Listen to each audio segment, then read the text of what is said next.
Oh, yeah.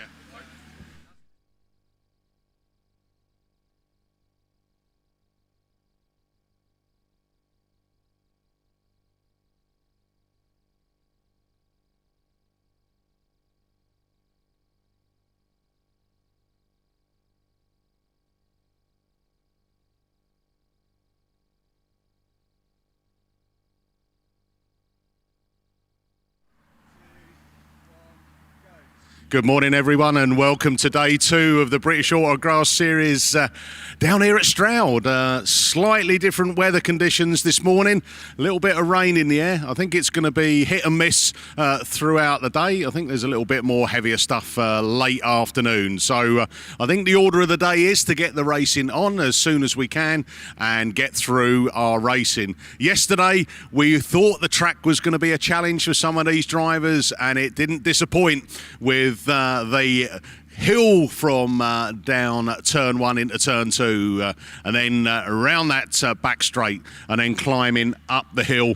Some of them mastered it, some of them nearly mastered it, some of them failed completely. So I'm really looking forward to what today brings. Some great racing yesterday, really close, challenging stuff. Class 7s, Class 8, all the classes really were putting on a great show for us. Thankfully, the number of incidents that we had was limited. Jeff on West Country Videos, who's doing the live stream for us this weekend, is also recording for West Country Videos as well, so you can get all of that action anyway through the website and record that. We're going to be live again on Bass FM, so you've got plenty of opportunity not to miss the racing, both watching it live, listening it on the internet as well. So we've got a few reruns to pick up this morning. I don't know if you picked up on that yesterday. We stopped at around about 7:20 last night, so pretty long day for everyone, especially the marshals out on the field and everyone supporting the event. But it was well worth it. The reruns we've got to come this morning, I think Liam, as you know, failed miserably with the Class 8s. Had, I think, 8 grids of 8s and only managed to complete 2. So in my book, that's a failure. He's going to come back and try a little bit harder during the course of this morning. But we are carrying over all the ladies' classes. So I think the format being is ladies 1s, 2s, and then the junior specials that have been waiting for a while to get themselves back out there for their Heat 2 as well. And again, in the junior specials, good race in there. Some lost out a little bit. I think in one of the races, the lead car, red flags, go back to the rerun lane, and off that start line, snapped his throttle cable. So that's just Autograss. Sometimes the luck is in your favour, sometimes it's not. But as long as you come off, you've got a smile on your face, then that's the most important thing. I know that the licence bar was doing a good trade all through yesterday, Elite Services. Probably not so much today, with most people travelling back around the country. And again, everyone, we wish you all a safe journey at the end of the day. Trade stands are open. I see Lynn Cooper on Vision Plus open on that far side. So looking at the rain that's coming down at the moment, I would think that a brisk sale on waterproofs would be the order of the day as well, and probably lots of roll-offs. The marshals are looking like they are coming out onto the track, so that's a good sign. I know this morning there's been quite a bit of track work on with the heavy roller just to keep this track in great condition. And again, it will still be a challenging track throughout the course of the day, especially with this rain in the air that's going to be off and on. It'll make that surface a bit more slippery, and especially coming down from turn 1 into turn 2, down that hill, and the camber of the track really is drawing the cars towards the Armco, and then, as I say, back up the back straight and into turn 3 and climbing that hill. And with the slippery conditions, I'm sure that we're going to see quite a few that are going round on the 360 and then struggling to get the momentum up the hill. But it all adds to the excitement. We hope you have a great second day down here at Stroud, and we look forward to taking you through all of the races for the rest of the day. Plenty to get through, so it's well worth the entrance fee. And you guys that are sat at home, then you've got the comfort of your living room, your sofa. You've got, no doubt, the nibbles on hand with the munchies, the peanuts. Maybe ring the bell and maybe one of the kids will bring you another beer to top you up. But enjoy yourself, have a great day, and we'll see you at the end of the day for a roundup. Thank you.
Morning, ladies and gentlemen.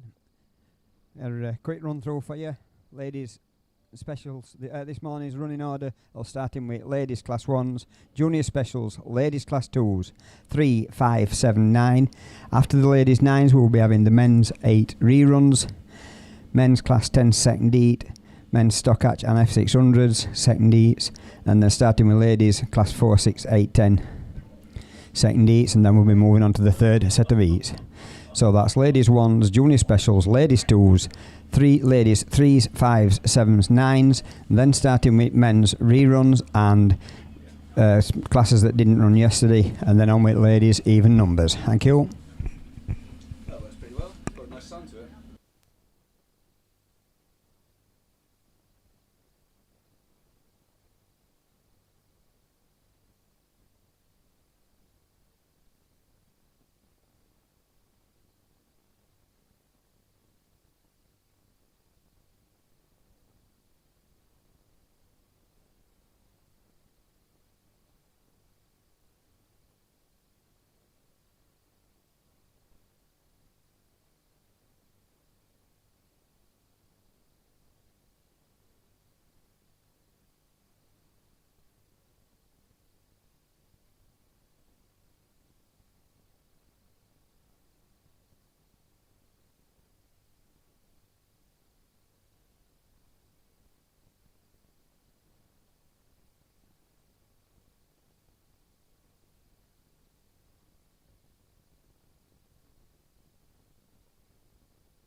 Morning again, ladies and gentlemen. Looks like we're ready to start racing and getting cars up onto the line, starting with ladies class 1s. If we get them in the right running order, which we're hoping to, we should get Ashley Trailer in hang on a minute, a bit early for my voice, can't get my mouth to work.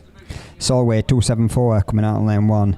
Anne Herberts in North Wales 114, we're coming out on lane 2. Carol Watson in York 1 comes out on lane 3. Charlotte Hart in WS 20 will be coming out on lane 4. Caitlin Barnett in Cumdee 151 will come out on lane 5.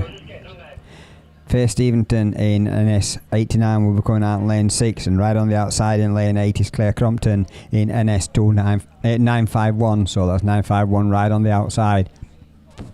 Just waiting for a couple more marshals to come down for these last couple of posts, and as soon as we get them in position, we'll be on Wayne Racing. As I said earlier on, for anybody who missed it, race order this morning is ladies class 1s, junior specials, ladies class 2s, 3, 5, 7 and 9. After the ladies 9s, we will be going on to the men's class 8 reruns, men's 10s, stock hatch and men's F600s, and then back to the ladies even numbers. And that should conclude round at Heat 2 of the first Bass Series 2021.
On the start line.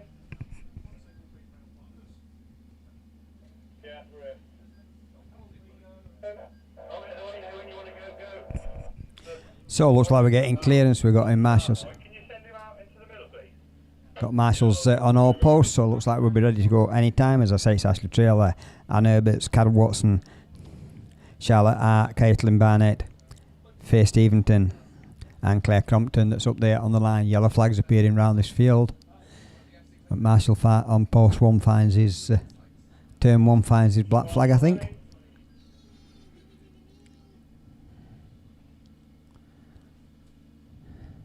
Looks like everybody's ready.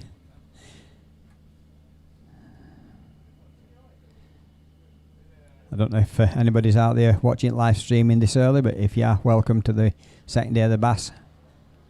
And also on Bass FM, and Bungee's up and we're away and racing, and Carol Watson from back grid 3 comes out into the front of the field into that first turn going down that hill. It's going to be all being graded, all the loose has been scraped off and put a lot of it put behind the arm coat out of the way.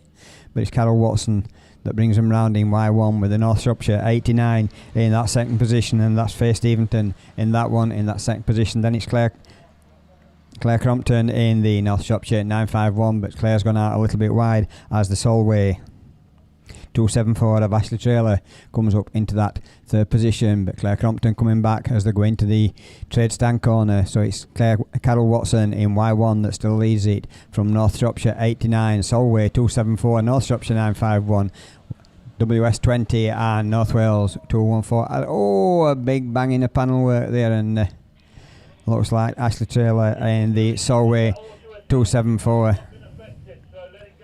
Solway 274 is not going any further. I think that could be a distributor gone, but wait and see. That'll be up to their mechanics to sort. But it's Y1 that starts another lap, and the final lap North Shropshire 89 as we start in as last lap. North Shropshire 951, WS20 and North Wales 14. So we're leaving Ashley Trailer in 274 at the bottom of that hill, parked up there, and completing this one checkered flag at the ready, and it's going to be Carol Watson in Y1 that's going to take this first checkered flag of the second day. And then it's North Shropshire 89,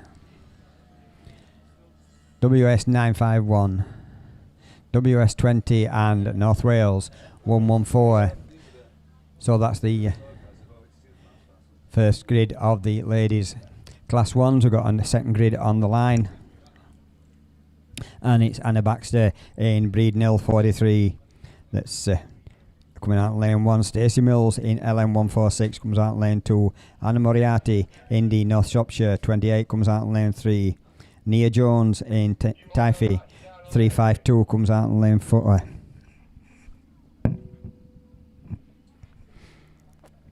Jessica Brown in St. Neots 41 will be coming out in lane 6. Emily Grayson in Scarborough 95 comes out in 7, and right on the outside, Caddis Thomas in the Typhy 80.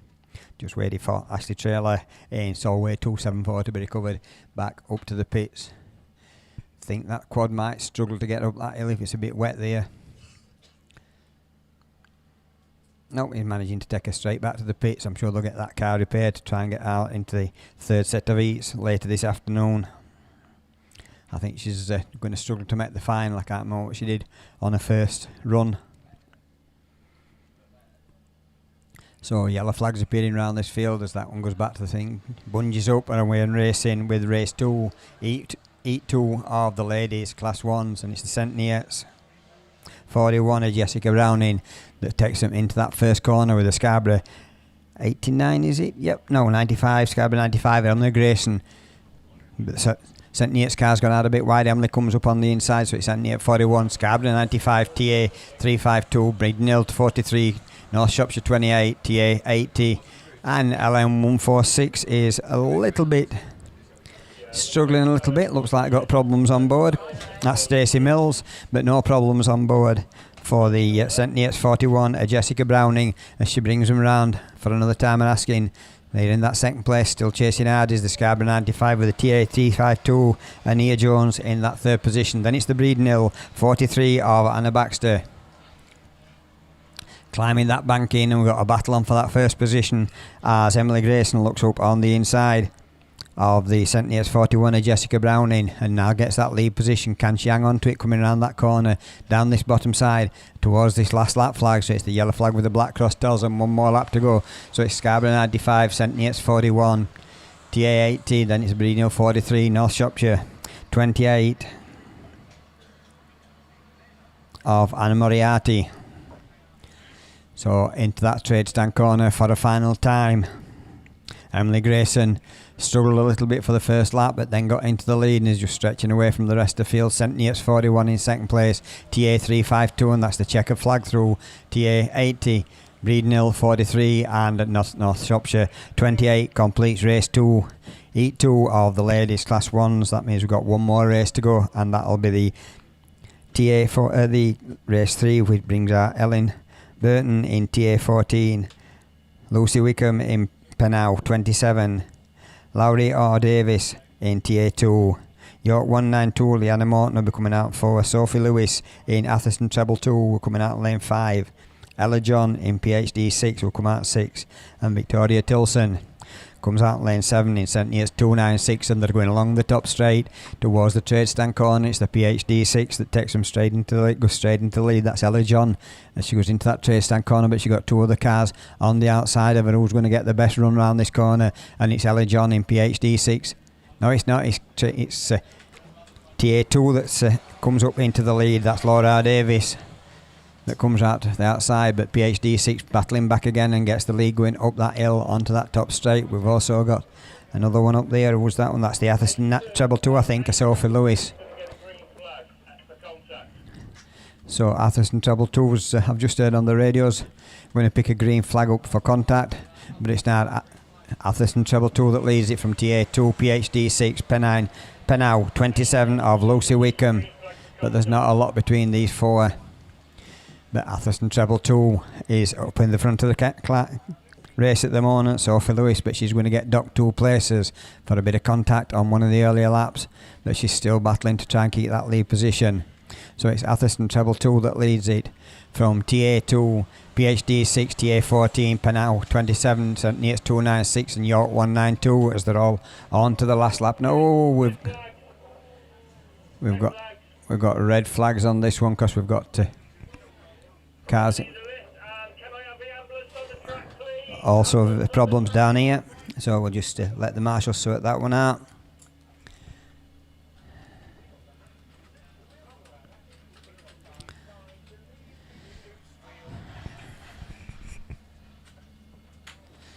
So that's the ladies class 1s, just got one rerun from them.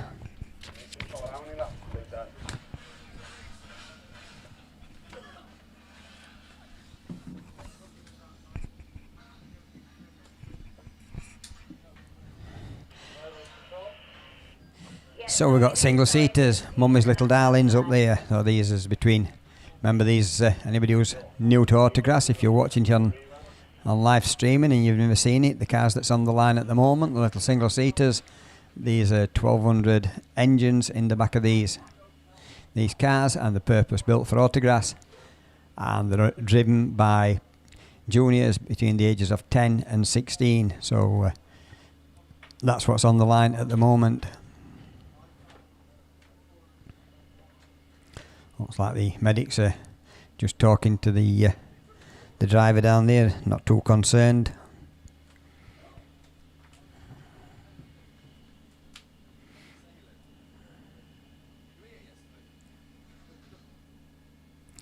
So as soon as we get that TA2 recovered,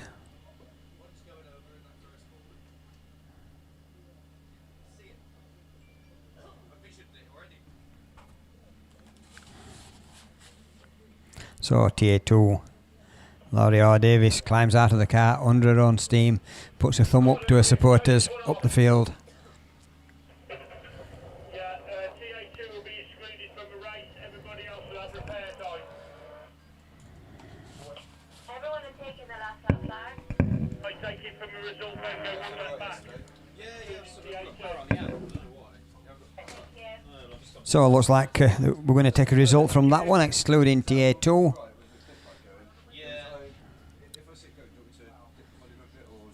So it's junior specials if they come on. Let's have a look who's. I think, yeah, if you do see it, just knock it down. It's just that one. Cheers, yeah. Thank you.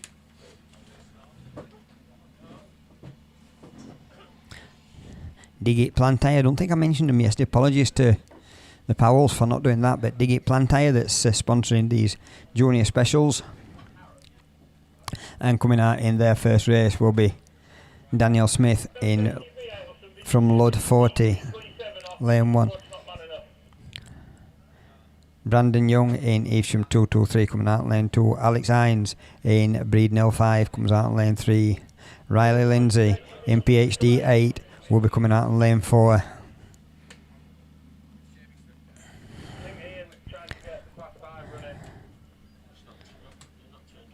Hold it.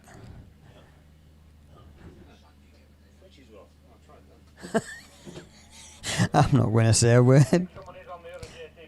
So Riley Lindsay in PhD 8 will come out lane 4. Lily Pratt in York 79 comes out lane 5. Archie Carter in Scunthorpe 70. Archie had a cracking run yesterday, got a win on that one, so wait and see how he goes on today. Archie Carter out in lane 6.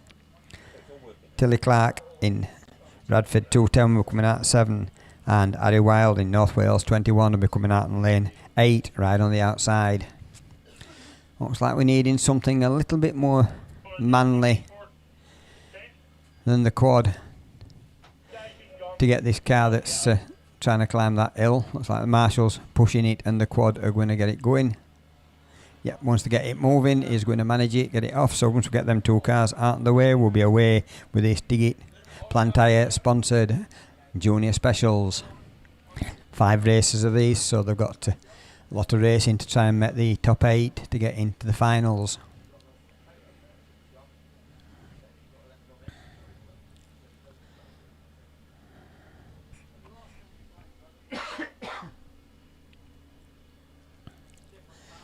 So it looks like we're starting to get track clearance.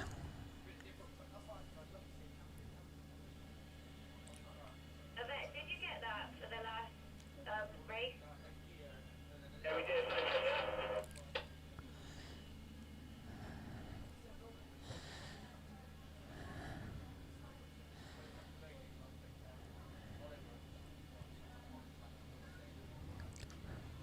So engines are revving. Marshall on the top barrier turns round. Yellow flag goes up, red flag goes down. Bungees up and we're away and racing. And it's Archie Carter in Scunthorpe 17 that comes out in the middle of the grid and goes straight into the lead. 3 or 4 car lengths as he goes into that first trade stand corner. Is he going to slow it down enough to get it round this corner? Archie takes that perfect and comes out with that good lead that he's got. Then it's Radford 210, York 76 and Evesham 223 side by side for that third position. But it's Archie Carter in Scunthorpe 17 that takes him on that top straight.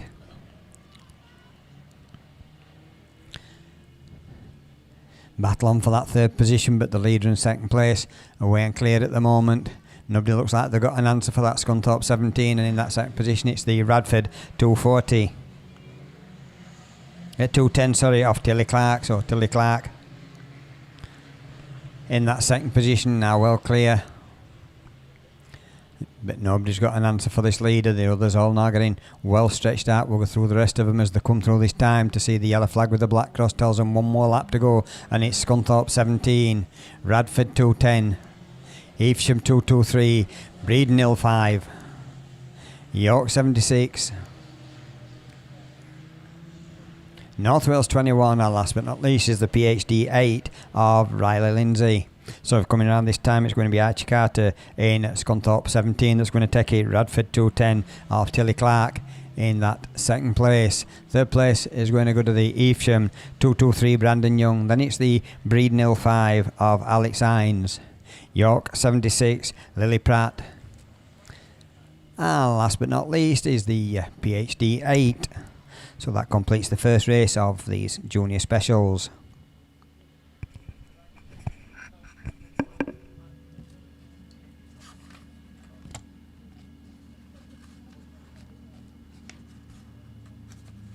Got any idea what happened to the class 1 wheel that come off? In their respective vehicles. So that puts us on to race 2 for these junior specials, and it's Thomas Cosgrove in ARC 25 coming out lane 1. I haven't got time to go through them because the yellow flag's going to go up, the bungee's gone up, and we're away and racing with the race 2, Heat 2 of these junior specials. I think it's Heat 2. I'm just trying to remember whether they did 2 or 1 yesterday. I think it was 1.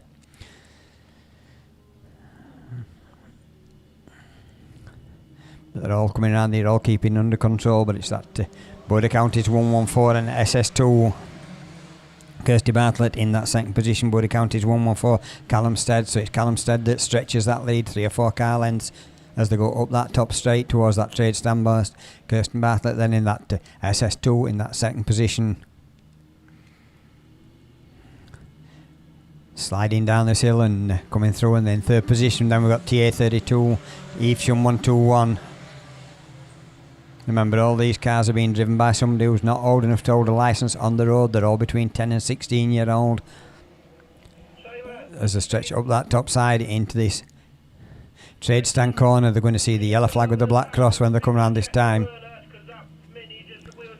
Border County's 114, TA42, SS2, ARC5, I think it was, ARC 25, Thomas Cosgrove.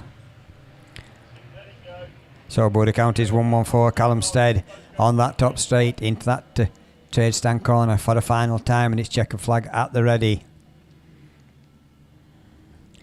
Next Border County's 114 from TA82, SS2, Evesham 121, CA 61, the rest of them you'll have to pick up from yourselves.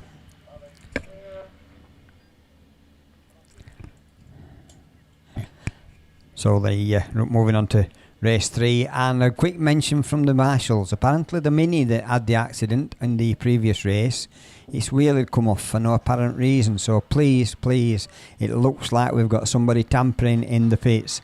Well, you all make sure you check your wheel nuts before you go out to race, so check that your wheels is nice and secure before you go out to race, because it looks like somebody's been tampering. Thank you. And a quick run through of the running order. We've done the ladies class 1s. We're now on the junior specials. After these we'll be running the ladies 2s, 3s, 5s, 7s and 9s. After we've run the ladies odd numbers, we will then move on to the men's class 8 reruns from yesterday. Men's class 10, men's stock arch, men's F600s that are running over from yesterday. And then we'll finish the ladies Heat 2s off. So that's what the running order is hopefully for today. But it's the race 3 that's underway, not gone through these, but I see Harry Russell from this side just sneaks into the front as they go into that trade stand corner. So it's Harry Russell in IK 147, IK 65 that takes them into the lead, but coming up on his inside is the North Wales 172 Adam Robinson. So Adam Robinson just hangs on to that second place. But Harry Russell, he's got a little bit of daylight now and he's away and clear. He's going into that trade stand corner, but he's still being chased out by Adam Robinson, who closes that gap a little bit as they go into that corner, but he opens back up as they come out of it. And then in third position, we've got the Yorkshire Dales 42 of Lewis Farrer. Lewis had a good run yesterday, had a couple of decent results. But it's Harry Russell that takes them on that top straight into that trade stand corner for the penultimate time we're asking, because when they come round this time he's going to see the yellow flag with a black cross that tells them one more lap to go. We've then got the North Wales 172, Yorkshire Dales 42, St Neots 147, Sturton 717, WR 37 and TA6. So TA6 is the Lego Evans, Lewis Middleton in White Rose 37, Alfie Ross in Sturton 717 and Rachel Hind in Severn Valley 147, but it's checkered flag for IK 147. Yorkshire 42 in third. Then it's the St Neots 147, Sturton 717, White Rose 37 and TA6 completes race 3.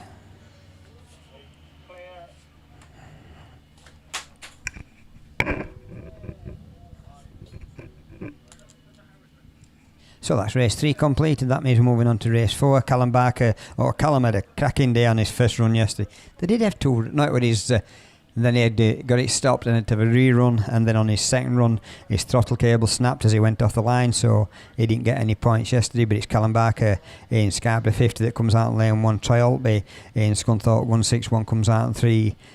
Guy Williams in the TA 121. Not got a chance to go through the rest of them because we're underway and racing. Who's going to be the first one to show? And it's the Scunthorpe 161 of Troy. It might be Max Altby in 6. Can never remember which way around these two are. But it's Scunthorpe 6, Max Altby, with the Scarborough 50, a Callum Ball on the inside, trying to get that second position, but he's got another car on the outside of him. But it's Max Altby in Scunthorpe 6 that leads them, but Callum Barker's come through on the inside and taken that lead position as they went onto that top straight, round to that trade stand corner, and then there's 4 of them battling for that second, third position. Callum Barker comes a bit out in line, but manages to catch it. So it's Scarborough 50, IK 71, Scunthorpe 6, PAC 21, T Reese. That's all well together on that one. They're good battling for that third position. There's 3 of them side by side as they go into that start gate, that trade stand corner. So they're all on the last lap. We've got one that's at square wheeled climbing the hill, one that's struggling at the back of the field. But coming into the trade stand corner. So we've got red flags on that one. So we've put red flags on that because we've got 2 cars square wheeled on the top corner. IK 71 in second, Scunthorpe 161 and Scunthorpe 6. So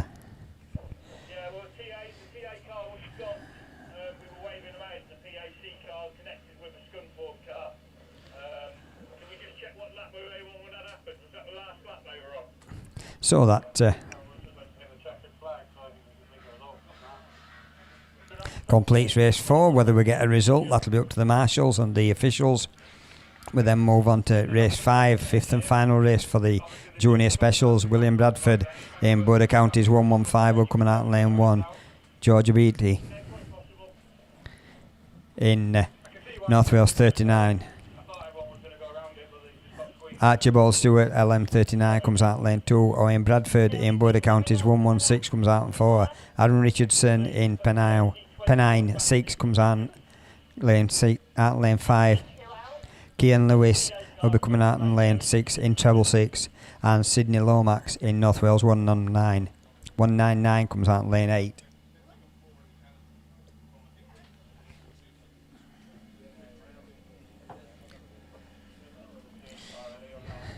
So we'll just wait for that car to be recovered and then we'll get them back for this next race.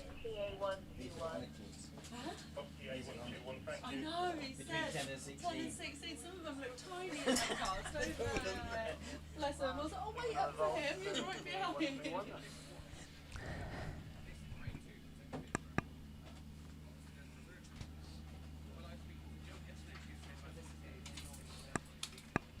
So marshals had got a car brought down on that bottom corner, thought they got it all cleared, waving cars to go round, but somebody came out from behind the pack and never saw the one that were parked up and picked the front wheel up.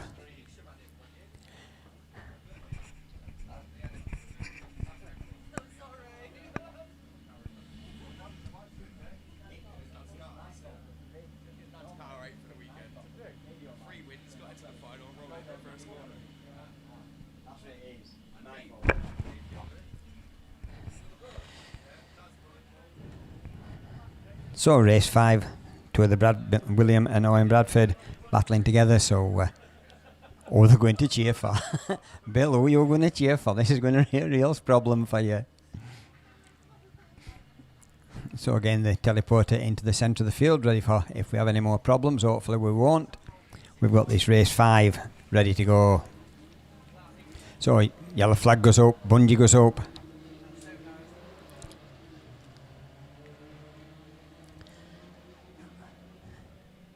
And they're all going in that together. There's one just got a little bit of a lead, but not very much. So they're all together as they go into that trade stand corner. We've got one of them turning around. Looks like it might have been a little bit of contact. We've got red flags on that one. So we'll not bother looking at who's coming in where, because we've got red flags and we'll send them back.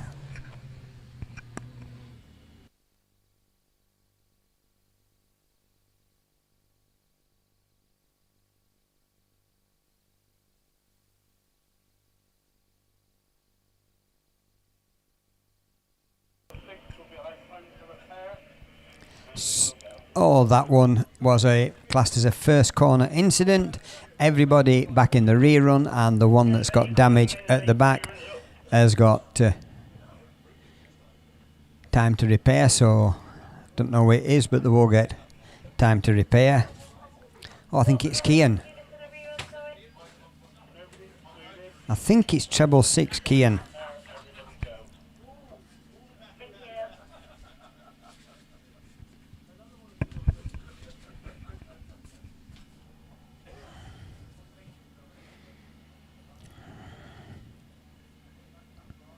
Yeah, I think it's Keane Lewis.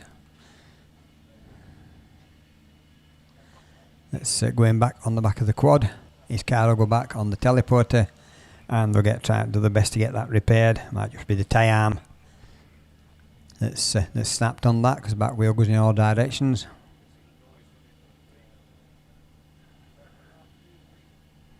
Just marshals making sure that car is nice and secure on them forks before they lift it up. They don't want to be dropping it and causing any damage.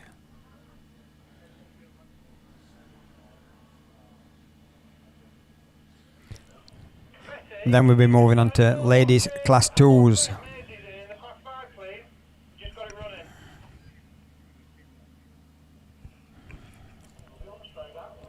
So coming out lane 1, we should have Jessica Browning in North Shropshire 15. Beth Richardson comes out lane 4 in Pennine 65. Lucy Wickham in Pennow 13 comes out in 5. Laura Jones in TA 17 comes out in 6. Linda Thomas comes out in lane 7 in PAC 91. So that's the ladies class 2s.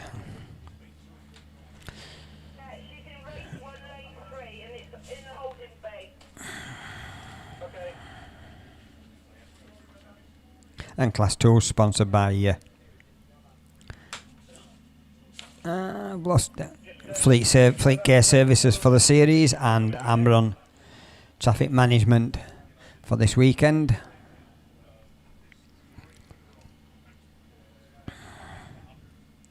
So it's a big thanks to Amron Traffic Management that's sponsoring these for this weekend, and especially to Fleet Care Services that's sponsoring us for the series. Bungees up, we're away and racing. 4 of them get a good level of break, and they're still together. 3 of them now keep whittling them down. We've got one that's just got a nose in front. That's the Pennow 17 of Lucy Wickham that leads them into that corner and just gets the better run out of it. So it's Lucy Wickham. And we've got one that's got it all wrong and gone into the infield. And then it's PAC 91 in that second place. And that's Linda Thomas in that one. And it was the Pennine 65 of Beth Richardson that got a little bit out in line and went onto the grass, but she's now playing catch up, but no problems for the leader. And that's the Pennow 13 of Lucy Wickham that takes them into that trade stand corner and comes round this time. And then we've got the PAC 91, TA 17 and North Shropshire 15 of Jessica Browning.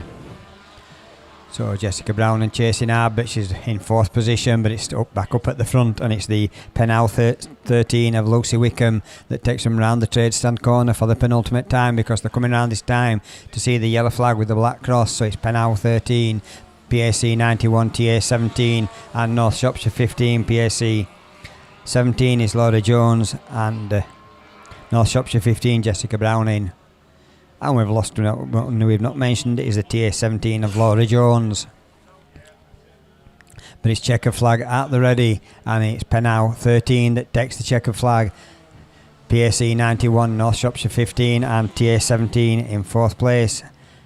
And then after the earlier lap problems on the lap is the Pennine 65. So that completes race 1. Moving on to race 2, we've got Anne-Marie Chadburn in White Rose 13. Natalie Bentley in Radford 92 comes out in lane 4. Chloe Hampson in Pennine 170 comes out in lane 5. Carol Watson in Wide 2 comes out in 6. And Ailey Varity in York 190 comes out in lane 8. So that's the runners and riders we've got on this one. But we're taking Kian's car, Border County's treble 6, back to the pits so as they can try and get that one repaired. But they've a long way to run to the top end of the field, right up to the tyre man to get it repaired. So that teleporter will be a while before it comes back. As soon as he gets off the track, we'll be away and racing with this race 2, Heat 1 of the Fleet Care Services sponsored, Fleet Care sponsored Class 2s, and Amber Traffic Management sponsoring us for this weekend.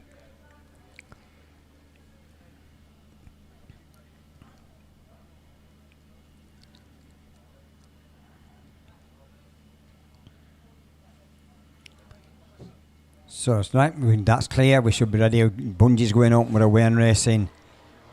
We've only got 4 cars. We should have had 5. Not sure who's missing.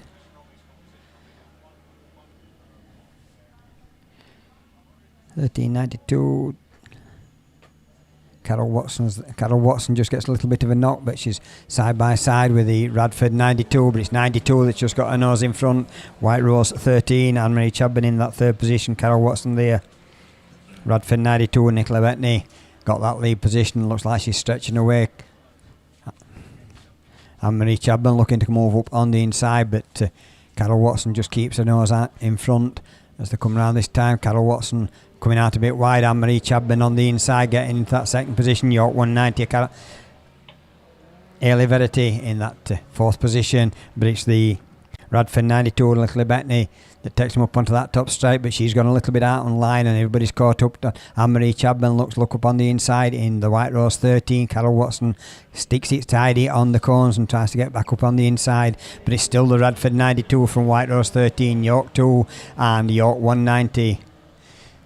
So Radford 92 and Nicola Bettany, she's taking the big run around the outside. Anne-Marie Chadburn comes up on the inside and gets White Rose 13 up into the lead position. Carol Watson still there in White 2. Not far behind them is Ailey Verity in York 190. So this is a really close race for just 4 cars. Who's going to get this run on this bottom straight? And I think it's going to be, I'm not splitting them. It's Radford 92 and White Rose 13 side by side. York 2 in 3rd position and then the York 190 in 4th position. And that means I can have a little bit of a rest because that's my little bit of a stint done until we get my reruns. I think I've only got a couple of reruns.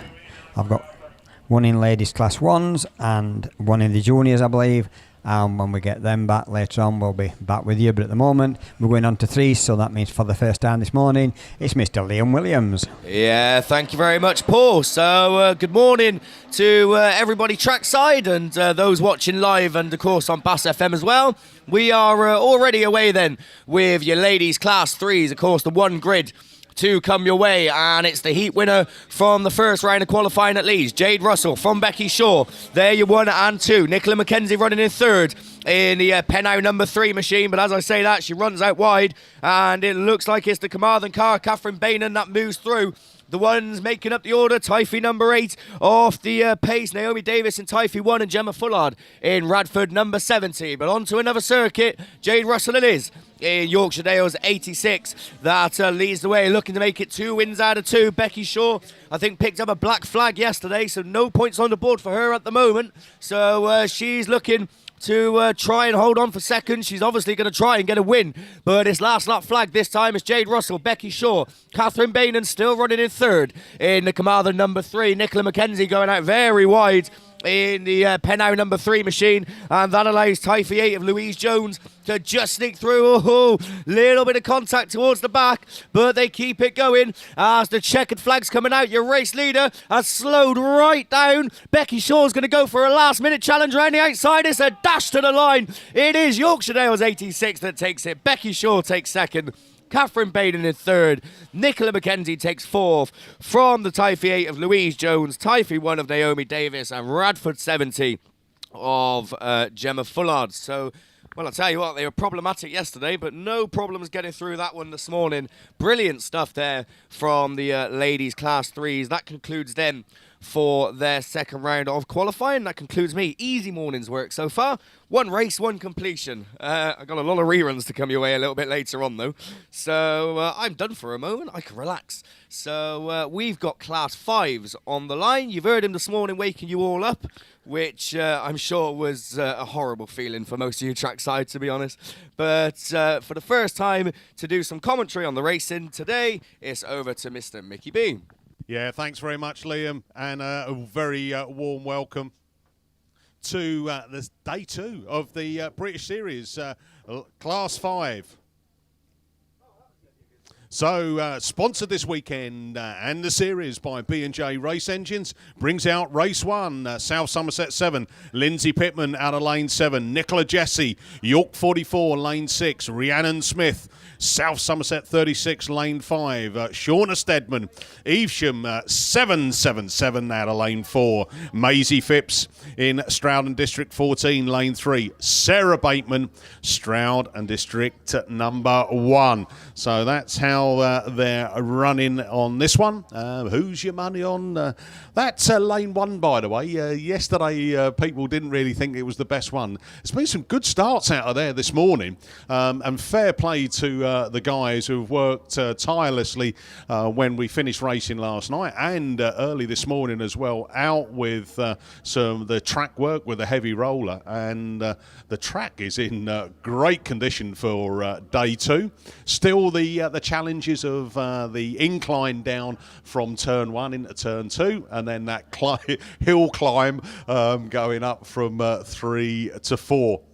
But I must admit, the speed of the cars this morning and the way that they've coped with it, pretty good. We're never going to get away from a few incidents, are we? We had that with the Class 1 in the ladies, and there was a wheel that was, that came off, and then I think the brakes had gone on one car that was rolling down the hill. All excitement, all captured by West Country Videos and on the live stream as well. So good morning to everyone that's got up early and missed your Sunday service down at the local church just to watch the live stream. Very welcome indeed. But we are getting ready to go racing. We're looking for track clearance. We have that.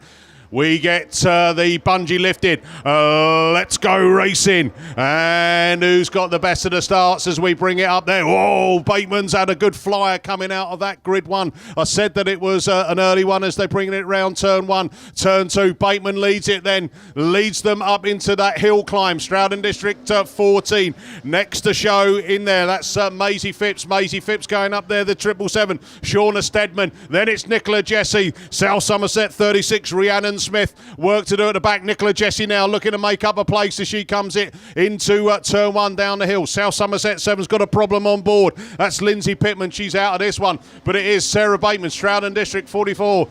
45 of Maisie Phipps, Stroud and District 14. Nicola Jesse now with that 3rd place. Nicola Jesse coming out of the exit of turn 4 down that opening straight on the back of Maisie Phipps, looking for a gap up the inside. There's a back marker there. Is that going to cause any problems? No, as Sarah Bateman brings it round to pick up the last lap flag. 1 lap to go on this one. Stroud and District 45. Maisie Phipps, Nicola Jesse. Then pretty much 3 abreast with the back marker as they bring it round that 777. Shauna Stedman's got company, and it's already Rhiannon Smith round the outside. outside makes it up in the 4th place, but we're into the final 2, and it's Stroud District 45. Sarah Bateman's going to take the win.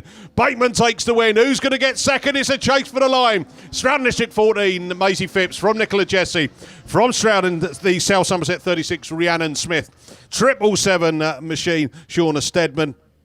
And the South Somerset 7, Lindsay Pittman, the final one to come across. So there we go. Ladies Heat 2, Race 1, tick in the box. You're done. Now we're going to move into Race 2. Michelle Phillips, Stroud District 33. Amanda Mason, Breeden Hill 11. Kirsty Godfrey, Cambridge 10. Breeden Hill 99, Kerry Baxter. Claire Winnell, Sarah Chilvers. Here we go then, we're off and running, and a pretty even start. Godfrey looks like she might get her nose in front first. Round into turn 1 as the rest sort themselves out there. I think coming round that outside as well for a challenge. It is that Stroud District 33, Michelle Phillips. Phillips then side by side with Godfrey, and she's got the power to exit that turn 4. Just got her nose in front. Godfrey coming back at her as well, down into turn 1 as they bring it into that drop down into turn 2. What's going to happen this time? Kerry Baxter and Claire Winnell. Claire Winnell it is who's picking up that 3rd place from Sarah Chilvers. And then the Breeden Hill 11 of Amanda Mason. Up they go, climbing the hill, down that opening straight again. We got plenty more to come on this one because it's last lap flag to go. We've got just over a lap, and as they exit turn 2, down the bank into that back straight. And it is the lead car, Michelle Phillips from that Kirsty Godfrey as the Breeden Hill 66 now. Claire Winnell tries to make a move. Godfrey's back at it. Godfrey now takes up the running down into that turn 1. Can we get round Michelle Phillips now? Can she find a gap up the inside? It's going to be a chase for the line, but it's Godfrey takes it from Michelle Phillips from the Breeden Hill 66. Sarah Chilvers in the Wiltshire 46. Breeden Hill 11. Amanda Mason. So... well done there, ladies class 5s. We are stepping it up into ladies class 7s. And we've I'm just looking for my sheets. Oh, there we go. Our series sponsor, Max Sport, and our weekend sponsors, D&M Design and Fabrications. Race 1, Ellie Lockwood, Lee Wynn, Kim Jenkins, Nicola McKenzie, Sue Herdman, Emily McKenzie, Charlie Wright, Shamel Clayton. They are our runners and riders. As we look round for track clearance, we're looking for that second marshal post for him to raise the black flag. Once he does that, we spin round to marshal post 1. He then lifts his yellow flag, and then that signals bungee lifting. So that's what we're waiting for. Looking around, I'm not sure what the hold up is, but we are going to be racing very soon. I say Super Saloons, engines are revving. Here we go then. Bungee lifts. We are off and running. I think that's the Breeden Hill machine. Kim Jenkins had the flying start and brings it into that turn 1. Down the hill she comes, keeping it nice and tight, and then puts the power down there. Then it is that 444 machine. Nicola McKenzie chasing her around into turn 3 and climbing the hill as they bring it. Charlie Wright's up there as well in that Scunthorpe 121, and then Emily McKenzie in that Cambridge 12. There's your 4. They've broken away from the rest of the pack, but coming round still leading, Kim Jenkins, but she's under pressure from Nicola McKenzie. McKenzie now maybe looking to cut up the inside. McKenzie's going for a move there. Oh, protected the line. Kim Jenkins still leads it, but there's going to be a change into that second place because Charlie Wright now moves into that second as they bring it round turn 1, down the hill into turn 2, past commentary. Last lap flag, 1 lap to go on this one. Kim Jenkins it is then, leads Charlie Wright into turn 3, the hill climb. Then it's the Nicola McKenzie machine. McKenzie near enough, tapping the back of Charlie Wright, and then that Cambridge 12, Emily McKenzie, the 4 of these really breaking away, and the Cambridge 12's gone for a move on the outside. Emily McKenzie, but taking the win. Woohoo! Kim Jenkins from Charlie Wright, Nicola McKenzie, Cambridge 12's Emily McKenzie. Woo! Wheelie over the line, Scunthorpe 393, Ellie Lockwood, and Scunthorpe 4, Lee Wynn. So race clear. And great racing there. Well done to Kim Jenkins. held on to that lead under extreme pressure.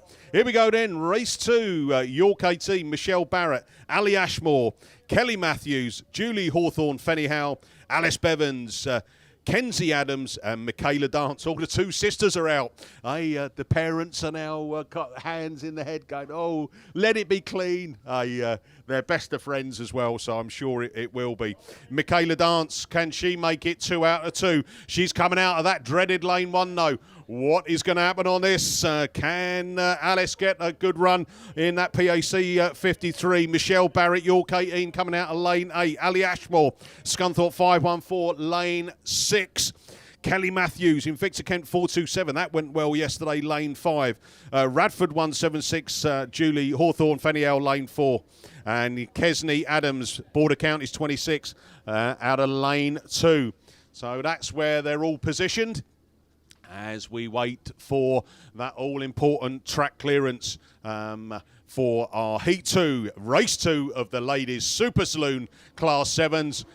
Bungee lifts, let's go racing. And a great start there from Ali Ashmore, but already that Border Counties 26, Kesney Adams leads them into turn 1 as they bring it round. Michaela Dance then looking for a gap. Michaela Dance has got it now. PAC 5 then takes up the running from Adams.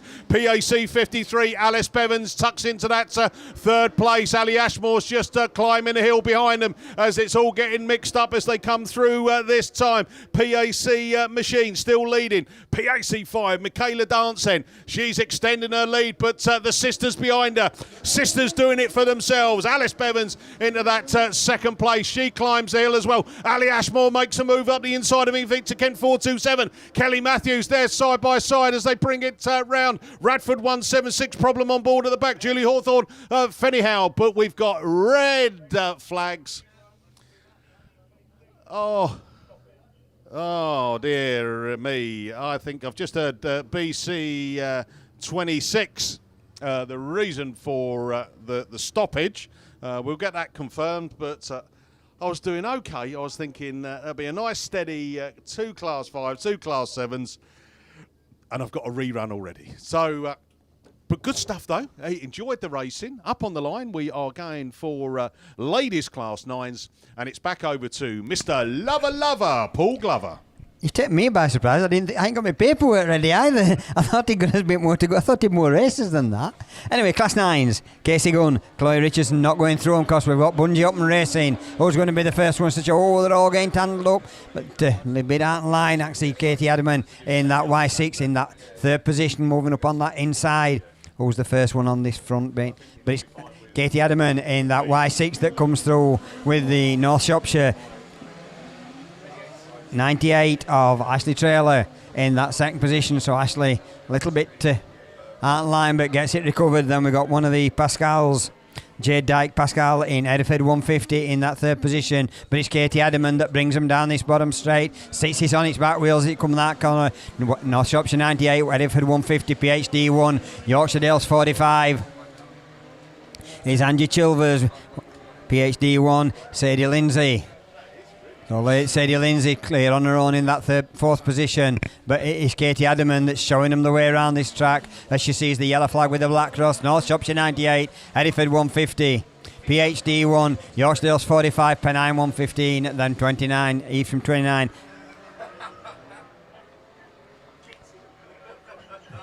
Pennine 5, it is Chloe Richardson. So it's Y6 that takes it. So it's the WS 98, Ediford 150, PhD 1, Yorkshire Dales 45, Pennine 10, Evesham 25, and Pennine 5 at the back of the field. Pennine 10 is Casey Gunn that we're up in the middle of the field. So that's a quick run of the Class 9s. Now we get to some little bits of trying to catch up on yesterday's racing because we're moving on to men's Class 8. So it's back to Liam Williams.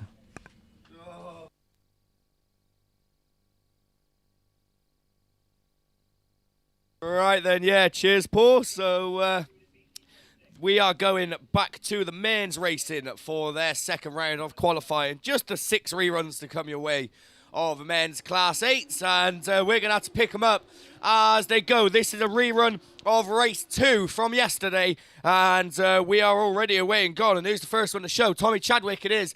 That's quickest out of the gate and into turn 1, and he's going to lead them round. Who's going with him? Matt Bishop there in second. Joel Edwards running in third. In the Forest Dean number 70, Rich Cooper lies fourth. In Evesham 2, Kate Lockwood following just behind in the Scuddy 191 machine, and I think it's Carl Burns in Breednell 18 at the back, but Chadwick it is.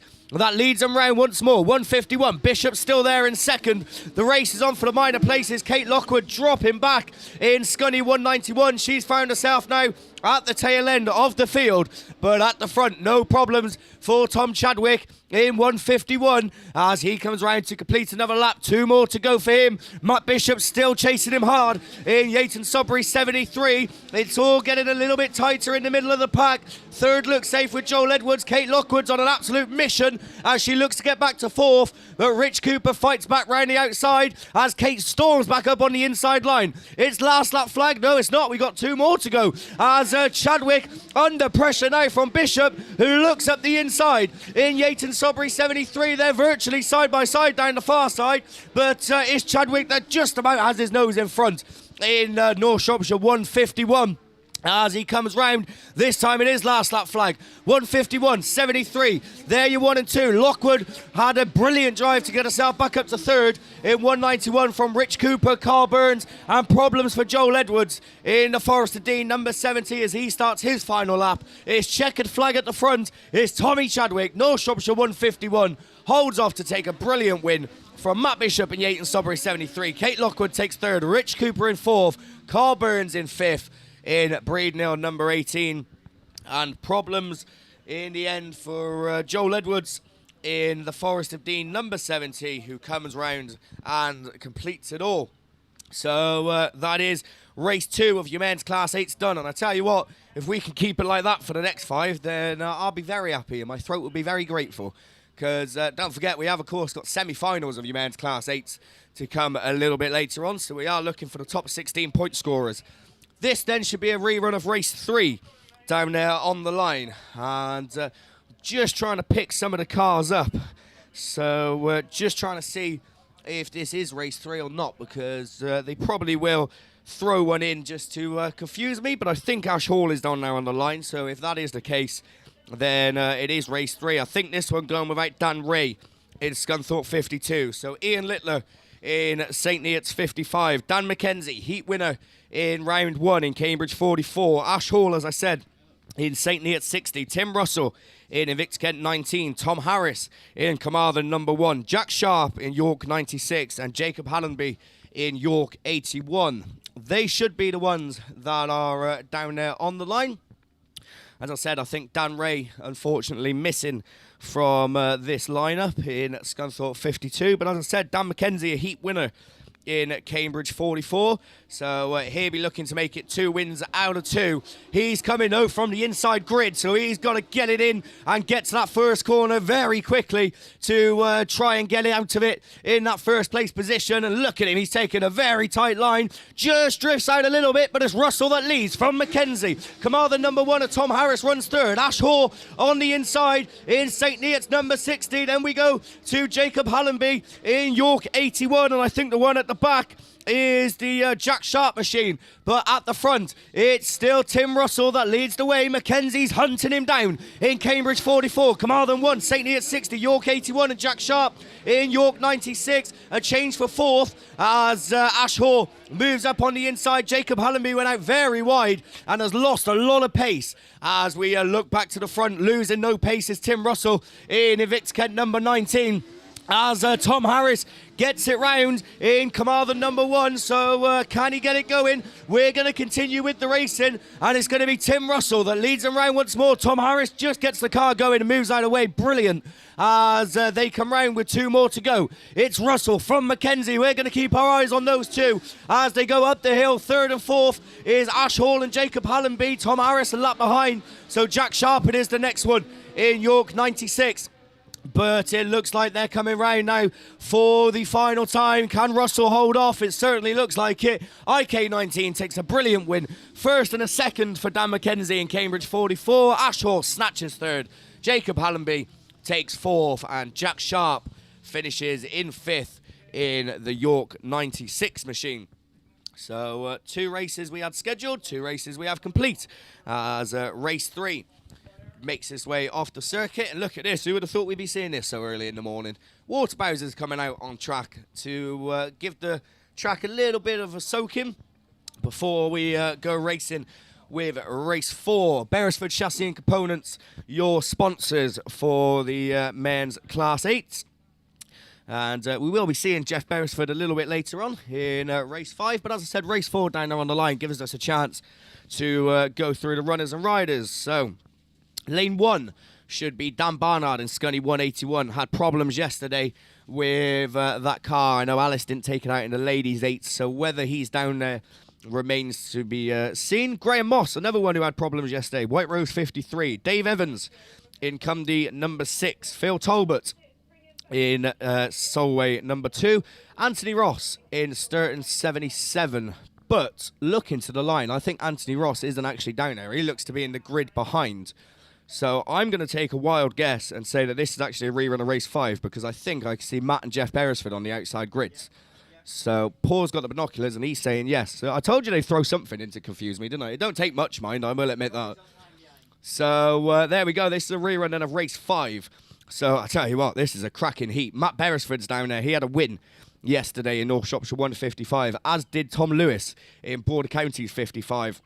So they're coming out on opposite ends of the grid, lane 1 and lane 7. So in between them then, Connor Jones in North Wales 115, Liam Nichols in Yorkshire Dales number 7, Gaz Edwards in North Wales 55, Stuart Whitehouse in Trent 5, Sean Wright in Scunny 71, Matt Beresford, as I said, and Jeff Beresford, your sponsors for the Class 8 in North Shropshire 55. So I tell you what, that is a very, very strong heat.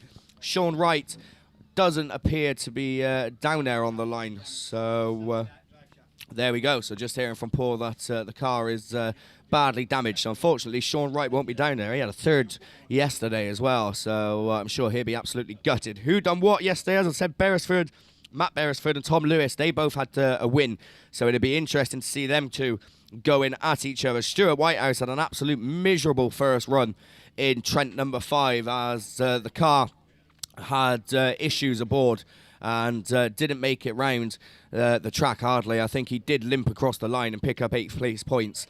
But a man of Stuart Whitehouse's calibre, you'd expect him to be running at the front of the pack. So hopefully he's got the problem sorted on his car, and we will be seeing him, as I said, certainly towards the front if everything is A-OK. But look at the line, it does seem to be a bit depleted, so maybe Whitehouse is another one that could be missing. So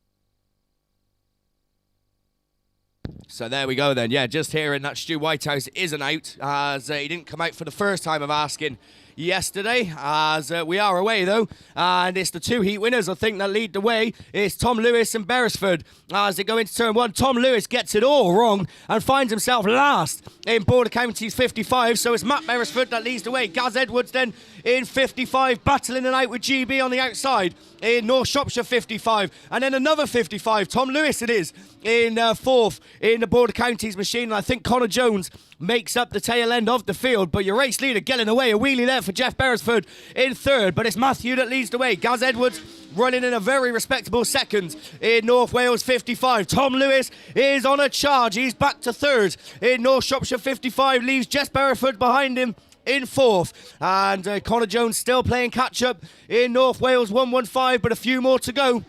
Matt Beresford looking to make it 2 wins out of 2. Gaz Edwards sits there in 2nd. The race, I tell you what, between Tom Lewis and Jeff Beresford for 3rd and 4th, that's where you need to keep your eyes. Oh, Tom just overcooks it again in Border Counties 55, but manages to get it back going. Jeff Beresford pulling a wheelie. Last lap flags out. Matt Beresford, Gaz Edwards, Tom Lewis. Then we go to Jeff Beresford and Matt Owen. North Wales 115, Connor Jones rather. So turning our attention back to the front, it's going to be checkered flag this time, and it's going to be Matt Beresford. 2 wins out of 2, 110 points, sets him up well after 2 rounds of qualifying. Gaz Edwards takes 2nd. Tom Lewis fights back to take 3rd in Border Counties 55. Jeff Beresford in North Shropshire 55, and Connor Jones in North Wales 115. So that is race 5 done. This is a rerun of race 4 down there on the line, because I can see Anthony Ross coming from the middle of the grid.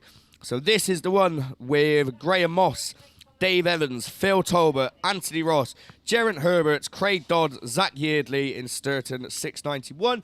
As I said, Dan Barnard should be out, but I don't think he's going to be in Scunny 181.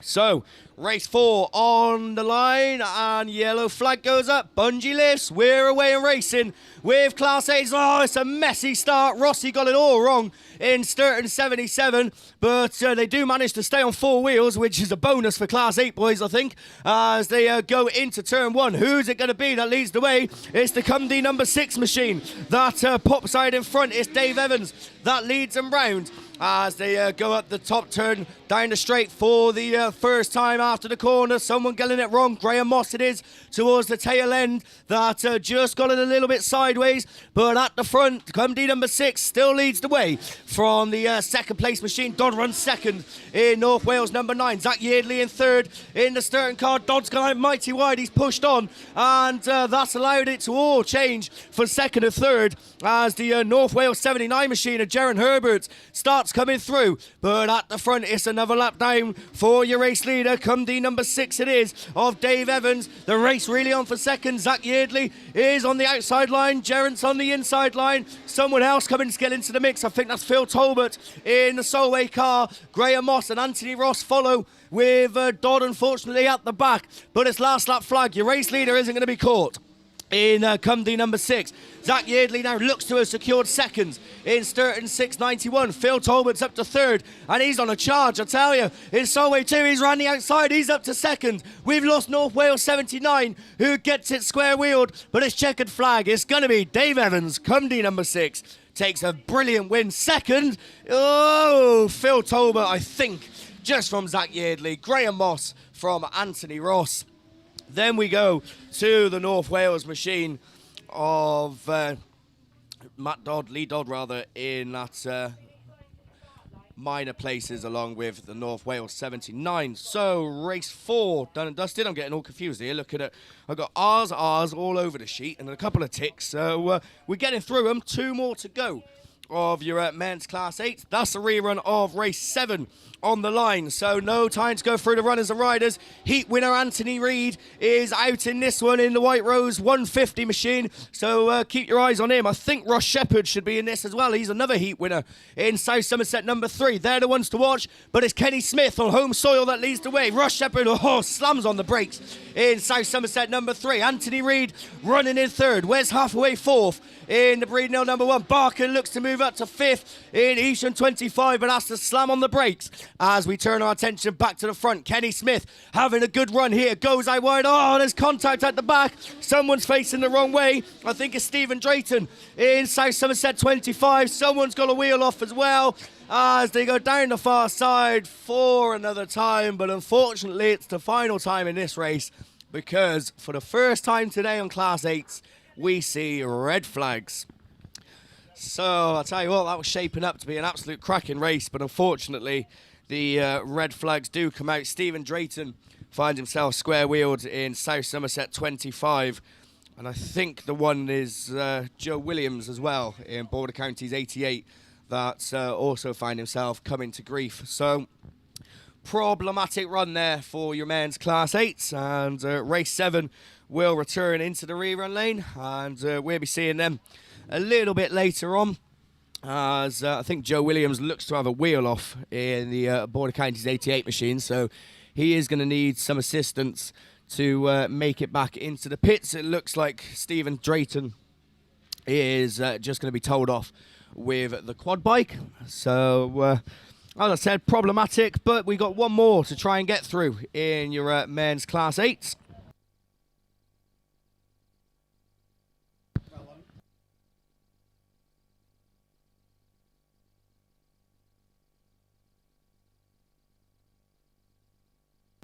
So just while we get this little bit of downtime, we are, as I said, just waiting for Joe Williams to be taken off the circuit. One more run of men's Class 8s down there on the line. Then looks like we're rolling into the men's Class 10s. Of course, they didn't come out for their second round of qualifying at all yesterday.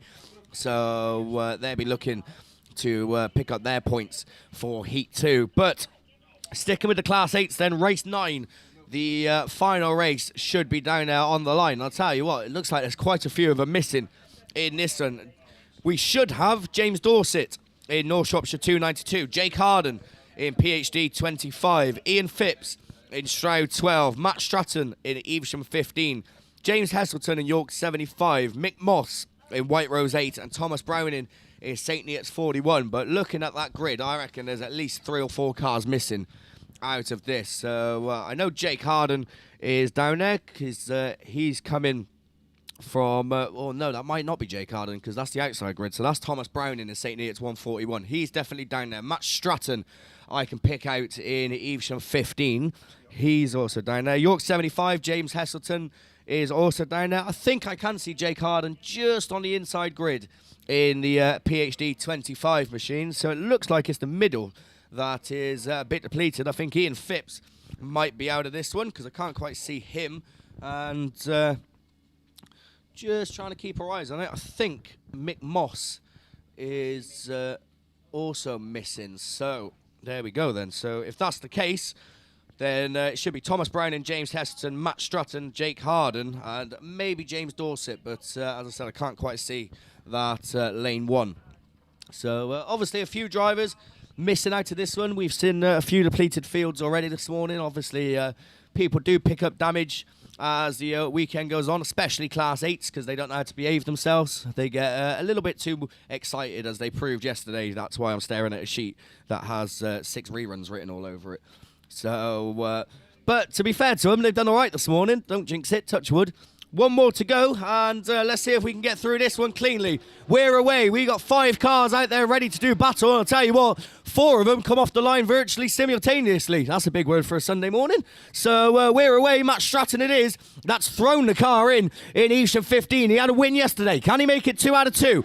Dorset runs second in the North Shropshire machine. James Heselton running in third in the York car. Jake Harden in PhD 25 and Thomas Browning in St Neots 141. But it is going to be Stratton, as I said, looking to take maximum points out of his 2 runs. Evesham 15 it is. That leads the way. James Dorset still running in second in the North Shropshire car. Hesse running in third and unchallenged at the moment from Jake Harden in PhD 25 and Thomas Browning, I think new to the Class 8 and is just trying to find his groove in it and unfortunately can't keep up with the rest, but having a very respectable run still in 141. But Matt Stratton, certainly used to Class 8 racing now, been in them for a good few years, and he's showing his bit of experience as he goes down that far side, leading the way and leading the pack round to start their final lap. 15 it is, looking to make it 2 wins out of 2. Dorset still there in second. These 2 are away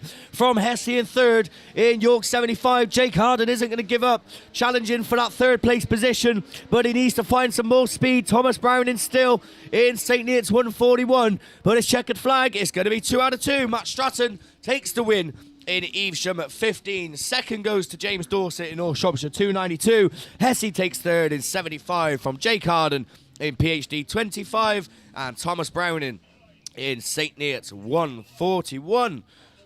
So that then, for the time being, does conclude your Beresford Chassis and Components sponsored men's Class 8s. 1 rerun to come your way. That's not bad. 1 out of 6. I'm quite happy with that. So we're moving on to your men's Class 10s. ProLink's your sponsor for the series. KS Coles Farms and the Wellington Business Park, your sponsors for the weekend. So obviously Paul Coles races in Class 10, but he's not coming out until race 3. So a bit of a wait. Race 1 though, down there on the line, ready to do battle.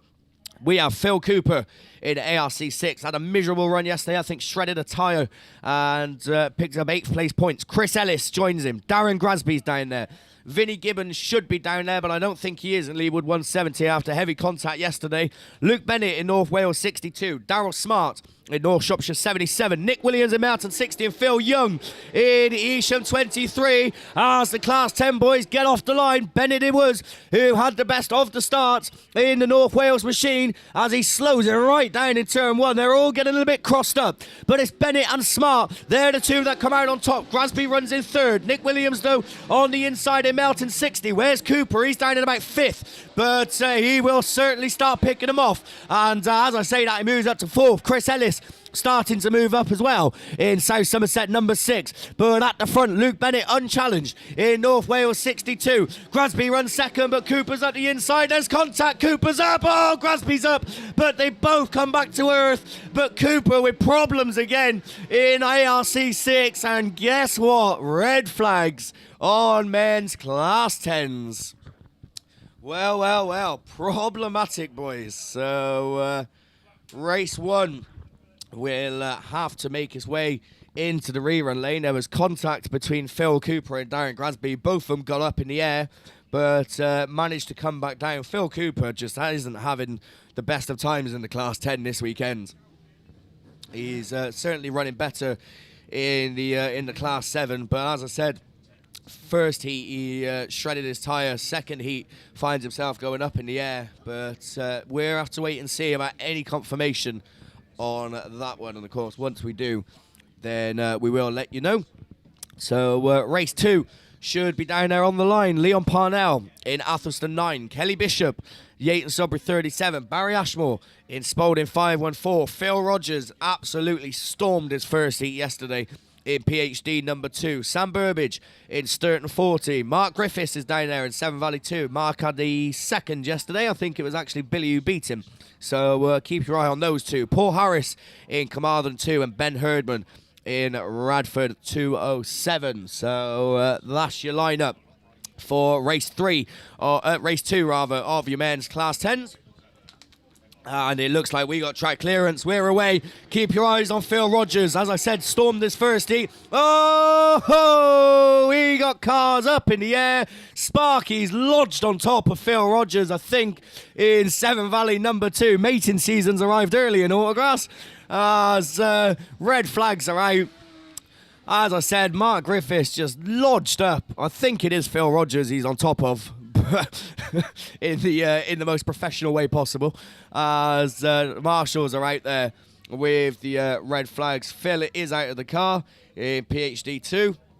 I don't think Mark Griffiths will be moving for the time being, because it looks like it's going to be a challenge to get out of that. So Class 10s, I tell you what, they were right yesterday. I think they ran straight through in Heat 1, but Heat 2 proving to be very problematic. I think yesterday we only had the one rerun actually in Heat 1.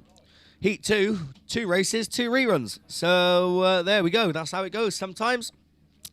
So obviously a bit of downtime now while we wait for that to be sorted out. I think they have managed to get Sparky's car of Phil Rogers. It looks like they have, because they're pushing it back. So the forklift has gone out to try and pick the car up, and he's a bit gutted now because he's thinking, well, I drove all this way for nothing. So the marshal's got it sorted out. The ambulance come out, I think, just as a precautionary for both drivers, but they are A-OK. It's not the first time Mark Griffiths and Phil Rogers have been involved in some sort of contact in Class 10s. So as was the case yesterday, once there is a bit of downtime, then the Wiltshire League very quick to start working on this track whilst they have the time, and that's what they're doing. Again, water now being placed down, certainly on the start gate turn, and we'll have to see where else they put it. So obviously race 3 down there on the line, they're going to have to cope with some wetter conditions, and hopefully we can get one run through, because as I said, 2 races so far, 2 reruns. So as I said, bit of water going down on the circuit. Give us a wave, Mark. Oh, he's waving to the lap scorers instead. So we'll have to wait for him to come back round. So race 3 down there on the line. This one, I'll tell you what, another cracking heat. Andy Hornshaw comes out of lane 1 in York number 7. Dave Palmer in ARC number 9 is there in second in lane 2. Mark Pascal in Hereford 250 comes out of lane 3. Lee Seagraves in ARC 1. I think Lee took a second yesterday in that one. Wes Tinker, I think won't be coming out in York 40 after a big hit yesterday in his first run. Lee Dodd should be down there though in North Wales 18, and your sponsor for the weekend, Paul Coles in South Somerset 166. So as I said, Lee Seagraves had a second yesterday. Andy Hornshaw, I think it was, who actually beat him in the first round of qualifying, and they're out again with each other this time. And Lee out of lane 4, Hornshaw's got the inside grid, lane 1. So I think a lot of us thought coming into the weekends and seeing the track that maybe the outside grids might favour a lot of the drivers. But I tell you what, going off some of the races we've seen, it's actually been a lot of different grids that have provided winners. I don't think there's a favourable one to have, to be honest, because obviously we've seen quite a few drivers make mistakes on this circuit. And even yesterday we seen a lot of racing where you'd see cars maybe 4th, 5th, and somehow by the time the checkered flag was out, they'd be up into 1st or 2nd. So there's so many racing lines along this circuit. Inside, of course, is the shorter way round, but if you go out wide, then you could certainly get the speed down and try and do it that way. But it'll be interesting to see what route these Class 10 boys take, especially with the watered track. It does seem to be more on the outside of the circuit, so I'd imagine they're going to try and keep it nice and tight. There's a big gap in the middle as well between lane 4 of Lee Seagraves, and then I think the next grid is lane 7 of Lee Dodd. So 5 and 6 is vacant at the moment. So as I said, Wes Tinker won't be coming out in this one in York 40, but the rest of them should be down there and eager and ready to go racing with the third and final scheduled race of your men's Class 10s. Then what we got behind? We got stock hatches coming up. We got to see some 4s, some 6s coming into the holding lanes as well. So F600 should be getting mixed in. So of course that's the men's, the F600s and the stock hatches. But then we have of course got the rest of the ladies to get through as well before we start round 3 of qualifying. But are we ready? I can hear engines revving, but I can see red flags flying, so not quite sure what we're waiting on at the moment. Oh, that's why, because they're going to take Phil Rogers' car back into the pits in PhD 2. So he's going to be escorted, and I'm sure once he's off the circuit, then we will be ready to go racing with your KS Coles Farms and the Wellington Business Park sponsored men's Class 10s. As I said, quick run through once more. Andy Hornshaw, Dave Palmer, Mark Pascal, Lee Dodd, Lee Seagraves, and Paul Coles. We're waiting for that bungee to lift. There it is. We're away. Hornshaw looks to make 2 wins out of 2, but doesn't get the best of starts. But he is on the inside line. Oh, he's sideways. Where's Hornshaw going? He's doing a wheel bender. He's turning left. So Hornshaw relegated towards the back. We got contact again in the Class 10, sliding all over the place. But Lee Seagraves unchallenged in ARC number 1 as he looks to get away. Mark Pascal slots into second in the Hereford machine. Hornshaw's over tyres in third in York number 7. Colsey runs 4th in South Somerset 166. Lee Dodd it is that slots in just behind him, and Dave Palmer getting it all wrong at the back. But Lee Seagraves moves on to another circuit. ARC number 1 it is. It looks like the rest of these boys have now found the line, found the traction, but the race might be on for third. Colsey's looking at the inside of Hornshaw, but doesn't make it stick. As your back marker, Dave Palmer, comes round to start another circuit. It's last lap flag already for Lee Seagraves in ARC 1. Mark Pascal sits there in second. The race still on for third. Hornshaw's on the wide line as Colsey nips up the inside. Has he got the speed up the hill? Not quite. In 166. Gets it sideways as well, so loses ground, but a storming win for Lee Seagraves. ARC 1 it is, adding a 55 points to his 45 from round 1. Mark Pascal takes second in Hereford 350. Hornshaw third in York number 7. Paul Coles 4th in 166. Then we go to North Wales 18 of Lee Dodd, and problems aboard the Dave Palmer machine in ARC number 9, so unfortunately he finds himself limping round, but still picking up valuable points to put onto the board. So we got one done in the end. So obviously 2 reruns of men's Class 10s to come your way, but that is me finished for the time being. I'll be back probably for the ladies 8s, which will be the first ones for me next. We're moving on to stock hatches, and for that it's back over to Mickey.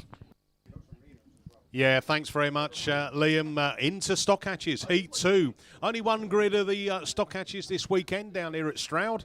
Sponsored by SGS, our series sponsor. Thank you very much. And it brings out in lane 8, Stephen Eastwood, Scarborough 351, Phil Peake, Yorkshire Dales 33, Stuart Powell, Cumdy 95, Severn Valley 17, Josh Lloyd, Steve Giverton in Yorkshire Dales 54, and Alan Hawkins, Forrester Dean 20. And it is that Phil Peake machine, Yorkshire Dales 33. First to show, Steve Giverton, Yorkshire Dales 54. His clubmate coming up the inside of him and gives him a wallop. Oh, dear. That's not very nice, is it, on a Sunday morning? Cumdy 95 then. Stuart Powell says, all right, I'll take up the running. And he climbs up the hill. Steve Giverton then following behind him. Severn Valley 17. Josh Lloyd in third. Phil Peake now making a move back up the inside there. Stephen Eastwood, bit of work to do from the back in that Scarborough. 3-5-1, down the hill they come. Woohoo! Into turn 2. And now on that back straight. And this is it. We've got Steve Giverton there, who's now picked up that first place as Cumdy 95 goes a little bit strictly come dancing this way and that way.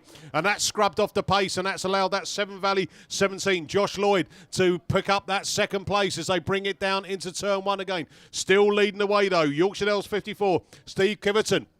And he's heavy on the brakes as well, getting that back end all out of shape as he still leads it, though. Severn Valley 17 still holding on, but here comes Phil Peake. Phil Peake trying to get the pace up the hill, gets a little bit of a tap, and they're all getting bunched up now. Exiting that start gate turn, up the opening straight down into turn 1 again. You could throw a blanket over them and cover them all. Who's coming out? That Cumdy 95, Stuart Powell. He did lead it early on. He's going to come round for the checker flag, but who's going to get it? Is it Severn Valley 17, Josh Lloyd? Josh Lloyd takes it from Phil Peake, from the Stuart Powell machine. Stephen Eastwood across the line, and then he led it for a while, and Yorkshire Dales 54 has to settle for last place. Steve Giverton.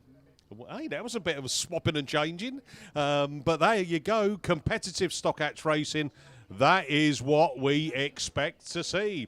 Up on the line, we are going to F600s, again sponsored by SGS, and we have one grid of these as well. So Yorkshire Dales 888, Pete Bilby, Sam Flatt in Melton 115, Mike Flatt in Melton 15, Trevor Frost in White Rose 1. Trevor actually won with aplomb, didn't he, yesterday? Graham Foster Viggers, Yorkshire Dales 66. And it is Graham Foster Viggers who gets his nose into that lead as he brings it into turn 1 for the first time. Slowing it all the way down. Can he make it stick? He seemed to be drifting down the hill, which has allowed Trevor Frost to take up the running. Graham Foster Viggers, Melton 15, Mike Flatt is gone wide as well. That's allowed the Sam Flatt machine, Melton 115, to climb the hill, but he doesn't get the momentum, and the Sam Flatt machine will need to do a little bit more to get up close and personal. But it is Trevor Frost, White Rose 1, round turn 2, down that back straight, leading them into turn 3 again, and it is that Graham Foster Viggers. I think the reigning champ is in that second place, chasing down Trevor, who seems to have got that F600 wound up to top mark as they bring it into turn 2. Near enough contact to wheels as they pick up the last lap flag. 1 lap to go. Trevor Frost, Graham Foster Viggers from Mike Flatt. There's your 1, 2, 3. Yorkshire Dales 888, Pete Bilby holding that 4th place. He's out there like Billy No Mates as the final machine. Melton 115 got a problem on board there because Sam Flatt has dropped down right to the back of the pack, but checker flag being prepared, and it's going to be 2 out of 2. White Rose 1, Trevor Frost takes the win. Second is going to go to Melton 15, Mike Flatt, which means where's Graham Foster Viggers? Oh, here he is. He comes round now to take up that 3rd in Yorkshire Dales 66. Yorkshire Dales 888, Pete Bilby in 4th. 5th place is Melton 115, Sam Flatt. So there we go. We are done with the F600s. We are now going to ladies class 4, and it's over to Steve Langley. Thank you very much then, Mickey B. So, yes, second round of qualifying for the Muck Junkie sponsored Ladies Class 4s here at round 1 of the 2021 Kent Cams and Simpson Race Exhaust British Autograss Series. We'll tell you lots about round 2 a little bit later on, like when entries open and things like that. So lots of information to come with regards to round 2. Looking forward to that one. But looking forward to Ladies Class 4s. And Gwen Reeves has been the lady to beat. And nobody has in Carmarthen. Well, actually, nobody's headed Carmarthen 7 men's or ladies at the moment this weekend. So we'll see what happens. But it is CM7 that is the first one out of that bend. And SR61 gets it all a little bit sideways. And Catherine Harding has to take avoiding action also in TA13. And all of a sudden then Gwen Reeves on her lonesome. CM7 going down the far side. Got the lead now of about the length of the far straight over Catherine Harding, who's got herself back up into second place. Julie Whittingham in SR61 after those slight exploits. Then finds herself back in that third place position. But no challenge at all at the moment on CM7. Julie Whittingham now going backwards, coming out of that bend. So, yeah, not having the best of times at the minute in SR61. Hopefully she can get it fired up as Gwen Reeves comes round in Carmarthen 7. Yellow flag with the black cross then goes out. 1:30 to go. Julie gets it going again. Is a lap down in SR61, so it's Catherine Harding in that second place as she takes the last lap flag in TA13, but it's all quite comfortable when all's said and done for Gwen Reeves. CM7 comes round for the final time. Checkered flag, another set of maximum points then. Carmarthen 7 it is that takes the win. Julie, I say, will be flagged in, but hey, no, they're going to give her value for money, so make her do her extra lap. And TA13 then in that second place slot, Catherine Harding, and Julie will come round and pick up third place points in Ladies Class 4s. Elite Racing Transmissions as sponsors of Ladies Class 6s. Those are the cars there on the line. Gracie Coles will come out of lane 8 in Penhow 9. Chloe Hampson, Pennine 70, is in lane 6. Lane 7. Zoe Coupland, Scunthorpe 36, is in lane 6. Angela Evans, North Shropshire 219s, in lane 5. The lady to beat, based on run 1, Sarah Trott in South Somerset 23, comes out of lane 4. Leanne Hushka in SL Treble 2 is in lane 3. Becky Smith, NS 434, in lane 2. And Fiona Thomas, TA66, in lane 1. So that gives us a full lineup. 8 cars on the grid for Ladies Class 6 Heat 2. And we've got track clearance. So the bungee lifts and we're away racing. Looks like we might be missing one of the car. Now, one just a little bit slowly away as we look over there on the far side. We are missing one of them. Not quite sure who's then on starter. We'll try and identify, but certainly very much a starter is Sarah Trott, South Somerset 23, your race leader, Scunthorpe 36, North Shropshire 219, and red flags on that one coming together then on the turn 1, North Shropshire 434, Becky Smith, one of the cars involved. And the other one looks like it is the Chloe Hampson Pennine 70. So they will go back to the rerun lane. We'll keep you informed just as soon as we know anything with regards to what's happening on that. But definitely we will be seeing them again because even air marshals, brilliant as they are, and they are, can't take a result on one straight. Right, looking to the line then. We're moving up one from 6 to 7, and it's a rerun of Ladies Class 7 Heat 2 Race 2. So to take you through that, it's back. Oh no, we can't at the minute because Paul's whispering in his ears. But I'm not. I don't think I want to know quite what they are whispering. But there we go. I'm sure it's not very sweet, but it might be nothing. But there we go. Class 7's on the line. Mickey B on the mic. I'm still in shock, Steve, what he's whispering in my ear. No, we are now back with Ladies Class 7s. So this is Heat 2, Race 2, Take 2. Max Sport, our series sponsor, D&M Design and Fabrication, our sponsor for the weekend. So if you remember when this one got stopped, Michaela Dance, PAC 5, was leading. Sister Alice had tucked in behind her in PAC 53, and then we saw the red flags. So let's have a count up out there. I think all back out. I can see Ali Ashmore there, Scunthorpe 514 coming out of lane 6. Michaela Dance, PAC 5, coming out of that lane 1, but she got the best of it because she got a nose in front and was leading it and starting to extend that, say, before those red flags came out. Alice is coming out of lane 3. Kesney Adams, lane 2. Julie Hawthorne, Fennyhow, Radford 176. She was in that final position when the red flag says that helped her. You need a bit of good fortune sometimes. Kelly Matthews in Victor Kent 427 out of lane 5, and Michelle Barrett out of lane 8 in York A2, who doesn't appear to be there. So we are looking for track clearance. Still red flags flapping about in the wind. It's a little bit more breezier today down here at Stroud. Overcast as well. But the racing is still hot. Here we go then. Bungee lifts. Let's go racing. And it is Ali Ashmore's got a great start. They're all popping wheelies down there, showing their undercarriage. As they bring it into turn 1. PAC 5 understeer there, pushed on there from Michaela Dance. She's out of it. Ali Ashmore then from Alice Bevans. From Julie Hawthorne. Fennyhow in the Radford 176. PAC 5 now picks it up there. Oh, Alice has square-wheeled it coming into that turn 4 and scrubbed off some space. She's now dropped back down in that 4th place. Down into turn 1, turn 2 we come. Still Scunthorpe 514. Ali Ashmore then leading the way from that PAC 5. The Michaela Dance has got all the way back up in the 2nd place. Great bit of driving. Side by side contact there between Julie Hawthorne, Fennyhow in the Radford 176 and the PAC 53 Alice Bevans, but they still all run as they come round to pick up the last lap flag. Scunthorpe 514 then. Ali Ashmore from Michaela Dance, from the Julie Hawthorne, Fennyhow. In Victor Kent 427, Kelly Matthews, and then PAC 53 Alice Bevans now in that 5th place. Round that turn 1 for the final time. Down the hill they come. And it is going to be Scunthorpe 514. Ali Ashmore takes the win. PAC 5, Michaela Dance 2nd. 3rd, Radford 176, Julie Hawthorne.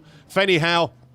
In Victor Kent 427, 4th, Kelly Matthews. And 5th, PAC 53, Alice Bevans. So there we go. We are done and dusted on the ladies' 7s. That rerun completed. Looking up on the line, I think we are going into the lower CC category, and it's 3rd heats. So that means it's a ladies class 1 rerun. So I think so. Let me just have a... You'll keep talking. Oh, well, I'm going to keep talking while Mr. Lover Paul Glover gets his binoculars out and has a little look up on the line. And it could be... It's men's. Yeah, so it's men's 3rd heat. Oh, everyone's looking at me. It is, because there's about 5 or 6 coming into the olden lanes. Yeah. But I know there's a ladies 1 rerun. Yeah, we know we've got a ladies 1 rerun to come, but it does look like we are getting ready for the male version to come back round. This could be 3rd heats, and if it is, and he's ready, he's primed to go, and it is Mr. Lover. I wouldn't say Paul we're primed Glover. and ready. I'm not ready because I'm not expecting these at all. So I have got my paperwork on this. I just haven't brought it up to date. So the first car on line up there, I see Ollie Hall up there in Scunny 1. So it's definitely race 1, heat 3 of the men's class 1s. Yep. So we've got Conor Griffiths in Severn Valley 101. Michael Aiken in the North Shropshire 192. Chris Dyer in Evesham 28. Ollie Hall in Scunthorpe 1. Zach Bowers in the Stroughton District 115. Lewis Woodruff 72. Addison Brockley in Sturton 45. Roger Morton in Evesham 191. York 191. So let them sort themselves out. I can see the Scunthorpe 1. Oh, they're getting a bit cross-hobbled and tangled up, and that mini's just going in all sorts of directions, and it went into corner first and come out in it next to last, but it's Ollie Hall in Scunthorpe 1 that leads them from the North Shropshire 192. of Michael Aiken, sorry. Michael Aiken, the little mini that's only mini in this race. Still having problems. That's a Seven Valley 101 of Conor Griffiths. And Connor's slowing right down, so it looks like he's got problems on board. But no problems for Ollie Hall as he brings them round this time. It's Scunthorpe 1 to start another lap. So it's Scunthorpe 1 that leads it from the North Shropshire 192. Then it's the York 192. Stoughton District 115, White Rose 72, Sturton 45 and Evesham 28. But Scunthorpe 1 up that top side.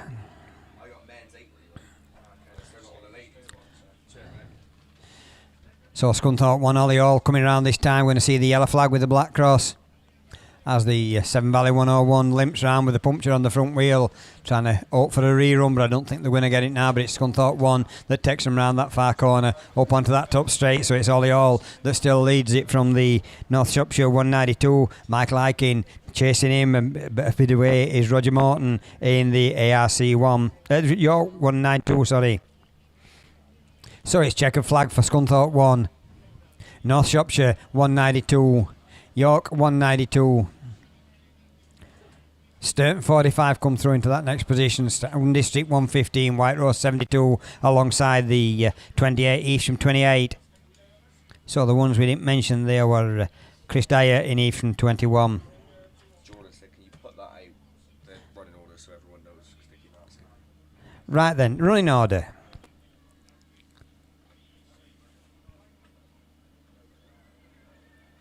Just a minute.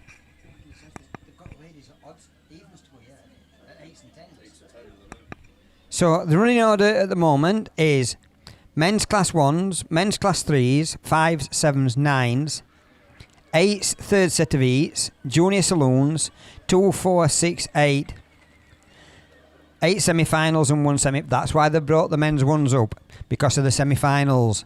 So we'll sort these out as soon as we can.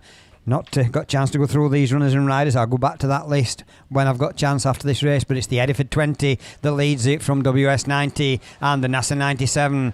But it's the Eddyford 20 of Richard Parks that takes them in up that big hill for the first time of asking, the only mini in. Now they've got a couple of minis in this one, but this one's going a lot better job as the WS20 of Richard Parks takes them into that trade stand corner as the NASA 97 of Dave Owen moves up into that second position and looks to move up on the inside of the Eddyford 20, but the side by side as they go down past us. But it's Eddyford 20 that's just got his nose in front, who's going to get the best drive up this hill. It looks like it's going to be the Eddyford 20. WS20, sorry, of Richard Parks that leads. No, it's not. It's Eddyford 20. I ain't got that on me. Dan Keady in Eddyford 20.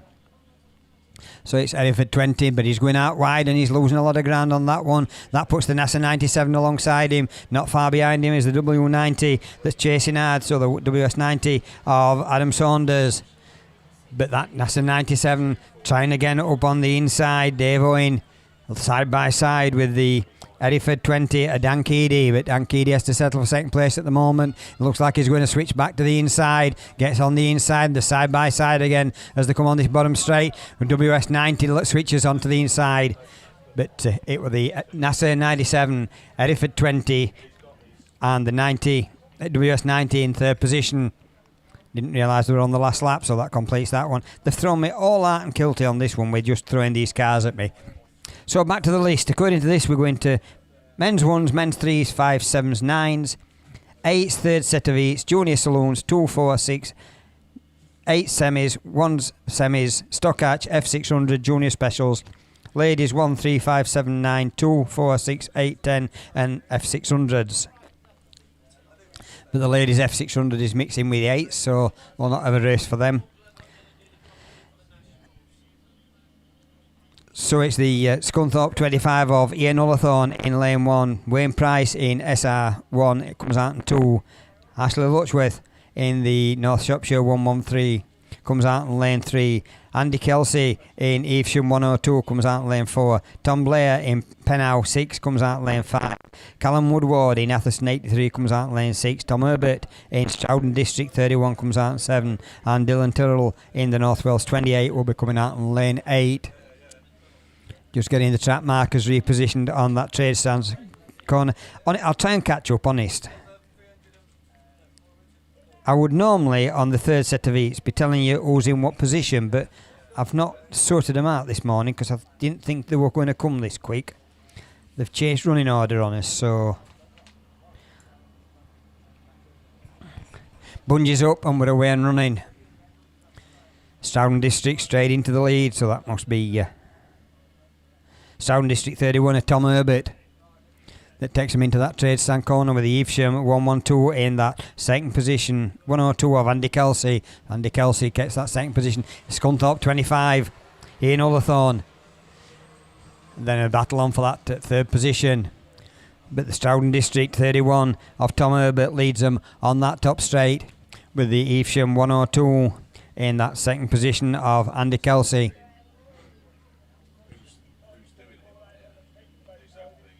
So it's Evesham 102, Stowden District 31, North Shropshire 113, Scunthorpe 21, SR1, Pennow 6, North Wales 28, Atherstone 83.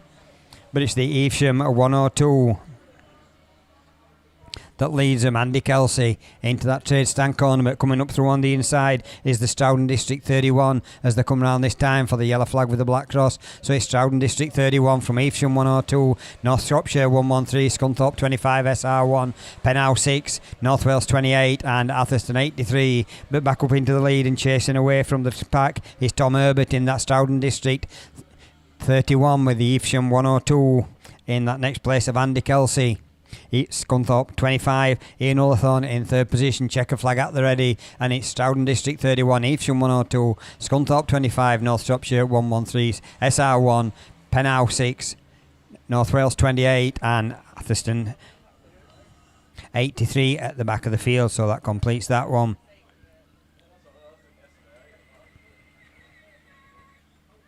So we've got the fourth race and we should have Rhys Edwards in North Wales 21 coming out in lane 1. Paul Woodward in the Atherstone 183 will be coming out in lane 2. Ryan Smith in PhD 29 will coming out in lane 3. Alex Hill in St Neots 164 out in 4. Luke Fairhurst in 304 comes out in 5. Tom Powell in North Shropshire 28 comes out in 6. Ben Gold in North Shropshire 443 comes right on the outside in lane 8. Can we find out if anybody's doing anything among these?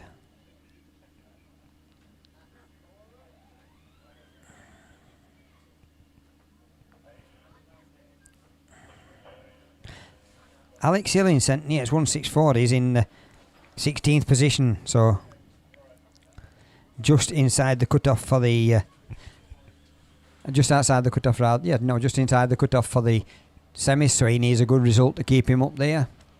So about 4 cars altogether, but it's the PhD 29 that leads them, so that's Ryan Smith in PhD 29 that leads them with the WS. We ain't got a WS, can't be. So it's PhD 29, North Shropshire 28 in that second position. That's Tom Powell in that North Shropshire 28, but the PhD 29 of Ryan Smith just kept it going up that hill and stretches that lead to about 4 car lengths as they go up that top straight. North Shropshire 443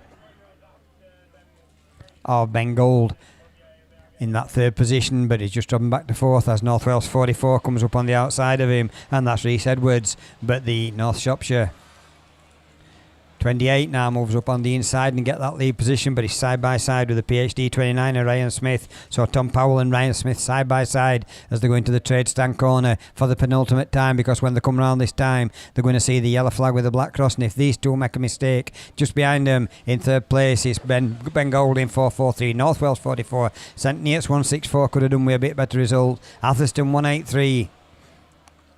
But it's the North Shropshire 28 that's nodding his head and trying to get that car to go a little bit quicker as he goes up that top straight with the PhD 29 in that second position, still chasing hard and looking to switch to the inside. Who's going to get the run to the line? It's going to be North Shropshire 28, PhD 29, North Shropshire 443, North Wales 44, St Neots 164, and last but not least is the Atherstone 183 of Paul Woodward. So that's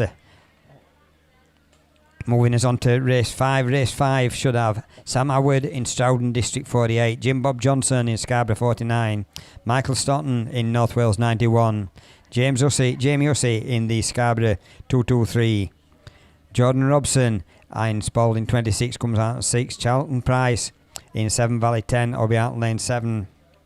Mark Herberts in North Wales 112 comes out in lane 8. So that's the runners and riders for race 5.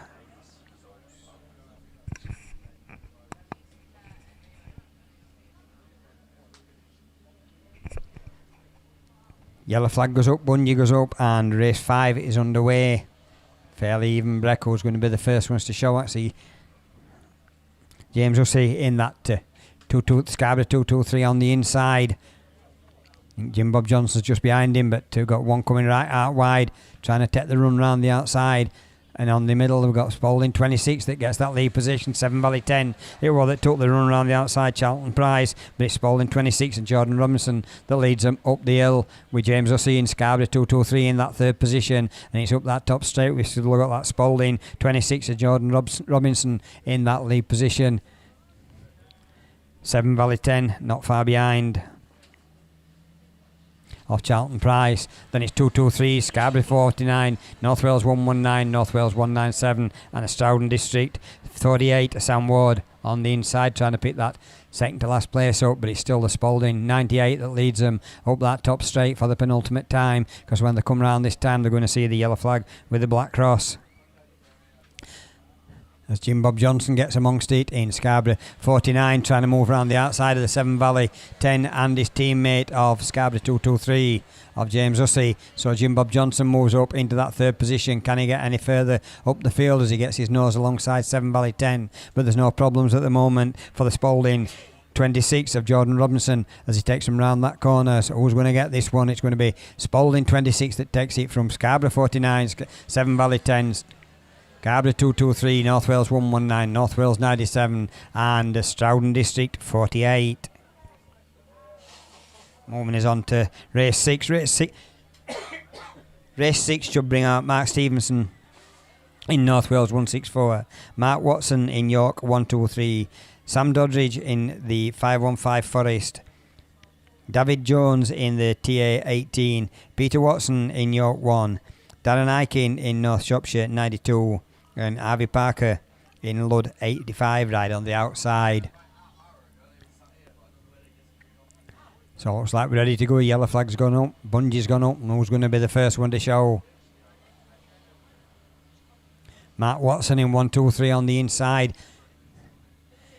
Got that nose just in front. Who's going to do the braking and keep it correct on this corner, pointing in the right direction? But it looks like it's Mark Watson that's come into the middle of the field and got that lead position. So York 123, North Shropshire 229.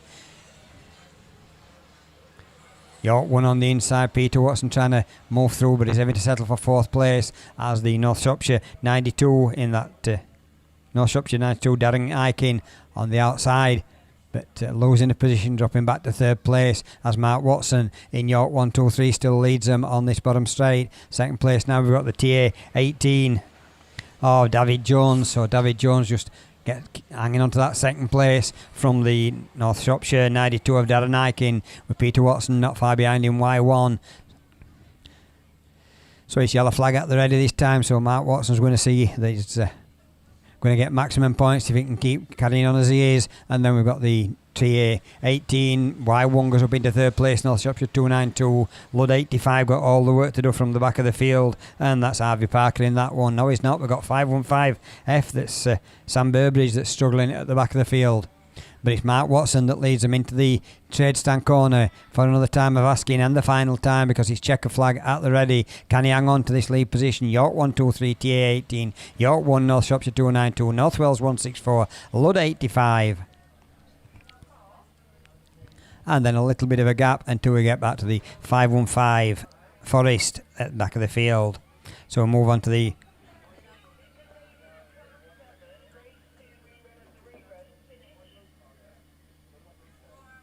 So we've got race 6 coming up, and I've lost a driver out of me. Oh, it's the Aaron Middleton had a good run yesterday, had a first and a second, so he's up in joint third place.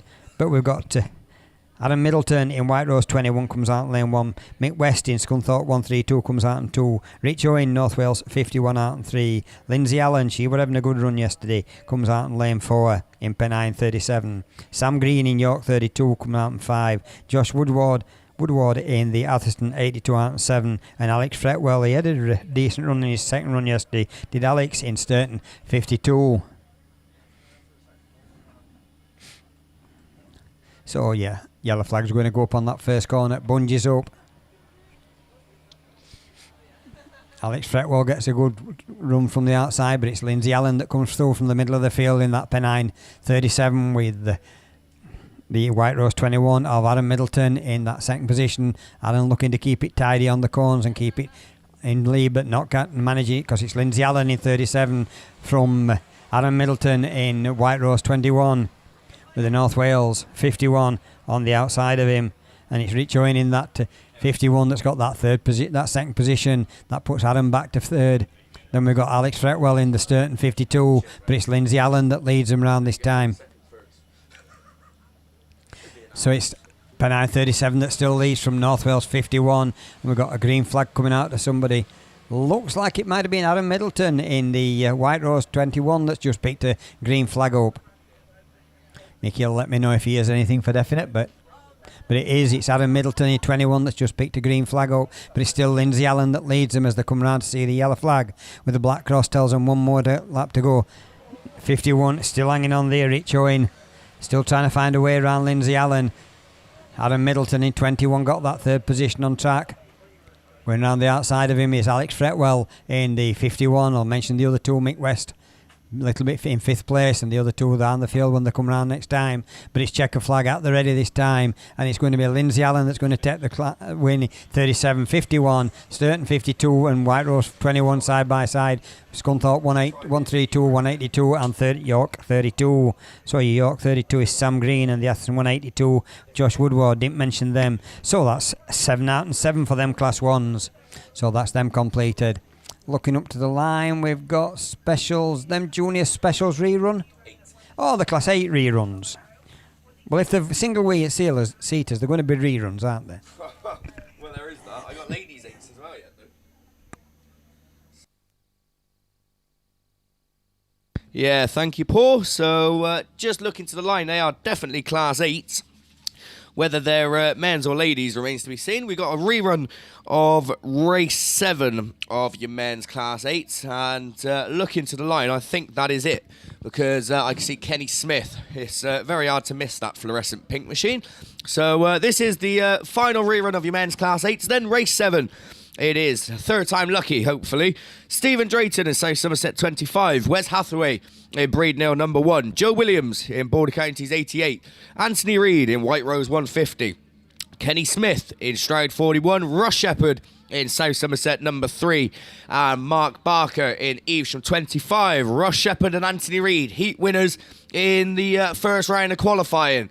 Engines are revving, they're very eager to go, but we haven't quite got track clearance by the looks of it, because we have still got red flags flying. So, as I said, then Russ Shepherd and Anthony Reid, they both sit on 55 points after the first round of qualifying. So they'll be looking, both of them, to have a good run and get up the order and stay at the top as the bungee list. Then we are away. Russ Shepherd it is that had the best of starts in South Somerset number 3. Kenny Smith going with him. Reed Speed looking at the inside though in 150 as they go into turn 1. It's going to be Russ Shepherd that leads them. South Somerset number 3 it is. Kenny Smith runs second. Anthony Reid third from Wes Hathaway in Breednail number 1. I think Stephen Drayton just looking at the inside as Barker drifts out wide, but a change at the front as Kenny Smith it is that takes up the run in Stroud and District 41, leading away on home soil, but Russ Shepherd's back up the inside in South Somerset number 3. Smith relegated to second. Wes Hathaway is on a charge now as he moves up to third and keeping that inside line. Anthony Reid relegated to fourth in White Rose 150. Oh, Stephen Drayton's up in the air but comes back down as he pops a big wheelie on the far side. We're still racing, 2 more to go. Shepherd from Smith, from Wes Hathaway, Anthony Reid and Mark Barker in Evesham 25. That's the running order as they go into that start gate turn for another time. I think it's going to be last lap flag this time as they come past us once again. Rush Shepherd looking to make it 2 wins out of 2 and sits on 110 points. One more lap to go. Kenny Smith still runs second. Wes Hathaway third.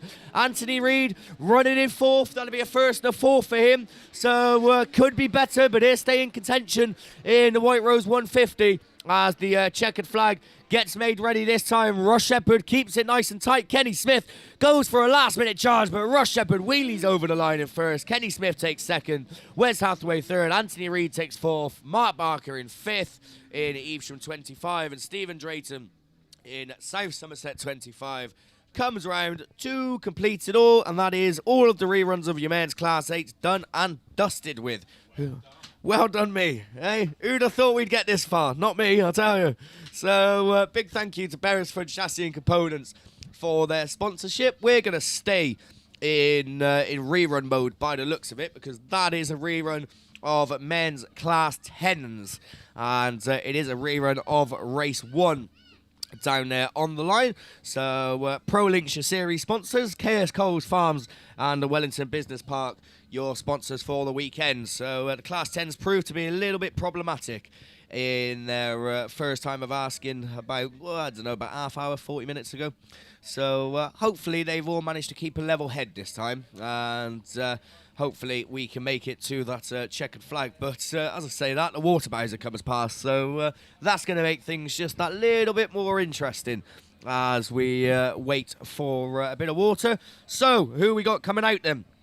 Down there should be Phil Cooper in ARC number 6, Chris Ellis in South Somerset 6, Darren Grasby in Evesham 122, Luke Bennett in North Wales 62, Darryl Smart in North Shropshire 77, Nick Williams in Melton 60, and Phil Young in Evesham 23. They should be the ones that are coming out. I believe it was Luke Bennett that was leading the way last time in North Wales 62. This got red flagged because I think it was Phil Cooper and Darren Grasby that come to grief. The pair of them, I think, made contact and having a little bit of a barney as they went into that bottom turn. But I can't see if they're both back out. It does look like the grid seems to be full. But Phil Cooper coming out of lane 1, so even if he was down there, I wouldn't be able to see him. But Darren Grasby's definitely down there in lane 3 in Evesham 122. So we will just have to wait and see. The water bowser, I think, has done the job that was required. And it looks like it is going to make its way off the circuit. And we can get ready to go racing with your men's Class 10s. 2 reruns to come your way, race 1 and race 2. So don't be going anywhere yet, as we can hear the engines revving. And the water bowser's making its way off the circuit. We look around the track. We can still see red flags. One's gone down. The black one's up. The yellow one goes up. The bungee goes up. And 10s are off. And it looks like we are running without Phil Cooper in ARC number 5. But Chris Ellis makes a very good start in South Somerset number 6 as he goes out very wide. Who's come through? Nick Williams, I think, in Melton 60. So it's Williams from Grasby from Ellis. There you 1, 2 and 3 as they all start interchanging positions. Luke Bennett was leading it last time. He runs 4th, but goes past Grasby, who gets it all wrong in 122. But at the front, Nicky Williams gets it all out of shape and finds himself getting it all wrong. So your race leader, Chris Ellis, is away. Bennett's up to 2nd. Nick Williams runs 3rd. Phil Young 4th. Grasby then in 5th from Darryl Smart in North Shropshire 77 as your race leader is away and gone. No one's going to be catching Chris Ellis at this rate as he comes past us for the penultimate time. Last lap flag is out. Luke Bennett still runs 2nd in North Wales 62. Nick Williams in 3rd in Melton 60. The race on for 4th between the 2 Evesham club mates. Darren Grasby battling it out with Phil Young, and it's the 77 machine of Darryl Smart at the back. But wins don't come much more convincing than this. Chris Ellis, South Somerset 6, takes 55 points. Luke Bennett takes 2nd, Nick Williams takes 3rd, Phil Young 4th, Darryl Smart moved up a position in 5th, and it's going to be Darren Grasby that finishes it all off. And I don't think Chris Ellis saw the checkered flag. He was going that fast, he completely missed it as he comes round for an extra lap. But certainly on the pace in that race was Chris Ellis, and he takes maximum points. Luke Bennett has to settle for 2nd in North Wales 62 machine. So fantastic stuff then from the men's 10s. More of the same would be nice. As we look to the line, we see race 2 rerun down there. This is the one where Mark Griffiths and Phil Rogers got tangled up about 200 yards off the start line. So coming out in this should be Leon Parnell in Uffleston 9. Kelly Bishop in Yate and Sudbury 37. Barry Ashmore and Spalding 514. Phil Rogers, PhD 2. Sam Burbage, Sturton 40. Mark Griffiths, Severn Valley 2. Paul Harris, Carmarthen 2.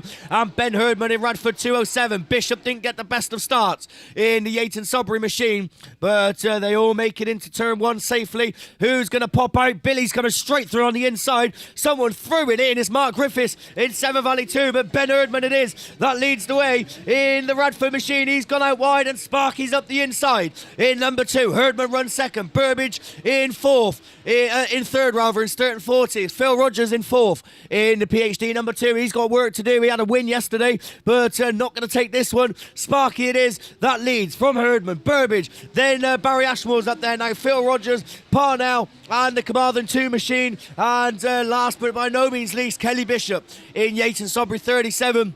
But your race leader throws the car in for the penultimate time. His last lap flag. One more to go for Mark Griffiths in Severn Valley 2. The race is anyone's for second. Ben Herdman on the inside line, but Sam Burbage has gone out wide. And who's got the speed? Billy in the PhD 2 machine tries to shoot through. Someone's out. It's the Uffleston 9 car that's found itself coming to grief, but it's checkered flag. What a race. Unfazed at the front though. Mark Griffiths takes the win.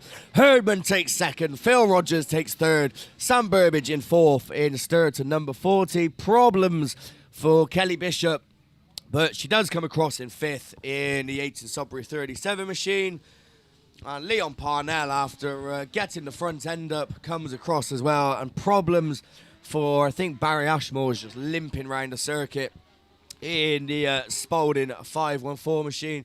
But we'll come round to pick up what could well be valuable points for the 514. So Class 10's done and dusted. Woo, we're on a roll here. So what we got now? We got Class 3s down there on the line. And that is going to be the third heats of men's Class 3s. So 4 races scheduled to come your way. So just here and then, before we go racing to Class 3s, we have a runoff in the men's Class 1 for the final place in the semi-finals. Dylan Tyrrell in North Wales 28 and Jordan Robinson in Spalding 26. Both drivers will have to get to their car because they have got a runoff. We'll announce that again after, but for the time being, we're away with the LorryInsurance.com sponsored men's Class 3s, third round of qualifying. And the first one to show is going to be Holloway. They slow it right down in turn 1. But 34 it is. Jamie Lee and Chris Allenson running side by side in second and third. Hartwright's up to fourth. Dean Guy's in fifth. Ruffy's well down the order in White Rose 71. He's down in sixth.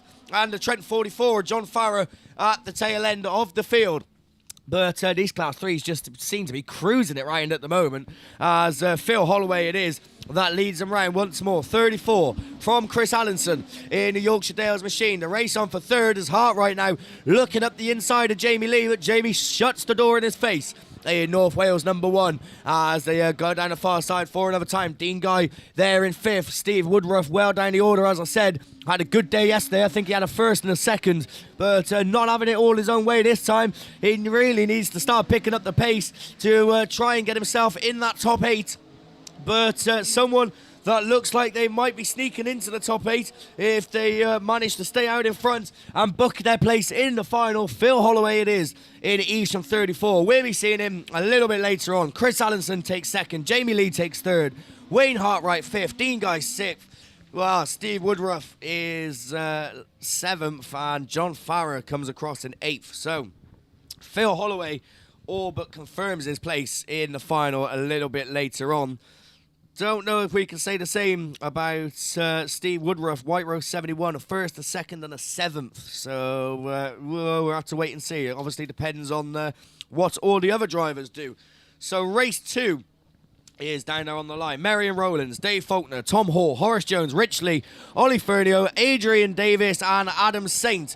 And it's a dreadful start. Tom Hall hasn't got very far at all, and Dave Faulkner look to have problems gating as well in the Star Machine, but no problems for Adam Saint in the Cambridge number 1. He leads the way from the Typhy 1 machine, and Rich Lee in Scunthorpe number 70 slots there into 3rd. Ferdio's up to 4th in the 209, but Typhy 8 of Horace Jones going right round the outside of him, and Dave Faulkner is playing catch-up in Star 6. But Adam Saint it is. Moves on to another circuit as he comes past us once more. 2nd place still being occupied by Adrian Davis in Typhy 1. Rich Lee sits in 3rd in the Scunthorpe number 17. The race still on for 4th as Ollie Ferdio moves through but gets it round. Oh, Typhy 8 has to slam on the brakes, and those two find themselves side by side once more as they go down the far side. Last lap flags out though. Adam Saint making this look easy. Cambridge number 1 it is with 1 more to go.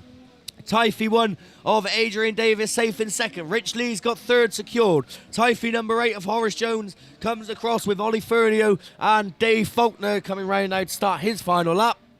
But it's going to be checkered flag at the front. Adam Saint it is. Cambridge number 1 takes the win. That's 1st and 2/4 for him. Typhy 1 takes 2nd. Rich Lee takes 3rd in Scunthorpe number 70. Ollie Ferdio in Radford 209.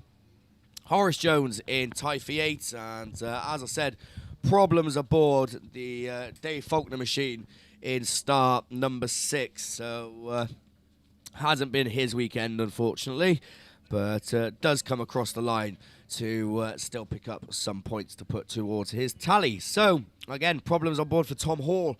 Hasn't been his weekend either in St. Neots 12 as he finds himself virtually stuck still on the start line. So we'll wait for him to be escorted into the pits. We look to race 3, and I'll tell you what, this one's probably the best lineup of the 4 races scheduled. Paul Stevens is coming out in Ludlow 69. Paul had a 4th yesterday, but picked up a DNF in his 2nd heat. So unfortunately, doesn't look like he'll be making the final, but he'll still be as competitive as ever. Leon Dorset, North Shropshire 293.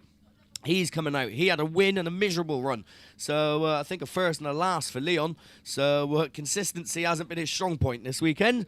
He's in lane 2. Paul Coles is lined up next to him in South Somerset 165. Paul, 3rd and a 4th yesterday. A win, you'd never know. Might bump him up the points that little bit more than he needs. He's joined by Simon Farrer. Now, he looks absolutely unstoppable yesterday.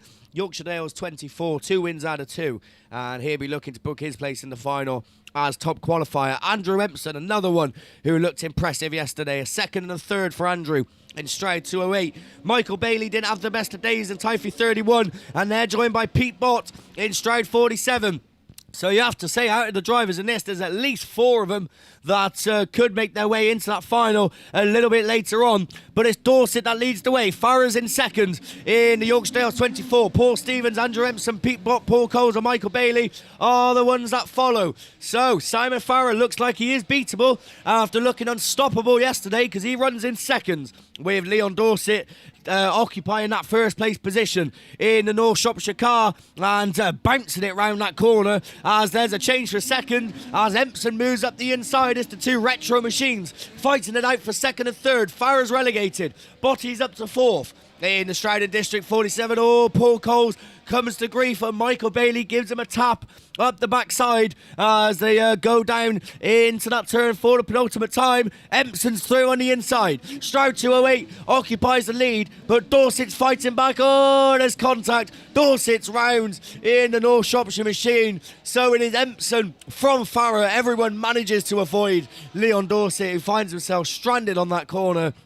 But at the front is checkered flag. Is this going to be enough? Sideways he goes. He's slowed down. So Empson just holds off. Simon Farrer takes 2nd. Botty takes 3rd. Paul Stevens in 4th. Paul Coles comes across in 5th. And Michael Bailey in Typhy 31.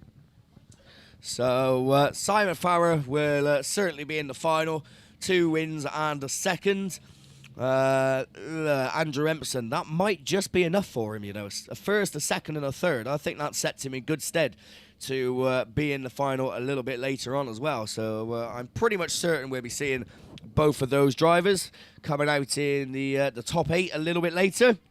And let's see who could join them out of race 4 then. Race 4 brings out Martin Gould. So Martin joint 7th overnight with a 2nd and a 3rd. So again, a good run for him in this.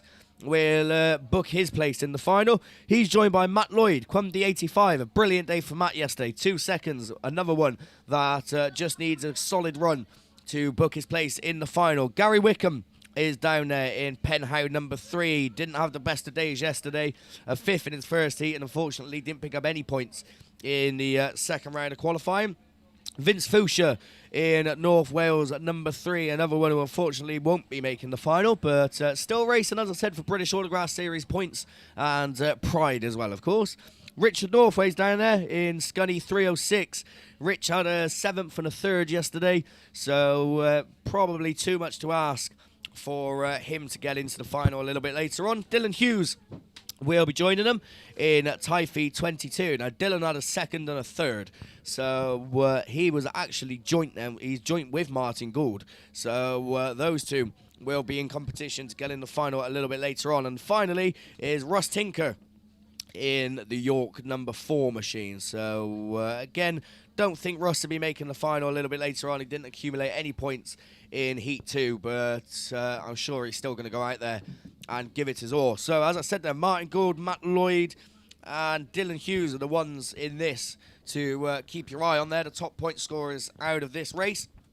And as I said, a solid run for all of them. Then we might be seeing all 3 of those a little bit later on in the final. Of course, for those of you that are here today, if you've never been racing before or you're not familiar with the Bass layout, then we do run 3 heats of each respective class and accumulate all of the points from the heats, and the top 8 drivers go into the final. That is the case for every class except 1s and 8s, because there are more numbers in those classes. We look for the top 16 to go into semi-finals a little bit later on, and we'll explain all that when we get to it, because that might be a few hours yet. But as I said, speaking of the semi-finals, actually, I'll just announce it one more time. There is a runoff for men's Class 1s to get that final place in the semi-final. Dylan Tyrrell in North Wales 28 and Jordan Robinson in Spalding at 26. Right, we're back with Class 3s. Race 4 of the 4 races scheduled is away. Matt Lloyd has the best of the starts. Tinker, I think he must be using some nitrous in the back of that car, because he come from last all the way to first, but then spun it in the corner. So Matt Lloyd it is that leads the way. Goldie runs 2nd and Dylan Hughes 3rd. So they're the 3 I told you to watch out for, and they're the ones in 1st, 2nd and 3rd. Northway runs 4th with Gary Rickham running in 5th. Vince Foucher in the North Wales number 3 and Russ Tinker in York 4. But at the front then, Matt Lloyd unchallenged at the moment. But as I say, that push is on, and Goldie comes right up the inside in 3:43. These two looking to book their place in the final a little bit later on. Typhi 22 of Dylan Hughes running there in 3rd. He can't afford to drop back anymore, because that will cost him points. But as I say that, Northway's up the inside in Scunny 306. As they come past us for the penultimate time. It's last lap flag. It's Gould from Lloyd. There you 1 and 2. They're away. Then we go to Northway in 3rd. Typhi 22 and Dylan Hughes runs 4th. Gary Wickham in 5th. Vince Foucher in 6th. And problems aboard the Russ Tinker machine in York 4. As he finds himself trailing towards the tail end of the field. But at the front is checkered flag. Martin Gould books his place in the Class 3 final a little bit later on. 2nd goes to Matt Lloyd. That should be enough for him as well. 3 seconds. Richard Northway takes 3rd. Typhi 22 and Dylan Hughes will be hanging on by the skin of his teeth. He'll have to wait and see if he's done enough. Gary Wickham in Penhow number 3. Vince Foucher in North Wales 3. And Wes Tinker we're just waiting for, but he's spun it again, unfortunately. In the York 4 as your 1st and 2nd place cars come past us for an extra lap. So Wes Tinker then does come across, Russ Tinker rather, does come across and complete the race. So 4 races scheduled, 4 races complete. LorryInsurance.com, your sponsors. We've got open wheeled specials down there on the line. They look like junior specials to me. So I think Paul and Mickey are trying to figure it out, but I'm guessing junior specials. And Paul's got a microphone in his hand, so that gives me some indication. So it's back over to Paul. It helps if I turn it on. I had a microphone in my hand, I just turned it on. So it's looking like we've got, according to Mickey B, now if I'm wrong, it's Mickey B's fault, not mine. We've got Pennine 6 up there, so that means we've gone race 5. Not got time to go through them. We'll wait and see who we get as they come across the top.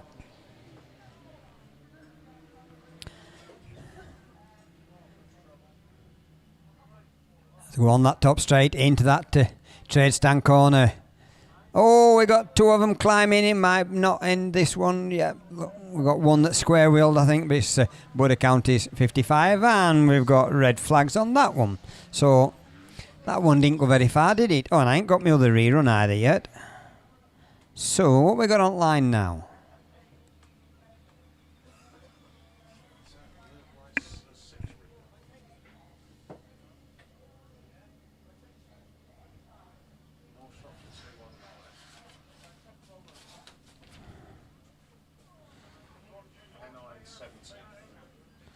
Don't know.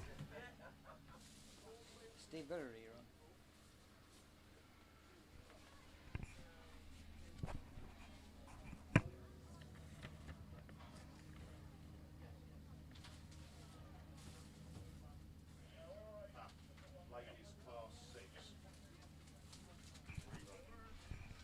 So on the line we've got a ladies class 6 rerun. So if Mr. Langley's about, if not, we'll pick it up for you, Steve. It's not a problem. Got a class 6 rerun. So it looks like it's, if it is this rerun, it's TA66 Fiona Thomas on lane 1. In lane 2 we've got Becky Smith in North Shropshire 434. Leanushka in Solway Treble 2 comes out on 3. Sarah Trott in SS23 will be coming out lane 4.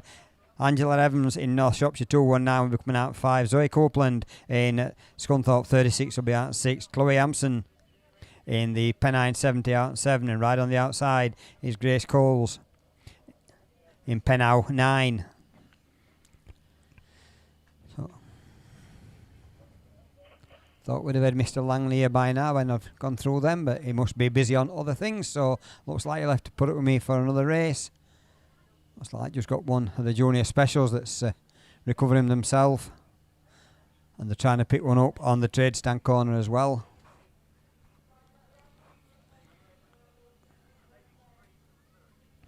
So we have got 2 reruns of them junior specials. One we've just tried to complete and failed miserably on the first corner.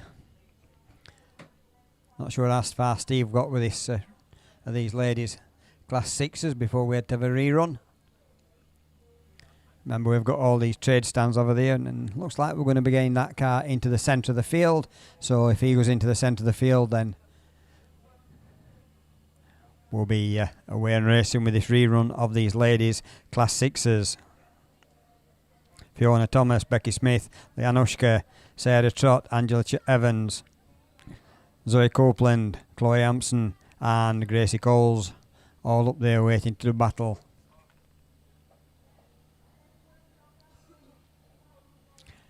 So yep, getting flags around this field, so it looks like they are going to take that junior special into the centre, and then we'll be away and racing with this rerun of these ladies class 6s. I see Zoe Copeland on one in the lead, but she's now just dropped back the second. Who's that that's come through on the inside? It's the SS23 that leads them as they come past me. That's Sarah Trott that leads them with Zoe Copeland in that second position in Scunthorpe 36. Them 2 stretching a little bit from the rest of the field. Troubles on board for the Pennine 70. I think it is Chloe Hampson. So it's SS23 from Scunthorpe 36. Solway Treble 2. Pennow 9. NS 219. And then the Pennine 70. Chloe Hampson recovering after problems early on. But it's still that SS23 of Sarah Trott that leads them round that corner. Zoe Copeland in the Scunthorpe 36 in that second position, but not far behind her. We've got Leanushka in Solway Treble 2, and then it's the Pennow 9 of Gracie Coles with the North Shropshire 219 of Angela Evans.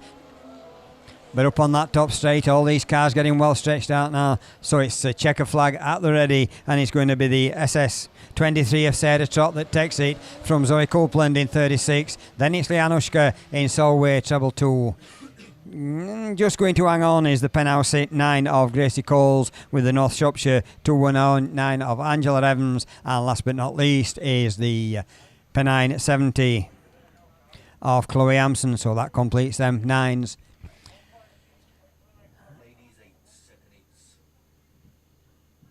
We think it's ladies eats second set of eats, so not certain, but we think it is. If it is, I should have been up at pits looking after a car, but I'm a little bit late with that, so we'll leave it back to Liam.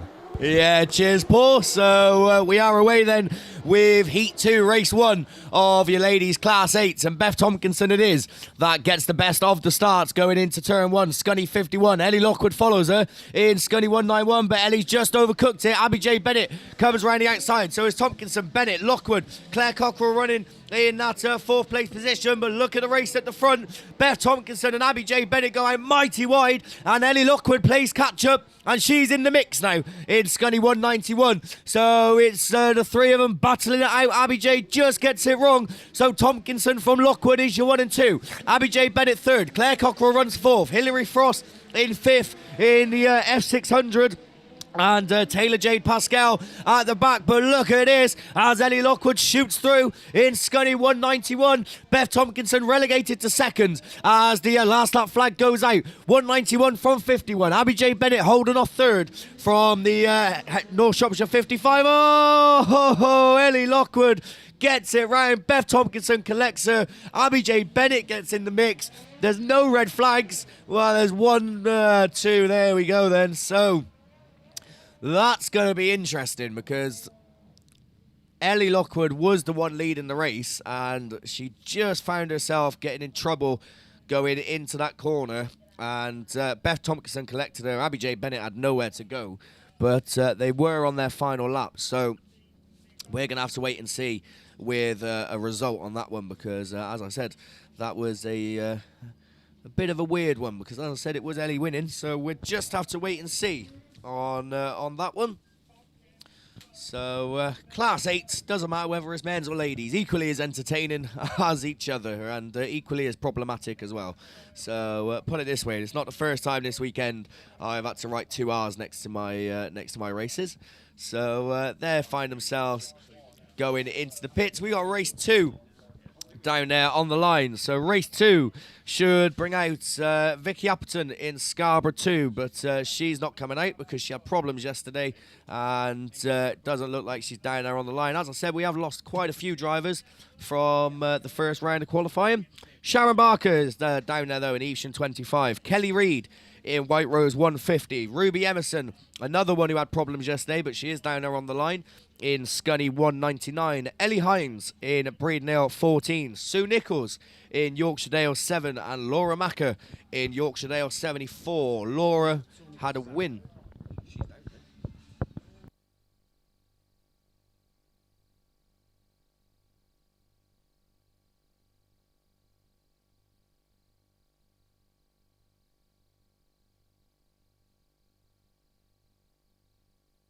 Right then, so just hearing from Mickey B that Ellie Lockwood unfortunately finds herself excluded from the result in that previous race. As I said, it was Ellie who was leading, but I think the incident was caused by her just losing control of the car, and it sounds like they are going to take a result from the previous lap, which, as I said, without Ellie Lockwood, should leave Beth Tompkinson as your race winner, with Abby Jade Bennett second and Claire Cockrell third. I think that's the way it came across. The next, I think, was Hilary Frost and Taylor Jade Pascal. So that's race 1 completed, I'd imagine, because, as I said, it does sound like they're taking a result. Race 2 is on and off the line, and look at this. We got wheelies being pulled. Laura Macker has had a dreadful start in Yorkshire Dale 74. She had a win yesterday, but she's got a lot of work to do. But Sue Nichols, I tell you what, the car was badly damaged. Oh, I was just going to say she's come out in front, but she's got it square wheeled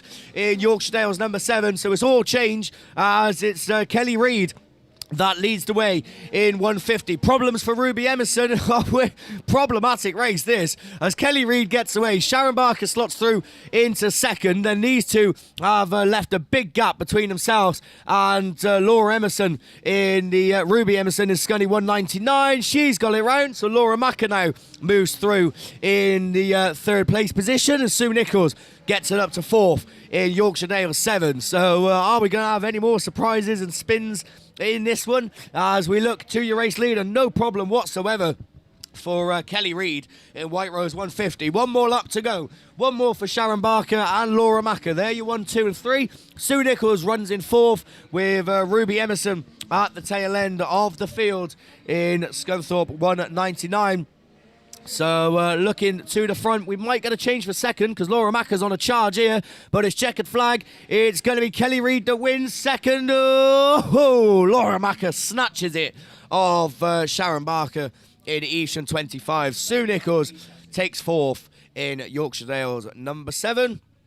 And problems once again for Ruby Emerson in Scunthorpe 199 as she comes across, but still picks up 5th place points. So race 2 complete. Race 3, the final race scheduled, is down there on the line as Paul Glover looks to go find a step ladder so he can see Rosemary racing. But he's made his way out. If you hear a lot of shouting on the side, then that's what it is. So race 3 is down there on the line. Megan Littler is coming out in St. Neots 55. Maisie Phipps in Stratton District number 12. Claire Horner flying yesterday in Melton 62. Jade Russell in Victor Kent 19. Shelby Almond in North Wales 271. Rosemary Glover in White Rose 2. And Josie Tompkinson in Scunthorpe 52. So a very competitive lineup there of ladies class 8. So as I said, Claire Horner yesterday absolutely flew around the circuit in the Melton 62 machine. So she'll be looking to try and make it 2 wins out of 2 in her rounds of qualifying. As I said, Ladies 8's 3 runs, but they're all equally as competitive as each other, as Ladies 8 is one of the best classes in terms of the ladies and indeed the men. But we are away, and would you believe it, Claire Horner it is that shoots out of the gate in Melton 62. She's going to lead them into turn 1. Josie Tompkinson pushing on in 52, but it is Horner from Russell. There you 1 and 2. Maisie Phipps slots up into 3rd in the Stratton District number 12. Josie Tompkinson in Scunthorpe 52 runs 4th with, I think it's the North Wales machine of Shelby Ullman looking around the outside, and Rosemary Glover in White Rose 2. We got 1 square wheeled, but they've got it going again, so we can continue. Claire Horner's away and gone. Jade Russell's there in 2nd. Josie Tompkinson runs 3rd. A change for 4th now as Ullman looks up the outside of Maisie Phipps, who gets it round and gets collected by Rosemary Glover in White Rose number 2. Are we going to keep this one going? It doesn't look like it. Red flags are out on that one. So, well, race 3, unfortunately, couldn't follow race 1 and 2 and get it to a completion. The red flags come out, and they will have to go into the rerun lane, and we'll be seeing them a little bit later on.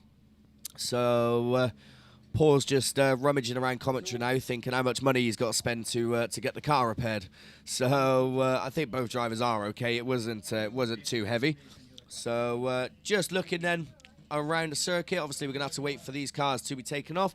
We've got Class 5s down there on the line, so I believe this is the men's 5s for their 3rd round of qualifying. And as eager as ever, to my right is Mickey B.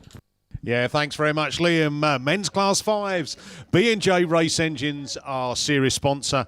Race 1 then, we've got a little bit of time while they sort the cars out on the track. So let's just see who is our top point scorer in going into this 3rd heat, Race 1. And there's 2 of them. South Somerset 36, Matt Thompson, coming out of lane 4. Equal 3rd at the moment on 90 points. So he's done okay thus far. Top 8 into the final. No semi-finals in men's Class 5s. Alongside him, lane 3, appropriate, is Jaber Smith, Ludlow 8. Also 90 points accumulated and equal 3rd. Luke Jenkins out of lane 2, PhD 7. Evesham 777, Graham Stedman, lane 1. Andy Warriner, LM 125, lane 5. Dan Godfrey, Cambridge 10, lane 6, equal 5th on points at the moment. So he needs some probably top 2, 3 and see how the points pan out through the rest of the heats. Invicta Kent 22, Ian Thorndike, currently sat 14th. So probably needs the win, to be fair, to get him into that top 8 position. And Stroudon District 103, Daryl Heath Bayard. Not enough points on the board to get him into the final, but all about accumulating those points. It's a long campaign. I think we've got 4 rounds. There was talk whether or not they could squeeze a 5th in there. Well, hopefully they can. We'd like to see a 5-round series, but we'll settle for 4 because we didn't expect it to happen a few months back. So. We'll take what we're given, and if the racing is like what we've seen thus far, it'd be really good. Hold on a minute. There's a turquoise bike that's gone missing. So if anyone has located a turquoise bike, got no more detail than that, can you please return it to where you found it, or bring it round to commentary, and we'll reunite it with its correct owner. So that's a turquoise bike. It's missing. If you find one, bring it to commentary, and we'll get it reunited with its owner. So that's where we are. The teleporter just taking that final open wheel special off the line. And once we've got that, we'll have track clearance, and we'll be back racing down here at day 2 of the first round of the British Series, down at Stroud. Here we go then. Engines are revving. Who's your money on? Who's coming out of that grid the quickest? Here we go then. Bungee lifts. Let's go racing. Thorndike's got a cracking start out of grid 7. He knows he needs to win it to get himself a chance into the final. Oh, Matt Thompson. It's contact. Oh, we're over. Oh, sausages. We're over. I think that is Godfrey in the Cambridge 10 that's over on his side. As the marshals running over there, they'll peep their head down inside and go, "You all right, my son?" He'll go, "Yeah, just tip me back over," and we'll get the medical crew out to check him over, and hopefully everything will be okay. Again, these guys are a sturdy bunch in the 5s and 7s. All these cars, as you know, are built to the highest safety standards. And I'm just having a look at the marshals now, just tipping the car down. And there we are. It is Cambridge 10, Dan Godfrey, that has gone a little bit this way and that way and ended up on his side. As I'm just looking back at the replay. Bit of contact there with the South Somerset 36. Not Dan Godfrey, by the way, but Dan just got the impact of what that first contact was. Spun that Matt Thompson machine round, which clipped the Cambridge 10 and sent him over. So again, he's out of the car, so that's good to see. And that means that will go back for a rerun. So race 1 of Heat 3 for the men's Class 5s. Didn't start too well, did it? We go for a rerun on that. So we'll just have a listen to see if we can find any decision that is going to be taken on that. But while they sort out the car, while they sort out Dan, a little bit of water just going down on the track in the selected spots they want to do. While they're doing that, let's have a look at race 2 and who is the top points qualifier so far in this one.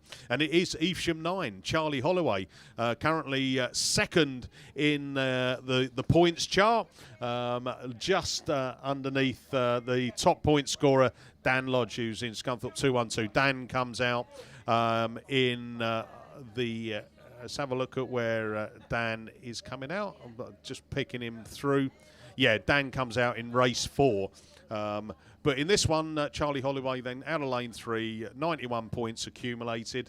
He's had a win and a third to get him to that position. Who's the next at highest points? And it is Ryan Jones, Cumdy 3. He's in 12th position at the moment. He's had a fourth and a second. He's got 73 points. Now, I would think a win is really knocking on the door of the final. A second, it's in the lap of the gods whether or not you've got enough points to get through into that the top 8. But Charlie Holloway, I think anything in the top 3, and that will mean that you've got your place in the final a little bit later this afternoon. The rest of the guys, I think they are just a little bit down on points. Haven't had the best of runs. I think Sarah Howe, I think she was running, she was having a good run yesterday in that second heat, and I think there was a bit of contact, and that meant that she got dropped back down to 6th place in the end, and that's really what's probably cost her this weekend. And we've said it before, isn't it? You need a little bit of luck, good fortune. And that's how it is. You've just seen there with Dan Godfrey. Wasn't doing anything wrong at all. He just got connected with following an earlier incident as they were coming round that turn 1, and that's put him on his roof and ended up on his side. But he's out the car. He's okay. The car will live to fight another day, and I'm sure that with the repair time that's there, that we'll see him back out in the rerun. I haven't heard anything over the radio on any exclusions or any decisions, but I'm sure I'll get that information fed into me, and then I'll let you guys know as well. So the Bowsers have done their stuff. The track is now clear. We're looking round for track clearance. And very soon I can see Marshall post number 2. Yeah, he's clear. First Marshall post lifts his flag to the sky. We are off and racing. Ryan Jones, who needs to get this one at 55 points. Again, first into turn 1. He knows he needs to lead this one, and he's going to set the pace. Round turn 2. Up the back straight into the hill climb. Evesham 9, Charlie Holloway up there as well. Sarah Howe, the Stroud and District 1. He's square-wheeled it and slid that down the hill. She's now dropped back into the 5th place as we go back to that lead car. Round turn 2, down the opening straight again. He's already heading into turn 3. And it is that Ryan Jones machine from Charlie Holloway, the Cumdy 31, Ian Jones. Then it is Sarah Howe that's there as well. And I think is there a problem on board for Evesham 9?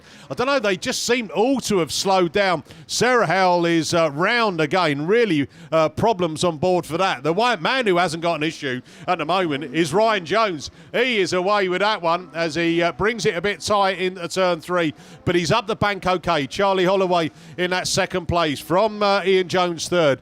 4th is that Ludlow 24, Jordan Powell making a move. Breednil 99, Pete Cheshire, and then Sarah Howell's had an eventful race. Checkered flag already, Ryan Jones. That's how far in front he was. Just coming out of turn 2 for the final time. It's going to be Evesham 9, Charlie Holloway, and that should book a place in the final with that 45 points. Cumdy 31, Ian Jones in 3rd.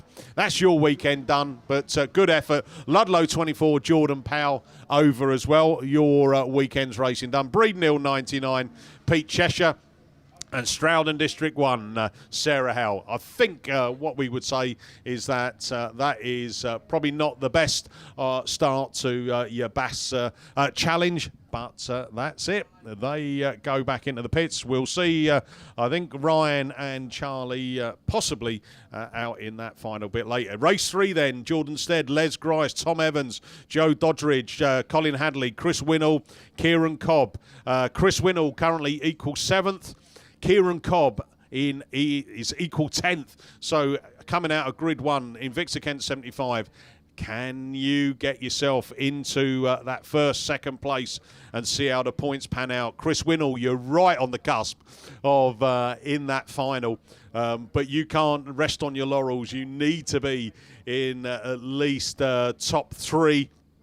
Top two would, I think, cement your position in the final. But, yeah, you've got challenges on there. Les Grice, York 44, not as many points as he would have wanted this weekend so far, but don't write him off coming out of lane 7. His best grid position of the weekend. He's been out of grid 1 a couple of times, and that hasn't been the best of things. Here we go then. We're off and racing, and it is the Thorndyke who got a good start, but hold on a minute. It is the machine coming round of where are we going to go through? Colin Hadley, Severn Valley 247. He hasn't got the traction. Kieran Cobb's on it though, alongside Forrester Dean 15, Joe Doddridge.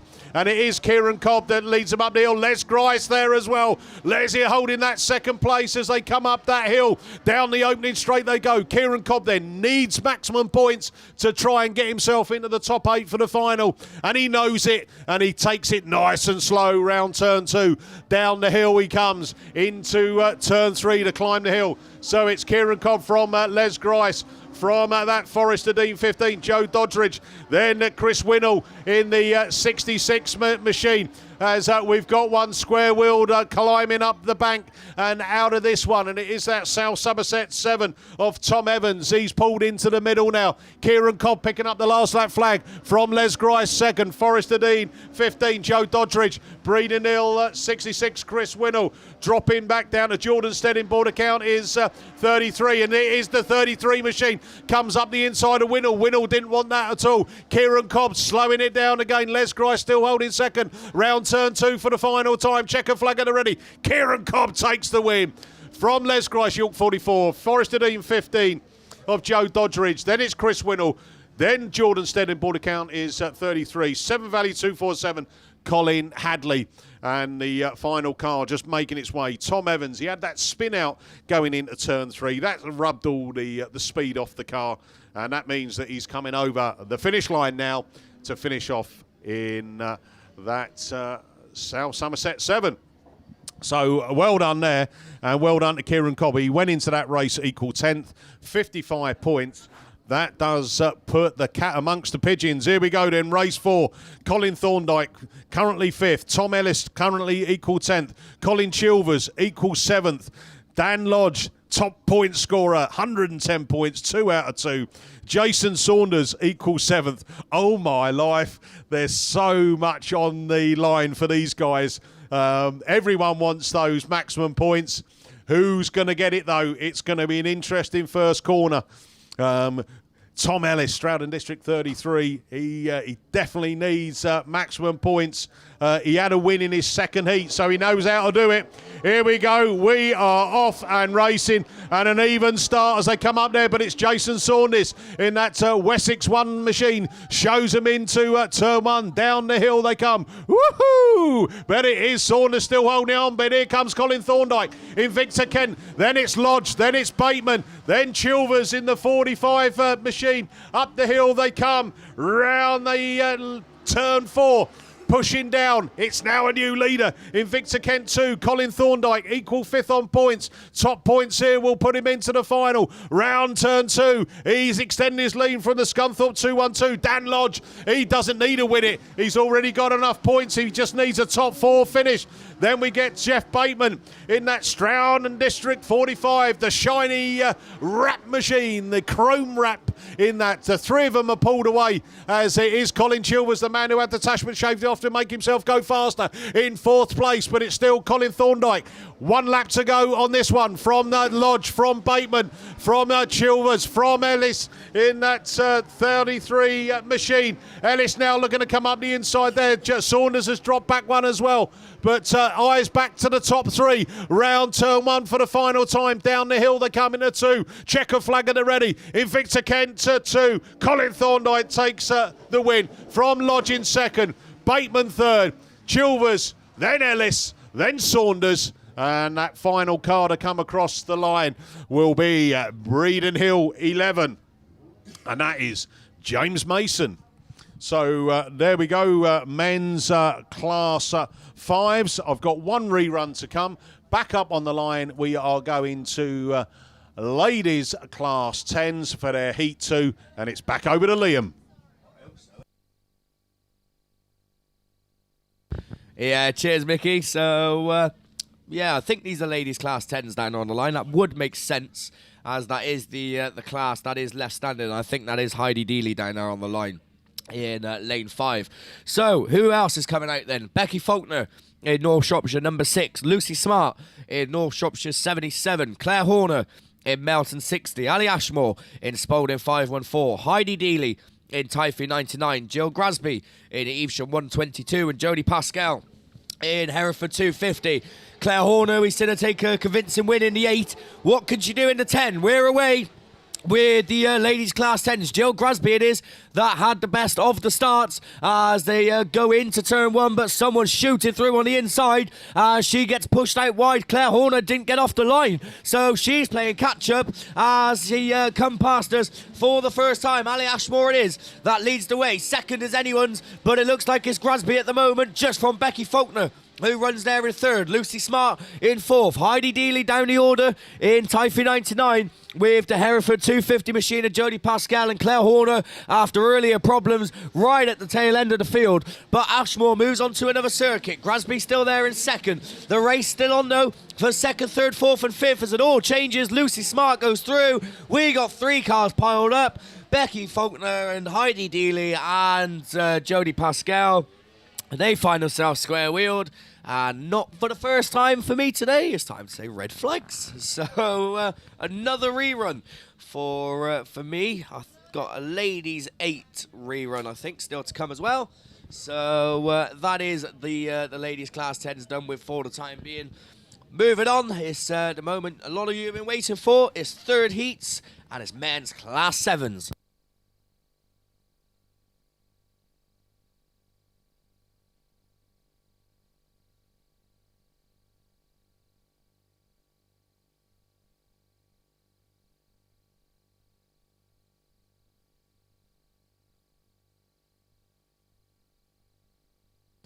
Right, okay, slight delay there. I was just getting a message relayed to me, which I'll tell you about in a moment. So, men's Class 7 Heat 3, Max Sport Competition Tyres, our series sponsor. So, race 1, it brings out top points scoring. There's 3 of them who've got maximum points, 2 wins out of 2.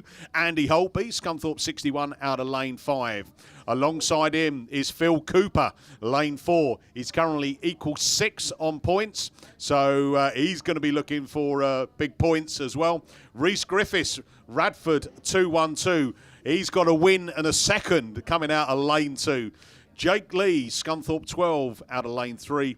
Sam Matthews, Invicta Kent 427. He's got a win and a second, 100 points. Oh, my life. Spalding 82, Kerry Pope, lane 7. And Hugh Jones, North Wales 35, out of grid 8. So it's the message that I was being relayed is a big shout out to Chaz Edley. And congratulations that you and your partner have just had the birth of your child. So, and it's a big shout out and a big congratulations from the Scunthorpe Mafia. So there you go. Welcome to the world of parenthood. Sleepless nights, no money left in the bank. That's it. You'll get used to it. Don't worry. So we've got the final special separated. 3 of them were all up close and personal. The last one's driven back on her own steam back into the pits. The quad bikes are coming back in the middle. Oh, we nearly had a rollover there with the one on the top bend there. But he comes back into the middle. That means that we've got near enough ready for track clearance. This is going to be race 1 of the men's Super Saloons down here at Stroud Bass Round 1. Bungee lifts. Let's go racing. And Holby's got a good start there as well as Griffiths lifts up his front wheels and showing his undercarriage. Cooper is sat in that 4th place as they bring it round turn 1. Holby then, Scunthorpe 61 from Griffiths, from Cooper, from the Invicta Kent 427, Sam Matthews. Matthews trying to have a look up the inside of Cooper. Oh, he's square-wheeled it. And he's got contact there as well. Oh, no. Is this going to end in tears? No, it was Jake Lee that got the contact, but he's got back going again. Their marshals are pushing them out, so they're going to keep this one running. Holtby then still leading the way, coming up the hill, out of Stargate turn, down the opening straight, followed by Reese Griffiths, Radford 2-1-2, Phil Cooper, ARC 5 into that third place. So these guys are the top point scorers. Holtby on 110, Griffiths on 100, and also Phil Cooper, he's on equals 6. Third place points, will that be enough for him? Hugh Jones running fourth. And then the Kerry Pope machine that's spawned in 82. Jake Lee out of this one. Oh, Invicta Kent 4-2-7's in the middle. But coming around the final turn, checker flag at the ready. Holtby makes it 3 out of 3. Oh, side by side. Griffiths and Cooper can't split them. Hugh Jones fourth. Spalding 82 across in that fifth place. Kerry Pope. Jake Lee, Scunthorpe 12. Over in 6, and then going to crawl across the line in Victor Kent 4-2-7. Sam Matthews. Now, I don't know. Sam had 100 points going into that. I'm not sure if that's going to be enough. We'll have to wait and see. So well done there to the guys. Well done to Andy Holtby. 3 out of 3. Race 2 then. Top point scorer in this one is Alfie Smith, Ludlow 23. Currently 8th in points. The rest of the guys, Tom Lewis, Neil Wright, Adam Jones, Ayrton Ellison, Bill Bradford, Rich Wallbank, are all low on the points, surprisingly, this weekend after 2 rounds on and the points accumulation. So really looking at this, Alfie Smith, you're looking to come and pick up some big points and try and get into that final a little bit later this afternoon as we wait for the marshals just to put the final cones back in position, coming into that turn 3, the start of the hill climb. And it sounds more like the Tour de France, doesn't it? You know, when you're saying the hill climb. But believe me, they'd struggle getting up there as well on their pedal bikes. So marshals coming back in position. We've got track clearance. We turn to the line. Bungee lifts. Let's go racing.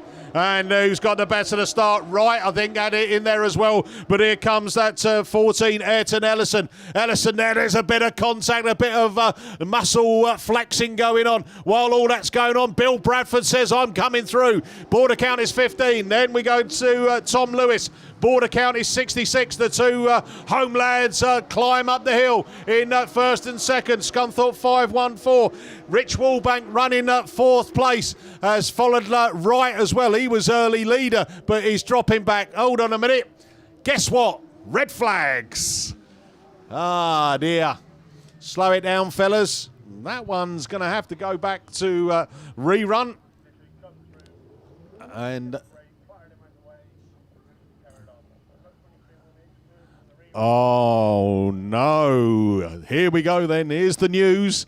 You know, when I said to you Alfie Smith needed top points to get into the final, well, he's going to get no points because excluded from the rerun. So Lud 23, black flagged. Race 2 goes to rerun. Here we go then, into race 3. Top points qualifier in this one. Craig Bagley, Cumdy 2, equals 6. Evesham 7, Andy Kelsey, Tyfe 11, Nigel Edwards, Aaron Middleton, South Somerset 80, Radford 176, Simon Hawthorne, Martin Dunmo, Scunthorpe 59, and Paul Melly in the Swansea 1. They are your runners and riders. Track clearance again already. We point to the line. The bungee lifts. Let's go racing. Swansea 1's had a good start from grid 1, but it is that Radford 176. Simon Hawthorne then leads them down the hill into the exit of turn 2. Hawthorne get it. There's a bit of tapping as we come through. South Somerset 80. Aaron Middleton then into that second place. Swansea 1. Paul Melly's round. Melly's pointing down the hill. You want to be coming up the hill, mate, not down it. As we go back to the front, Middleton goes for a charge. Through that turn 1, he takes the lead. Exits turn 2, down the back straight he goes, followed by that Simon Hawthorne. Radford 176, Martin Dunmo in that third place. Evesham 7 picking that fourth position of Andy Kelsey. Kelsey under pressure then from Typhy 11. Nigel Edwards now makes up a place. Oh, Evesham 7's back at him. Coming down in that 21, Andy Kelsey. Still that Aaron Middleton leads it from Simon Hawthorne. From Martin Dunmo. 1, 2, 3. They climb the hill. Oh, no. No. Red flags.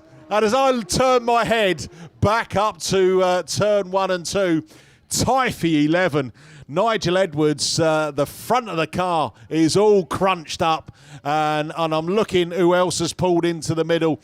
Evesham 7, that's Andy Kelsey, so there's been some fun and games between those two, and it brings out red flags again.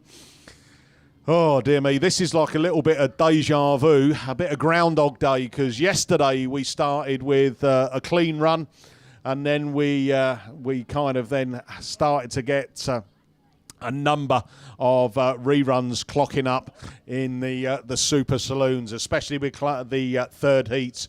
Everyone's really charging and trying to get those maximum points. So I'm just trying to pick up any decisions on that, but yeah, I'm sure I'll find out in a moment. If Liam's about, he can come and just take the radio for us and just keep an ear on there, just to hear if there is any decisions being made on some of these. But there you go, 3 down, 1 successful, and 2 go back to the rerun lane. Right, let's go into race 4 then. And race 4, this is the one where the top point scorer in this is equal 11th at the moment, and that is Mike McKenzie in Cambridge 12. Now, I'm not a mathematician, but I do know that I think, Mr. McKenzie, you need to get 55 points, and then fingers crossed and see where you land. The next top point scorer in this race is Tom Page, Scunthorpe 19. Currently 17th. So Tom, again, not the best of weekends for Tom. I mean, he's normally up there, isn't he, and challenging. That just shows you that it's a competitive field. The track is clearly a different type of track to what some of these guys are used to as well, and it has been challenging through the weekend. But you would expect him to be higher up in the points. But no mistake, he has got the driving skill and ability to win this one, and we'll see. I've got Mr. Langley looking at me, so I'm just going to go quiet for a moment.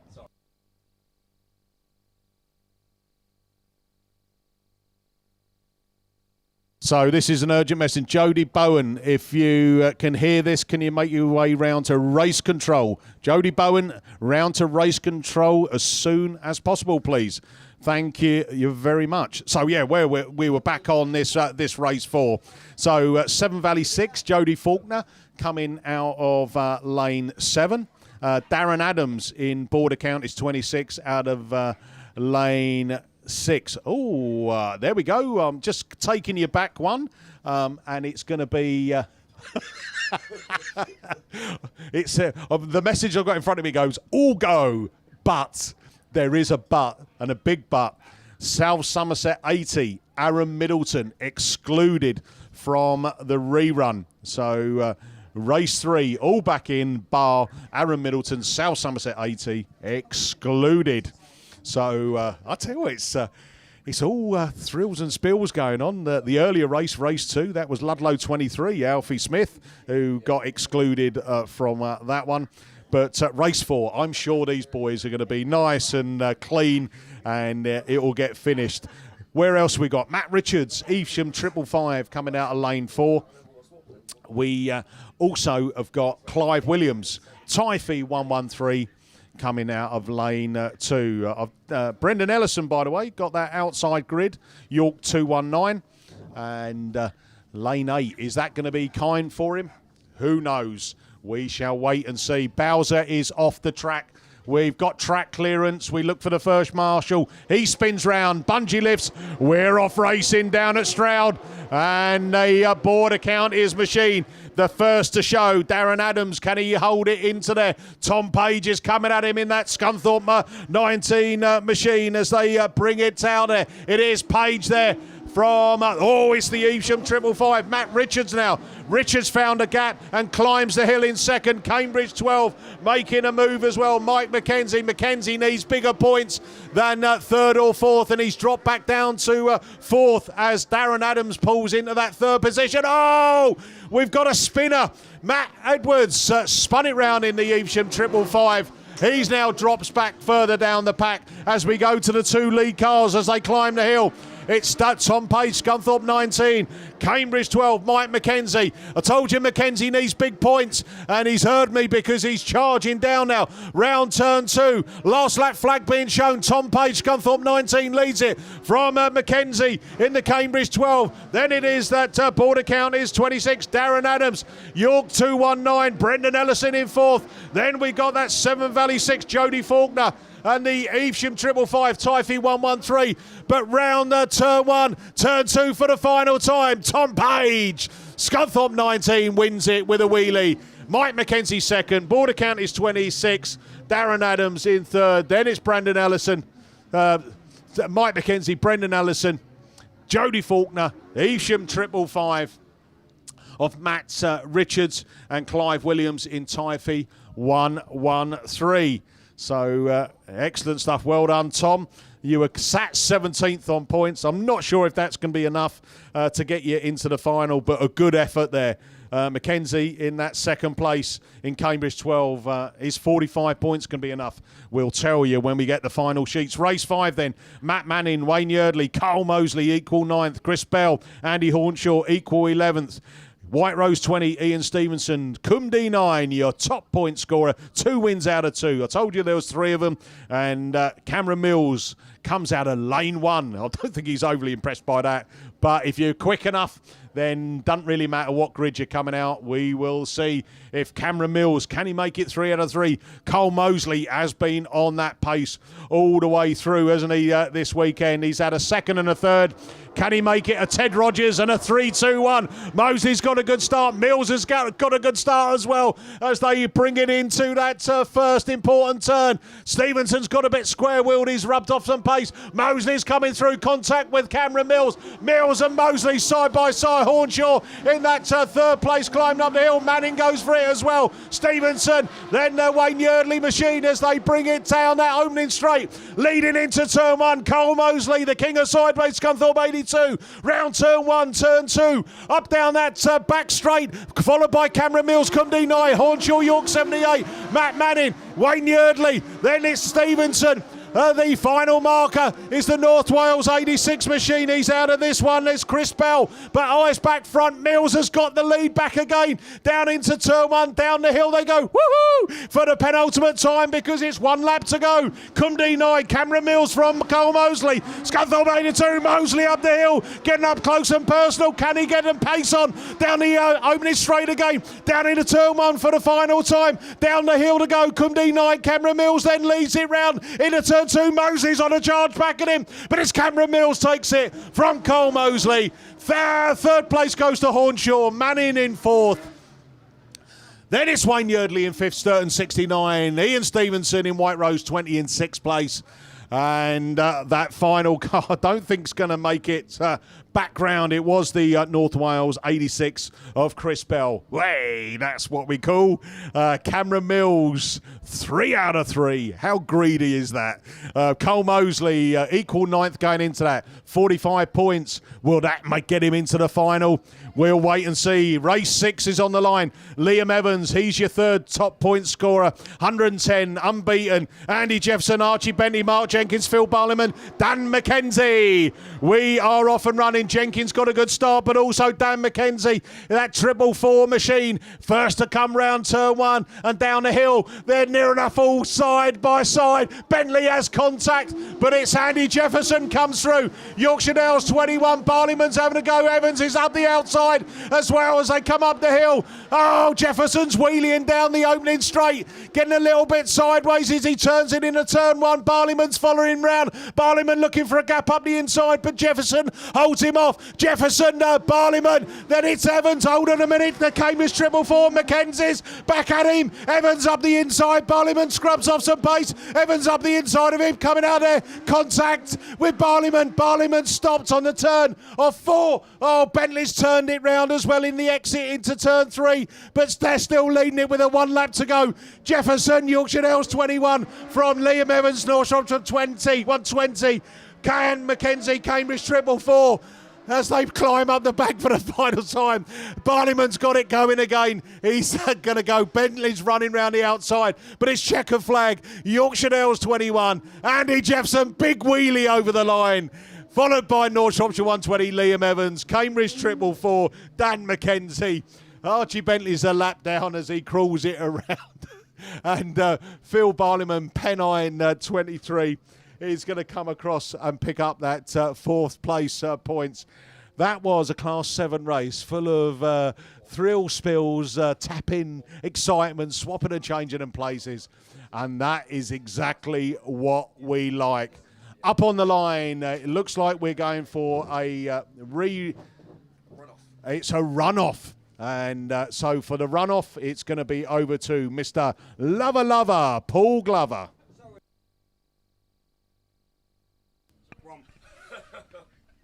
I guess it won. So we've got a runoff between Dylan Tedder and Jordan Robinson in the North Wales 28 and Spalding 26. Dylan had a 1st and a 3rd. And a 7th. Jordan Robinson had a 3rd, a 7th and a 1st. So they're left up on 101 points. So it's just waiting. I've got a Class 7 that's against the Armco over there. Mickey B's told me I have a race on and he's left a card on track. So Jordan Robinson and Dylan Tittle are both on maximum on 101 points. It's first one to the checkered flag that goes into the final for these semi-finals for these men's Class 1s, and then they've got to do it all over again to get into the top 4 of the semis. And if they can get into top 4 of the semis, they will then be going into the Class 1 final for today. So we just waited. Got that Class 7 on the teleporter, and that'll be taking it into the centre of the field, I think.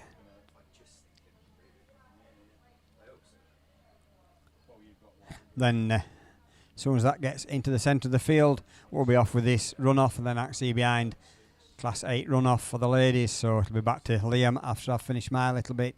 Remember, all the trade stands are up that far side. Beresford's, all in suspension. Lynn Cooper in Vision Plus. We've got the electric bike supermarket that's got loads of electric bikes. We've got North Country Videos. Bennett Built's up there, XC Works. John Gay selling all his bits. We've got Matt Sports up at top with the tyres. I got one that's selling the quick release steering wheel bosses, and we've got Elite Transmission right up at the top end with his gearboxes and clusters that he's got on display, and I'll give you all advice on your gearboxes. We get the teleporter into the centre of the field. I think he'll be stopping there. Means we'll be ready to go any time now with this runoff for these Class 1s. They've had 3 races. They're tied on 101 points. That's what it needed to get into the semi-finals today. And the side-by-side as they go up that top straight. And it's the Spalding 26 of Jordan Robinson on this side. Just gets his nose in front. Who's going to come out this corner? This is where it'll be showing. It's this corner that scrubs the speed off and takes it tricky to get round onto this bottom straight. But it's Jordan Robinson in the Spalding 26 that leads on this from this North Wales 28. A Dylan Tittle as they go on this bottom straight, climbing the banking for the first time. Jordan still hangs on to that lead position. Can Jordan hang on all the way around the racetrack? And he's going to throw it into this corner, and it's a little bit of a gap to a 3-car length as he goes up that side, down that corner, onto this bottom straight. And then we've got the so it's Spalding 26 from North Wales 28. So Dylan Tyrrell not giving up on this, and he's trying as he takes a run up that banking at that far end, trying to close up on Jordan Robinson. He's Spalding 26, but Jordan's just got that 2 or 3 car length lead as he keeps up there, and he's keeping that gap nice and even all the way around, so he's got to keep that up for another lap because he's going to see the yellow flag with the black cross. Tells him he's one more lap to do, and if he can do this one lap in that position, he's going to get into them semi-finals. So it's Jordan Robinson in Spalding 26 that takes him up the banking, being chased by Dylan Tyrrell in that North Wales 28 up that far side. Dylan's closed up a little bit, but I don't think he's close enough. If Jordan don't make a mistake on this trade stand bend, he's going to take this checkered flag, and it's going to be Jordan Robinson that takes this checkered flag and goes into the semi-finals later on this afternoon. So that means I've done for my little run-off. They're going to take that Class 7 on the teleporter back to the track, back to the pits. As soon as he gets off the track, you'll be back with Liam. That'll be taking you through this rerun of these ladies' Class 8s. Let's see if we can do it this time.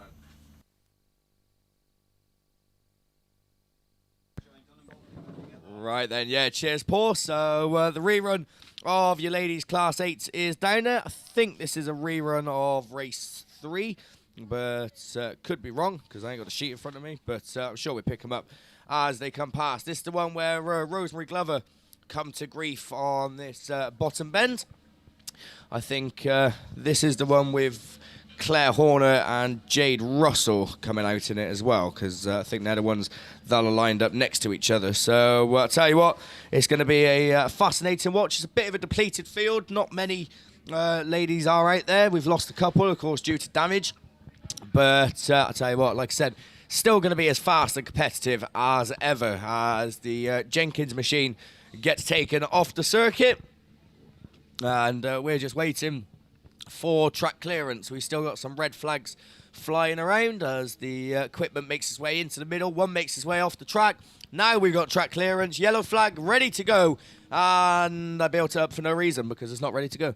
So red flags start flying again. So not too sure what's happened there. I think, there we go, it's something to do with the start line. Marshall's rushing over to what appears to be the Josie Tompkinson machine. Right, we'll try again.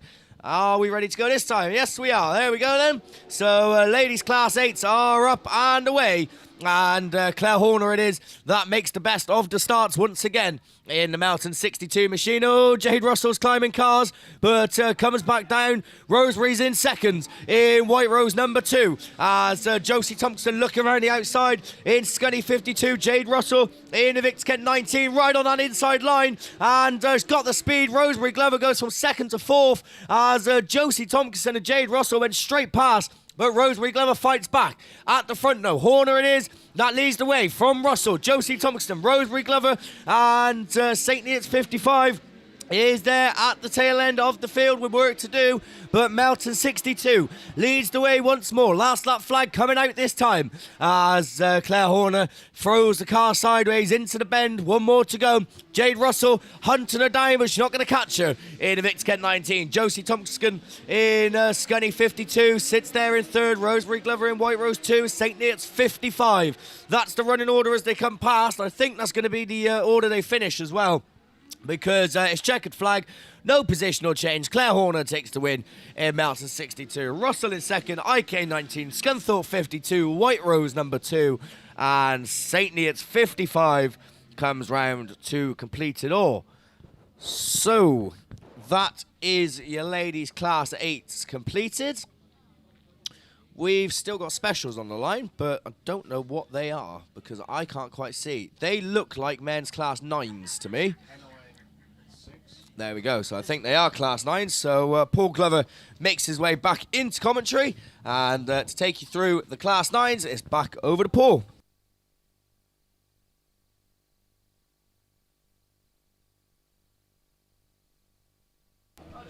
They're Junior Specials rerun. You're telling me fibs. It's a Junior Specials rerun. Let's have a look which one we've got. We've got the race 5, third attempt at this one. I think it's the race 5. I think I saw the Border Counties 116 in there. Yep, we've got the 2 Bradford boys in there, so it's the race 5. By 9.6 of Aaron Richardson just lost a bit of traction trying to climb that hill and dropped it back to third place. That put the Border Counties 115. I think it's a William Bradford that's gone up into that second place. But leading them all as they come round to start another lap, it is the North Wales 199. of Sydney Lomax. So Sydney Lomax leads them up that banking. With the Border Counties 116 in that second place, being chased hard by the Penai 6 of Aaron Richardson. So as they come round that trade stand corner for the penultimate time, because they're going to see the yellow flag with the black cross, and it's going to be the North Wales 199, Border Counties 115, Pennine 6. North Wales 39, Border Counties 116, so the 115 up in that third position is William Bradford, and in that second position rather, but nobody's got an answer for Sydney Lomax as he takes them round that trade stand corner for a final time. So it's checker flag at the ready, and it's North Wales 199 that takes it from Border Counties 115, Pennine 6. And then we've got the Border Counties 116 and North Wales 39. And that's the third time of asking. That completes race 5. We've still got race 4. And I've got specials up online, so they don't look like junior specials. I don't know, are they, Mickey?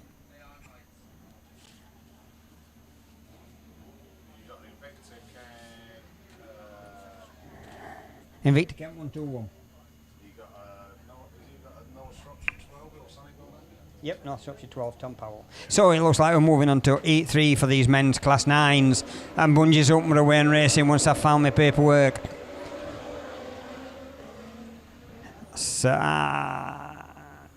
not sure who that is that's just gone into the lead, but they'll sort themselves out as they come round this corner.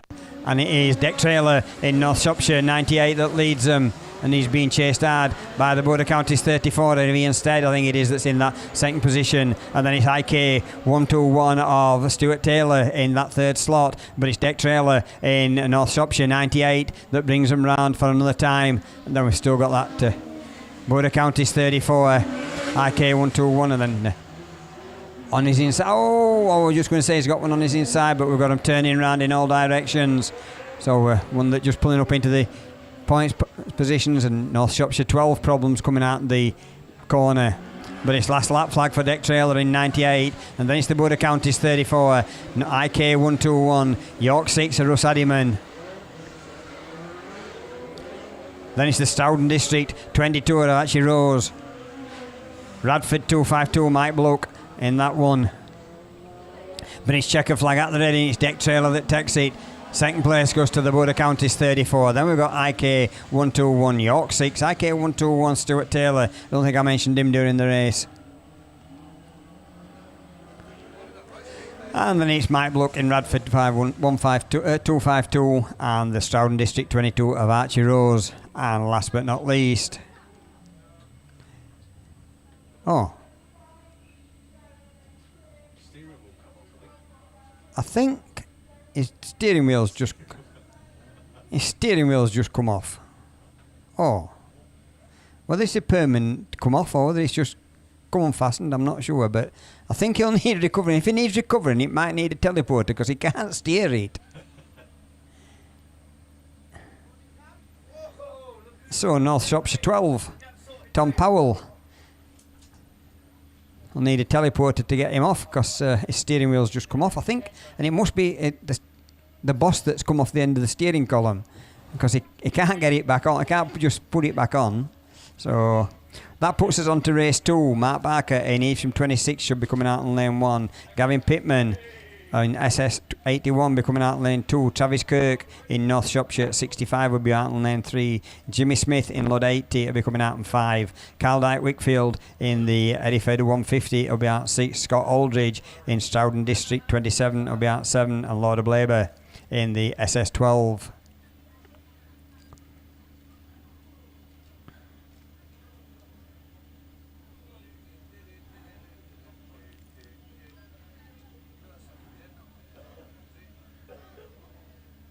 So just waiting to try and pick this one up on teleporter.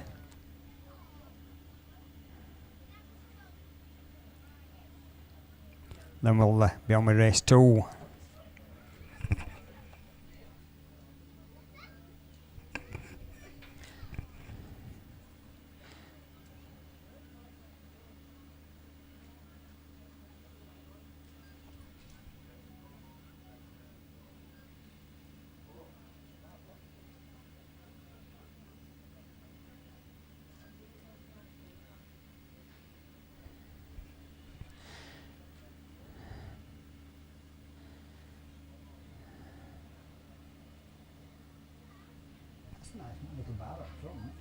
So I'll just put a little bar across the front of the forks so that I can pick it up without losing this card. It don't fall over sideways. That's a neat little trick. Makes it nice and secure. And we'll get that whether they'll take it off the field or into the centre. Looks like they're going straight back to the pits before we go on with race 2 of these men's Class 9s. Class 9 sponsored by Extract Suspension.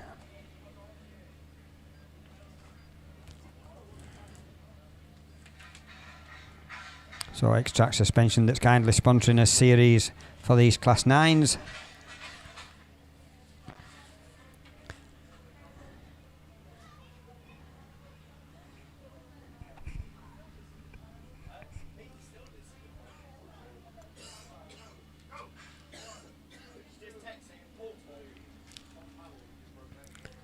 So that teleporter going up that hill, and then Mark Barker in Evesham 26, Gavin Pittman in Stroud in South Somerset 81, Travis Kirk in North Shropshire 65, Jimmy Smith in Ludd 80, Hereford 150, Carl Dyke Wickfield, Scott Aldridge in Stroud District 27, and Lord of Labour in the SS 12.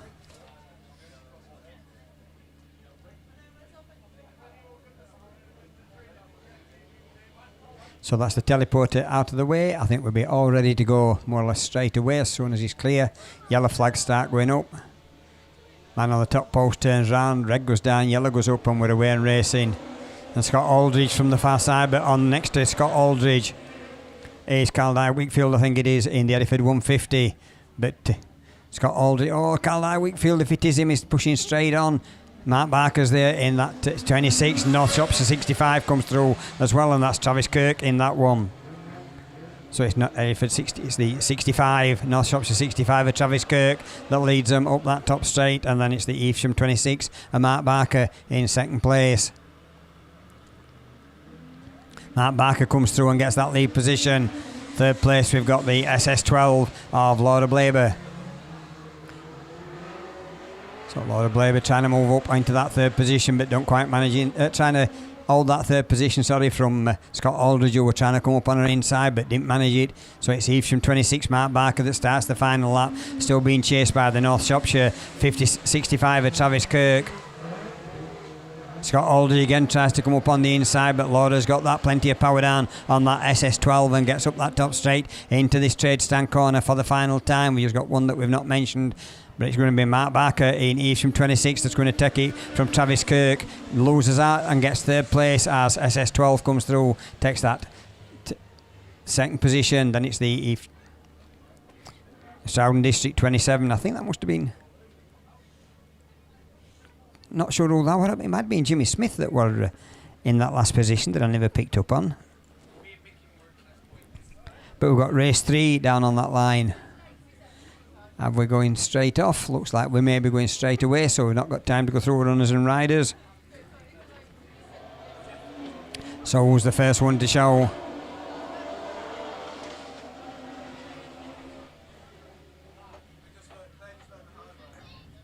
Let them sort themselves out on that trade stand corner as they come out there. Who's this that's got a good lead? It's the Pennine 5 of Jason Richardson with the North Wales 5 of Alan Roberts.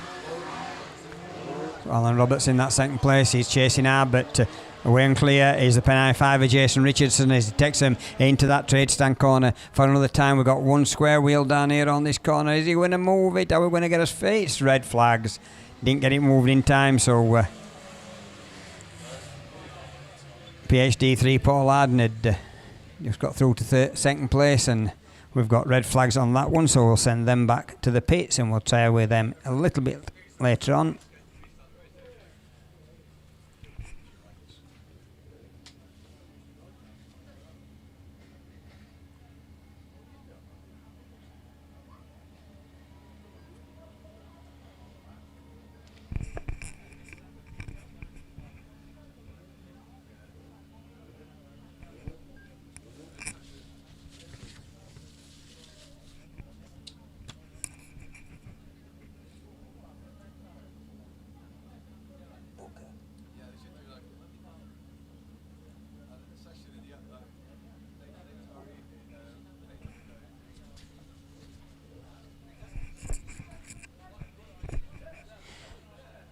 So I'm not sure if, I think they're going to have to pick this one up and take it back. So it looks like he's got problems on his suspension when he turned it round. As soon as we get this one picked up, shove the forks underneath, put the bar under to keep the front end sturdy.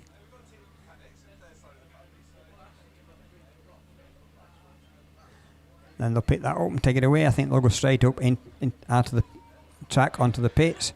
So it'll be on to race 4. Race 4 brings out Mick Summers in Radford at 167, John Whitehouse in White Rose 6, George Mayo in the Stoughton District 80, Dave Palmer ARC 31, Tony Wilson in Spalding 10, Andy Pipe in North Shropshire 10, and Jenny Shepherd in SS 22.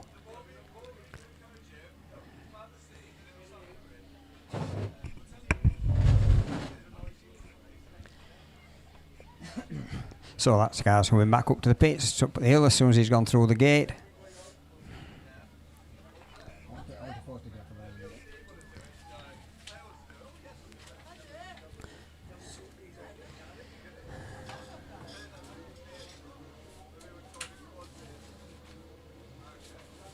So revving engines, Marshall turns round, yellow flag goes up, Bungie goes up, we're away and racing. Who was the first one to show on this one? From the inside, Mick Summers is going well, but John Whitehouse into about 3rd position, I think. Oh, again, all tangled up. Dave Palmer coming around the outside in ARC, but it's the Spalding 10, Tony Wilson, that leads them into that first corner, first time up that banking.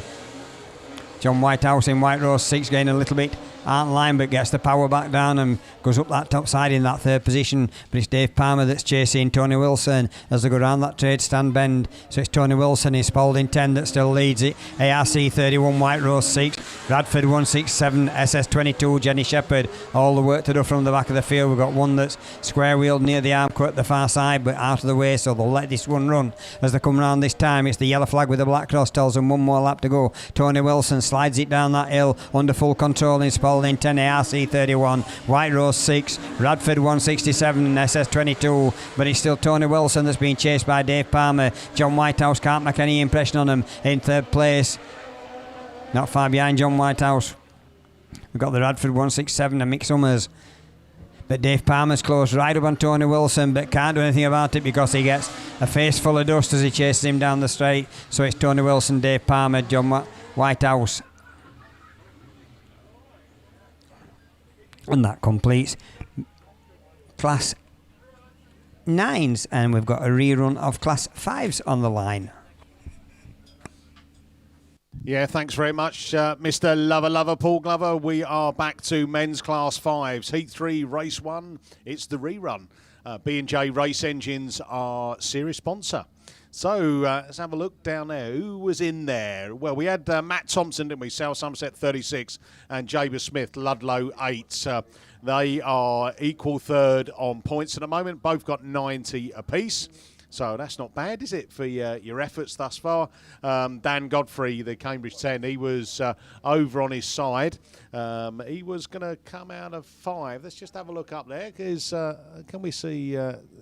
yeah, he's got himself back out there.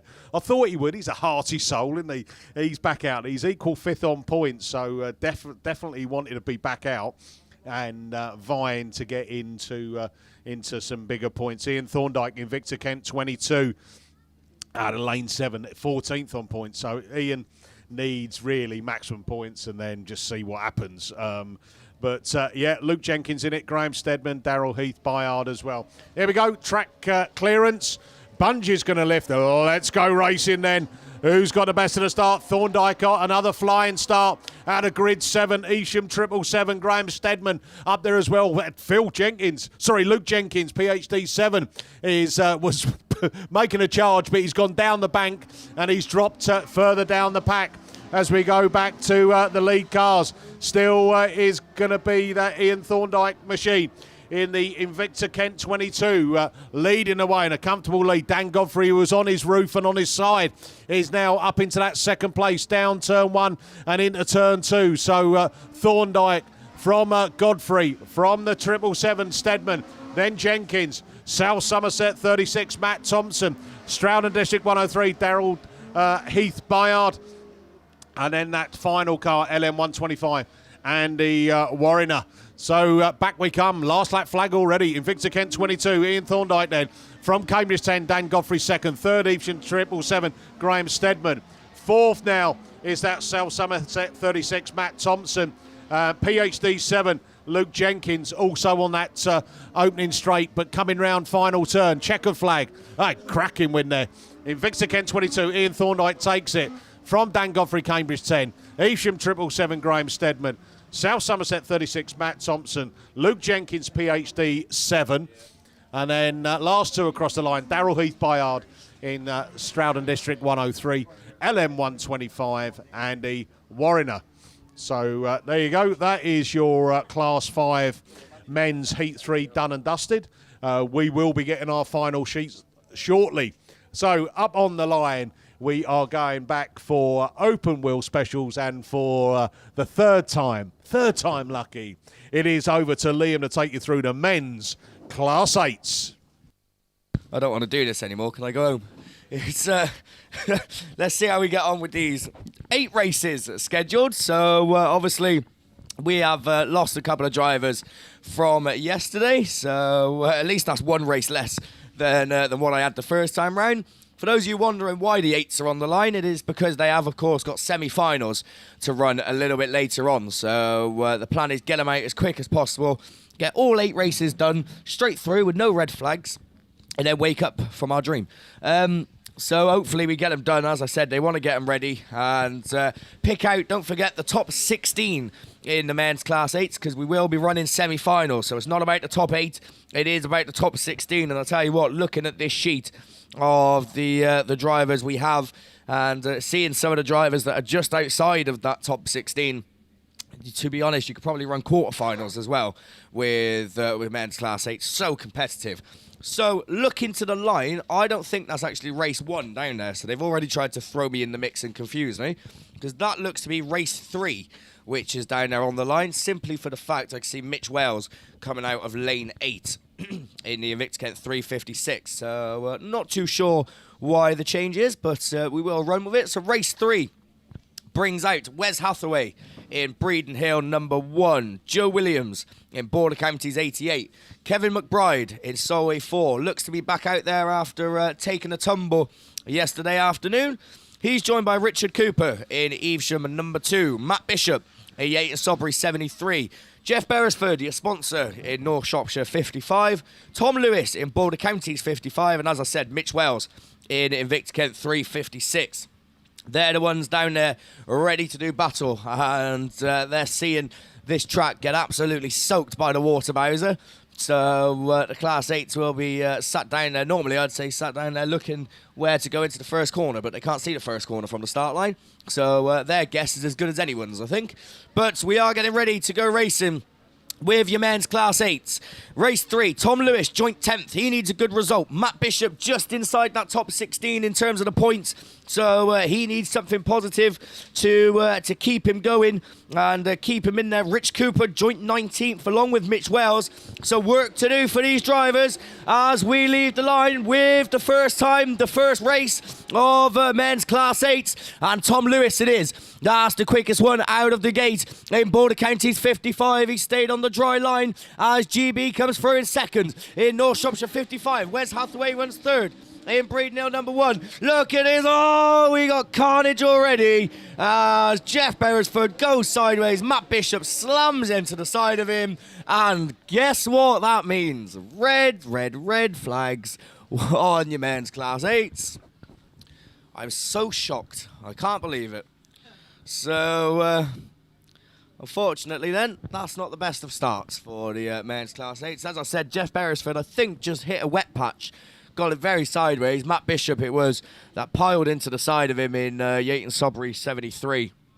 And unfortunately, he's got to wheel off the car and finds himself parked up over on that bottom turn. So, start as you mean to go on with Class 8s, I think, because obviously they're going to be problematic. But as I said, they're all fighting for very valuable points. And like I said, with the top 16 going through, then it does allow just a little bit of leeway for more drivers to sneak up there. Doesn't necessarily mean you can have a bad result, because Class 8 is so competitive, and we started off with, I think, 72 of them yesterday. And obviously we've got to whittle that down to 16, and 16 becomes 8. And as I said, so competitive. It's virtually impossible to try and pick a winner. So I'll give you the runners and riders then of the next one. I'm just trying to see to the line which race this is, because as I said, they do look to be changing the order just that little bit. So I think Paul is going to get on the binoculars. And coming from the outside grid, that's the one we can pick out, lane 8. I'm guessing this is race 4 because it's Dave Newby. Yeah, there we go. So race 4 it is down there on the line. So I tell you what, I was on about competitive heats. Dan Thomas in PhD 47 comes out of lane 1. Ash Howard in PhD 21 is in lane 2. Mick Moss in White Rose 8 in lane 3. Ash Hall in St. Neots number 60. Aaron Cavagan in Yorkshire Dales number 5. Phil Talbot in Solway 2. Gary Yeomans in ARC 77. And Dave Newby in York 811.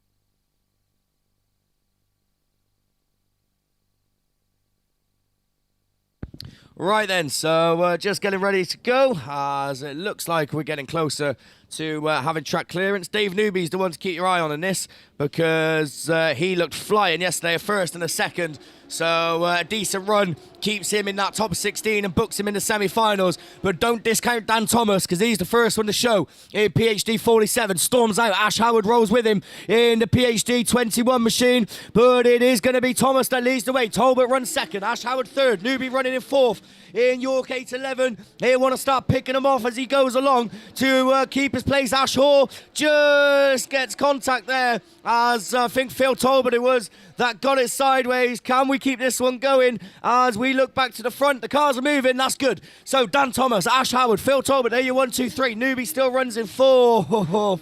Red flags are out on race 4. So 2 races tried, 2 failed. And as I said, both drivers did get the cars actually moving before the red flags come out, but I'm sure obviously there'll be some decisions to be made in terms of exclusions. So judging by the format, that should be race 5 down there on the line. And indeed it is, because Dan McKenzie is lined up in lane 8. So race 5 down there on the line. Can we get a bit further with this one? It's probably not hard, to be honest. I think as long as we get more than 2 laps done, then we're on to a winner here. Race 5, as I said, Dan McKenzie comes out in lane 8. He's a joint second overnight, as he had a first and a second. So did Chris Pope, who's coming from the other end of the grid. He's in lane 1. They're joined by Tommy Chadwick, James Heselton, Charlie Musto, Stephen Drayton, Jacob Hallenby and Geraint Herbert as they lead the line. McKenzie gets the best of the breaks, but keep your eyes on Popey on the inside. In Spalding number 8, your obviously current British champion is there in second, but McKenzie it is that leads the way as Jacob Hallenby slots into third. In the York 81 machine, Tommy Chadwick running 4th, but sliding out and getting it all wrong. They all managed to avoid him, but he's found himself at the back. So it is Dan Mack that leads the way, 44, looking to book his place in the semis along with Chris Pope in Spalding number 8. And as I say that, Popey's gone out wide. Jacob Hallenby straight through on the inside in the York 81. Oh, he's got it round as well now as Jacob. And again, they all managed to avoid him. But unfortunately, that's his race over. So your race leader might be coming under some challenge now, because Pope's up the inside. It's last lap flag. McKenzie from Pope. There you 1 and 2. Second, third is the South Somerset 25 machine that runs there. But we're going to keep our attention firmly at the front, as Dan McKenzie it is that pulls away just that little bit. As he approaches the checkered flag, he goes out wide, but Popey pushes on. He's not going to catch him. McKenzie takes the win. Pope takes second. They'll be in the semi. South Somerset 25 is the next one across. Geraint Herbert to North Wales 79. Charlie Musto, just, I think, from Tom Chadwick. Then we go to Heselton in 75 and Jacob Hallenby in York 81. So there we go. We got one completed. And race 5 it was that comes to completion. We've got another one down there on the line. And coming out in this one, I think this is race 1 by the looks of it. because that looks like Matt Stratton in lane 8. So we'll pick them up as they leave the line. But the first one to show is the Invictus Kent machine, Tim Russell. So indeed it is race 1. Stratton in second, but up the inside in Evesham number 15. Those two side by side as they come past as Michael Tinkle-Abbott runs in third in York 45, but just out wide, Lawrence Blaber from nowhere to first in the South Somerset machine. He's on a mission here, so it's 13, 15 and 19. That's your 1, 2, 3 as they go down the far side for another time. Lawrence Blaber still keeping it tight. Stratton running second. Russell in third, Michael Tinkle-Abbott runs fourth, Carl Burns at Breedon 18, Jake Harden in the PhD car, and Dorset at the back. But Lawrence Blaber has gone from first to fourth. There's contact towards the tail end of the field, but it's Matt Stratton. 2 wins out of 2 yesterday, looking to make it 3 out of 3. So last lap flags out, 15 it is. Tim Russell there in second. Lawrence Blaber's got a tyre off completely, and he's going to be absolutely devastated with that after leading the race in the earlier stages. But Stratton it is that leads the way. Russell still there in second. In Invictus Kent 19, these two unchallenged at the head of affairs, and they're going to see the checkered flag. It's Matt Stratton that takes the win. Books his place in the semis. Russell takes second in Invictus Kent 19. Dorset third. Michael Tinkle-Abbott takes fourth. Carl Burns, I think, just then held on from Jake Harden in PhD 25. So good stuff. Disappointment, though, for the Quamdi number 6 machine of Dave Evans, who had problems on board. And just looking at the points, Dave was joint 14th. So if he had had a good run, then he probably would have made it into the semis. But unfortunately, I think that is going to be his weekend over with. So disappointment for him. We're moving on to the next race. This is race 2, which is down there on the line. And I say on the line, it's off the line now, and Kenny Smith is out of the gate. James Bowe's going with him. Where's Kay Quinn? She's down the order. Oh, cars are climbing, but get it all straightened out. And oh, we got it again. Car in the Armco just about avoids it. It's all a bit of a mess as they come past us for the first time. Kenny Smith manages to avoid all of that, though, in Stroud 41. He's the one that leads the way. Aidan Taylor runs second in York 37. But as I say that, I think Nichols it is up the inside in Yorkshire Dale 7. He occupies second. So Aidan Taylor third. James Bowe runs it fourth from Barker, Kay Quinn and Chris Juggins. So two names you'd expect to be at the front are at the back, and Juggins is round. Your race leader, though, is not going to be caught at the moment, as Stroud in District 41 it is that comes round to start his final circuit. Aidan Taylor still holding off second in the York 37. Liam Nichols all over the back of him, and he's going to try it around the outside. It's going to work as well, but it's a long way round, but he's got the speed to hold it off as they go down the far side. Your back marker just coming around to start his final circuit, Craig Dodd, but it's checkered flag. Kenny Smith takes the win. Liam Nichols takes second. Aidan Taylor third. James Bowe, Mark Barker and Kay Quinn is the order that they finish in. We've lost Chris Juggins again in Scunthorpe number 50. He finds himself square-wheeled. So Craig Dodd will come across the line and pick up some points. But disappointment for Chris Juggins in Scunthorpe 50. And disappointment for Kay Quinn, because I think she ended up about 6th in the end. And Kay yesterday had a first and a second. So I don't know if that's going to be enough for her to sneak into the semi-finals. We will just have to wait and see. So that's 3 done, 2 to be rerun, and we've got 3 more to go. So down there on the line is race 6 of your Beresford and Chassis Components sponsored at Men's Class 8. Race 6 brings out Anthony Reid, Joel Edwards, Dan Tolbert, Connor Jones, Bryn Powell, Miao Ko, Anthony Ross and John Cartwright. They're the ones that are coming out to play, and they all sort themselves out in turn 1. Rossi's trying to shoot through on the inside in 77, but it's not going to work out for him. It's Joel Edwards that leads in the Forest of Dean number 70, but Connor Jones has gone round. Rossi's in the back as starting 77. We got cars climbing as well towards the tail end of the field, and I think we all know what's going to be coming next. But they're going to keep it running for the time being, as we do now see red flags come out on men's Class 8s. So that is the 3rd red flags of the 3rd heats of your men's Class 8s. So race 6 will join the race 3 and 4 in the rerun lane as Anthony Ross finds himself square wheeled in the Sturton 77 machine. So we're just waiting, obviously, for Anthony Ross to be taken off the circuit. We can look ahead then to race 7. As I said, 8 races scheduled to come your way. And race 7 is down on the line. And race 7 brings out someone who was unbeaten yesterday, Daz Mullen in White Rose 38. Absolutely storming form yesterday. And he'll be looking to take that into today as well. Jack Gibbons is down there in Leewood number 1. Thomas Browning is St. Neots 141. Kieran Hughes in Border Counties 110. Gaz Edwards in North Wales 55.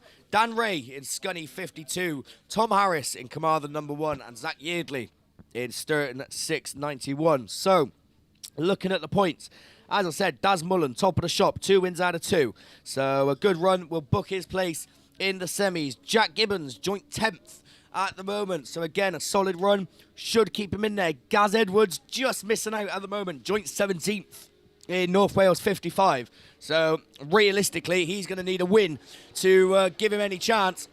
But we're going to let them sort themselves out as they lead the line. Mullen got the best of starts in White Rose 38. Who's going with him? I think it's the 52 machine. It's Dan Ray who runs in second. Jack Gibbons in third in the Leewood number 1. But someone coming through. I think it's the Carmarthen 1. Indeed it is. Up into third. Gaz Edwards relegated to 5th. So it's Mullen from Ray. There you're 1 and 2. As Jack Gibbons slides into third. Trying to hold it off. But that Carmarthen car's all over him. Tom Harris. But he's gone out wide. So Jack Gibbons occupies third. Gaz Edwards runs in 4th. Zach Yeardley 5th. Tom Harris is the next one across with Thomas Browning and Kieran Hughes. Problems on board the Carmarthen 1 machine as he gets it all wrong. But at the front, no problems for Daz Mullen. 1 more to go in White Rose 38. Scunny 52 at Dan Ray. Jack Gibbons in Leewood 1 and Gaz Edwards in North Wales 55. This isn't going to be enough for Gaz Edwards to get into the semis. He's got work to do. It'll be enough for Gibbons and it'll be enough for Mullen as the checkered flag is coming out. It's going to be Daz Mullen. White Rose 38 takes the win. Dan Ray takes second. Third, I think, maybe Jack Gibbons, just about from Gaz Edwards. Zach Yeardley takes 5th. Kieran Hughes comes across in 6th. And Thomas Browning in at St. Neots 141.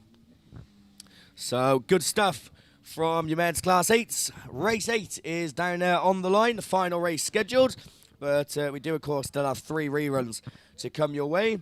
This brings out another unbeaten driver yesterday, Russ Shepherd, another one who was absolutely flying in South Somerset number 3, looking to book his place in the semis, as is Matt Beresford in North Shropshire 155. A first and a second for him.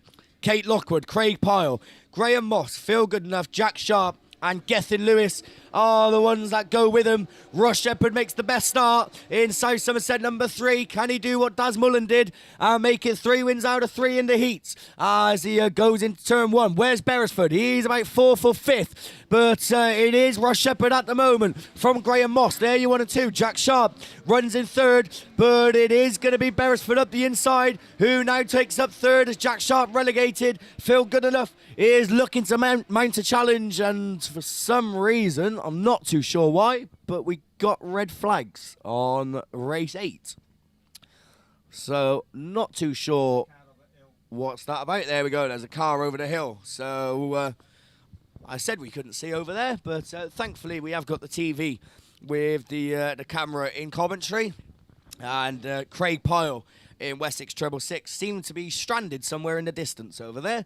So not too sure what happened, but unfortunately Craig Pyle come to some grief, and race 8 goes into the rerun lane. So 50% completion rate with my men's Class 8s. 8 races, I got 4 done, I got 4 reruns. So to be honest, it's probably better than what I expected it to be. So they are done for the time being. I'm sure that we won't have to wait long to see them because, as I said, because we're running semi-finals, they obviously want to get them out as quickly as possible and get the points sorted out to get the 2 semi-finals run. So that's 8 done. I've got a ladies' Class 10 rerun down there on the line by the looks of things, because it's a full grid of cars, and I can see Heidi Dealey down there in Typhoon 99 and Claire Horner as well. So this is the rerun of the 1 race of ladies' 10s. This is the one that brings out Becky Faulkner in North Shropshire, number 6. Lucy Smart in North Shropshire, 77. Claire Horner in Melton, 60. Ali Ashmore in Spalding, 514. Heidi Dealey in Typhoon, 99. Jill Grasby in Evesham, 122. And Jodie Pascal in Hereford, 250. So they're the ones that are scheduled to be coming out. Looks like Craig Pyle has made his way off the circuit with no help. So Wessex Treble 6 is making his way off. We have got another one in the middle as well to be escorted off before we do go racing with your ladies class 10s. So the last run, I'm just trying to cast my mind back. I think Ali Ashmore was the one leading in Spalding 514. I know that Claire Horner didn't get off the line in Melton 60, and by the time she did, the rest of the cars were about halfway down the next straight. So hopefully she got the problem sorted with whatever it was. And I tell you what, if she gates well, then it's going to be hard to catch her in the Melton 60 machine. But you can't write any of these ladies off. As I said, only the one grid of them, but a very competitive grid at that. So, have we got track clearance? I think so. As the yellow flag goes up, the bungee lifts, and ladies 10s are away, and it is Claire Horner that gets the best of the starts in Melton number 60. Grasby went with her, but just slowed down a bit as they go into turn 1. It is going to be Claire Horner that brings them round. Ali Ashmore runs second in Spalding 514. Jodie Pascal in Hereford 250 runs there in that third place position, but she's trying to go up the inside, but relegated to third as Grasby runs fourth, Lucy Smart fifth, and Heidi Dealey in Typhoon 99 is the one at the tail end of the field. But it's Claire Horner with another lap down. Melton 60 leads the way, unchallenged at the moment from Ali Ashmore in the Spalding 514, who runs there in second. Jodie Pascal still third in Hereford 350. Problems again for Jill Grasby in Evesham 122 as she finds herself coming to grief, but that's allowed Heidi Dealey to move up on the inside. It's last lap flag. It's Claire Horner from Ali Ashmore, and Ali is chasing hard, trying to find a way past, but it doesn't look like she's going to find it as they go down the straight for the final time. It's going to be checkered flag as they make their way into the bar turn for the final time. It's Claire Horner that takes the win. Melton 60, Ali Ashmore takes second in Spalding 514. Jodie Pascal in Hereford 250 is the next one across, with Lucy Smart in North Shropshire 77, Jill Grasby in Evesham 122, and Heidi Dealey in Typhoon 99. So that is, I believe, all the ladies complete for the second round of qualifying. So obviously they were waiting on me to get my races finished. So that's them done. I've got reruns of 8 still to come your way. And speaking of reruns, I believe there's 7s on the line. So for that, it's back over to Mickey. Yeah, thanks very much, Liam. This is race 2 of the third heats of the men's Super Saloons, sponsored by Max Sport Competition Tyres, bringing out Tom Lewis, Neil Wright, Adam Jones, Ayrton Ellison, Bill Bradford, Rich Wallbank, excluding Alfie Smith. Here we go then, we are off and running. Pretty even start there, but it is that Ayrton Ellison machine. But he gets, oh no. Commentator's curse, mention Ayrton Ellison, and he's now slid backwards into the middle of the infield. I think he's had contact with Bill Bradford in the Border Counties 15. Ayrton's bonnet was flicked up, so he couldn't see anything. Backwards into the infield, and Bill's in there as well. Looks like front end damage for him as well, and that was short and sweet, because that is going back for a rerun. So that'll be take 3 on that one. Hopefully it will be like that boy band you were into, Paul, when it, like, once it's finished, it will be take that. Up on the line, we've got open wheel specials. So what we got back up on the line, I'm sure either Paul or Liam will be looking at this and going, well, it's either me or him, because we're doing the open wheel specials, and it is 9s. So over to Mr. Lover Paul Glover. Just before I go, can I just a message out there from organisers? Can you please make sure your vehicles and your vans and all your equipment is locked up, please? Thank you.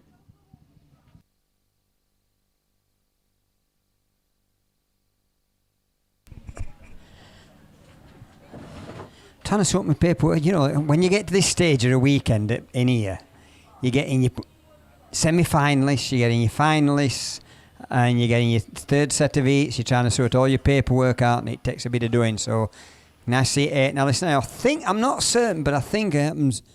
Bonnet might have come up, caused him a problem, couldn't see where he were going, so he didn't keep going forward because he didn't know what in front of him. He backed off the power, and Bill Badford was chasing right in his wheel tracks and got nowhere to go. So I think that's what happened. That's what it looked like anyway from me. But I got my head in paperwork half at time, so I could be totally wrong. But we've got a rerun on race 3 of the men's Class 9 extract, suspension sponsored men's Class 9s. Got red flags for some reasons. What we got a red flag for? We don't know.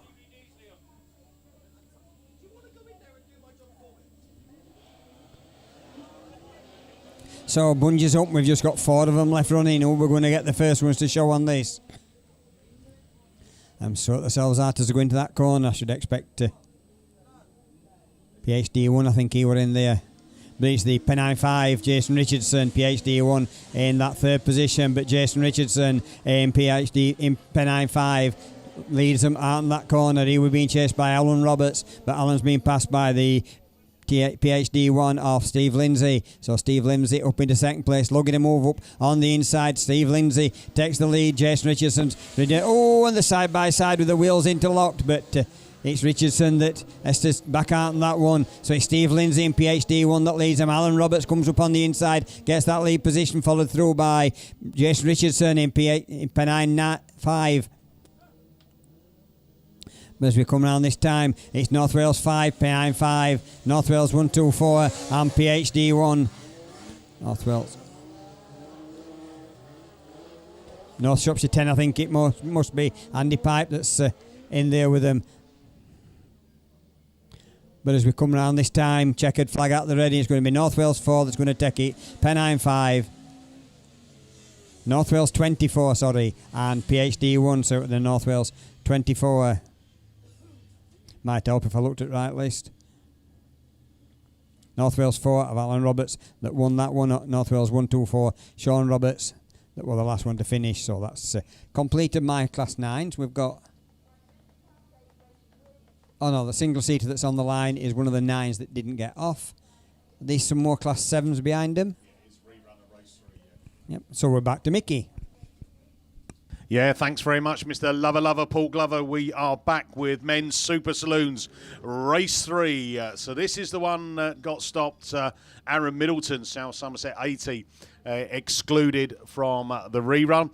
Just to doing a bit of totting up on points. Craig Bagley currently equals 6 coming out of lane 6. If he gets in the top 3, then that should book his place in the final. If he doesn't, then it looks like it could be Carl Mosley, Scunthorpe 82, that may just sneak in. It's currently just sat outside of the final at the moment. So it is, again, keep your eye out then. Cumdy 2, got to finish in the top 3. We've got track clearance. We looked at that first marshal. He says, I'm happy. Let is go racing. Only 3 back out in it. So that's mixed it up. Radford 176, Simon Hawthorne, first to show as he brings it round turn 1. Down the hill and down this back straight. Followed by Martin Dunmo and then Swansea 1. So Craig Bagley is not back out in this one. So by process of elimination, that's mixed it up for the final. As 3 Super Saloons in this rerun of Race 3, sponsored by Max Sport. And it is that Radford 176 leading the way, Simon Hawthorne. But hold on a minute, Martin Dunmo, Scunthorpe 59 within touching distance as they go down that opening straight, slowing it down into turn 1. Down the hill they go, woohoo, into that back straight. Last lap flag being shown as well. 1 to go. Simon Hawthorne, Radford 176, climbs the hill, exit start gate turn, leading the way down. Half a lap to go for him, followed by Martin Dunmo in the Scunthorpe 59. Swansea 1, that's Paul Melly. He's got work to do. Not enough time for him to do it. He's going to have to settle for 3rd. But taking the win, Radford 176, Simon Hawthorne. 2nd, Scunthorpe 59, Martin Dunmo. And at 3rd place, Swansea 1, Paul Melly. So Excellent stun. I've got a rerun of race 2 to come. Up on the line, it looks like we are going into junior racing. So that is Steve Langley, and whether or not Steve is going to be able to come in and do his juniors. I know he's busy with paperwork and everything like that. We've got his paperwork. We just obviously want to know whether or not he's coming in to do it. Yeah, if not, I'll have a drop onto the juniors. I'll pick out who's if anyone is sponsoring this weekend, and who is doing the series sponsorship. But just waiting for track clearance to come along the line. On it should be Jacob Pratt, Amber Powell, Bo Bennett, Tom Stevens, Megan Parsons, Yazabella Hitchcock, Dylan Grasby, and Riley Draper. So hopefully I've pronounced those right. I normally get a few wrong. I normally make them up as well as we go along. So that is the juniors. Who's coming out of that? Those early grids in the grid 1 and 2. I can see there's the PhD 5. That's Isabella Hitchcock. On here he is. Steve Langley, right on cue. Paperwork at the ready for him, and it will be Steve Langley to take you through the juniors heat 3.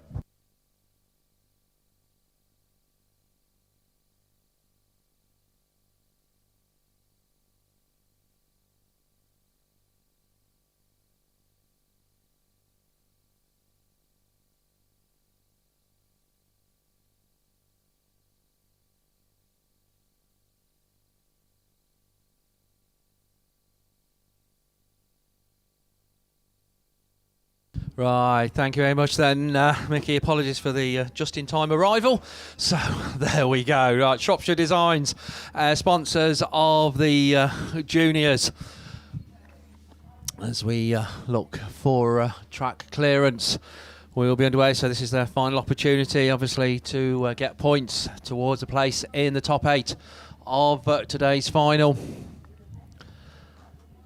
And as I say, we've got lots to tell you about the second round of the Kent Cams and Simpson Race Exhaust British Autograss Series. That's coming your way 3 weeks' time.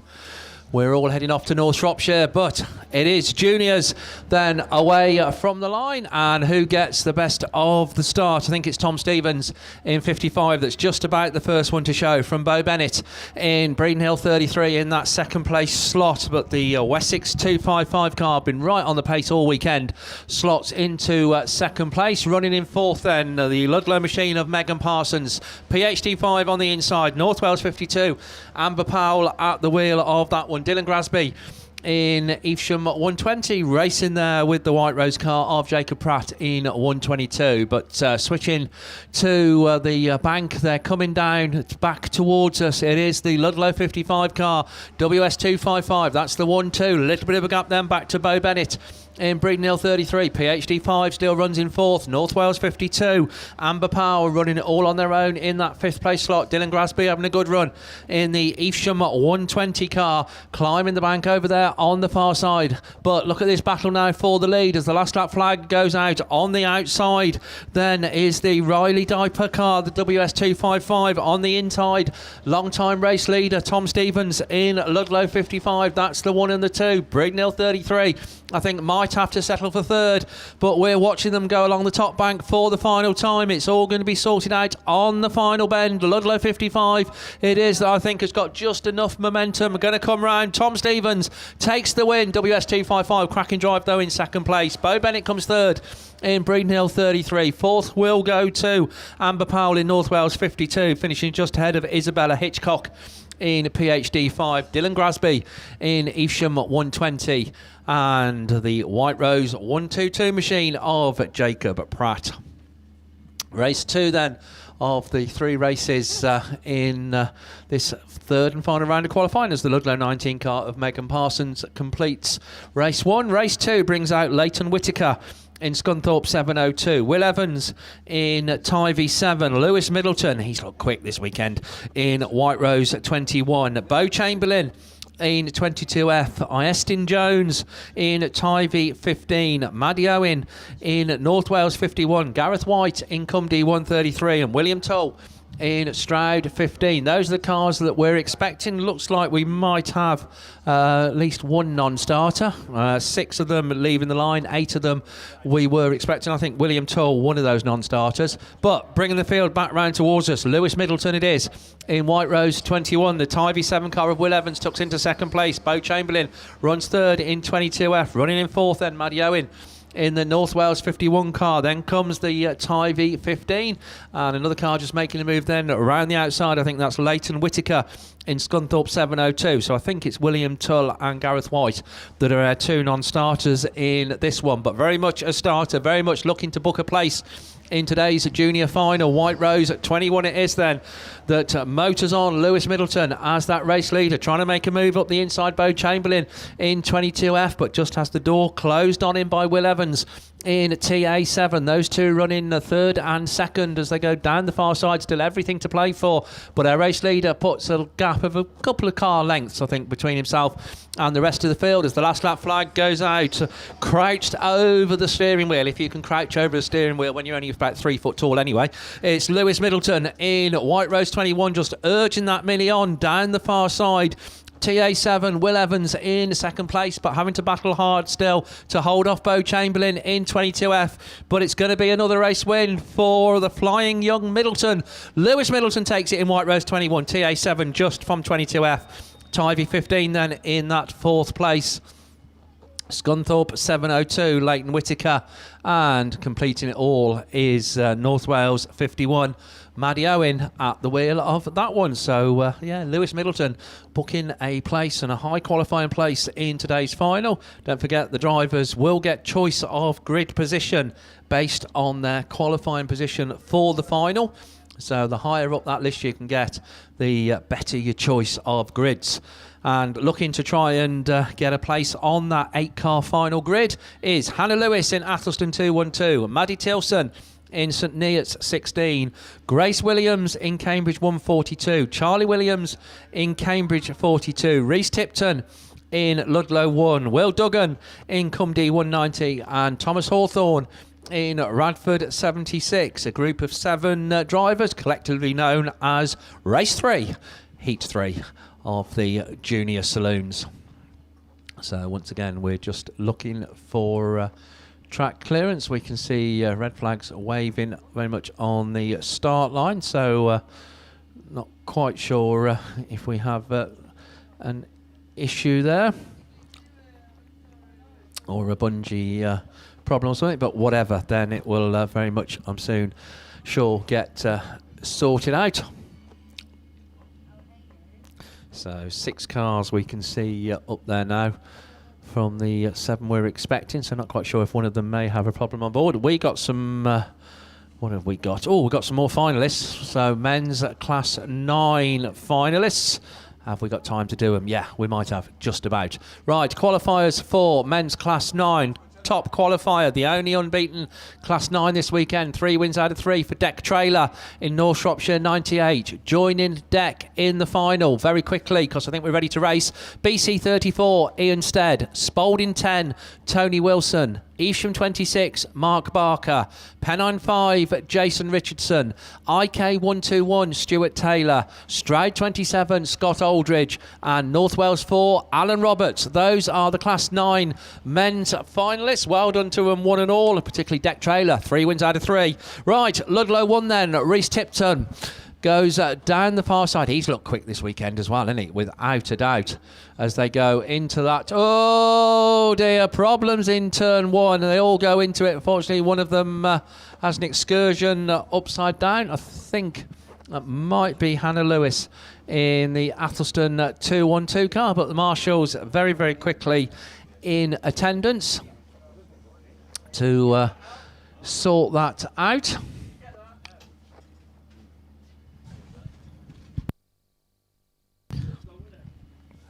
So, we can see Nia running out. So it is Hannah. Hopefully she's going to be all right. The first aid crew also in attendance. Right, the people then will deal with that needs to deal with. Obviously, we'll report back. Mickey B's got some finalists to give you as well. So there we go. Go on then. Do you want me to do them? You do them? There we go. Right. Class 5 finalists then as well. Nobody unbeaten in Class 5. It looked competitive and close, and it was. So no unbeaten driver in Class 5, but top qualifier for today's Class 5 final, Daniel Lodge in Scunthorpe 212, 155 points. Second qualifier, Colin Thorndyke in Invicta Kent 2 on 138 points. Third qualifier for the Class 5 final, Charlie Holloway in Evesham 9 on 136 points. 131 points, good enough for our fourth place qualifier. That's IK75, Kieran Cobb. In joint fifth place on 128 points, going through to today's final, Ryan Jones in Cumdee 3 and Dan Godfrey in Cambridge 10. Seventh qualifier. If you get one Thorndyke, you normally get a pair, don't you? And we have Ian Thorndyke also there in IK22. Seventh qualifier on 125 points. And last, but by no means least, South Somerset 36, Matt Thompson, 118 points, gets Matt into today's Class 5 final. So that was what you needed to book a place in the top 8. But well done to all of those. Well done to Invicta Kent as well. 3 out of the 8 then coming from the IK club, Messrs Thorndyke and Cobb. So that's the men's Class 5 finalists. I think hopefully we're now up to date with all finalists as we have them. Right, round 2 of the Kent Cams British Autograss Series will see us all hopefully heading towards North Shropshire for the first time for many, many a year. And last time, I think we were perhaps still running single-day events in the British Autograss Series when we went to Whitchurch. So good to have North Shropshire back on the calendar at their superb new venue. I haven't been there myself, but I've only heard good reports about it. Very close, if you've been to the Star venue, very, very close apparently. So that's the area of the country that we're all aiming for. Right, it is a meeting that is going to run very, very similar to this meeting in terms of it is still going to be under COVID restrictions, so it will be by application. Applications, hopefully, and keep an eye on social media, will be opening tomorrow evening. All drivers have to be BAS registered, so it's not open house for round 2, so exactly the same as here. You have to be BAS registered. BAS registrations are open as well, so you can still register for BAS and then register for North Shropshire. There will be, and it is just so similar to here, we are on restricted numbers, or limited numbers I should say. So when you make your application, drivers, then you will be invited to apply for a +1, or if you are a junior driver, you can apply for a +2. That was an innovation brought in by the Wiltshire League for this meeting. Very, very well received. Very much going to be carried forward. But because we know that it works and numbers work, then it will all happen in one go. So it was piecemeal here because it had to be, because it was very much a state of flux as this meeting was being put together. We have moved on a little bit from that. So when applications open, you will apply to race, and you will apply at that point also for your +1, your +2, and your camping if you require it.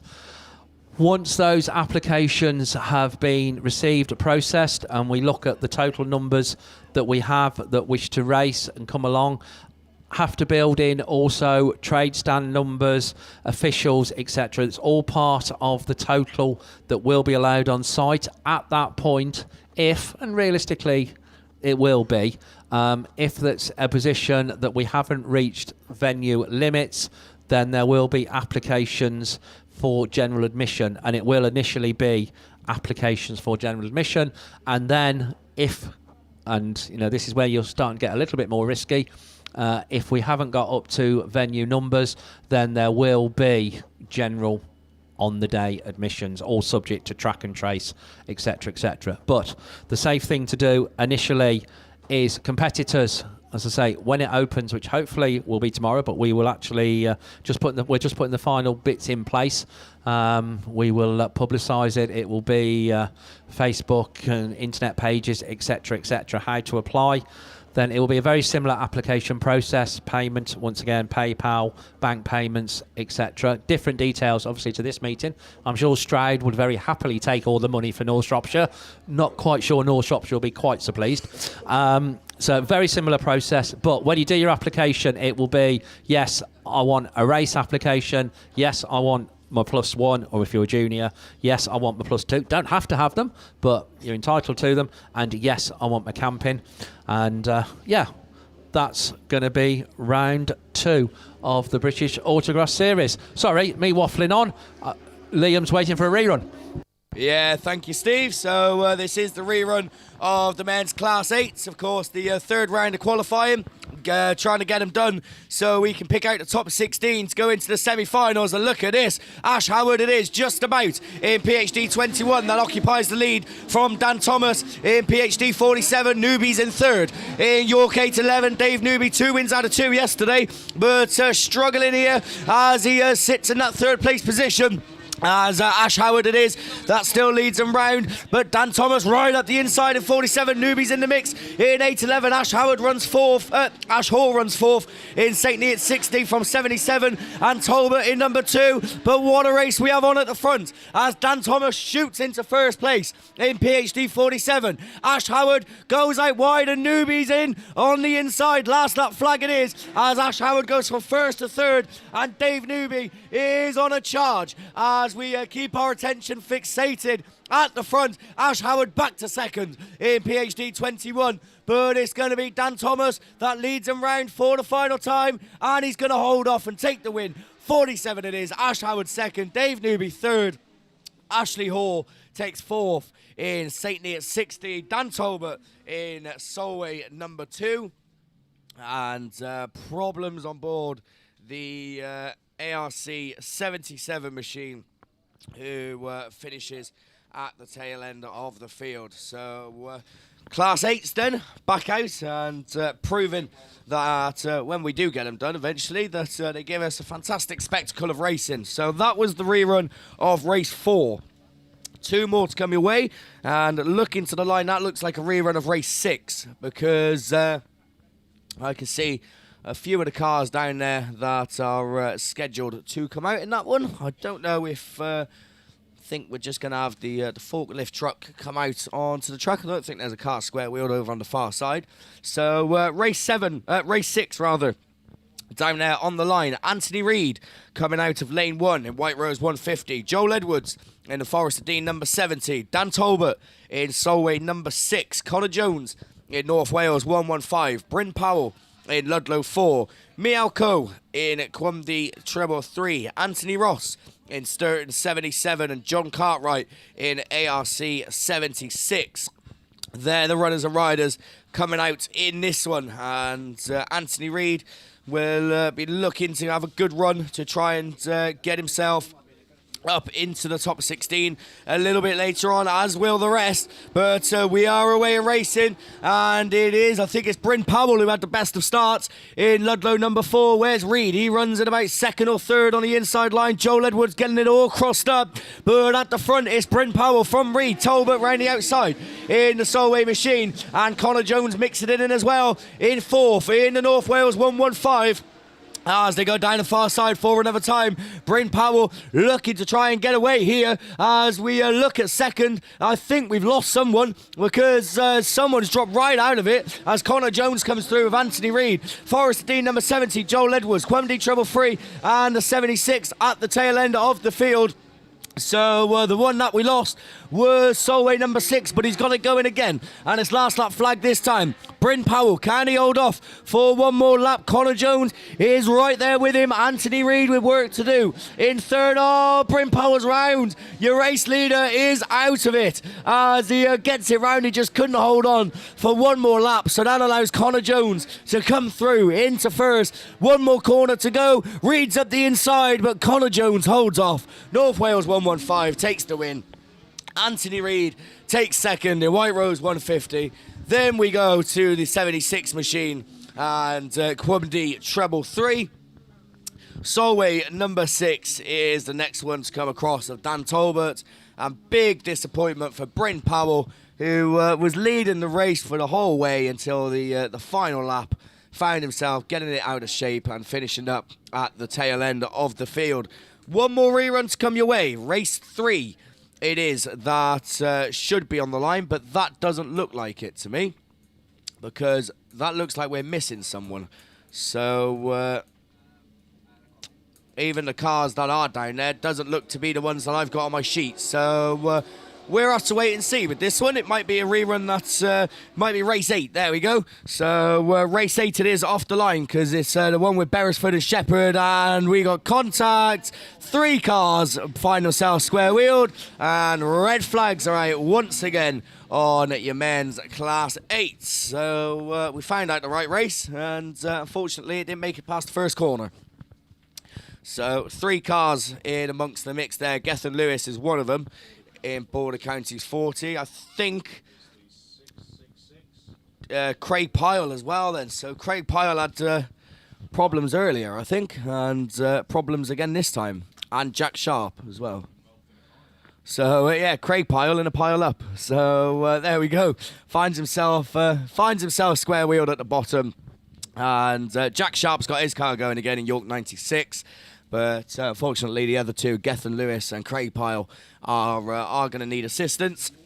So a rerun of race 8 still to come your way then a little bit later on. This is race 3 down there on the line, because this is the one that brings out Wes Hathaway in Breeden Hill number 1. Joe Williams in Border Counties 88. Kevin McBride in Solway number 4. Rich Cooper in Evesham at number 2. Yayton Sudbury 73 of Matt Bishop is also down there, along with Jeff Beresford, your sponsor. North Shropshire 55. Border Counties 55. Tom Lewis will be down there alongside Mitch Wells in Invicta Kent 356. So a very competitive lineup of your men's class 8. And Tom Lewis, joint 10th overnight. So, well, I say overnight, I think he had a rerun this morning. So, after 2 rounds of qualifying, he is joint 10th. So, a good run in this will keep him in that top 16 and see him book his place in the semi-finals a little bit later on this afternoon. And we'll try and run through some more points while we got a bit of downtime, because, of course, we need to know who's going to do what. Matt Bishop, Yayton Sudbury 73, is 13th in the points as well. But I think he was the one who come to grief in the first race. But it does look to me as if that's a full grid of cars down there on the line. So Mitch Wells then, not the best of days for Mitch Wells. A 2nd and a 4th doesn't sound too bad when you say it like that. But unfortunately, in Class 8, a 2nd and a 4th will only get you joint 19th. After the 2 heats, which goes to show how close and competitive it really is. Wes Hathaway was absolutely flying this morning, but again, a dismal day yesterday. A 6th and a 3rd puts him out of contention with the semi-finals. Rich Cooper, Evesham 2, joint 19th, a 2nd and a 4th for him as well. So maybe a win might just sneak him up there.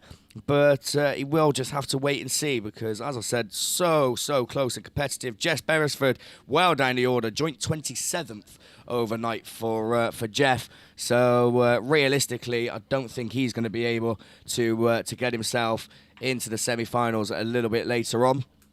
So both cars then are being escorted off the track. Mickey's picked up a microphone next to me. No, he's just playing with it. He's just trying to keep his hands busy. So I thought he had something to say. Wouldn't have been anything relevant, because it's Mickey at the end of the day, but he still might have had something to say. So the 2 Class 8s are being taken off the track, and very shortly we will be continuing with your Beresford Chassis and Components sponsored men's Class 8s. Race 3 it is, and hopefully this one gets further than the last one. We need to start getting these Class 8s done and dusted with to get the points and everything sorted out, because, as I said, 2 semi-finals to come your way, and of course 2 semi-finals of men's Class 1s to come your way a little bit later on as well. So obviously keep your eyes fixated on the start line, because the running order will obviously be a bit of a mismatch with we're trying to slot the semi-finals in and everything like that before we do get down to the top 8 cars of every class. Speaking of which, who's going to be the top 8 in Class 8 as we're ready to go, and they leave the line. Tom Lewis it is. That looked quick, but Rich Cooper's going with him.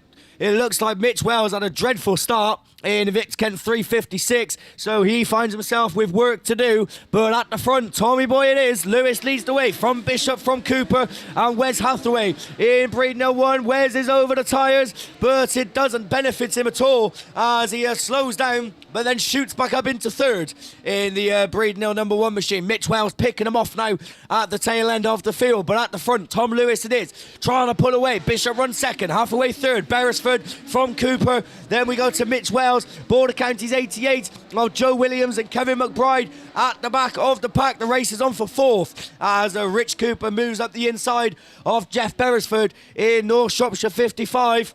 And it's last up flag this time. Tom Lewis it is in Border Counties 55 with 1 more to go, but he's gone out wide, and Bishop's looking for a way through, gets the door slammed in his face in 73 and has to settle back for 2nd. Keep your eyes on Mitch Wells as he's trying to pick him off, but he's only got 1 turn to go. Speaking of which, checkered flag. Tom Lewis takes the win. Wes Hathaway just takes 2nd from Bishop. Then we go Rich Cooper, Jeff Beresford, Mitch Wells in Vic Kent 356, and Kevin McBride in Solway number 4.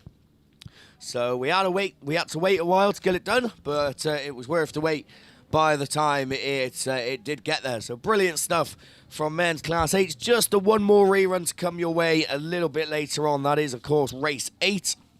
But as I said, we will have to wait a little while for that. We've got Class 2s down there on the line, and I'll tell you what, this track is very different compared to what they raced on yesterday morning in their first round of qualifying.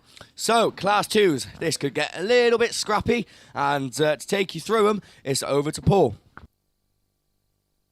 Class 2s on this track. This will not get scrappy. These are Class 2s, not your Class 8s. These Class 2s are going to go through no bother. So on this first run, we've got top point scorer Bradley Thomas. He'll be coming out in lane 2 in IK 55. Next to him, we've got Jack Stevens in Atherton 16 in lane 1. Chris Hall in Scunthorpe 227 comes out in lane 3. Jack Firth in one of the NASA cars, Class 3, comes out in lane 4. Joe Sharp in York 86 comes out in lane 5. George Cresswell in Scunthorpe 127 comes out in 6. Jack Bromley in IK 130, and Josh Fowler in North Shropshire 2. Those are the first ones to show. It's that York 86 of Joe Sharp that's the first one to show.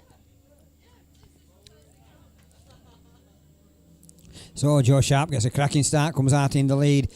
Got 2 cars alongside him. He's got the Scunthorpe 227 of Chris Hall that's moving up into that 2nd position, but goes out a bit wide. One trying to come up through on his inside.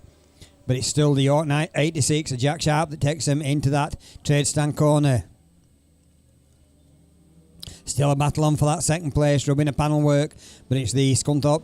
It's 127, sorry, it's George Cresswell in 127 that's up there. I just saw the 7. Ollie Hall's back in, Chris Hall's back in that 5th position, but there's still a battle on for that 2nd place as Joe Sharp in 86. Stretching away from the rest of the field because he's got the track all to himself. And then it's the IK 130, Jack Bromley, that's up in that 2nd position. North Shropshire 2, he's trying to move through Josh Fowler. He's in 5th going into this last round. Needs some reasonable points to keep him in the final for later on this afternoon. But it's Jack Sharp that's 86 that takes the checkered flag. Joe Sharp, sorry. Then it's 130, NS2, 227, 127. NS3 just beats the IK 55 Bradley, who's well down the field. Looks like he's got problems on board, limping around on that one. So that completes race 1 of these men's Class 2s, sponsored by Fleet Care Services for the series, and the weekend sponsor is, honest, I've got one. Amberon Traffic Management. So Joe Sharp in Y86 that's just won that one. I'm not sure where he was in this race. In the can't see him on the top half of the list. So I don't think he'll make the final, but that was a good run, and the second one's underway.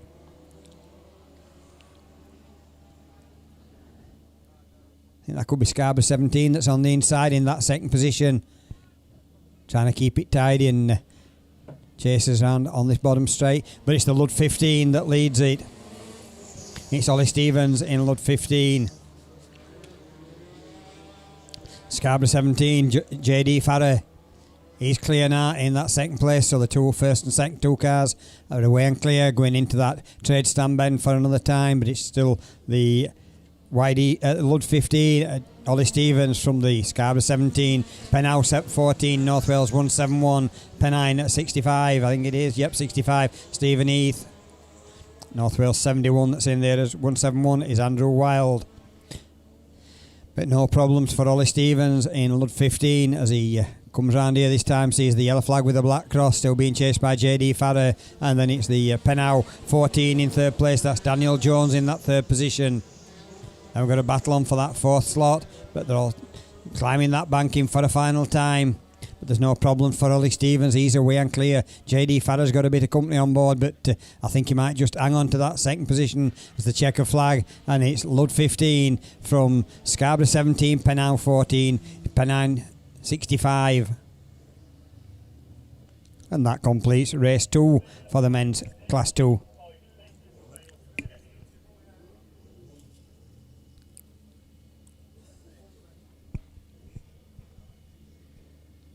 So, square wheel on the infield as Joe Albrighton in the Nottingham 156. Don't know, didn't see what happened to him to finish him up there, but he's going to get hooked onto the back of one of the quads.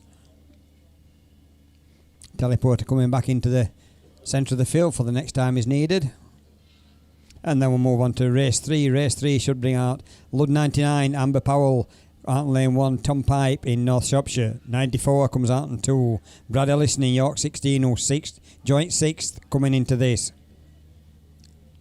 Got 3 of them that's joint 6th on 83 points.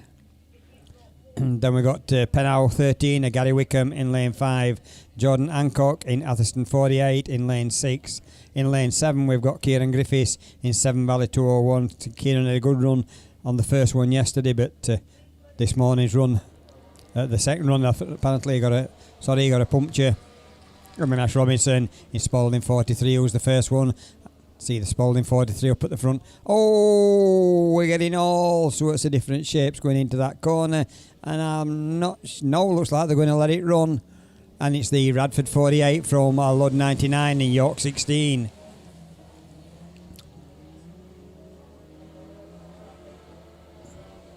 So as they go up that side, that York 16 moves up into that Brad Ellison in York 16. Looks like the marshals have had a quick confab and decided that there was something wrong on that first straight, so they're going to send them back and try again.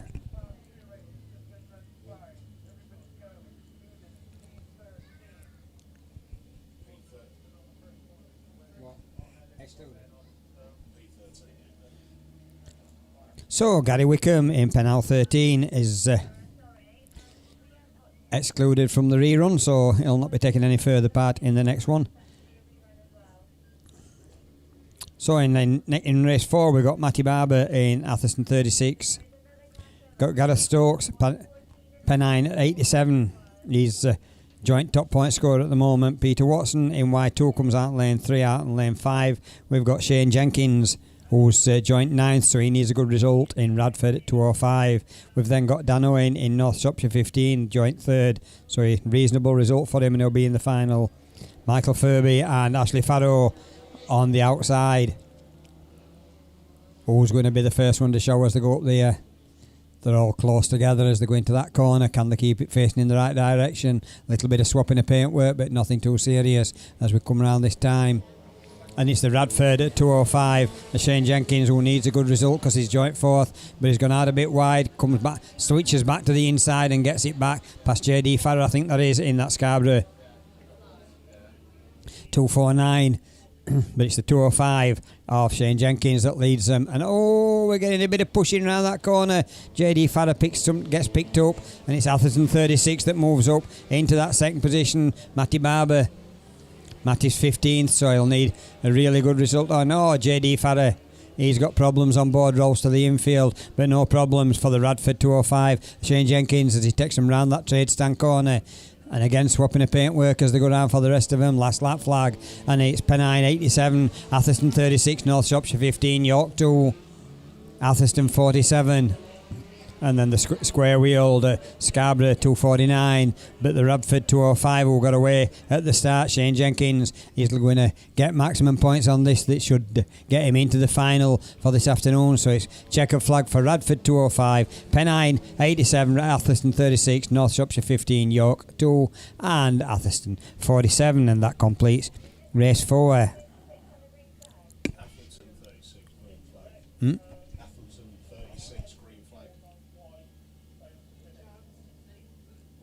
So Atherton 36 that on that race just picked a green flag up. I think he were well down the field anyway, so not much good news for him. Moving on to race 5, final race of the Class 2s, and we've got Chris Dodrington in 25F.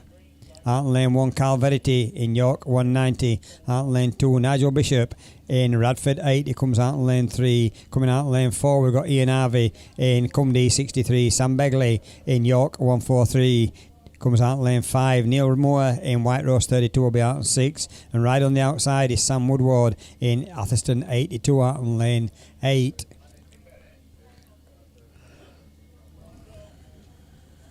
Just ready for JD Farrer's car to be removed from the centre of the field, just hooking it onto the back of the quad.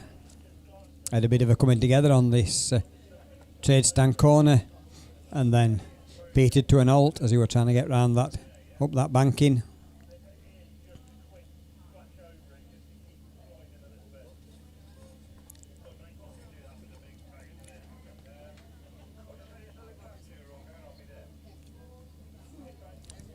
So JD Farrer goes back to the pits, and Chris Dodrington, Carl Verity, Nigel Bishop, Ian Harvey, Sam Begley, Neil Moore and Sam Woodward all starting to rev their engines.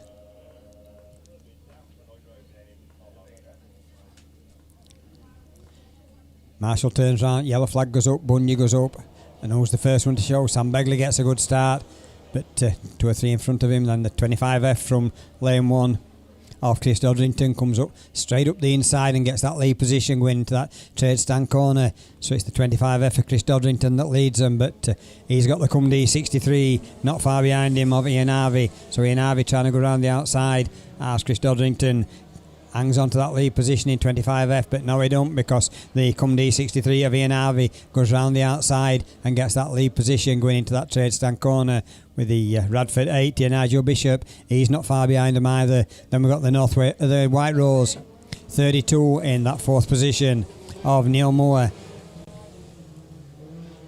So Cumdee 63 of Ian Harvey still leads them up that banking along that top straight with the 25F of Chris Dodrington in that 2nd position. Radford 80 Nigel Bishop being chased by the White Rose 32 and Nigel Moore. But last lap flag this time, so it's Cumdee 63, 25F, Radford 80, White Rose 32, York 190, York 143, and Atherton 82 brings up the rear of the field. That's Sam Woodward in that one. York 143, Sam Bagley, didn't mention him before. Carl Verity is also there in that York 190 in that 5th position. But your leader coming out in the trade stand corner, Ian Harvey in Cumdee 63. So Cumdee 63, 29F, Radford 80, WR 32, York 190, York 143, and Atherton 42 completes the men's Class 2s. Means we've just got a rerun of one race.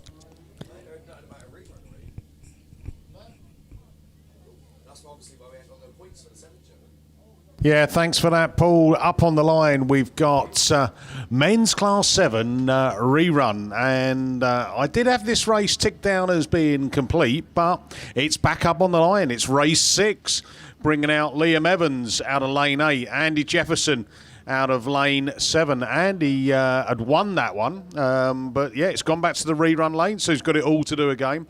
Border count is 59. Archie Bentley, lane 6. Mark Jenkins, Breeden Hill 106 in lane 5. Phil Barleyman in Pennine 23 out of lane 4. And Cambridge, all the 4s, is Dan McKenzie out of lane 2. So on the points, Liam Evans, 2 wins out of 2, 110. So anywhere in the top 6 would do you, I think.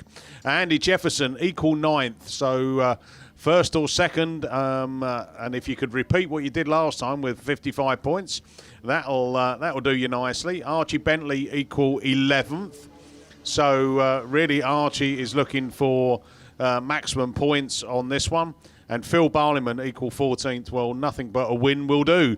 Mark Jenkins, Dan McKenzie, just out of the enough points really to challenge for a top 8 final position. But yeah, all to play for. Will that mix it up? Because I think what we were telling you last time, we have got a rerun. There is one more rerun to come, race 2. But we looked at race 3.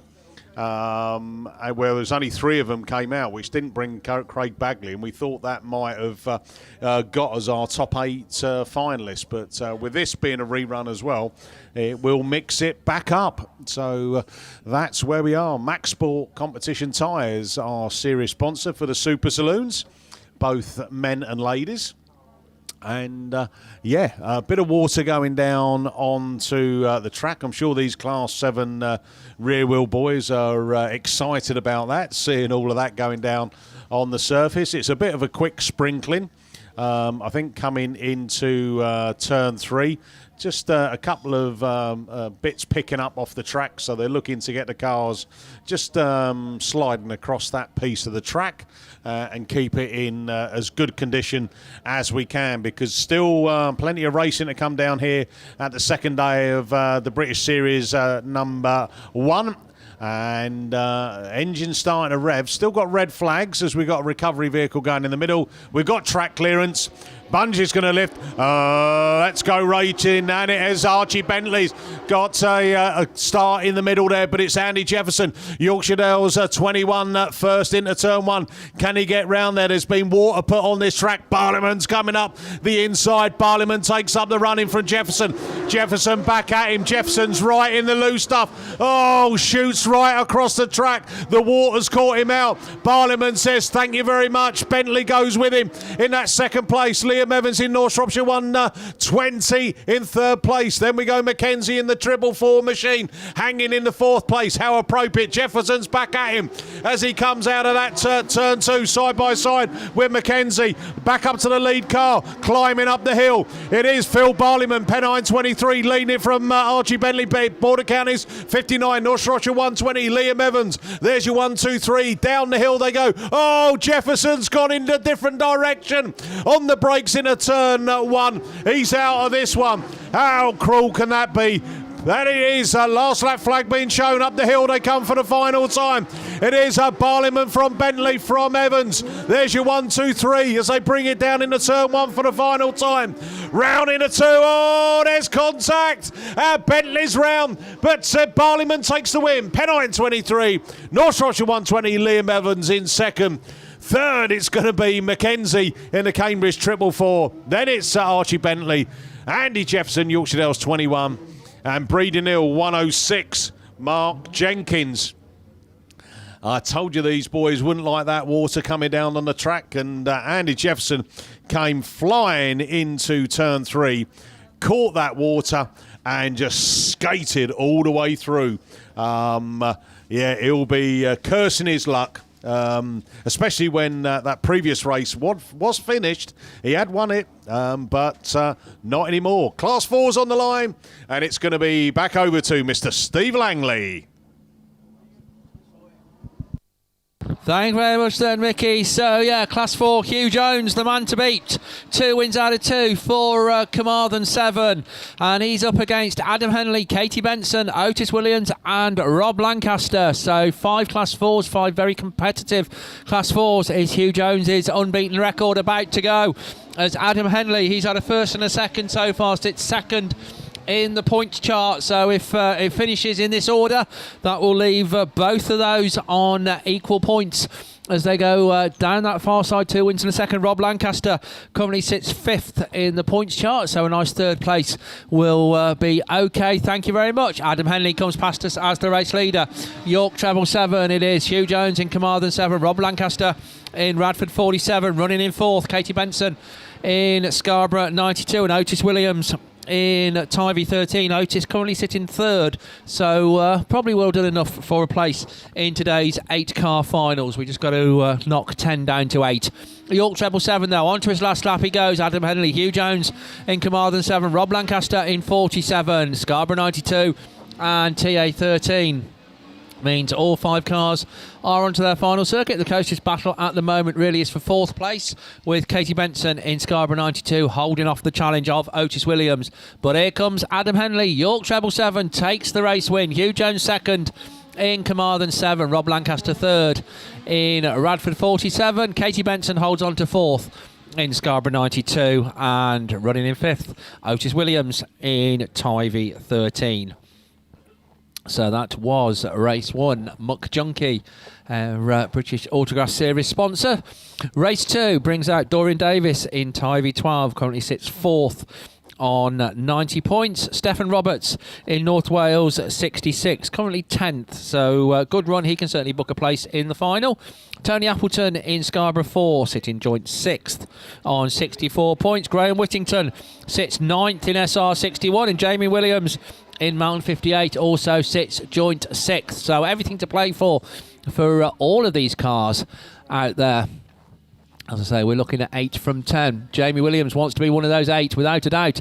Mountain 58 comes past us as the race leader. Dorian Davis on the inside in the Tivy 12 car, completing the lead in 3. Then Tony Appleton in Scarborough 4. That's the 1, 2, 3. A little bit of a gap then back to Graham Whittingham in SR 61. Races ahead of Stephen Roberts in North Wales 66. Nobody races ahead of Jamie Williams though, as Mountain 58 comes round. Couple of laps to go.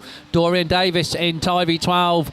Tony Appleton in Scarborough 4. SR 61 is Graham Whittingham and North Wales 66. But down that far side, Dorian Davis just not able to make any impression on the race leader as Jamie Williams motors on in Mountain 58. Yellow flag with the black cross goes out. 1 circuit to go for the mountain man. Dorian Davis in TA 12 certainly will book a place in today's final. Scarborough 4, Tony Appleton comes through in 3rd, racing just ahead of Graham Whittingham in SR 61. Stephen Roberts completes the lineup, but all on to their final circuit. It is going to be the young man from the Mountain Club that's going to take this one. Jamie Williams in Mountain 58, Dorian Davis in Tivy 12 in 2nd place.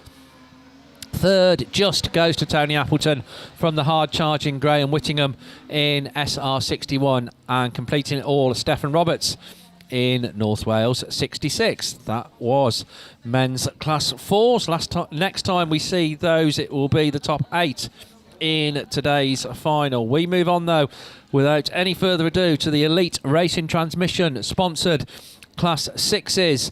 2 unbeaten cars from yesterday. Johnny Barber in South Somerset 23, Matthew Scourfield in Yayton Sodbury 22. But race 1 brings out Dalton Thomas, Darren Thomas, Chris Goldgate, Tristan Daniels, Jordan Tinker, Martin James and Dean Robinson. So everything to play for. Dalton Thomas sits joint 7th at the moment as they go down the far side. But it is the Carmarthen 11 car of Martin James that's the first one to show, but looking to come through on the inside. Dalton Thomas it is. Carmarthen 8 then takes up the running. Yayton Sodbury 141. Dean Robinson goes through in about 4th place, but climbing the bank, Dalton Thomas in the Carmarthen 8 car leading the way. Problems for Yayton Sodbury at 141, comes to a halt right on the outside of the circuit there, just climbing the bank.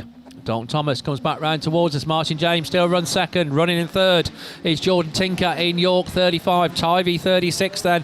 Tristan Daniels comes next, racing ahead of Chris Colgate in North Wales 20 as they go down the far side. So Jordan Tinker in York 35 flying the flag for England against the Welsh lineup and headed by Dalton Thomas in Carmarthen 8, Carmarthen 11, York 35, the North Wales 20 still holding off the challenge of Tivy 36, but Dalton Thomas in Carmarthen 8 going to book a place in today's Class 6 final. The checkered flag being held aloft as he comes round for the final time through the scattered tyres. CM8 then it is that takes the win. Martin James second, Jordan Tinker in that third place, Chris Colgate fourth in North Wales 20, then Tristan Daniels in Tivy 36. Didn't see Darren Thomas in Tivy 66 at all, and unfortunately lost Dean Robinson in the early stages in York, Yayton Sudbury 141.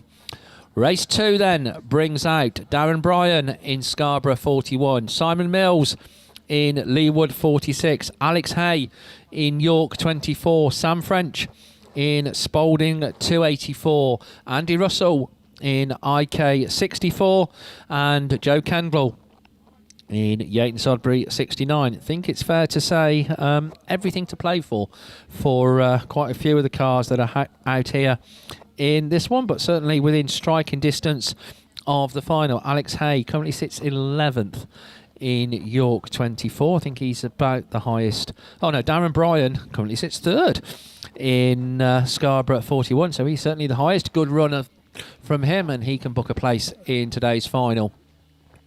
So yeah, just putting the cones and tyres back in position on that bottom bend.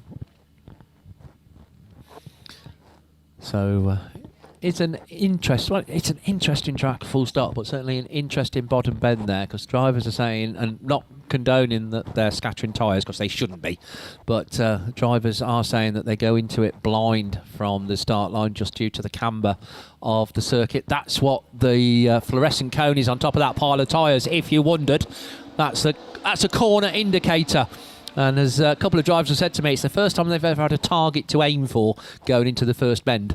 Right, so let's see. They've all successfully, hopefully, negotiated that first bend, and negotiated it the best is the Scarborough 41 car. So Darren Bryan brings the field past us. Alex Hay, York 24 there, under strong challenge from the Spalding 284 car of Sam French, trying to make a move right round the outside is Andy Russell in Invicta Kent 64, Joe Kendall in Yayton Sudbury 69, and Simon Mills complete stall in Leewood 46. But it is the man from the Scarborough Club, S41Y, leads the way under strong challenge though on the outside from Alex Hay.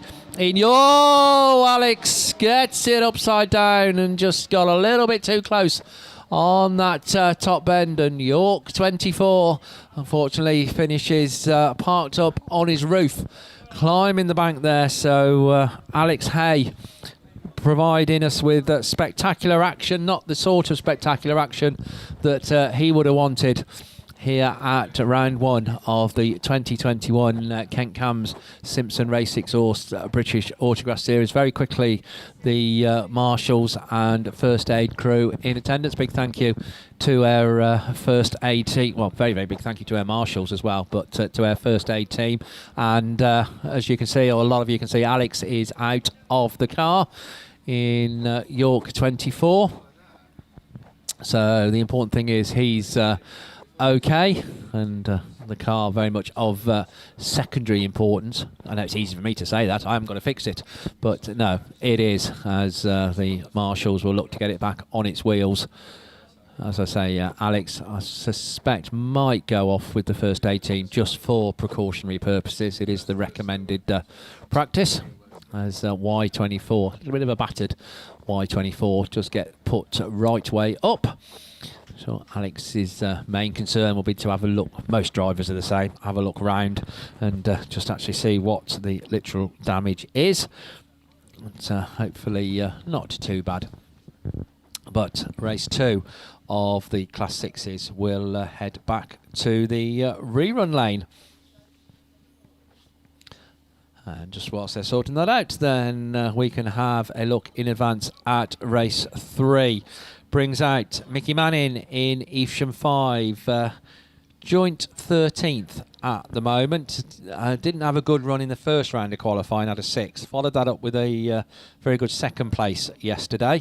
So another good run, and certainly from joint 13th, while within striking distance of a place in the final. Stuart Thompson in White Rose 33, currently sits on 64 points, sits 12th place, so equally very much within striking distance. Ashley Hutchins 17th in PhD 12. Going to need a good run, but hey, race win, and he certainly could be in today's final. Looking to very much book a place in today's final, Matthew Scourfield in Yayton Sodbury 22. He looked quick yesterday, and quick he was. 2 wins out of 2. One of our 2 unbeaten drivers, so they've managed to avoid each other in the permutations for round 3. So we could, I stress the could, have 2 unbeaten drivers and cars going into today's Class 6 final. Matthew Scourfield looking to be one of those. Carl Rawnsley in Scunthorpe 169 sits joint 4th on 81 points, so he'll be looking for a good run, as will Joshua Holden in Penhow 9, because he sits on joint 4th as well on 81 points. So race 3 proves, as all races are, it's a British Autograss Series round when all said and done, competitive. Just confirmation of race 2, there is going to be a rerun, and unfortunately minus Alex Hay in York 24. But it looks like we have track clearance, so we'll look to the line, and race 3 of the Class 6s gets away from the line, and bit of popping and banging over on the far side, but it's Carl Rawnsley, I think, in Scunthorpe 169 that's one of the first ones to show. Matthew Scourfield looking to come through on the inside, but it is the PhD 12 car in that second place slot. Ashley Hutchins at the wheel of that one. Mickey Manning runs 3rd in Evesham 5, so Matthew with a bit to do in Yayton Sodbury at 22, and Joshua Holden in Penhow 9, the one with it all to do at the moment as our race leader comes round. Problems on board possibly for Ashley Hutchins, seems to have slowed right down, and absolutely carnage there from tyres being scattered every which way on that bottom bend, but no problems for Carl Rawnsley in Scunthorpe 169. This will certainly be the result he's looking for as he comes down the bank and back round towards us. One circuit to go for Scunthorpe 169. Will Mickey Manning have done enough in second place in Evesham 5? Don't know. Matthew Scourfield in YS22 looking to pinch that second place from him, and he will certainly book a place in today's final, but won't be going into that final unbeaten, because he's about to be beaten by Carl Rawnsley. Scunthorpe 169 comes round and takes the win. YS22 in second, Mickey Manning 3rd in Evesham 5, Josh Holden gets up to 4th in Penhow 9, and Ashley Hutchins completes it all in the PhD 12.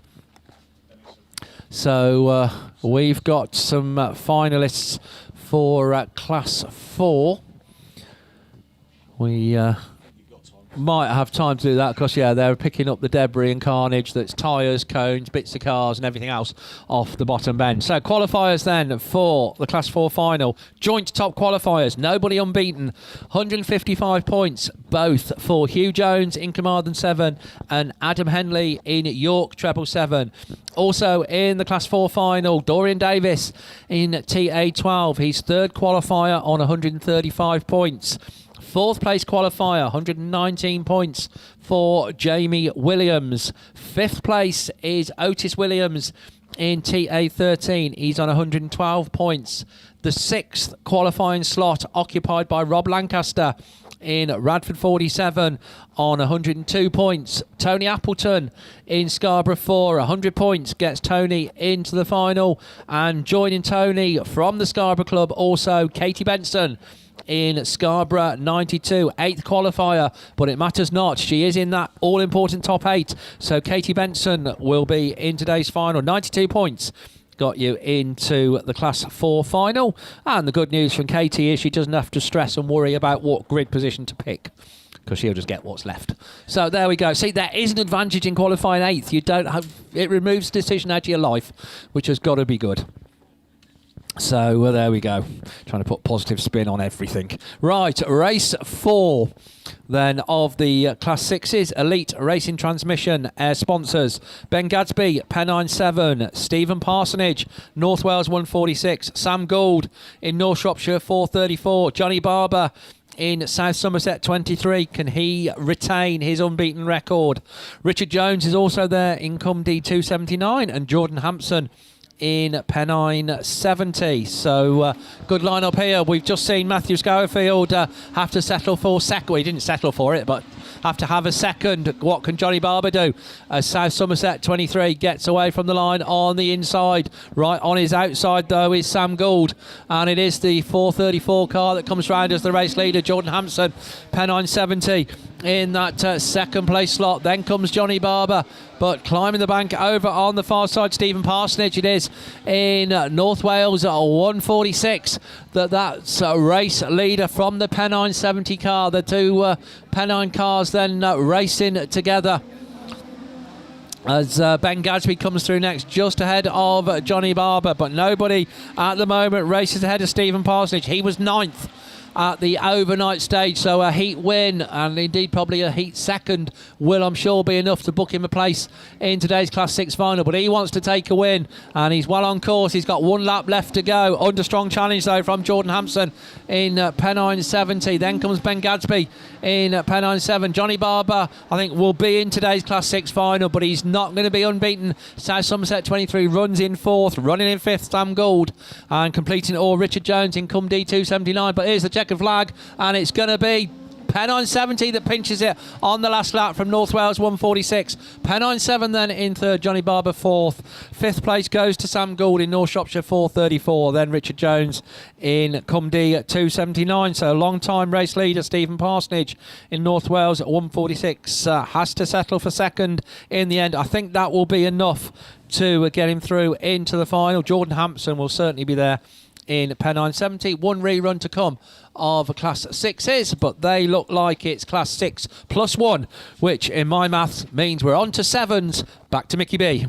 Yeah, thanks very much, Steve. Yeah, this is race 2. Problematic, but it's third time lucky, and it's already missing Alfie Smith, Ludlow 23, and Ayrton Ellison, York 14, leaving us Tom Lewis, Neil Wright, Adam Jones, Bill Bradford, Rich Wallbank. Here we go then, and Bill Bradford's looking to come up at the inside there, but he's going to have to hold that second place as he brings it down the bank as our lead car. Border County 66. Tom Lewis then leads them into that hill climb. Up turn 3, out of start gate turn. Bill Bradford then. Neil Wright in that third place now, getting up close to behind Bill Bradford. Is he going to go for an outside line? No, he holds it off. The man who's got work to do is Rich Wallbank. Scunthorpe 514 at the back. But it is Tom Lewis leads it from Bill Bradford. Ron Wright. Border County 69. Adam Jones. And then that Rich Wallbank machine working in 5th place. Here they go, down that opening straight again, already down into turn 1 and exit in turn 2. Tom Lewis then, Border County 66, last lap flag being shown already. Border County 15, Bill Bradford popping a wheelie past commentary. Up the hill he goes as well. Charlie Wright there in the Scunthorpe 121 machine. Still Neil Wright charging down hard in that third place, but round to pick up the checkered flag. Popping a wheelie, Tom Lewis, who misses. Then it's Bill Bradford, Border County 15. Scunthorpe 121, Neil Wright. 4th place goes to, made up a place there in the end, Scunthorpe 514, Rich Wallbank. And Adam Jones, Border County 69, had a problem. And he's rolling down the hill. Let's give him a cheer. Can he get across that finish line? Is he going to do it? Come on, you can do it. Oh, yes. And you know what? Points make prizes, so every position counts. So, up on the line, it looks like we have got some juniors. So, it's back over to Mr. Steve Langley. Thank you very much there, Mickey B. So looking at it, this is race 3 of the third and final qualifying round of the juniors. Hannah Lewis in 212, Maddie Tilson, Grace Williams, Charlie Williams, Reese Tipton, Will Duggan and Thomas Hawthorne, our original lineup. Or do we think it's race 2? Sorry. I thought that was the 2 Cambridge cars in the middle. So, yeah, we reckon it might be race 2 then. No, we've had race 2. That finished. So there we go. So, right, ignore my learned friend, and I'm going to stress the learned to my right. So there we go. It's not very often I get something right, but I did, and then I get talked out of it. Thank you, Mickey B. Right, here we go then. Right, we're away. Hey, Laura Nardi's got nothing on us too. Cambridge 142. Grace Williams it is. That's the first one to show. Ludlow 1 then, Reese Tipton in that second place slot. Running in third then, Maddie Tilson in St Neots 16. Thomas Hawthorne then in Radford 76. Then comes Cambridge 42. Charlie Williams at the wheel of that one. Will Duggan in C190, and completing it all as they come round is C133. Who's Gareth White, who is in the race that you said, Mickey. So we were both right. There we go. Right, we're good. That's what threw us. Right, Ludlow 1 going down the far side. Right, get a grip, Langley and Barker. Right, Ludlow 1 coming round then. Reese Tipton, it is. Looked in good form all weekend. As just gets a little bit of a reminder from Cambridge 142 that they're there. But motors on very nicely. And coming past us then, Reese Tipton, it is, the climbing the bank once again. 9th at the overnight stage, so a heat win will do very nicely, thank you very much. Maddie Tilson was 4th in St Neots 16 as they come round for the final time. I think that's going to be the 1 and the 2 as they come across the line. Ludlow 1 it is that takes the win. St Neots 16, Radford 76 and Cambridge 142. Not going to split those. I think it might just have been the Cambridge car. Cambridge 42 is the next one. That's Charlie Williams. Across the line, Will Duggan in C190 and Gareth White in Cumdy 133. So that was race 3 with 1 out of race 2 thrown in for good measure. Commentators haven't got a clue what they're doing, but you should be well used to that fact. Right, we'll have a look then. What do we think's on the line? There we go. Men's 8s. Mr. Bark keeps very quiet. Fortunately, Liam knows what he's doing. It's a good job somebody does. So, men's 8s on the line. So, getting ready to get on the mic, Mr. Liam Williams.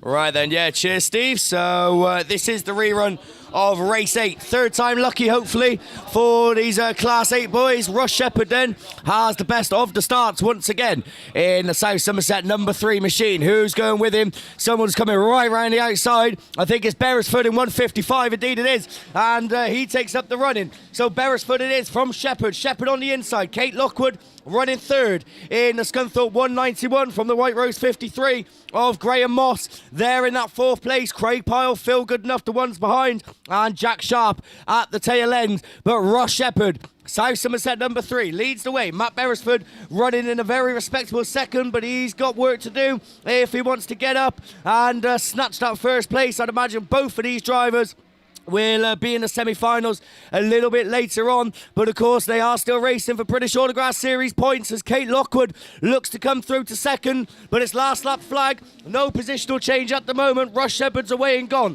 in South Somerset number 3. Beresford just with a bit of understeer there as Lockwood closed the gap, but has to back off as they go down the far side. Russ Shepherd slows it right down. 3 wins out of 3 for number 3. South Somerset 3 takes the win. Beresford takes second. Lockwood third. Graham Moss from Craig Pyle in Wessex treble 6. Phil Goodenough in Stroud District number 7. And Jack Sharp in York 96. And look at that. I got a sheet full of ticks on my men's Class 8s. They're finally completed. Feels like it's been an eternity to get them through, but they're done. We're going to wait then for the semi-finals to be announced. We'll let you know who's in what. And speaking of semi-finals, I believe that's the Class 1 semi-finals down there on the line. So it's over to Paul. Yep, it's one Class 1 semi-final. And not got time to tell you who's in it because they're up and running. And remember, we want the first 4 from this race. That's all that matters. First 4, but it's Adam Middleton in White Rose 21 on the inside. Got one going down on the outside. Oh, got one turning around. Oh, that's the Penai 37 to Lindsay Allen, but we've got red flags on that one. So Lindsay Allen got turned around on that corner, whether the marshals thought it wasn't fair or whatever. And then we've got one on its roof after red flags.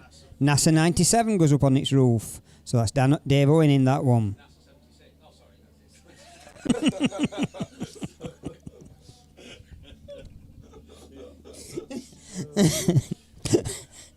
Hey dear. Yeah, it gets worse in here. It does. 97 just goes on its roof and somebody says, no, it's 76. I'm not saying which Mr. Steve Langley it was. So, Lindsay Allen got turned round and got left square wheeled on that trade stand corner. Dave Owen put NASA 97 on its roof after the red flags came out. Didn't see what happened because it disappeared behind a post because I'm stood in totally wrong place in this cabin. So that means the first race has got to go back to the pits, and we'll try that again a little bit later on. What happens with the marshals, whether they say they can come back in, is nothing to do with me. I'll just talk about them when they come. So that puts us on to semi-final number 2.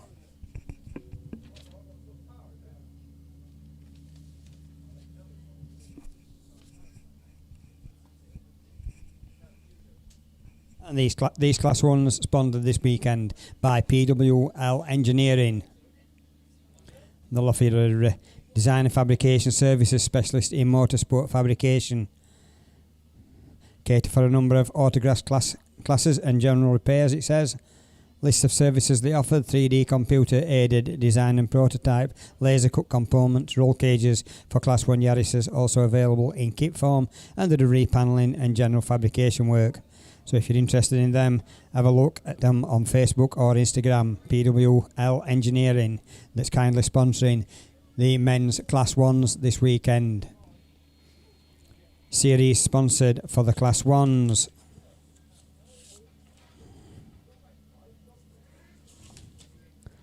Here's I ought to know on that one. TBR Race Engines. Tom Bell builded, I think he builds more or less any engine, but he'll build you a good quality engine, always well prepared. So if anybody's interested, just find TBR and ask him for some information. He'll give you what information he's got. Just waiting for that NASA 97 to be picked up on that forklift. And then that'll be taken. I think they'll go straight back to pits with that one.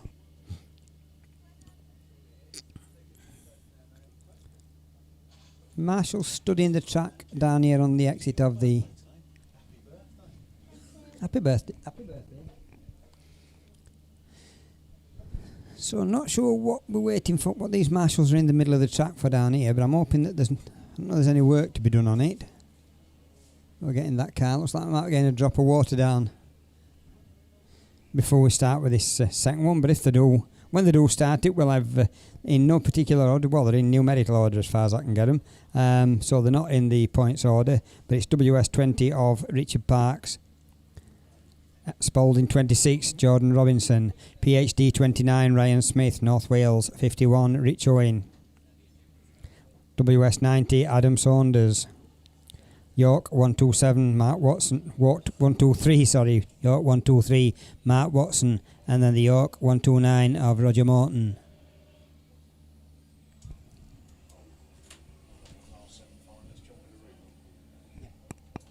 Paul, just to, while we've got a moment in time, I've just been handed the Class 7 top 8. This is your final list.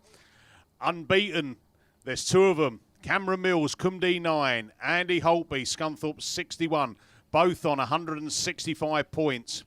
Third qualifier, Rhys Griffiths, Radford 212, 145 points. Fourth, North Shropshire 120, Liam Evans, 138 points. Fifth, Phil Barleyman, Pennine 23, 127 points. 2 cars on 126 points, equals 6. ARC5, Phil Cooper. Scunthorpe 82, Carl Mosley. And the final place goes to Scunthorpe 19, Tom Page. They are your Class 7 Super Saloon finalists for later this afternoon. Thanks, Mickey. So, water bounds are waiting to put a drop of water down here where the tractors, the JCB is just trying to smooth a little bit of this track out. As soon as he's got that sorted, they'll put a drop of water on it And then we'll be away on racing, and we'll have Richard Parks, Jordan Robinson, Ryan Smith, Richard Owen, Adam Saunders, Mark Watson, Roger Morton, and then we've got one missing, so I'll have to come back to you in a minute on that one when I find my other piece of paperwork.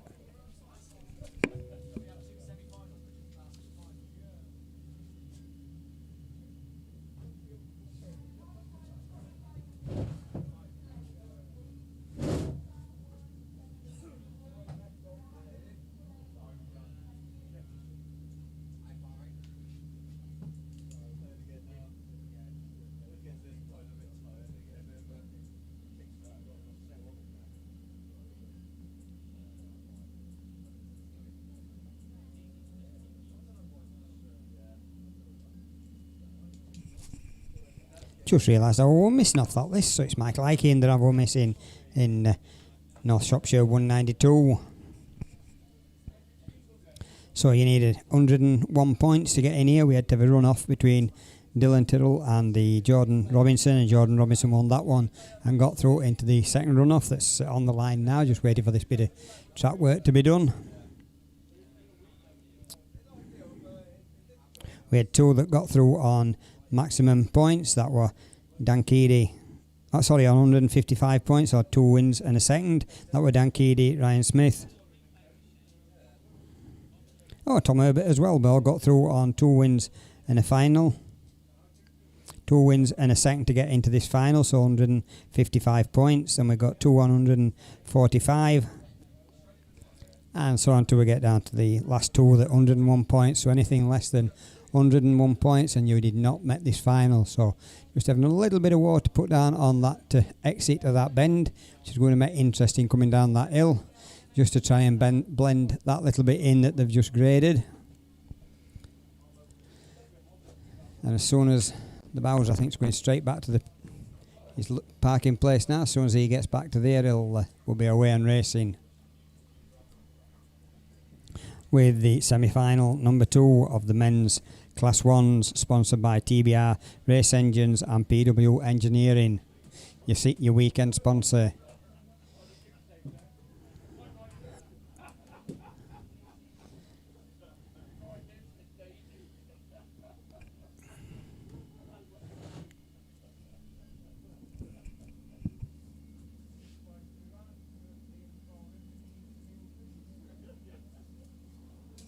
Revving engines, bungee goes up, we're away and racing, and it's the North Wales car at the far side that's the first one to show. North Shropshire car of Michael Aiken on the far side, but he's dropped into the middle of the field as the PhD 29 and Ryan Smith comes through into the lead. Alongside him is the WS90 of Adam Saunders. Adam Saunders looks up on the inside. Also coming through is the North Shropshire 192, I think, Michael Aiken, that's just come through into that third position.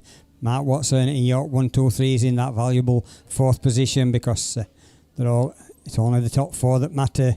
One coming around the outside to try and get into that fourth position, and that's the Spalding 26 of Jordan Robinson.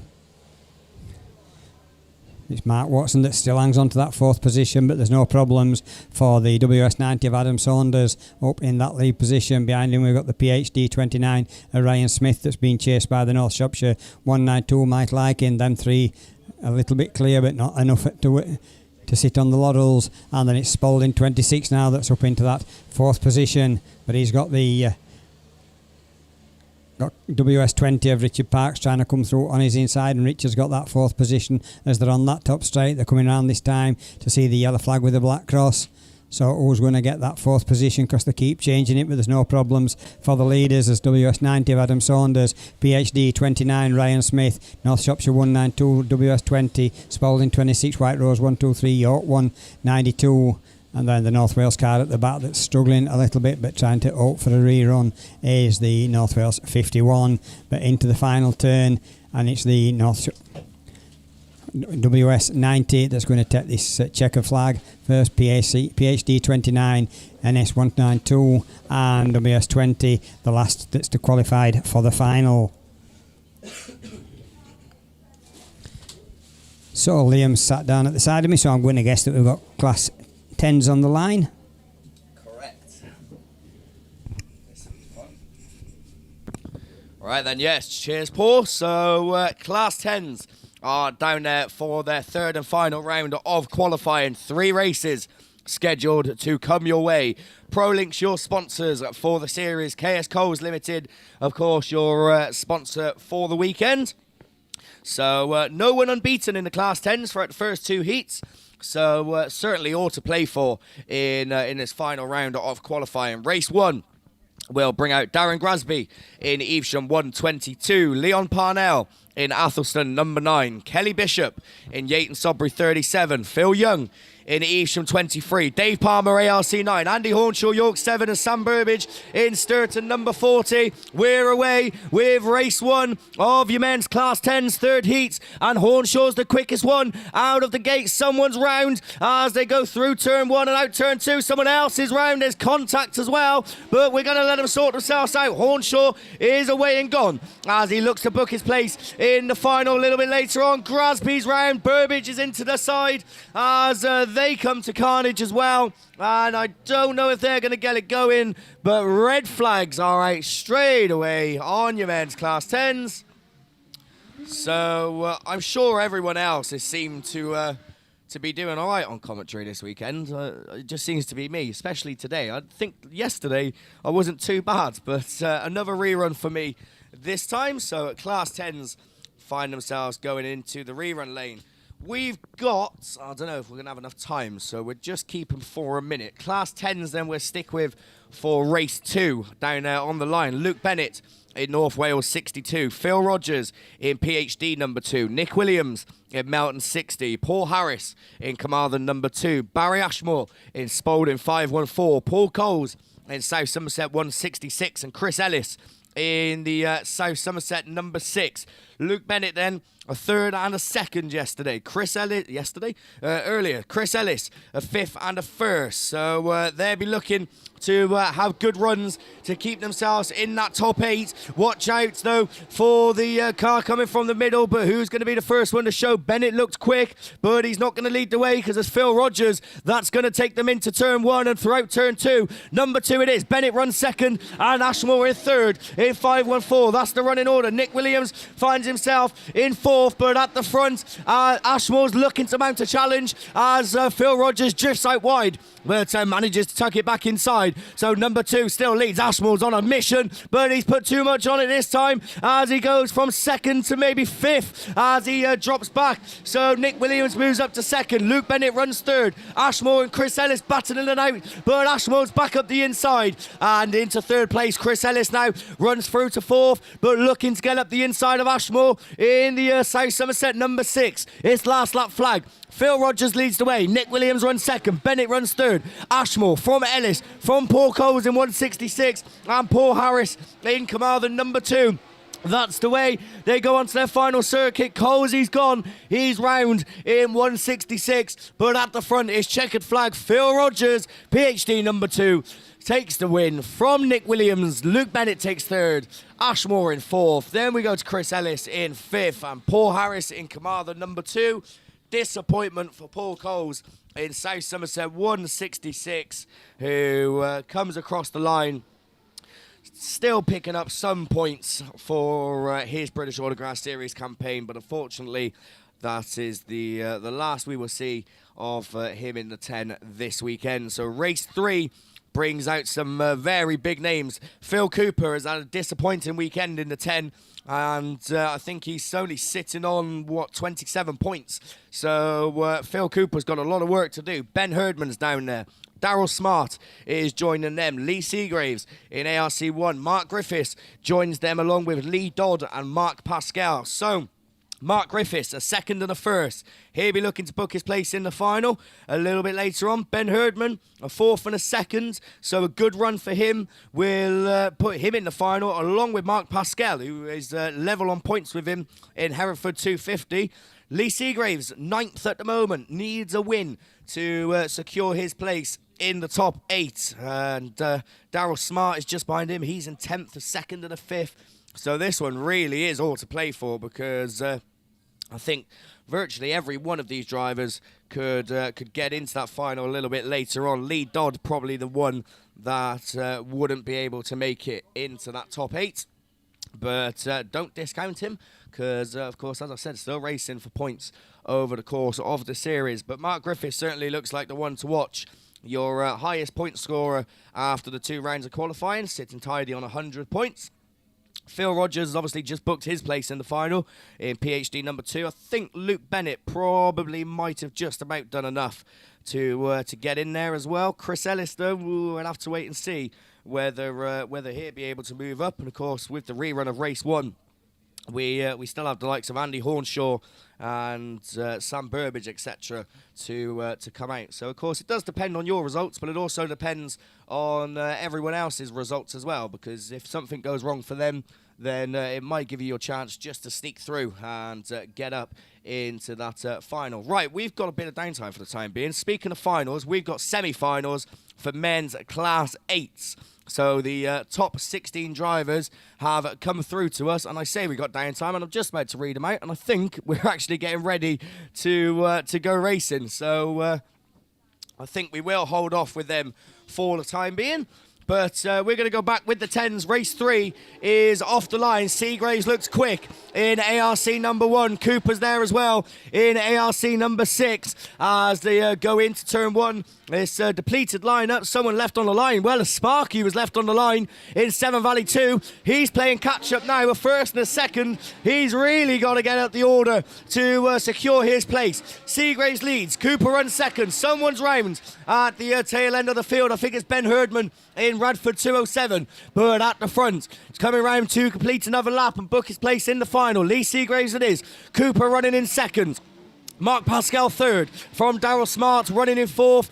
Then Mark Griffiths playing catch-up, but he's caught up with Ben Herdman, and Darryl Smart's gone round, so this could really change everything. But at the front, Lee Seagraves holding off the challenger Phil Cooper as he goes out wide, but it is last lap flag. Seagraves, Cooper, there you 1-2. Mark Pascal runs in second in Hereford 350. Oh, Sparky popping a massive wheelie in that 5th place position as he can't find a way around Ben Herdman in Radford 207, but it's checkered flag. Lee Seagraves books his place in the final a little bit later on. Phil Cooper, I don't think, will have done enough to have got there. Mark Pascal will have to wait and see as he comes across in third. Mark Griffiths then does manage to get up to fourth in Seven Valley number 2, and that should definitely be enough to book his place in the final. Ben Herdman was the next one across in Radford 207. I don't think that's going to be enough for Ben, and unfortunately, Darryl Smart found himself square-wheeled in North Shropshire 77. So one rerun of your men's Class 10s to come your way. We've got water on the track, so that does give me a chance now to announce the top 16 drivers for your men's Class 8. So these will be the ones that you see in the semi-finals a little bit later on. From top to 16th, Matt Stratton, Ross Shepherd and Darren Mullen. 3 wins out of 3, unbeaten all weekend. So there you go in. Dan McKenzie in Cambridge 44. Tom Lewis in Border Counties 55. Tim Russell in Invicta Kent 19.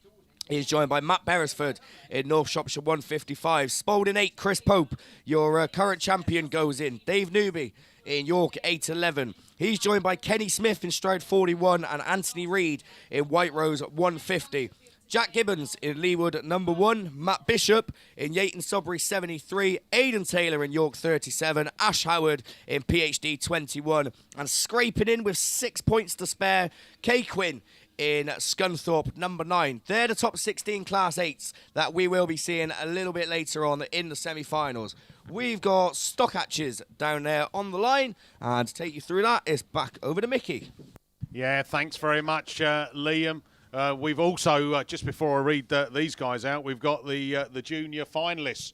So here we go then. Top of the shop, unbeaten all weekend. Can he make it a clean sweep in the final? We'll wait and see. Tom Stevens, Ludlow 55, 165 points. White Rose 21, Lewis Middleton 146 points. St Neots 16, Maddie Tilson 135 points. Wessex 255, Riley Daper in 126 points. Just a point behind. Ludlow 1, Reese Tipton. Tyfee 7, Will Evans through 121 points. Breeden Hill 33, Bo Bennett 117 points. And that all-important final place in the top 8 for the juniors for their final later this afternoon. Cambridge 42, Charlie Williams 112 points, and that is your top 8. And well done to those juniors. Well done for the rest of you. You put in a good effort. You'll have it all to do again at the second round in 3 weeks' time. Excellent. We look forward to that. To a venue. I'm not sure if I've been to that venue before. I might have been. But, you know, when you get to my age now, I'm starting to forget things as well, where I've been. Well, I tell me missus that. I can't remember if I've been there, love. Yeah, she's not listening. It's fine. So that's your juniors. Up on the line then, we have got our stock hatches, sponsored in the series by SGS, and it is one grid of them. So Steve Kiverton in Yorkshire Dales 54, Josh Lloyd, Seven Value 17, Phil Peake, Yorkshire Dales 33, Stephen Eastwood, Scarborough 351, Cumdy 95, Stuart Powell. The last race of these guys, it was really nip and tuck, and it wasn't until that last 2 corners that we had a swapping and changing of places. And again, Josh Lloyd, that Seven Valley 17, Phil Peake, and that Stuart Powell, they were all up there in that mix. But they're all pretty even on the stock hatches. That's why the class is like that. Competitive class is like the competitive class 2. And we'll find out who is going to be top dog in this one very soon. The water's been down on the track again. That'll soak in as each minute passes, but we are looking for track clearance. We have that. We look to the line. The bunge is going to lift. Let's go racing then with the stock hatches. It is their third heat. And who's got the best of the starts? Steve Kiverton there on coming out of grid 8. It's got a good flying start, but Cumdy 95. Stuart Powell back at him as they come into turn 1. Down the hill they come. Exit in turn 2. So that Cumdy car. Stuart Powell leads them then. Phil Peake now. Yorkshire Dales 33 is moving up in a second. Is he going to get hit by the water? Yes, a little bit. Scrubbed a bit of speed off, but Stephen Eastwood, Scarborough 351, exits that start gate turn. Coming down that opening straight into turn 1 in that second place. Still Cumdy 95. Stuart Powell leading the way round, as I don't think the wet conditions where it's just been water have caused him any problems. And Stephen Eastwood goes for a wider line and looking to cut back up on the inside. And Stephen Eastwood has got a slingshot up the hill and exits turn 4, leading the race now. Phil Peake follows him. That means that Stuart Powell went from first to third as he exited that hill climb. Round they come this time then for the penultimate time, because it's going to be last lap flag. And we got Stephen Eastwood's gone wide again, and Phil Peake's gone for the closer inside line. Phil Peake has slid across the entrance to turn 3 and climbs the hill and has to settle still for that second place. As Stephen Eastwood round turn 1, down the hill he comes for the final time. Checker flag at the ready, and it's a mix up there in the stock hatches. Stephen Eastwood takes the win. Phil Peake second in Yorkshire Dales 33. Third, Cumdy 95, Stuart Powell. Fourth is Yorkshire Dales 54, Steve Kiverton. So well done there to our stock hatches. And again, out of that, I think we've had 3 different winners out of the 3 heats. So that's how competitive it is. Up on the line, we look like we're going back to... we got some Class 2 reruns. I'm looking at Mr. Lover Paul Glover, and have you got a Class 2 rerun? Oh, you've been waiting for ages? Well, I think it might be up on the line for you. So that's me done for a short while, and it's back over to Mr. Lover Paul Glover. Thanks, Mickey. So Mickey's telling me it's a Class 2. I think he could be right. Yep, I think. Hey, Mickey, you've got one right. Sorry, Mickey. Class 2 rerun of the race 3 of the third set of heats. As we come round this corner, down onto this slippy bit, down this. It's Radford 48, Jordan Hancock.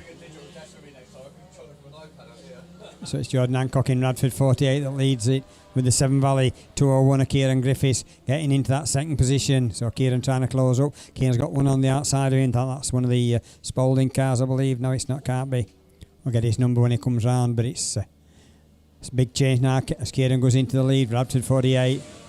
So it is Spalding. It's Spalding 43. Ashley Robinson that's trying to move up on the inside past Kieran Griffiths. Kieran comes back at him going up after that hill, and we've still got that Radford 48 up in the lead. Atherstone 48, sorry, of Jordan Hancock in the lead on this one. So Jordan Hancock trying this time to keep it a little bit tidier as they come through his time. Last lap flag at the ready as Ashley Robinson tries to come through again on Kieran Griffiths on the inside, goes straight across the front of him and slows him down. We've got one that's coming up on the outside of him. Brad Ellison in York 16 moves up into that third position as Ashley Robinson moves up inside to try and get that lead position from that Atherstone 48 to Jordan Hancock, who's going to get this run to the line. It's going to be the Spalding 43, Radford 48, York 16, Avon Valley 201, and them's your first finishers.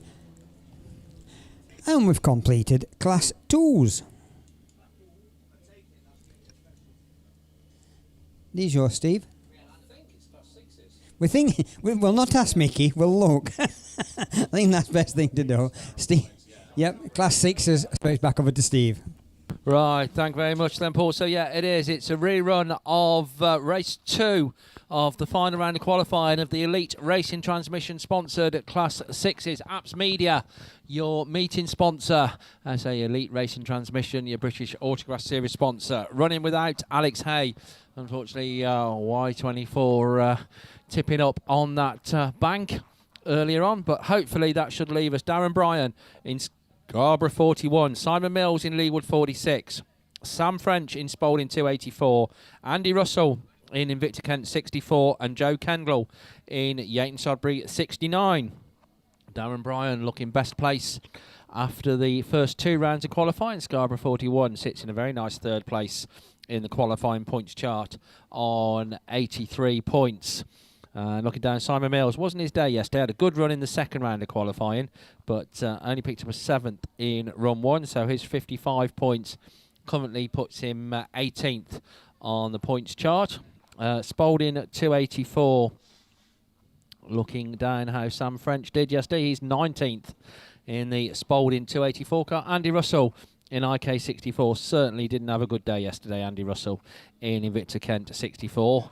And more than capable, though, of getting in amongst it. Joe Kendall, likewise, in Yayton Sodbury, 69. So we're expecting 5. I think we've got 1 non-starter. I think that non-starter, as they go down the far side, we will try and identify, could be Simon Mills. But your race leader, as they come out of that start line turn, it is the Scarborough 41 car of Darren Bryan, IK64, runs in second place. So Andy Russell having a much better run this time round. Sam French runs third in Spalding 284. In that fourth place then, Joe Kendall in Yayton Sodbury 69. So Simon Mills, is then on start, unfortunately, in Leewood 46, and minus Alex Hay, as we said, in York 24. But certainly not minus Scarborough 41, as Darren Bryan motors on. I think this will assure him of third place in the qualifying points chart. That will give him third pick of a grid position for the final. And it does seem to be different grids certainly performing in different ways. So that could be advantageous as Scarborough 41 motors on. Sam French up into second place in Spalding 284. IK64 trying to come up through the field as well. Andy Russell in that third place slot, but not too much to choose between all 4 of them as they go down the far side and down the bank for the final time. Checker flag being made ready. It is going to be a win, though, for the man from Scarborough. Darren Bryan takes it. Sam French, Spalding 284 in second. Third goes to Andy Russell in Invicta Kent 64. Joe Kendall in that fourth place in Yayton Sodbury 69. So we will await the Class 6 finalists. As soon as we have them, then, as we always try to, we will give them to you. But looking to the line, they are single-seater machinery. I suspect from here there's like 12 to 16-year-olds sitting behind the wheel and getting... No, not 12 to 16-year-olds. 10 to 16-year-olds even, yes, sitting behind the wheel. Absolutely, so there we go. But either way, they're an awful lot younger than the man behind the microphone, Mr. Paul Glover. No answer to that, is there? I can't argue. Hell of a lot, big difference in age. But They'll drive them. I'll talk about them. It's all right. Some people say I talk better, faster than I drive. So coming out of lane 1, we've got Sydney Lomax. Next to him, we've got Cian Lewis in Border County's Treble 6. Then we've got Max Mosley in Scunthorpe 81. Coming out lane 3. Out of lane 4, it's Alex Hines in Breedon 5. Daniel Smith in Lud 44 out of 5. Lewis Middleton in White Rose 37 comes out in 6. Lucy Hines, Breedon 2, and Archie Stewart. They're F600s, so it's not mine after all. So F600s, this single grid of them, sponsored this weekend by SGS. And who's got the best of the starts? And it is that Trevor Frost machine, White Rose 1. He's already done 2 out of 2. Can he make it a hat-trick? Graham Foster-Vickers in Yorkshire Dales 66 follows him down that back straight into turn 1 they go. Down the hill into turn 2 and come past commentary. Trevor Frost then, Graham Foster-Vickers. Then we got the 888 machine of Peter Bilby. Melton 115 of Sam Flatt and Mike Flatt in the Melton 15. That's how they're running. Already spread themselves out around this Stroud track. Down into turn 2 again. The 2 lead cars, Trevor Frost, White Rose 1 and Graham Foster-Vickers, Yorkshire Dales 66. Into turn 3. They climb the hill in the 600cc motorbike engine powered open wheel specials. And we've got a spinner there, which I think is Sam Flatt round. But checker flag time already. Trevor Frost, 3 out of 3. White Rose 1. Second, Yorkshire Dales 66. Graham Foster-Vickers. Yorkshire Dales 888. Peter Bilby 3rd. 4th is the Melton 15. Sam Flatt. And after that spin climb in the hill, it will be the Melton 115. And it is Sam Flatt. There you go. That's your F600s done and dusted. It is now time for junior specials, and it's back over to Mr. Lover, Paul Glover. I should have asked you who were on, shouldn't I? I just looked and assumed I'd forgot we got F600s to come. But you didn't remind me. You didn't know either. So, right then, we've gone through runners and riders in this one. Looks like we might be going to get a drop of water down. That's very good for us before the juniors, but that's life. If it needs water, it needs water. You can't, they're going just inside the tyres, so as it just wets the tyres to try and keep them off. Make them sure as they go round them. The marshals are fed up of moving them, so we'll keep them wet so as they'll keep away from them. They'll not climb that hill on that water if they're not careful. So is going to go up to the other end and do exactly the same. So your top point scorer going into this round is Archie Carter in Scunthorpe 17, who we'll be seeing a little bit later on in race 3. So Archie Carter on maximum points, he'll be wanting to keep that up. Then Callum Stead in Border County's 114, he's on a win and a third. We've got 4 of them on a win and a third. Tia Reese on the in PAC 21. Kirsten Bartlett in the SS2, Lewis Farrer in Yorkshire Dales 42, North Wales 172, Adam Robinson, IK 65, Harry Russell. So they're all well up in the points. We'll get this drop of water down, we'll go back to the chat. What we've got to Sydney Lomax, as I say, is line 9th going into this, so just wants a good result and is in with a chance, but then he's reliant on what everybody else does. Cian Lewis in the Border County's Treble 6 had a bit of a problem earlier on in the week, but they got that car fixed and he's got back out. Max Mosley in Scunthorpe 81 will be coming out in lane 3. Alex Hines in Breedon 5 will be coming out in lane 4. Daniel Smith in Lud 44 will be coming out in lane 5. Lewis Middleton in White Rose 37 will be coming out in lane 6. Lucy Hines in Breedon 2 will be coming out in lane 7, and Archibald Stewart in LM 39 comes from the outside in lane 1. And we've watered around the tyres, now we're watering the deep stuff on the outside that throws all the dust up, leaving the racing line in the middle alone. So if you can keep on that, you're okay. If you can't, you're in serious problems.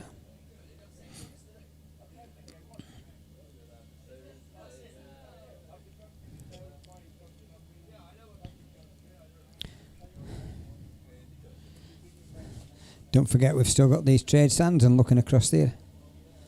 Can't see that the bars open at the bottom of the field, and then we've got Vision Plus.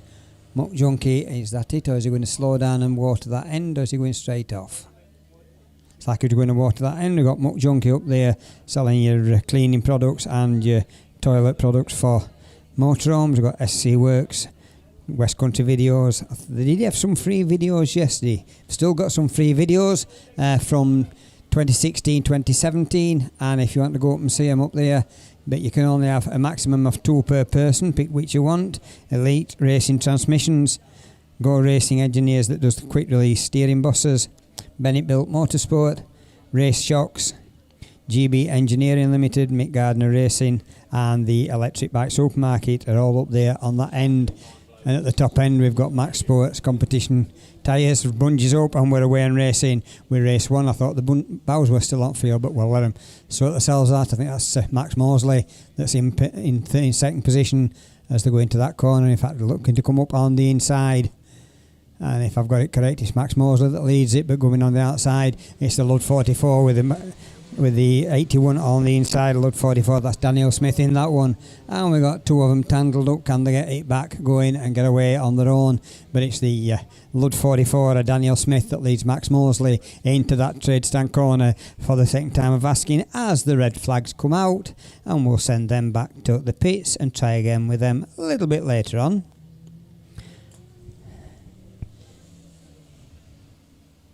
We'll now move on to race 2. Callum Barker in Scarborough 50 should be coming out in lane 1. Lewis Farrer in Yorksdale's 42 out in lane 2, and his line joint second coming into this. Harvey Donovan in the IK 71 out of lane 3, out of lane 4. We've got William Bradford in Border County's 115, who's 8th coming into this. Thomas Cosgrove in ARC 25 comes out in lane 5. Georgia Beattie in the North Wales 39 comes out in 6. Rachel Adley in the Severn Valley 147 comes out in 7. And Alfie Ross in Sturton 717 comes out in lane 8. So, revving engines, yellow flag goes up, bungees up, and who's the going to get? Coming out lane 7, Rachel Adley looked like she got a good start, but everybody's swallowing her up. And we got, oh dearie me, we've got Callum Barker going in all sorts of directions. No, it's not. Callum Barker's up front. I just saw the red wheels. So we've got a car that's turned it round, and its back wheel's not looking in a very pretty state, so they'll send that one back to the rerun lane, so they didn't get very far either. So that Marshall's just checking with that young driver, make sure they're okay. Callum Barker was nothing to do with it, so he's all on his own. Just remember, you know, while we've got this bit of downtime, it's... These cars are in the pits area, they need to be moved. So we've got a few cars that's in the pit area and they need moving ASAP. A Jaguar ML51 TOP. Yellow Merc truck. GH. I think it's GH or GN 07 GH 07 UNU, and then a Vauxhall Crossland DV21 BFP. They're by Northwest Tyres. So them vehicles that's in the pits, they need moving ASAP or they will be moved for you. So Jaguar ML51 TOP, Merc truck GH 07 UNU, Vauxhall Crossland DV21 BFP. Them 3 vehicles must be moved immediately. They must be moved immediately. You are infecting the insurance for this whole event. You need to move them now. Thank you. Right then, let that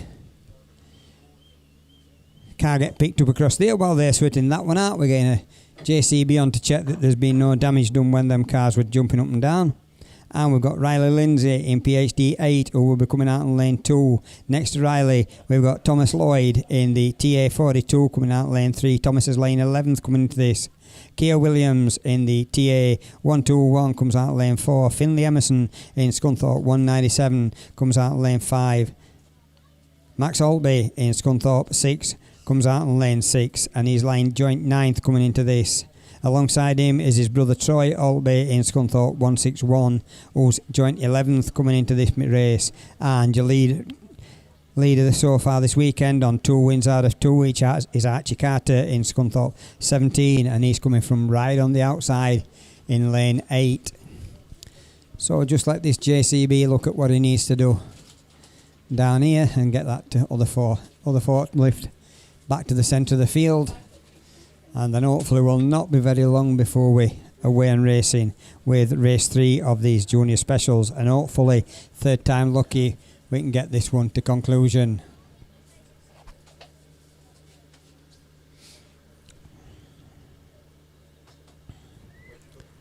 So JCB making his way back to his parking place. Driver's just got in the forklift, so hopefully he'll get that back into the centre of the field very quickly, and then we will be away with this Dig It Plantired sponsored junior special race 3 Eat 3. Oh, he's not just parked up there, he's picked a car up. I didn't realise there was another car behind that marshal's barrier. So that's another one that's looks like this one's coming into the centre of the field to allow racing to continue.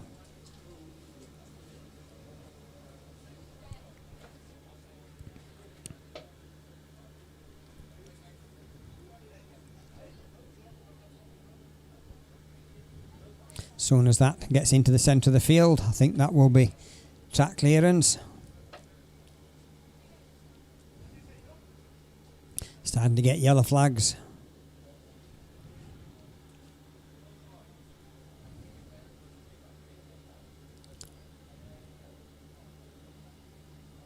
No, is he going back for another car? Put that one there and going back to fetch another, and we've got 3 up there that's square wheeled. Oh yeah, we've got Border County's 115. They're still square wheeled up there at the back of the marshal's barrier that I can't see. So rather a lot of damage, and they'll want to get William Bradford's car repaired because he's at line 8th and he's good points in this one. So they've put that to 147 in the centre. Rachel Adley's car's in the centre, so they'll get William Bradford's picked up. Whether they'll go into the centre with that or they'll go straight off, we'll wait and see. It's like they're coming into the centre with that one as well, then they're available if they're needed for the next race.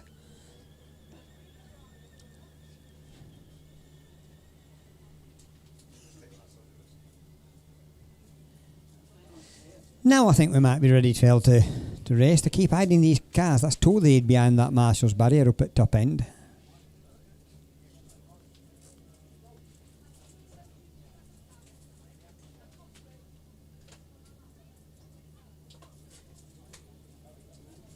So revving engines, yellow flag goes up, bungees up, and we're away with race 3, Eat 3 of the Dig It Plantired sponsored junior specials, and it's Archie Carter in the Scunthorpe 17 that leads them into the trade stand corner for the first time of asking. Archie closes it down, and the car behind, I think that's a TA car behind just him, that closes right up on him. Yep, it's TA 42 that's in that second place, and that's Thomas Lloyd in that one. So Thomas Lloyd trying to stop Archie Carter having a clear run, but Archie says, I'm having this one, I'm going to have 3 out and 3 as he goes up that top straight into that trade stand corner. So it's the RC17 that still leads it from Archie Carter.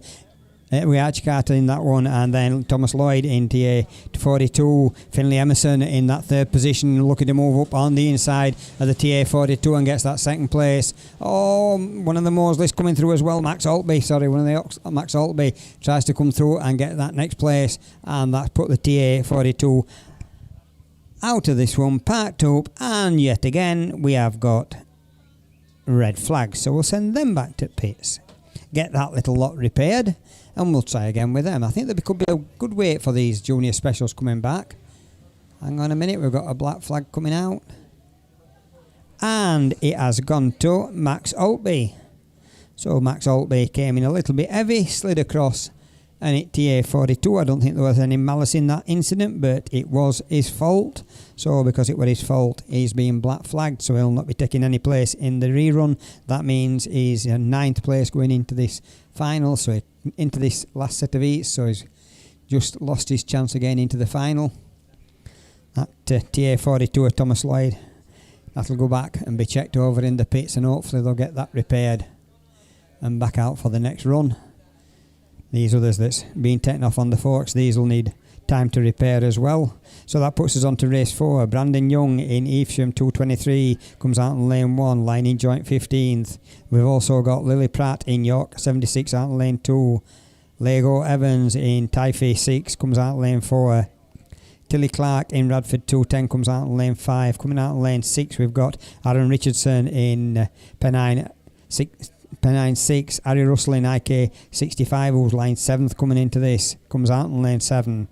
And coming out in lane 8, joint second place is Tia Reese in the PAC 21, and who's the first? These is Class 1's rerun. I need some... So it's the Hereford 20 from Lindsay Allen in the 23 in that second slot.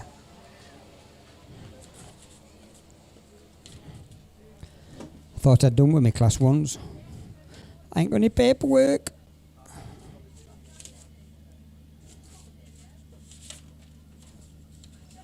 So it's Lindsay Allen in that second position, but she's got the Scunthorpe one of one of the Alls, but I can't remember which one.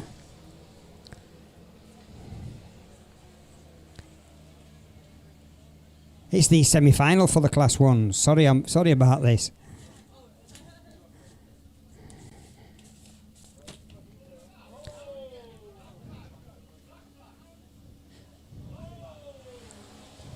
So Lewis,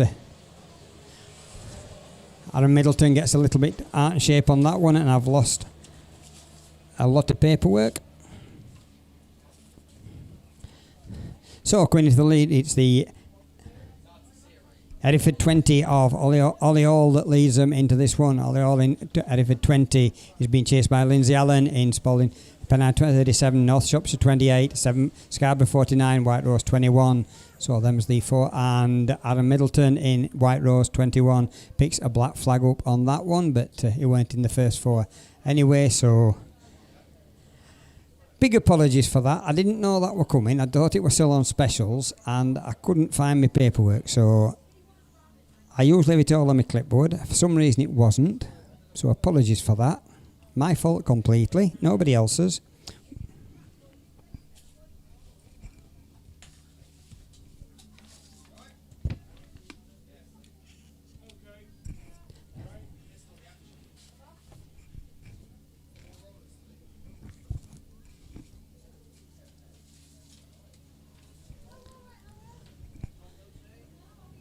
Right then, now I'll look. Junior specials on the line. We've still got red flags. Now we've got yellow flags.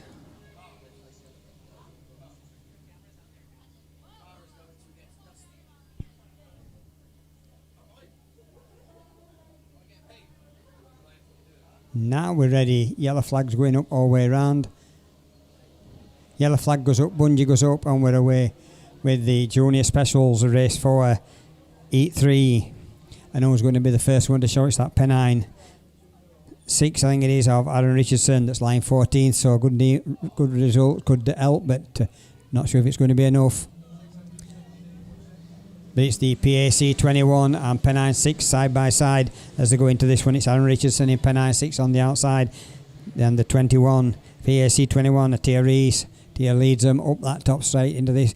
Harry Russell in IK 65 in that third position, but looking to move up, but not managing it at the moment. And one comes out wide, that's the TA 21 from the Pennine 6. So the side by side as they go into this corner. Harry Russell closing up, waiting for them two to make a mistake, but Tia is going up on the outside in that TA 21. So Tia Reese in 21 just takes the lead again as they go up there. Aaron Richardson in Pennine 6 in that second position, with Harry Russell chasing hard in the third position in IK 65. Last lap flag this time, chasing these 3 as they start their final lap is the Evesham 223, then it's the Radford 210, York 76 and TA 6. York 76 is Lily Pratt, Lego Evans in TA 6. Radford 210 with Tilly Clark, but back to the leaders, and it's the TA 21 that's come out wide. Who's going to get this one side by side? PAC 21 and Pennine 6 side by side. Not sure who that was. IK 65 in that third slot, and we've managed to get one finished. So that takes us on to the 5th and final race of the Digit Plant Hire sponsored Junior Specials.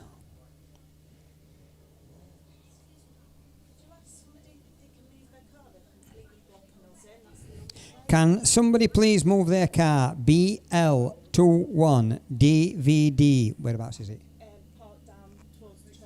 So parking down near the trailer park, BL21DVD. Can you go and move your car, please? There's somebody wanting to move a vehicle that they can't move because of that vehicle. So please, if you can go and move it. And that's the last of the specials being taken back off. So they'll all get them repaired and they'll come back for the rerun of them first 3 races a little bit later on. But we've got Liam Grasby in Evesham 121 coming out in lane 1.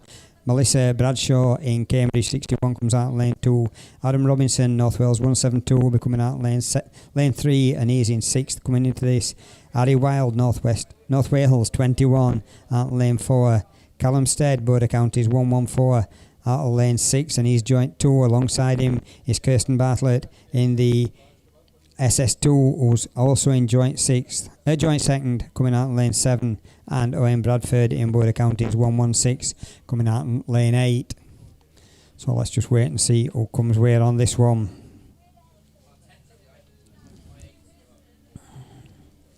So revving engines, yellow flag goes up, bungees up. Nose end of the cars come up and we're away and racing with this race 2, and it's Kirsten Bartlett in that SS2 that leads them into that first corner. Kirsten slows it down and tries to keep it under control. Can she stop it from going out too wide as she takes a run round this hill? She's got quite a lead as she comes through. It's SS2 from the Cambridge 61, North Wales 172. Cambridge 61 is Melissa Bradshaw. So Melissa Bradshaw got that one, but she comes right up onto the tail end of Kirsten Bartlett in that SS2. But sat along going alongside, and it's Cambridge that comes up alongside. So it's Cambridge 61 that comes alongside and goes into that lead position. Now goes out wide. That allows the SS2 to come back up on the inside. Also coming amongst them is the North Wales 171 and Border Counties 114, Callum Stead and Adam Robinson. It's back to that Cambridge 61 that comes up into that second position as the SS2 takes them on that top straight into that trade stand bend for another time of asking. And it's yellow flag with the black cross tells them one more lap to do. So it's Kirsten Bartlett in this SS2 that leads it from the Cambridge 61 of Melissa Bradshaw. Then it's the North Wales 172 Ashley Robinson. Evesham 121 of Liam Grasby. But as they go up that far bank, up on that top straight, Kirsten Bartlett had a little bit of company at the first lap, but then in fact she's got company back now because right back on the tail end is Melissa Bradshaw in Cambridge, but it's SS2 from Cambridge 61, North Wales 172, Border Counties 114, Evesham 121, Border Counties 116 that we didn't mention. That's Owen Bradford in that one. And then the North Wales 172 I think it is of Adam Robinson that's having troubles getting around that last corner. No, it's North Wales 21 of Harry Wild. So that completes that race. That's 2 of them that's done. So we've got 3 reruns. Looking up to the line, I can see single seaters. That might mean we're on to Class 8 semi-finals. Oh, it's a 10 rerun. Wrong again. Come on, Paul, you should know it's a rerun. It's me standing in commentary. So, Class 10s it is away for the rerun, I think, of race 1. And Andy Hornshaw it is that leads the way in York number 7 as he pushes out just a little bit wide. And that allows the rest of the pack to catch up. It's Dave Palmer in ARC 9 that runs second. Phil Young in third. In the Evesham 23, problems for Kelly Bishop in 73 and problems for Sam Burbage as well in Sturton 40. So Sam needed a good run in this to get himself into the final a little bit later on, and so does Andy Hornshaw, but he's gone and spread it wide. He's gone out way too far after spinning. He's ended up in about 3rd, so he's challenging again now, trying to play catch-up. But it's the Athelston 9 machine of Leon Parnell that leads Leon Parnell's round as he gets it all wrong, and Hornshaw pops back out in front in York number 7. Absolute devastating stuff there for Leon Parnell, but at the front is last lap flag. Hornshaw it is. Kelly Bishop has come from nowhere to get into second. Youngie's there in third from the ARC 9 machine. Leon Parnell in Athelston 9. And problems for Sam Burbage in Sturton, number 40. But at the front, Andy Hornshaw it is. York, number 7, takes the win. And Kelly Bishop is going to be the one that comes across in second. Dave Palmer takes third in ARC 9. Phil Young just about limps to fourth from Leon Parnell in Athelston, number 9. So I'll tell you what, dramatic stuff there from the Class 10s. Andy Hornshaw did it the hard way. Didn't make it easy for himself. And as I say, big disappointment for Sam Burbage. Really needed a good run to book his place in the final a little bit later on. But unfortunately, it wasn't to be. Right, speaking of finals, we need to get some Class 8 finalists together. Of course, we're running semi-finals of Class 8. And that looks to be them there down on the line. And I'll tell you what, 2 cracking semi-finals lined up to come your way. For those of you unfamiliar with the way semi-finals work, then points go out of the window. For these, it doesn't matter about points as long as you got into the top 16.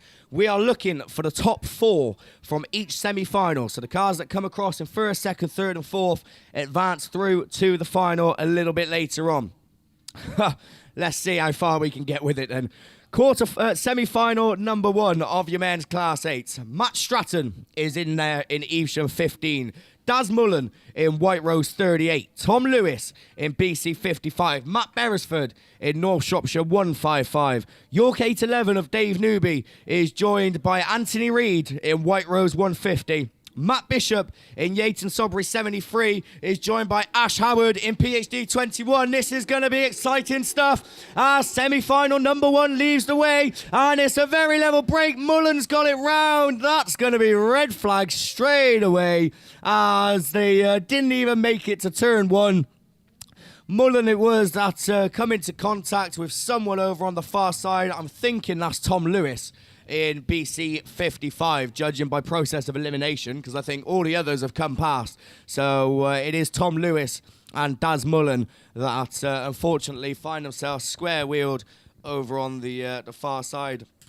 And surprise, surprise, the red flags are out once again. I was having a conversation earlier saying that over the years, semi-finals have actually proved to be a little bit more problematic than the actual final of men's Class 8s, because obviously they're all trying to gun for the top 4 places.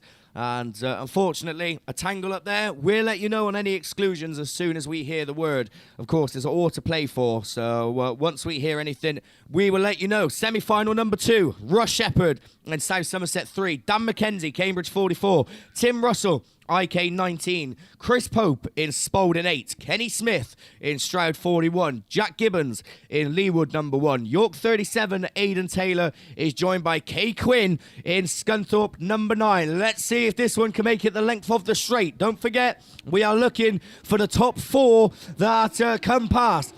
Who's going to get the best of the breaks? Russ Shepherd has looked quick all weekend, and he shoots out of the gate in South Somerset number 3. Can they get past turn 1 safely? It looks like they can. So it's Russ Shepherd from Gibbons, from Pope, from McKenzie. There your 4 at the moment as it stands. Aidan Taylor, though, looking to get into the mix. In York 37, Tim Russell, Kenny Smith and Kay Quinn are the ones missing out. Like I said, it doesn't matter whether you finish 1st or 4th. It's all about getting into that final as Popey pushes on. It's Russ Shepherd that leads the way. Oh, contact between Pope and Taylor as Popey's find himself relegated now in Spalding number 8. But at the front, Russ Shepherd looks safe in South Somerset number 3. Jack Gibbons runs second in Leewood number 1. Your former national champion Dan McKenzie's in there. Aidan Taylor's climbing cars again in York 37 as the last lap flag goes out. Russ Shepherd, Jack Gibbons and McKenzie, they're all safe. Who's getting 4th? That is the big question as Russell holds off at the moment, but Popey's looking around the outside.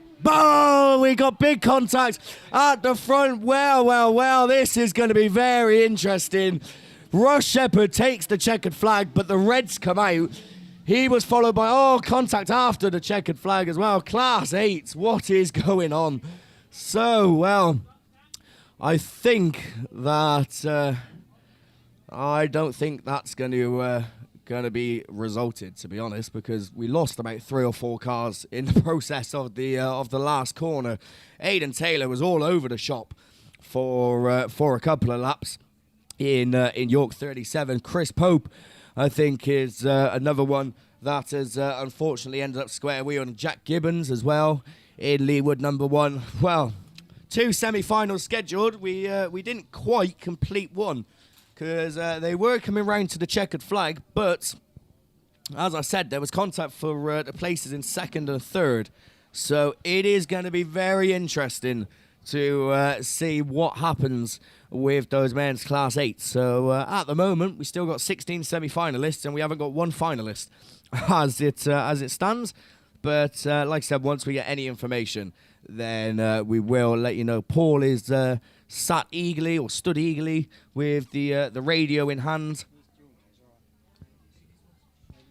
So, as I said, Paul is on the radio trying to keep an ear out, but nothing coming through at the moment. But I'll tell you what, they might not have been completed, but you have to admit that was exciting stuff from your men's Class 8. So, I'd imagine we'll be seeing both semi-finals again later on, but don't quote me on that. Of course, everything I say is totally unofficial. But, as I said, problematic, but exciting stuff. We're taking a turn away now, then, from the men's racing, as we turn to the ladies' Class 1s for their 3rd round of qualifying to find a top 8. How many grids? We've got 3 grids of ladies' Class 1, so competitive as always. And to take you through who's who and who's done what, it's over to Paul Glover. Thanks, Liam. Don't need that information you've just given me.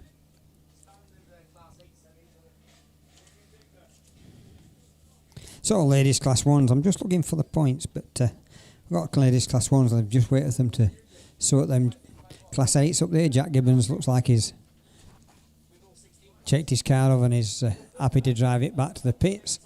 So he's going back to the pits under his own steam. Still got one part up there. That looks like it's going off under its own steam as well. Or he's jumped back at a quad. It might be up back at a quad. So they're all going back to the pits. And then we'll be moving on to these ladies, and we'll start off with race 1, heat 3 of the ladies Class 1s, sponsored by TBR Race Engines for this series, and the weekend sponsor.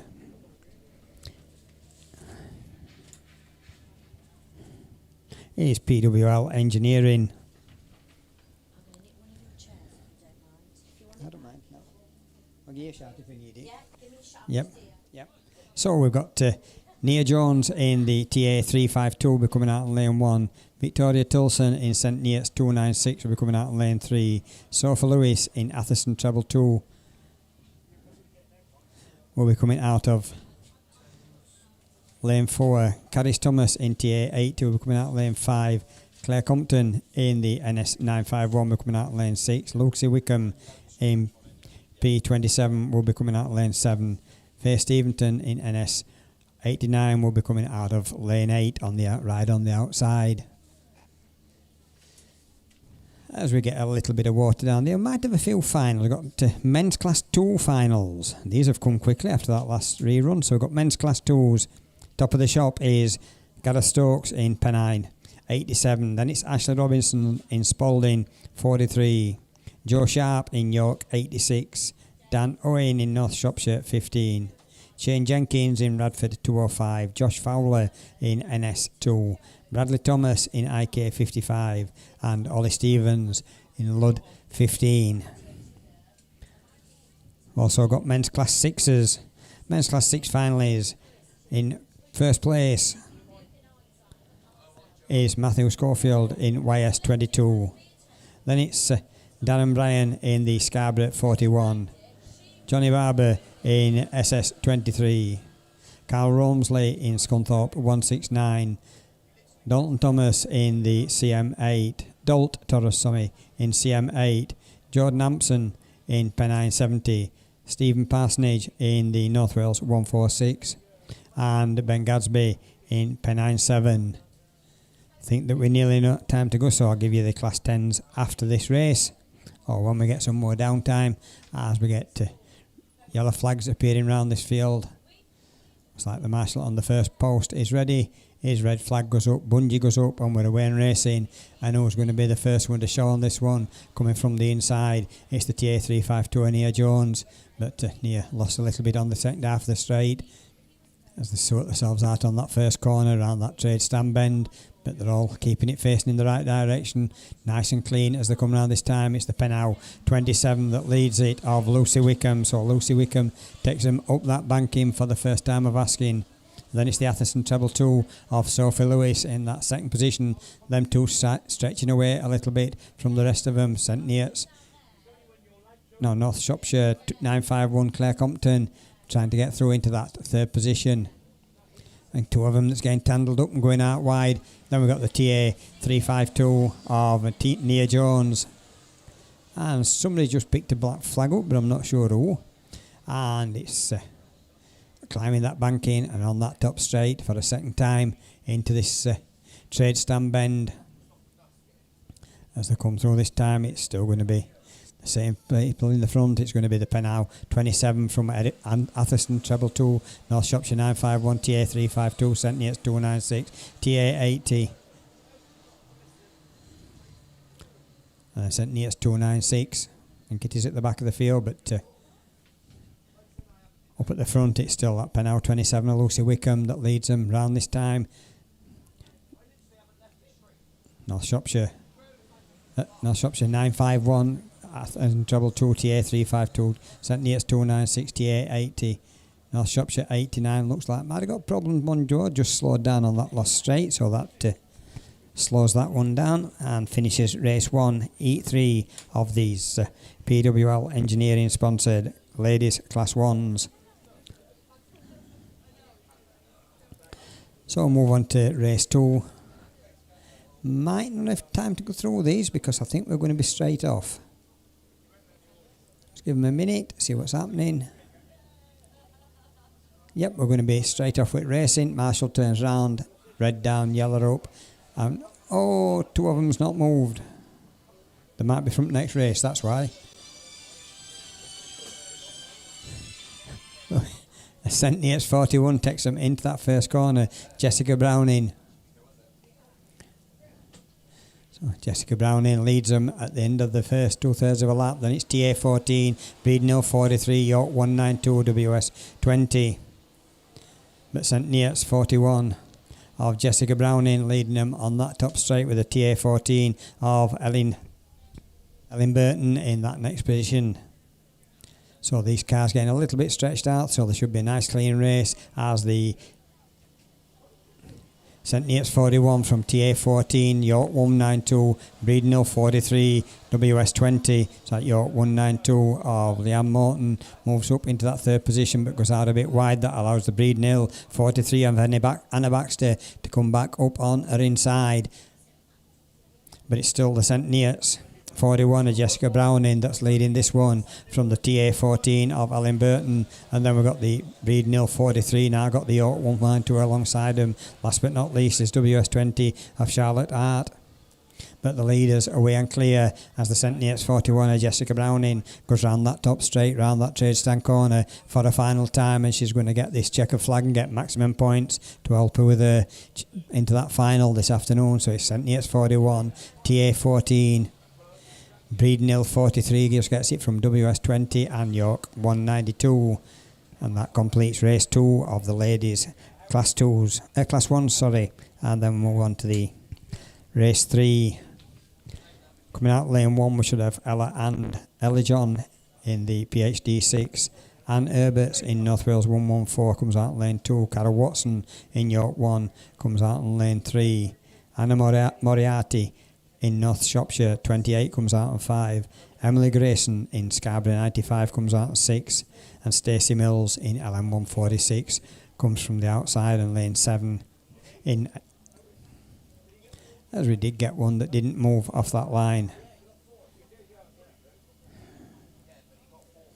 I think that must be Laurie R. Davis in the TA2.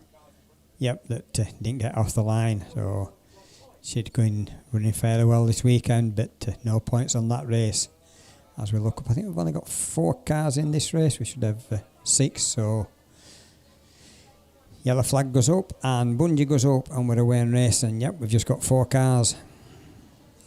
We've got the Scarborough 95 at Emily Grayson on the far side, PhD 6. Between them we've got Carol Watson in that York 1, but it's the Scarborough 95 at Emily Grayson that leads them down that hill onto this bottom straight. Carol Watson keeping it tidy and getting that lead position as she comes out in that corner. PhD 6 not far behind her, and that's Ella John in that one. Ella John looking to move up on the inside of Emily Grayson, but Emily closes that door. Carol Watson's away and clear in Y1, and then another one bringing up the back of the field, North Wales 114, Anne Herberts, but it's the York 1 of Carol Watson that takes them round the trade stand corner for the second time, still being chased by Emily Grayson in Scarborough 95. Then we've got the North Wales 114 of Annie Herberts, and we've lost one that's rolling to a standstill down this bottom corner.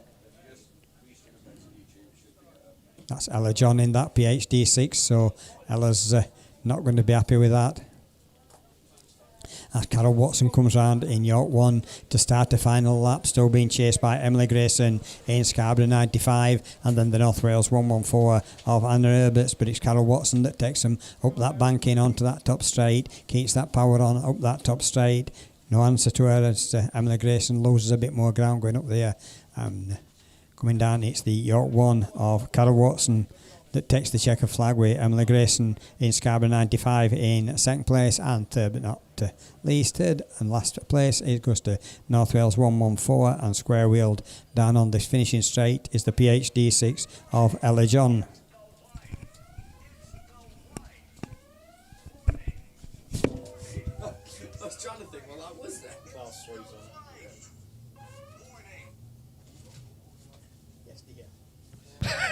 So, moving on then to ladies class 3s, which are down there on the line. Heat 3 ready to do battle. Ladies 3s proved to be a bit problematic yesterday in their first round of qualifying, but it wasn't too bad in the second heat. Certainly a lot more behaved than what they were yesterday. So we're going to move on though to Heat 3, and obviously the same grid as what you've seen over the course of the weekend, but results of course do change. So lane 1 should bring out Becky Smith in North Shropshire 343. She's lined up next to Catherine Bainan in Carmarthen number 3, Gemma Fullard in lane 3 in Radford 70. Then we go to Becky Shaw in lane 4 in the Border Counties Treble 1. Naomi Davis is down there in Typhy number 1. Next to her is Jade Russell in Yorkshire Dales 86. Nicola McKenzie in Pennow at number 3, and Louise Jones in Typhy 8. So as I said, all of these ladies will go through to the Class 3 final a little bit later on, but are still very much racing for valuable British Autograss Series points, and we are away. Gemma Fullard left on the line in Radford number 70, so already she's playing catch-up. But I tell you what, Jade Russell had a brilliant start in the Yorkshire Dales machine as she finds an empty track in front of her, and she's gone. Catherine Bainan lies second. Nicola McKenzie is up to third in the Penhow number 3. Fourth is Becky Shaw in treble 1, but there's contact at the front as Becky Shaw moves through to first, as Catherine Bainan and Jade Russell just had a little bit of a tap, but they managed to keep it going, and they stay in first and second. So as they come past us, it's 86 that leads the way. Catherine Bainan in number 3, Becky Shaw in treble 1, Typhy 1, North Shropshire 343, Nicola McKenzie in Penhow 3, and Gemma Fullard, after that dismal start, has caught up now and has left Louise Jones in Typhy 8 towards the rear end of the field. But it's going to be last lap flag already this time, and it's going to be Jade Russell. She's going to be going into the final as the top qualifier in Yorkshire Dales 86. She leads them round once more. Becky Shaw is still there in second. In Border Counties treble 1, Catherine Bainan third, in Carmarthen 3. Then we go to the Typhy 1 machine and Naomi Davis in fourth. That cheerleading quartet, I tell you what, Becky Shaw made an awful lot of ground, but she's not going to take the win. Jade Russell it is that holds on. Becky Shaw takes second, Catherine Bainan third, Naomi Davis in Typhy 1 comes across in fourth. Nicola McKenzie in Penhow number 3 is followed by Becky Smith in North Shropshire 343, Gemma Fullard in Radford 70, and disappointment for Louise Jones in Typhy number 8 as she comes across in the final position. So, just hearing about the Class 8s as well from the semi-finals. Of course, race 1 of the semi-finals is going to be rerun because it didn't make it very far. Race 2, if you cast your mind back, resulted in an incident on this final bend. We are hearing that they are taking a result minus Dan McKenzie, leaving the top 4 to be Ross Shepherd in South Somerset number 3, Jack Gibbons in Leewood number 1, Tim Russell in Invicta Kent 19, and Chris Pope in Spalding 8. So they are your first 4 finalists of your men's Class 8 final a little bit later on. Like I said, we have got a rerun of the other semi-final to come your way later, so we will end up with the top 8 drivers off the weekend going into what's going to be a mighty competitive race. Speaking of competitive racing, we've got ladies Class 5s down there on the line, and primed and ready next to me is Mickey B. Yeah, thanks very much, Liam. Just before we do that, we have got the men's Class 10 finalists. So on 146 points, there's 2 of them. Phil Rogers, PhD 2, Andy Hornshaw, York 7, Mark Griffiths, 3rd to qualify in Severn Valley 2. ARC 1, Lee Seagraves is in position 4. Qualifying 5th, North Wales 62, Luke Bennett. Equal 6 on 109 points apiece. It's Hereford 250, Mark Pascal, and Melton 60, Nick Williams. And the final place goes to Yayton Sodbury 37, Kelly Bishop. So there's your Class 10s. Just up on the line then, ladies Class 5, Heat 3, sponsored this weekend by B&J Race Engines, as they do throughout the whole of our season campaign for the 2021 British Autograss. So here we go then, race 1, Breeden Hill 66. Claire Winnell out of lane 8. Michelle Phillips out of lane 7 in that Stroud and District 33. Rhiannon Smith, South Somerset 36 out of lane 6. Lane 4, Sarah Bateman, Stroud and District 45. That's with that chrome wrap. Evesham 777, Shauna Stedman, lane 3. And Breeden Hill 11, Amanda Mason. So there your runners and riders in that. Just on the Class 3 finalists is Yorkshire Dales 24, Simon Farrer, 155 points, 2 wins and a second. Phil Holloway in Evesham 34. Martin Gould, North Shropshire 343. There's no surprise there. Andrew Epsom in Stroud and District 208. Cumdy 85, Matt Lloyd. North Wales 1, Jamie Lee. Scunthorpe 70, Rich Lee. And the final place goes to White Rose 71, Steve Woodruff. So there we go, and we've got Stroud and District 33, Michelle Ellis is what that is. So obviously married her on now these days. So yeah, we do that, don't we? You know, you get to know people with their pre-maiden. Have we got time? Yeah, I think we've got time. Ladies Class 1 finalists. Here we go then. Top of the shop. And I think a national champion as well in ladies Class 1. So York 1, Carol Watson, 165 points. Second place from my home club. It's Scarborough 95, Emily Grayson. Well done, Emily. A win and 2 seconds get you on 145 points. Third, St Neots 41, Jessica Brown in. North Shropshire 951, Claire Crompton. Typhy 352, Nia Jones. The P27 of Lucy Wickham. PhD 6, Ella John. And the final place goes to... It's like the Eurovision Song Contest, isn't it? And my final points goes to Athelston, 222, Sophie Lewis, and just missing out, that Typhy 14, Ellen Burton by 4 points. So there you go. That's your ladies Class 1 finalists. We've done our men's Class 3. The 10s are done. I think we're pretty much up to date on all the finalist lists that we've got.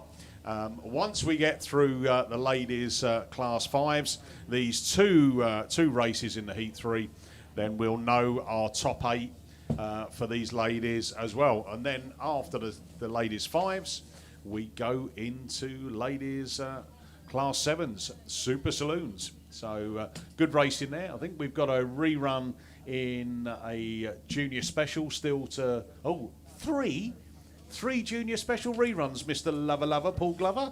Hey, what you been doing? 3 out of 5. 3 out of 5, yeah. Well, you can tell it's getting the business end of the meeting, can't you? They're all going for gaps that may not necessarily be there, and there's a bit of contact along the way. Here we go then. We've got track clearance, bunches lift. Let's go racing with the ladies class 5s, and it is Rhiannon Smith who's got a cracking start out of the blocks. She gets followed by Michelle Ellis in that Stroudon District 33. Oh dear, out of shape there. Rhiannon Smith bigged her up. She's now playing catch up as we go up to that Breeden Hill 66. Claire Winnall then. And where's Claire going? Claire, come back. Who wants to win it? Michelle Ellis now back up that front end, but also it's Amanda Mason. How many different people have we had leading this race in one lap? It's unbelievable. Here we go then. We're round turn 2. Sarah Bateman's her weekend's not going well, is it? So Amanda Mason leads it from Michelle Ellis. Then Claire Winnall, South Somerset 36, Rhiannon Smith, Evesham 777, Shauna Stedman, and that Stroudon District 45, Sarah Bateman is now right at the back of the pack and getting lapped by our lead car, which is Amanda Mason. Down the hill she comes. Round turn 2 and down this back straight, leading them into turn 3, climbing the hill. There she goes. Sarah Bateman a lap down on the rest of them, but we know she's competitive, so these cars in front will think, well, she's not in front of me. I'm sure she's not. But, yeah, she's going to just mix it up a little bit for in that second and third position. Check her flag then. So Amanda Mason takes the win from South Somerset 36, Rhiannon Smith. Stroudon District 33, Michelle Ellis. Evesham 777 of Shauna Stedman. And then it will be that Stroudon District 45, Sarah Bateman. Breeden Hill 66 across the line, Claire Winnall as well. So I don't think anyone really wanted to win that. They were kept swapping and changing places, but in the end, Amanda Mason said, I'll take the 55 points. And she did. There we go then. Race 2, South Somerset 7, Lindsay Pittman, Nicola Jesse, York 44, Stroudon District 44, Maisie Phillips, Kirsty Godfrey in Cambridge 10, and Sarah Chilvers, Yorkshire Dales 46. Sarah Chilvers coming out of lane 1, Nicola Jesse lane 7, Pittman out of lane 8, Maisie Phillips lane 5, Kirsty Godfrey lane 3. So there's some gaps along the way, so plenty of room for the manoeuvre, unless you're Nicola Jesse, because you're sandwiched in between Maisie Phillips and Lindsay Pittman. Now, just waiting for track clearance. No, red flag still waving in the breeze down here at Stroud. Day 2 of the first round of the British Autograss Series, the delayed series that, we should have been doing this last year, shouldn't we? But obviously all of our lockdown and restrictions. So it's great to be back 2021 with a bit of visibility of what our racing calendar looks like. Track clearance given now. This time the bungee goes. We are off and racing. Sarah Chilvers, cracking start out of grid 1, followed by the Kirsty Godfrey Cambridge 10. Nicola Jesse on the outside coming down the hill. Round turn 1 into turn 2 as they come into it. It is going to be Sarah Chilvers, the daughter of the man who had the attachment shaved off to make himself go faster. Into turn 3, climbing up the hill. Kirsty Godfrey there into that second place. Nicola Jesse looking to try and get the grip and come out of there as she comes up alongside that Stroudon District 14. Maisie Phipps. Maisie Phipps holds the third as she comes down the hill, but they're chasing down the top 2 lead cars. Sarah Chilvers, Yorkshire Dales 46 from Kirsty Godfrey. Back up the hill they go, within touching distance. Kirsty Godfrey, is she going to find a gap? No, she can't. Nicola Jesse this time up the inside of Maisie Phipps, and Maisie Phipps square-wheeled it. Lost all the speed, allowed South Somerset 7, Lindsay Pittman, to move up into that 4th place as well. But it's last lap flag. 1 lap to go on this one, and they're side by side. Kirsty Godfrey then into turn 3. Sarah Chilvers now licks up the inside. Oh! There you go. Kirsty Godfrey rode up the back of Sarah Chilvers. Misses. And but Sarah Chilvers carries on running. Kirsty Godfrey is stopped on the top bend. Round we go then. Checker flag. It's a chase for the line. Sarah Chilvers just from Nicola Jesse in York 44. South Somerset 7, Lindsay Pittman in 3rd. 4th, Stroud and District 14, Maisie Phipps. And Kirsty Godfrey eventually gets it going after an eventful climbing up the back, showing her undercarriage, but she managed this to come across and finish off. So there you go. That's your ladies class 5s done and dusted. A little bit of excitement in there along the way, all captured on West Country Videos. Super Saloons, ladies class 7, Max Sport, our series sponsor. D&M Design and Fabrication, our weekend sponsor. Race 1, Alice Bevans, PAC 53, Ali Ashmore, Lee Wynn, Julie Hawthorne, Fanny Howard, Charlie Wright, Sue Erdman, Shamel Clayton. And looking at that, we've got a cracking start there from Ali Ashmore. Can she hold it? No. Commentator's curse. She's facing back up the hill in turn 1. And guess what? Yes, red flags. So the ladies class 5s were nice and clean. We got those done and dusted. But ladies class 7, it is race 1 going to a rerun. And looking at it, Ali Ashmore there got a cracking start. And then, I think whether or not there was a bit of contact there, but she did end up facing back up the hill, back into that turn 1, which isn't the best place to be. We'll listen out to see if there's any decisions on that, but it gives me time to read out our race 2 in lane 8. It's Invicta Kent 427, Kelly Matthews. Kesney Adams in border count is 26, lane 7. Nicola McKenzie, Cambridge 4 for 444, lane 6. Ellie Lockwood, Scunthorpe 393, lane 5. Emily McKenzie in Cambridge 12, lane 4. Breeden Hill 106, Kim Jenkins, lane 3. And Michaela Dance, PAC 5, in that lane 1. So here we go then. We've got track clearance, bungee lifts, let's go racing. And it is Dance who's got a cracking start there. PAC 5, Breeden Hill 106, Kim Jenkins goes with her. Then it's Ellie Lockwood in that 393. As she cuts up on the inside there, Lockwood may come out in that first place, and it is Lockwood. Dance is back at her on the wider line as they cut it into turn 3. They climb the hill. PAC 5, Michaela Dancing back in that lead position. Ellie Lockwood chasing her down there. 444 machine, Nicola McKenzie trying to get some momentum, but she has to hold off there as the 106 machine of Kim Jenkins holding that third place. Oh, Michaela Dance is round. She's spun it out. She's out of this one now.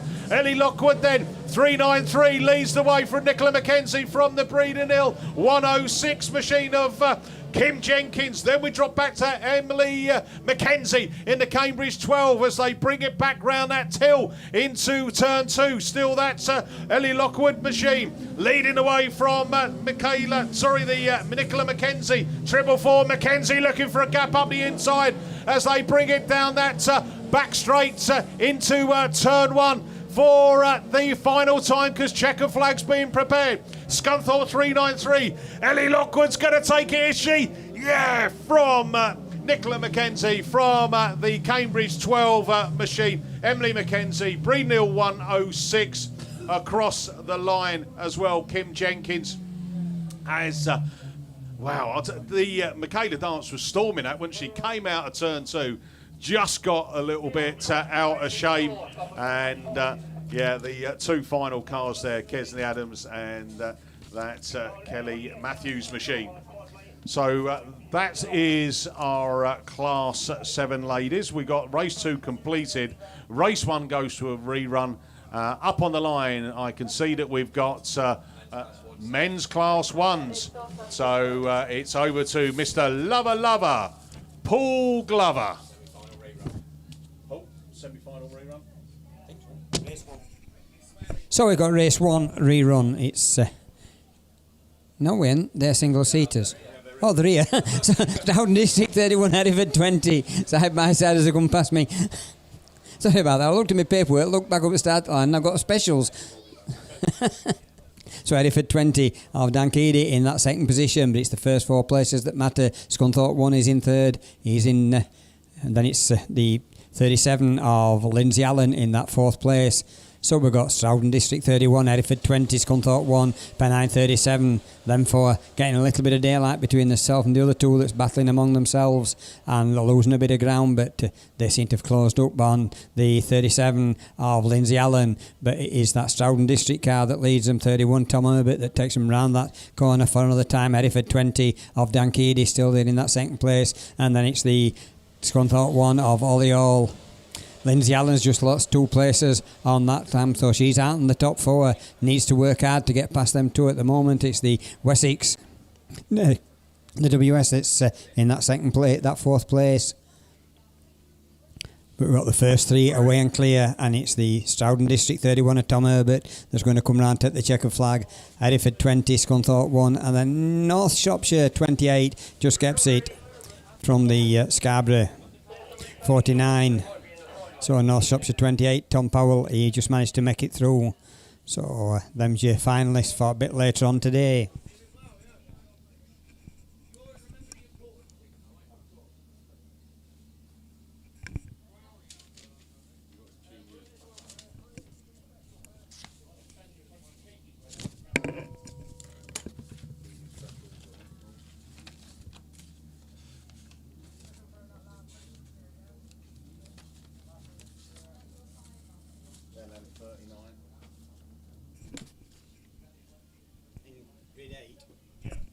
So we'll try again with the juniors. We tried earlier on with these, but we didn't have an awful lot of luck. So we'll try juniors again. Digit sponsored junior specials. We'll wait and see who's the first ones to show. We've got race 1 rerun on the line and on the track, and it's halfway on, goes round to that trade stand corner, and hope they all come out on this one facing in the right direction. Looks like we're looking good. We've got the White Rose 37 of Lewis Middleton in that second position, so that one, but he's gone out a little bit wide, got 2 of them getting tangled up, and Lewis has gone well out wide and lost a lot of places on that one, so he's back to 5th place. But we've got one that's away and clear on their own, and we'll get that number when they come around this time. So as we come around here this time, still got a couple of laps to go, and it's the Lud 44 from North Wales 199, Scunthorpe 81, Breeden Hill 5, White Rose 37. And then we've got the LM 39 and Breeden Hill 2, but it is the North Wales 199 up there, and Max Mosley's up there as well in Scunthorpe 81 in that 3rd position. But it is the Lud 44 that leads it, and that's Daniel Smith. So Daniel Smith takes them on this final lap with the 99 of Sydney Lomax in that second position. Then we've got the 81 of Max Mosley in 3rd place, but 44 Daniel Smith got away and clear, and he goes round that start gate corner, that trade stand corner for the final time, because it's checkered flag at the ready, and it's going to be Lud 44 that takes it from the North Wales 199, Scunthorpe 81, Breeden Hill 5, White Rose 37.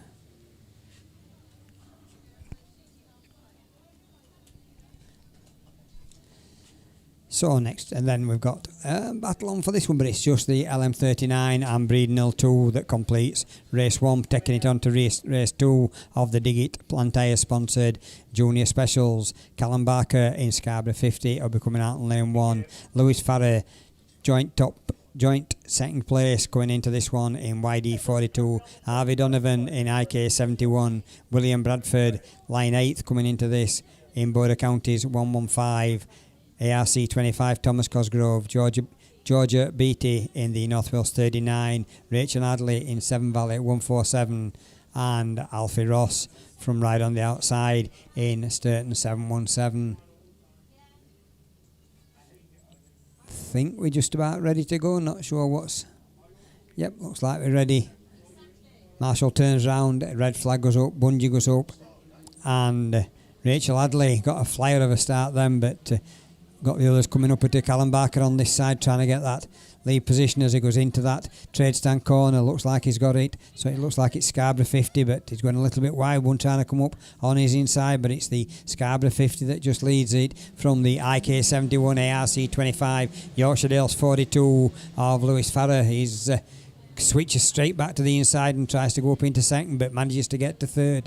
As Callum Barker in Scarborough 50, and we've got one square wheeled at the top of the bank. Is that one going to get that out of the way? Oh, we've got red flags on that one.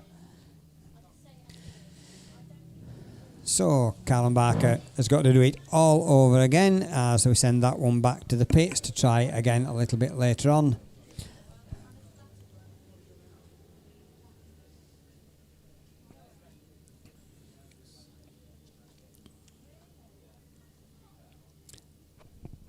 So just waiting for that one to be taken back to the pits.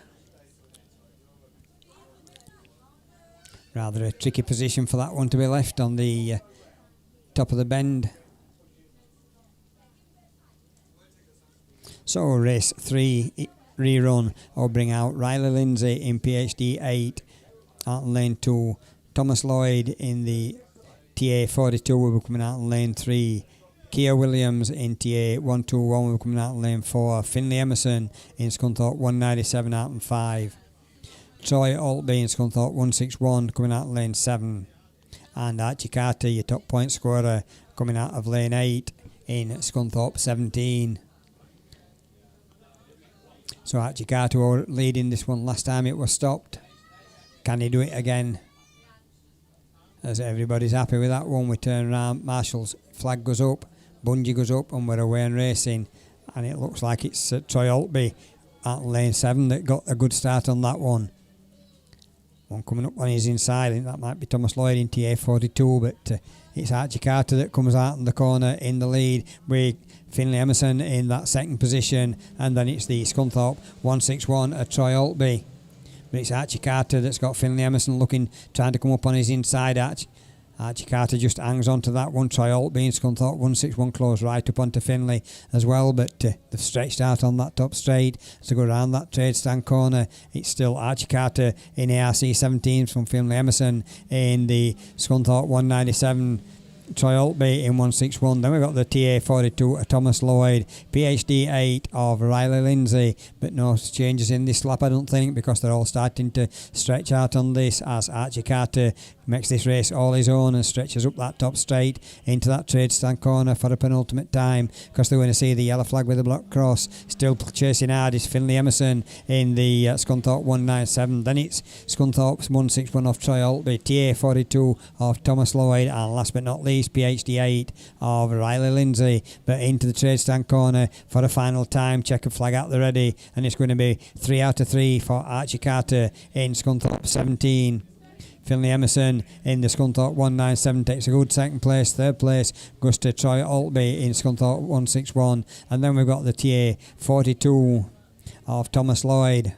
And looks like might be having a little bit of problems with PhD 8 Riley Lindsay, but does manage to limp it round and get them last set of points. So that's looking up to the line. Looks like we might have a rerun of the Class 8 semis. So it'll be back to Liam.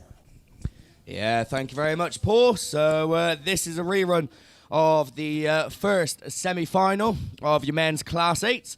Of course, we already know 4 finalists. We're looking for the next 4. Have we got time to go through them? I don't think we have, because we've already got track clearance. All 8 of them are back in, and it's going to be a cracking race. Ash Howard gets the best of the start in PhD number 21. Who's running with him? Mullen shoots out of nowhere, gets it sideways. Newby sideways, as they all manage to avoid contact, but Dave Newby stranded. He gets it going again. Mullen it is, though. That leads the way in White Rose 38. He's been absolutely flying all weekend, and he's doing it where it matters. Beresford runs second in the North Shropshire 155. Third looks to be Ash Howard in PhD 21, and Tom Lewis running in that all-important 4th place in Border Counties 55. So Matt Bishop, Matt Stratton, Anthony Reid and Dave Newby unfortunately look to be the ones at the moment that are dropped out.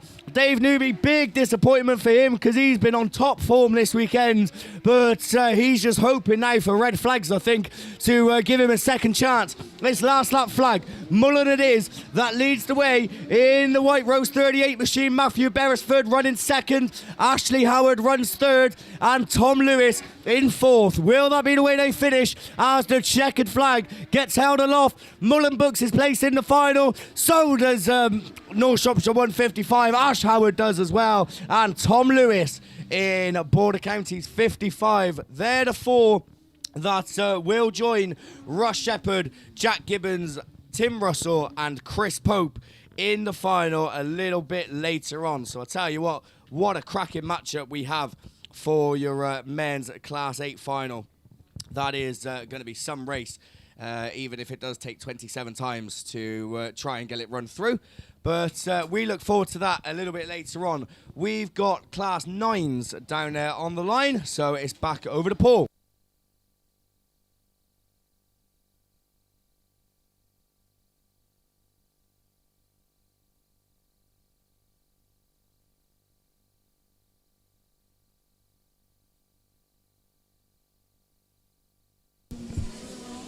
Class 9's not got any paperwork for them, but I'm sure I'll find something that'll do somewhere.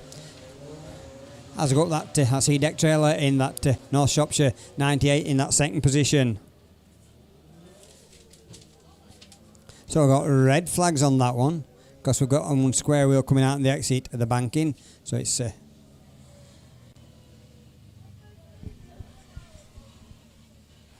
think this must be a rerun. Because I thought I got my finalists for Class 9. Oh, it's ladies Class 9s. That's why we couldn't find. Oh, look, we've got men's. I didn't really need it for ladies. I know most of them.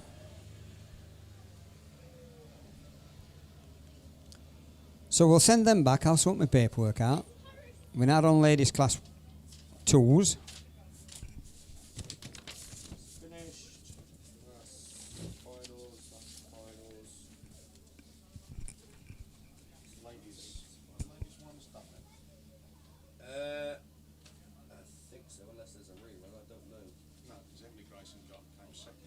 We've got results for ladies class 1s, you've read them out.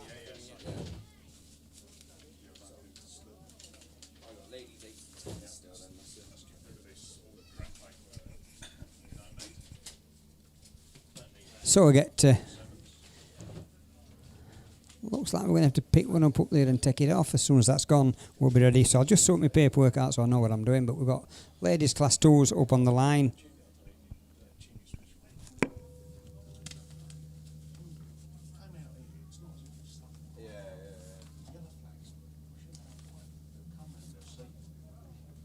If it was men, do it. We've seen it. They've done it over the course of the weekend. We've seen men's 2s, men's 6s, they push on it. But the juniors, they sometimes you've got to take risks, haven't you? Yeah. Like I said, it's going to be, I don't think that'd be an interval, put it that way. Doesn't look like it, does it?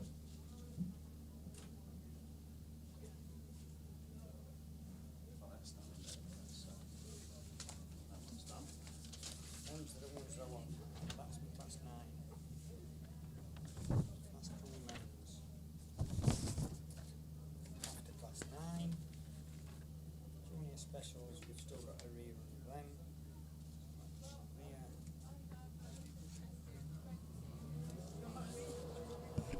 So ladies class 2's underway, and was the first one to show. It's Carol Watson in Y2 on that top straight that goes into the trade stand corner with the Radford 92 Nicola Bettany in that second position, but Nicola's got one coming around the outside of us. Carol leads them down here. Then we've got the TA 17 of Laura Jones that's moving up into that second place, but Nicola Bettany in Radford 92 comes back and gets that second place, looks to try and move up on the inside of Carol Watson, but Carol hangs on to that first place, but Nicola Bettany looking to move up again on the inside as they go into that trade stand corner. As they get a little bit crossed up on two of them at the back end, but it's still the Y2 Radford 92, North Shropshire 15 of Jessica Browning now up into that third place. TA 17 Laura Jones, one that got square wheeled on that trade stand corner, and the other runner we've got still going is the PAC 91 Linda Thomas, as Carol Watson comes round this time to see the yellow flag with the black cross. Tells her one more lap to go, so it's Y2 Carol Watson that still leads it from the Radford 92 and Nicola Bettany. Then it's the North Shropshire 15 of Jessica Browning. TA 17 of Laura Jones, and last but not least is PAC 91 Linda Thomas, but coming around the trade stand corner, checker flag at the ready, and it's going to be Carol Watson in Y2 that takes that checker flag, followed by Radford 92, North Shropshire 15 in third place, Jessica Browning. Radford 92 and Nicola Bettany, and they've got the TA 17 of Laura Jones. And that completes ladies race 1, E2, E3, so that puts us on to race 2, which should bring out the Pennine 65 of Beth Richardson. Coming out lane 2, Lucy Wickham in Pennow 13 comes out lane 3, Anne-Marie Chadburn in White Rose 13 comes out in 4, and Ellie Verity in 190 comes from the outside. Who's the first ones to show? And it's the Pennine car of Bethany Richardson that's the first one to show with the Pennow Lucy Wickham, but coming through on the inside of Lucy Wickham is Anne-Marie Chadburn as they go into that trade stand corner. So it's the Pennine 65 of Beth Richardson from the White Rose 13 with the Penal 13 of Lucy Wickham, going around the outside of Anne-Marie Chadburn to get that second place back, and then Early Verity in York 190. But up that top straight, closing up on the leader is the TA17. But it's the Pennine 65 from Penal 13. Penal 13, it's Lucy Wickham. Looks up on the outside, trying to take the run round the outside of Beth Richardson. Beth Richardson gets the power on going up there into that top straight. So it's still Beth Richardson in Pennine 65 that leads as they come round this time to get this yellow flag with a black cross. But Lucy Wickham in Penal 13 not giving up on this one. These two stretching away a bit from Anne-Marie Chadburn in the White Rose 13 and Early Verity in York 190. But on that top straight it's still the Pennine 65 from the Penal 13 of Lucy Wickham. But Lucy Wickham switched to the inside. Looks like she might have got that lead as they're going. Can she get it slowed down? Who's going to get this dash to the line? It's going to be side by side for Pennine 13 and Penal 13 and Pennine 65, White Rose 13 and York 190. So I'm sorry, but I ain't going to split them two.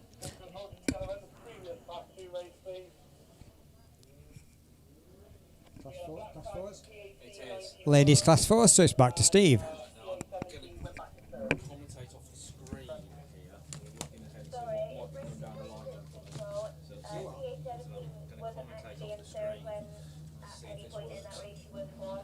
Right, thank you very much then, Paul. So it's the Muck Junkie sponsored Ladies Class 4s away from the line for the third time of asking. First time in the third round of qualifying, and it is Gwen Reeves in Carmarthen 7 that is the first one to show. In that second place slot then comes Julie Whittingham in SR61, Catherine Harding in TA13, but it is Carmarthen 7 that climbs the bank past the start line, already opening up quite a commanding advantage as Gwen Reeves goes down the far side once again as we track her around that bottom bend and coming back around towards us. Julie Whittingham in the SR61 in that second place. The field very well spread out at the moment as Julie looks to climb the bank in that second place position past the start line. But switching back to the race leader, it is Gwen Reeves in CM7. Already coming back round down the downhill slope past us here in race control, and she goes past the yellow flag with the black cross. One circuit to go, likewise for SR61 and also for TA13. So all the cars then on to their final circuit, but it is Gwen Reeves in Carmarthen 7 under no challenge, well on the way to her third win of the weekend. She will be top qualifier in today's Ladies Class 4 final. Gwen Reeves then it is that takes the win. Second place goes to the SR61 car of Julie Whittingham, and coming home in third it is Catherine Harding in TA13. So we are hearing in terms of the live stream at home that an awful lot of you are watching, and hopefully most of you are enjoying what you're seeing. We had apparently, because we got statisticians and everything on this, we had somewhere in the region of 11,000 hits on it yesterday. I suspect today being finals day we'll get a few more. Right, Muck Junkie, Ladies Class 6, then it is away from the line. Angela Evans, NS219, the first one to show. The rest of them in a very level break as Pennine 70, then Chloe Hampson goes through on the inside as they sort themselves out around that first bend. It is Chloe Hampson on the inside, coming then around on the outside is top qualifier so far. That's the South Somerset 23 car. Problems on that top bend for one of the back markers, but we track the main bunch going down that far side, still headed by Chloe Hampson, and red flags on that one, and all sorts are coming together as they slow down on the bottom bend. I wondered whether I was going to get two in a row. So the Ladies Class 4 never fail to disappoint. No disrespect, but only 3 of them. But Ladies 6s, they're not able to follow suit. So they go back to the rerun lane. I think it's the Leanne Hushka car there, the SL Treble 2 machine, that's square-wheeled on that bottom bend. But we just watch the rest of them making their way back to rerun lane. Rerun lane's been busy this weekend, but hey, it's a British Autograss Series round. Don't forget, keep your eyes peeled tomorrow evening. Opening of registrations. Everybody that wants to race is going to be able to race, I have to say, and have to stress. So it's not a panic, must get your application in just in case. But certainly as it stands, everybody that wants to race will be able to race at round 2 of the British Autograss Series at North Shropshire. Unfortunately, we're hearing Angela Evans picks up a black flag in that ladies class 6 in NS219, and Gracie Coles picks up a green flag in Penhound 9. So P9 will be coming back out, but on a green flag. Unfortunately, Angela Evans picks up a black flag. And also, very unfortunately, Zoe Coupland in SC36 got left on the line and just being hitched up to one of the quads there, and will be towed off the start line. So yes, I was saying that hopefully you people listening on Baz FM are enjoying it, and anybody watching it on Ustream, we are having very positive feedback on that. So thank you very much to everybody associated with putting that together. West Country Videos, who are doing all of the filming for the live streaming, and ARB, who have provided the PA system here this weekend, and also the live streaming. You wouldn't believe the amount of technical kit you can get into a little van, I shall tell you. But all to good avail. Hopefully everybody's enjoying it. There's nothing like being here in person, I will say. All you people thinking, not going to go Autograss racing again. But we're conscious that not everybody can get here at the time. But Class 7's on the line. I'm waffling just for a change. I've got 2 years waffle to catch up on. Over to Mickey B and Ladies Class 7. Yeah, cheers, Steve. Here we go then. Second time lucky. Ladies Class 7s. Off the line we go. Julie Hawthorne-Fennyhow gets a cracking start. Charlie Wright follows her into that turn 1. Out the outside, PAC 53. Alice Bevans gets a little bit of company in front of her, just blocks the path. But it is that Radford 176. Ali Ashmore up into that second place. Scunthorpe 514 climbs the hill. Can that Julie Hawthorne-Fennyhow? It's a right mouthful, but she's a cracking driver as she brings it into that turn 1. Down the hill again she goes, leading the way there. The battle's going on for that second place. Ali Ashmore second. Then it's Alice Bevans, PAC 53. Shamel Clayton, Spalding 31. Charlie Wright, Scunthorpe 121. That is how they're running. Eyes back front as they bring it down the opening straight again. Slowing it down into turn 1. Down the hill they go. Woohoo! Radford 176. Julie Hawthorne-Fennyhow leading away from Scunthorpe 514. Last lap flag being shown. Can Ali Ashmore climb the hill? Ali Ashmore goes for it. She finds a gap up there. Alice Bevans following her as well. Julie Hawthorne goes back at it as well. Closing the gap down. Can she make it stick? Slowing it into that turn 1. She pushes on. Understeer. Ali Ashmore's coming for it. 514. Ali Ashmore. Alice Bevans. Julie Hawthorne-Fennyhow. Shamel Clayton. And last but not least is Scunthorpe 121. Charlie Wright. So there you are. All excitement there, wasn't it? Hey, well done. That was worth waiting for the rerun. Max Sport Competition Tyres, our series sponsor. D&M Design and Fabrication, our weekend sponsor. Up on the line, we are going Ladies Class 8, so it's back over to Liam. Yeah, thank you, Mickey. So the 3 races scheduled for the third round of qualifying for Ladies 8s were on the line. They're straight off it as race 1 gets away. Claire Horner, top of the shop, with 2 wins out of 2. And indeed, it is Claire that's going to lead them into turn 1. Abby Jade Bennett goes with her in the Forest Dean number 8. Then we go to Hereford 350, Claire Cockrell in 55, and Hilary Frost in the S600, but problems already for Abby Jade Bennett in the Forest Dean number 8. She finds herself square-wheeled. Can she get it going again? She's right on the hill as we turn our attention to the front. Well done, Abby, who gets it going. But Claire Horner now is away in the Melton 62 machine. Taylor Jade Pascal runs second in 350. Then we go to Claire Cockrell in North Shropshire 55 and Hilary Frost in White Rose 1. And Abby Jade just coming round now. Still pick up 5th place points if she does manage to cross the finish line. But it's last lap flag for Claire Horner. She's got a good quarter of a lap lead now on Taylor Jade Pascal, who runs second from Claire Cockrell, and Hilary Frost mixing it in with the Class 8s, of course, running the F600 in White Rose 1. Abby Jade starts her final circuit, and just as she does that, the checkered flag comes out. And indeed, Claire Horner 3 out of 3. There's problems, though, for Taylor Jade Pascal. Wow, she was probably sweating a little bit there as she got it round, but come across in second. Claire Cockrell was the next one in third. Hilary Frost took fourth, and Abby Jade Bennett in the Forest of Dean 8.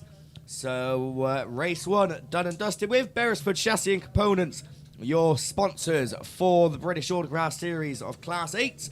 Race 2 down there on the line, Ruby Emerson, Scunthorpe 199, Sue Nichols in Yorkshire Dale 7, Josie Thompson, Scunny 52, Kelly Reid, top of the shop as well, with 2 out of 2, Jade Russell and Sharon Barker. They're the ones that are due to come out, and it looks like Sue Nichols is the first one to show in the Yorkshire Dales number 7, with Josie Thompson getting in second. These two are away from Sharon Barker, Jade Russell, Ruby Emerson, and I don't know what's happened. Oh, but at the front, Sue Nichols gets it all wrong as she goes from first to facing the wrong way. Can she get it going in Yorkshire Dales number 7? She hasn't had the best of weekends, and it looks like it's only going to get worse. At the front, though, Josie Tompkinson is away. Jade Russell runs second, Sharon Barker in third, and then we go to the White Rose 150 machine of Kelly Reid. Kelly had 2 wins in her first 2 heats, but settling for 4th in this one with Ruby Emerson 5th.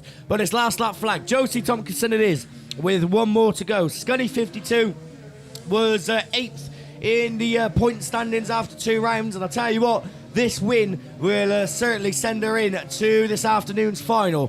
Scunny 52 it is, with 1 corner to go. Ruby Emerson is square-wheeled right on the bend, but it is checkered flag. Josie Thompson takes the win. Jade Russell takes a good second.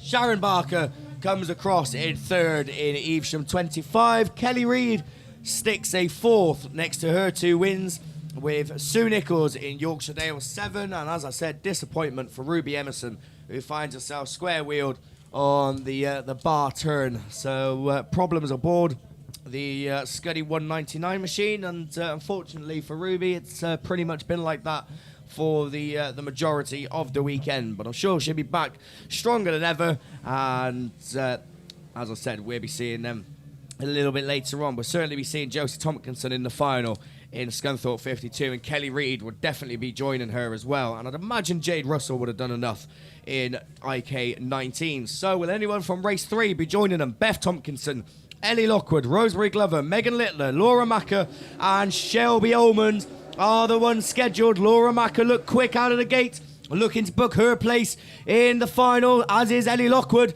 in 191. Laura Macker's round in 74, but they all managed to avoid her. So it's Ellie Lockwood from Beth Tompkinson. There you 1 and 2. Megan Littler runs in third from Rosemary Glover in 4th in White Rose 2, and Laura Macker at the tail end of the field in YD 74, joint 3rd in the standings. But I tell you what, a 5th, that might just do some damage, as she's got work to do. Oh, Joe said Beth Tompkinson gets it up on 2, finds herself square-wheeled, as Ellie Lockwood it is that leads the way in Scunny 191. Megan Littler in St. Neots 55. Laura Macker has somehow managed to get herself up into 3rd from Rosemary Glover in 4th. Problems aboard Beth Tompkinson's machine in Scunthorpe 51. And I tell you what, this is going to really damage her hopes of making the final. But at the front, it's last lap flag.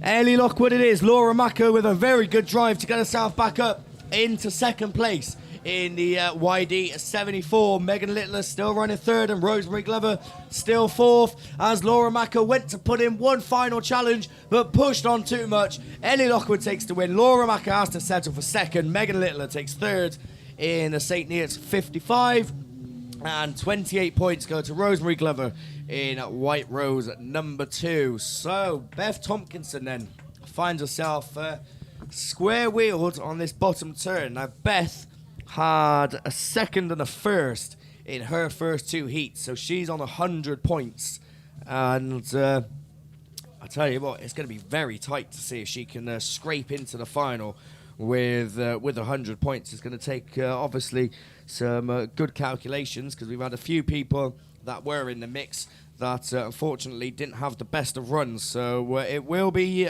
interesting to see who's in there, but we will just have to wait and see to find out a little bit later on. So we're sticking with open wheelers, and we're going to junior specials. I think we still have a couple of reruns to come your way. Oh, just the one, Paul's saying. So he looks absolutely delighted about that as well. So to take you through, it's back over to Paul. So it's just the one race. It's the race 2, Heat 3 of these junior specials, and it's Callum Barker in Scarborough 50, Lewis Farrer in Yorksdale's 42, Harvey Donovan in IK 71, William Bradford, Border Counties 115, Thomas Cosgrove, ARC 25, Georgia Beakey in the North Wales 39, Rachel Adley in Seven Valley 147, and Alfie Ross in Sturton 717. Looks like we might have a full line full up there, so just ready for Beth to be taken into the centre of the field. Yellow flag's going up, bungees up, and we're away and racing. It's the Border Counties that goes straight into the lead. That'll be I think that's the 115, William Bradford, that goes into the lead on that one. Callum Barker just behind him, but they've got a loan between them. Oh, we've got two of them. One that's gets on two wheels, IK 71, that's trying to move up in the end. That's Harvey Donovan. He's trying to move up on the inside and get that lead position.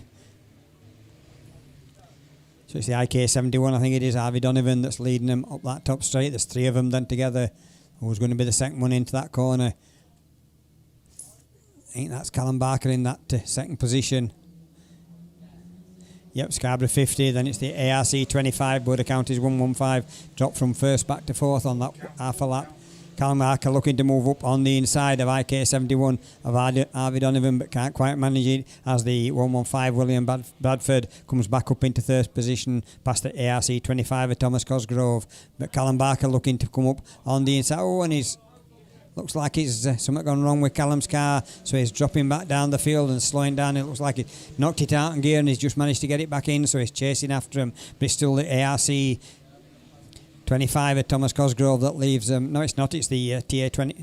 That's the way it will come round. IK 71. Sorry, IK 71 of Harvey Donovan that's leading now. Who's this one that's coming through in that second place? Looking, checker flag at the ready. IK 71. Border Counties 115. ARC 25. Yorksdale's 42. Scarborough 50 and Sturton 717. I think that Callum Barker got a little bit of a bump trying to get that lead position and lost his gears, so he dropped back well down the field. William Bradford, he set off well. I think he finished up with second place then after he'd fought his way back through the field. So that completes the juniors, sponsored by Digit Plantire.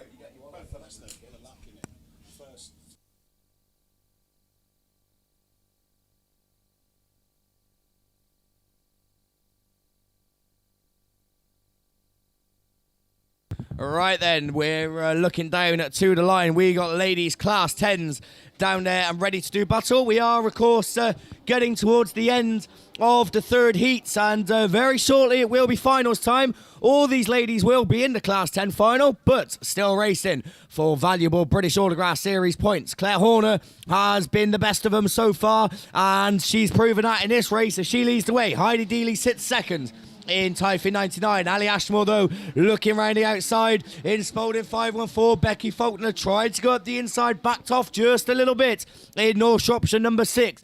Grasby's the one that follows just behind, and I think Lucy Smart, but we got contact in second as Heidi Dealey comes to grief in Typhoon 99. I tell you what, Lucy Smart had to be very quick on the brakes there in North Shropshire 77. But as that goes on, that allows Claire Horner to pull away, and guess what? Red flags on your ladies' class 10s. So, unfortunately, Ali Ashmore, not Ali Ashmore, it's the Typhoon 99 machine, Heidi Dealey, that come to grief in that one. She's found herself square-wheeled. So, the ladies' 10s will be sent into the rerun lane. And speaking of reruns, I don't know how many we've got left. I know Paul has the class 9 ladies, because that's on the line. I've obviously got the class 10s. Mickey, do you have any? Mickey has none. I don't think Steve has any. Or he might do, actually, because I think the class 6s maybe still have a rerun after... I think there was a bit of contact going in to the first corner. There you go. So Steve's giving me the thumbs up. And he's saying, so we've got a 9, a 10, and a 6 rerun as far as we're aware. Then I'd imagine we will be rolling straight in with the all-important finals. So let's try and get these last 3 done as quick as possible. Class 9s, over to Paul. So we've got, have we we've got time. We've got a car going off. So we've got Sharon Barker in E from 26, Katie Adderman in Y6, Cassie Gunn in the Pennine 10, Jade Dark Wickfield Hereford 150, Chloe Richardson Pennine 5, Angie Chilvers in Yorksdale's 45, Sadie Lindsay in PhD 1, and Ashley Trailer in North Shropshire 98. So revving engines, yellow flag goes up, bungee goes up, and we're away and racing. And who's the first one to show? I think that's Sadie Lindsay. Now it's Sharon Barker that comes through from this inside, but going through past her is Katie Adderman in Y6, I think it is, but Katie's gone a little bit wide. Can she hang on to it? So it's Katie Adderman in Y6 with the Eve from 26 and Sharon Barker in that second position. Then we've got the North Shropshire 98 of Ashley Trailer. And Ashley's got it wrong and she's come together with the PhD winner Sadie Lindsay. But are we going to get this one completed? As they're coming around this time, it's still Katie Adderman that leads it in Y6 with the red flags coming out on that one. So that's a double rerun on them. They'll go back and try again.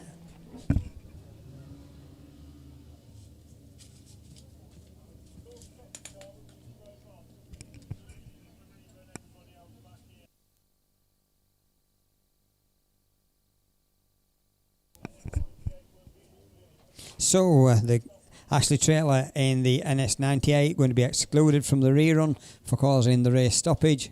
Rest of the drivers allowed back in.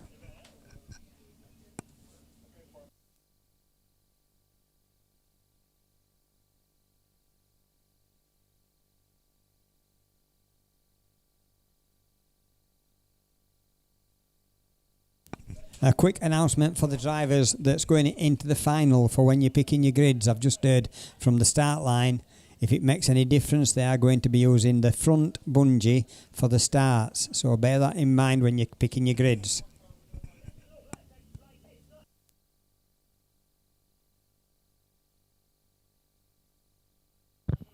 Right, so we are looking then at a rerun of the Elite Racing Transmission sponsored Ladies Class 6s. A little bit of depleted lineup up there. Unfortunately, we knew that there was going to be no Angela Evans in North Shropshire 219, but expecting perhaps a few more than we've got. As we look up there, I think we've got 1, 2, 3, 4, but we are still under red flag, so I don't know whether we are waiting for anybody else to make an appearance. And of the 4, one of them being pushed backwards anyway as well. But I'm sure the start line team that are up there will get it all sorted. Chloe Hampson, we can pick out from the middle of the grid in Pennine 70. Looks like somebody else is coming up, like Gracie Coles in the Penhow 9. Gracie on a green flag, so she will go back 2 places from her finishing position across the line, but she can still pick up some very valuable points. All these cars will go through to today's Class 6 final, but as I say, they are racing for Kent Cam's Simpson Race Exhaust British Autograss Series points across all of their heats and finals, and also racing for grid choice in that final as we get underway. And as you'd expect, it is a very, very level break. Chloe Hampson on the inside, Pennine 70 then just about the first one to show. Then on the outside, I think that's Leanne Hushka in SL Treble 2, but coming through and looking to challenge for the lead then, it is the Penhow 9 car of Gracie Coles. As I say, Gracie will go back 2 positions, but the best she can do is win it on track, and she's certainly looking to do that. Leanne Hushka has other ideas, though. SL Treble 2 goes through and all a bit sideways then. The Pennine 70 car of Chloe Hampson. And I think that was Becky Smith in North Shropshire 434. But motoring on then is a race leader, a very clear race leader. Leanne Hushka in SL Treble 2. All of a sudden the field finds itself very, very well spread out. Gracie Coles in Penhow 9 in that second place slot, but Leanne Hushka is all on her own as she comes down the bank and back round towards us in the Solway Treble 2 car. Penhow 9 in second place, getting a little bit closer now and challenging for that second place is Chloe Hampson. Chloe right there on the back bumper of the Penhow 9 car as they go up the far side and climb the bank and making a move through on the inside. It's not Chloe Hampson at all. There we go. It's South Somerset 23. Whoops, sorry Sarah. So Sarah Trott it is, but SL Treble 2 that takes the win. Sarah Trott in second place in South Somerset 23. Penhow 9, North Shropshire 434. Then Chloe Hampson in Pennine 70. That's right. We were trying a little bit of an experiment there to commentate off the live stream screen just to try and see how it coordinated and things for possible future events. And yeah, made a bit of a pig's ear of that, but never mind. Well done indeed. Certainly not making a pig's ear of it was SL Treble 2. Right, looking to the line then. We've got single-seaters coming up. Is this the Class 10s being brought already straight back round? So it is then. It's the ladies' Class 10 rerun. So to take you through that, he's poised and sorted and all ready to go. So I think it's going to be over to Liam Williams. Yeah, thank you, Steve. So that didn't take too long. Ladies Class 10's back on the line after Heidi Dealey come to grief in Typhoon 99. And just looking to the line, it doesn't seem as if Heidi is actually coming back out in this one, as it looks like a bit of a depleted field. So looks like the Marshals just over there checking someone out. I think it was Jill Grasby's car that they were surrounding in grid 8. Claire Horner it was, though, that was leading last time in Melton 60, coming from the middle of the grid, and guess what? She's got the best of the starts once again, as Ali Ashmore slots into second as they both go into that first turn. Who's running third? I think it might be Grasby. I say that, she shot right up the inside in 122. So Ali runs third from Becky Faulkner in fourth and Lucy Smart in fifth, but Claire Horner unchallenged in the Melton number 60 machine. And I'll tell you what, she's been on form in the 8 and the 10, and she's looking to take both classes and snatch them of her own for this weekend. She leads the way. Jill Grasby runs there in second in the Isham 122 machine from Ali Ashmore in Spalding 514. Ali unchallenged at the moment from Becky Faulkner in North Shropshire number 6 and Lucy Smart in North Shropshire 77. Last lap flag goes out this time. One more to go for Claire Horner as she's looking to make it 3 out of 3, and she's certainly on target to do that. Jill Grasby just can't quite keep up the pressure and she slows down as Ali Ashmore now looks to go around the outside in Spalding 514. Can she make it stick around the tricky corner? We're going to have to wait and see. It's checkered flag. It's Claire Horner with the win. Oh, Grasby's gone. So Ali Ashmore takes second. Becky Faulkner takes third. Lucy Smart slots into fourth. And Jill Grasby, well, she was running so well in the earlier stages of the race, but finds herself square-wheeled, but does come across the line to pick up 5th place points. So what's that, 21, I think. So that is extra points to put onto her Bass tally, but it could have been so much more if she had just kept her composure. But that's the way things go sometimes, especially in Class 10s. We've got Class 9s on the line. I believe this is the final race of your heats. So to take you through, it's back over to Paul. It's only my third time we're asking. I know the feeling, don't worry. So we're down to 4 cars. What we got up there? I think we got Sadie Lindsay, actually the Hereford 150 of Jade Dyke Wickfield. Angie Chilvers in Yorksdale's 45. I think Sharon Barker will be coming out on lane 1. Katie Adaman out on Y6. But I'm not 100% sure on these, but we'll wait and see just what. Not sure what the hold up is at the moment. Unless we're waiting for another car.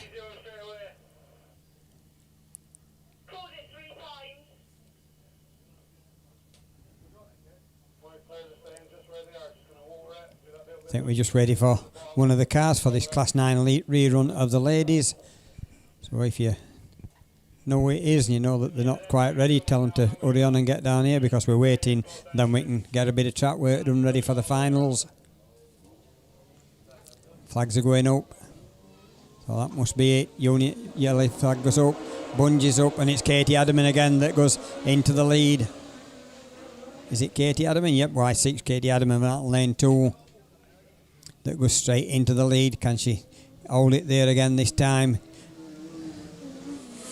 Sharon Barker in that second position. Then it's the PhD one of Sadie Lindsay but it's Katie Adaman in Y6 that goes up that top straight. Sharon Barker gets a bit out in line but manages to hang on to that second position. We've got the YD 45 I think of Angie Chilvers that was square wheel on the top of the banking. She's got it going as Katie Adaman leads them into that banking for another time. Still being chased by Sharon Barker and Eve from 26. Oh, and she's lost it. She's got it facing in the wrong direction. So she's lost that one. She's got it back down. But it's Sharon Barker and Eve from 26 that's leading them into that trade stand corner for the penultimate time. Sadie Lindsay trying to get a bit closer. Also there, not far behind them, is the Ediford 150 of Jade Dyke Pascal as the Y6 tries playing catch up. And then we've got the Yorkshire 45, Angie Chilvers, who was recovering from her problems early on, but no problems for the leader of Evesham 26, Sharon Barker, that's going to bring them this time to take this checkered flag. Sadie Lindsay takes the second place in PhD 1. Ediford 150 is Jade Dyke Wickfield. Then Y6 finish up in fourth place, that's Katie Adaman. And Yorkshire Dales 45 of Angie Chilvers completes the ladies class 9s, and that means that we've completed all the ladies and all the first set of all the heats. So next time we're racing, it will be with the finals.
Junior specials, lift up your ears. We have got a run-off, 3 cars, time for 7th place, so with 3 cars for 2 places in the final. Border Counties 114, Callum Stead. IK 65, Harry Russell. Yorkshire Dales 42, Lewis Farrer. You 3 drivers are wanted up at the start line for a run-off, whether it'll be after they've done this work, I think, but they need a run-off. That's Border Counties 114, Callum Stead. IK 65, Harry Russell. Yorkshire Dales 42, Lewis Farrer. You are all needed for a run-off.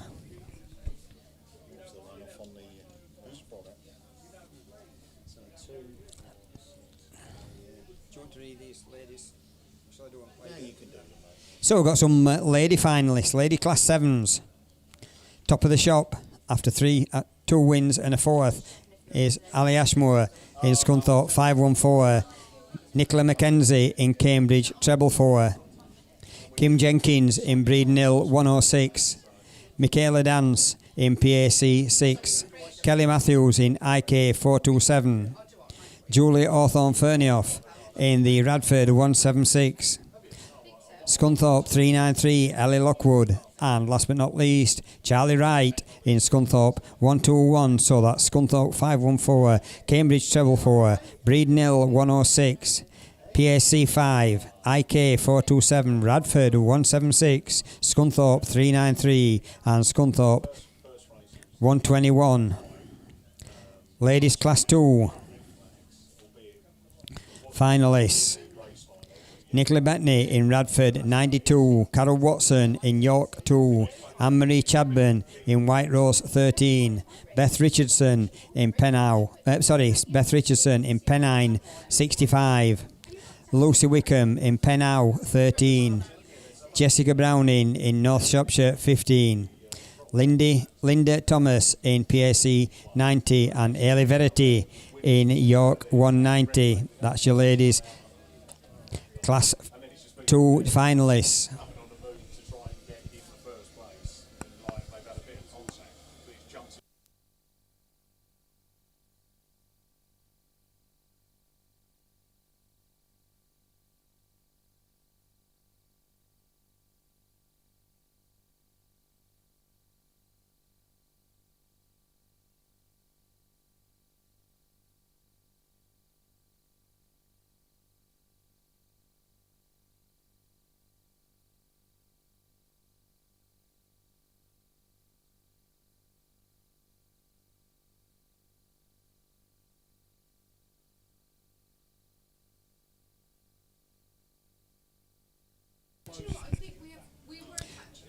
We have got another runoff. Ladies Class 8s. Two of you time for last place. That's 8F, Abby Jade Bennett and Ediford 250. Tyler J. Pascal. So Tyler J. Pascal, Abby J. Bennett 8F and Ediford 350. You are both required for a Class 8 runoff. I'll give you the other finalists in a little. Well, Liam will when you does his runoff.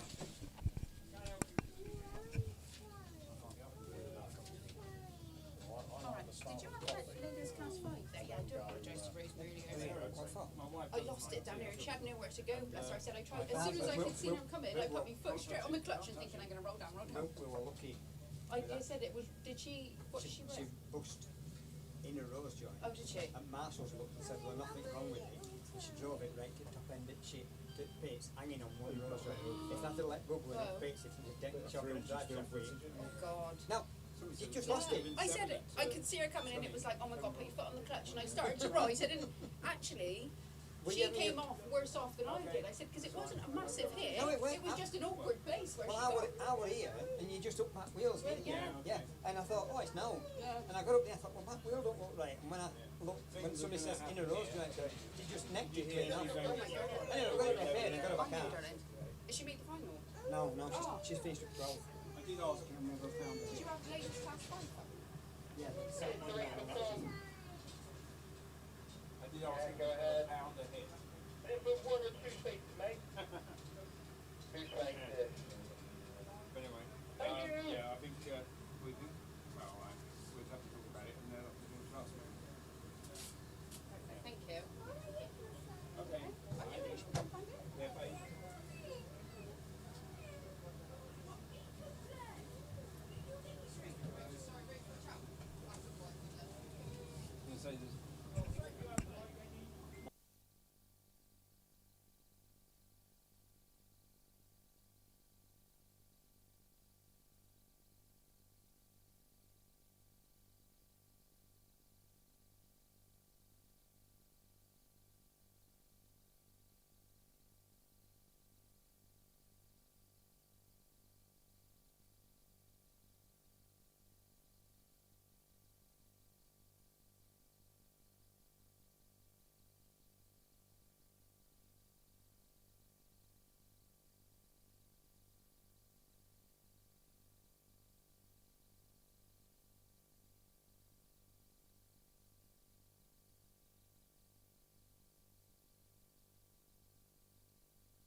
So we've got 3 juniors up on the line. These are running for 2 places in the final. We've got Callum Stead in the Border Counties 114. We've got Harry Russell in IK 65. Lewis Farrer in Yorkshire Dales 42. These 3 drivers all tied on 119 points. That's how many you needed to get into today's final. So 3 drivers on maximum on 119 points, running off for 2 places. So there's going to be 1 unfortunate driver, but they all look to make a fairly even break. Having said that, Lewis Farrer looks to have lost a little bit of ground on that, and it's the IK 65 of Harry Russell that leads them into that trade stand corner. But Lewis has gone out, he's gone out wide, Harry's gone out wide. Who's that coming up on the inside? It's the Border Counties 114 Callum Stead. But Callum Stead's got it sideways. Harry Russell goes round the outside and gets that lead position. They're both pulling away from Lewis Farrer in Yorksdale's 42. If these 2 stop messing about with each other and just keep driving and keep it in that position, that can take them 2 places. Don't matter which one you get, unless it's for checking that important grid position. But it's Harry Russell on the outside that leads it now in IK 65 from the Border Counties 114 Callum Stead with the Yorkshire Dales 42 of Lewis Farrer. I think Lewis is going to be happy to be in the runoff, but he'd like to be a little bit closer as Harry Russell takes him on the top straight into the trade stand corner. As we go up there, it's the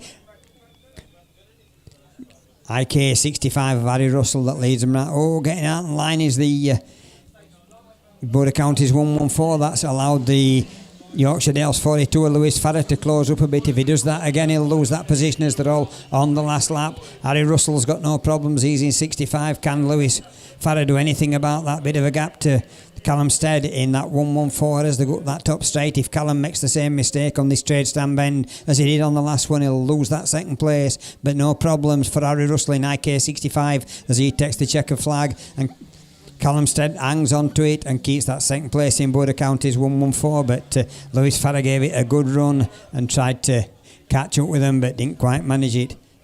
So that's the 2 that's going through into the final. That's Callum Stead, Border Counties 114, and Harry Russell. Looks like we're on to the Class 1 final straight away.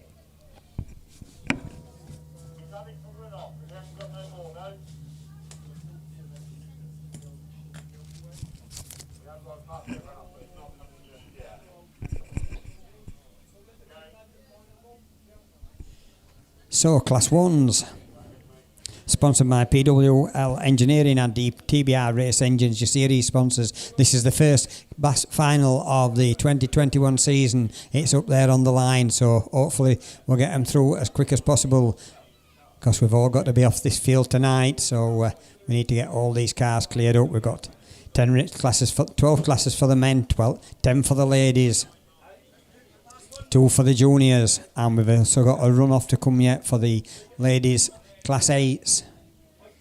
So we're just waiting for track clearance and then we'll be underway. Not in any particular order. Well, my numerical order is the Class 1s. It's the Scunthorpe 1 of Ollie Hall, WS20 of Richard Parks, Ediford 20. I'm not going any further because we're away on racing, and it's the Ediford 20 of Richard Parks. That's the first one to show, with the WS90 of Adam Saunders slotting in behind him, trying to go around the outside. I think that's the Stroughton District 31 of Tom Herbert that's trying to go around the outside, but it's the Ediford 20.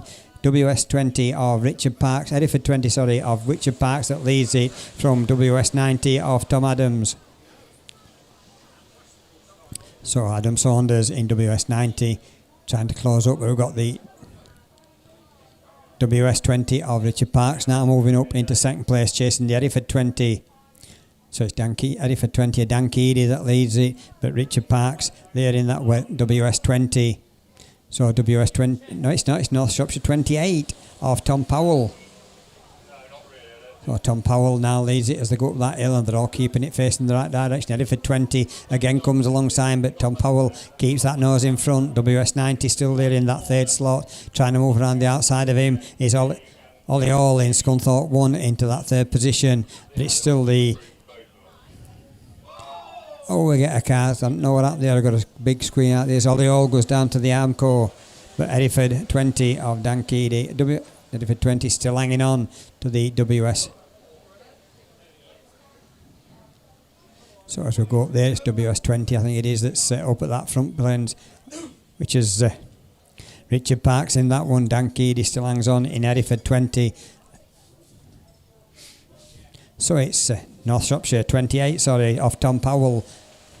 PhD 29. Ryan Owen now moving up to try and make some impression on that second place, but the Hereford 20, Dan Keady, just hangs on. But the North Shropshire 28 of Tom Powell up that top straight into that trade stand corner for another time, and it's going to be yellow flag with a black cross as Ollie Old recovers out on the Armco, and it's checkered flag this time, and it's going to be North Shropshire 28 that takes it from Hereford 20, PhD 29, North Shropshire 192, WS 20.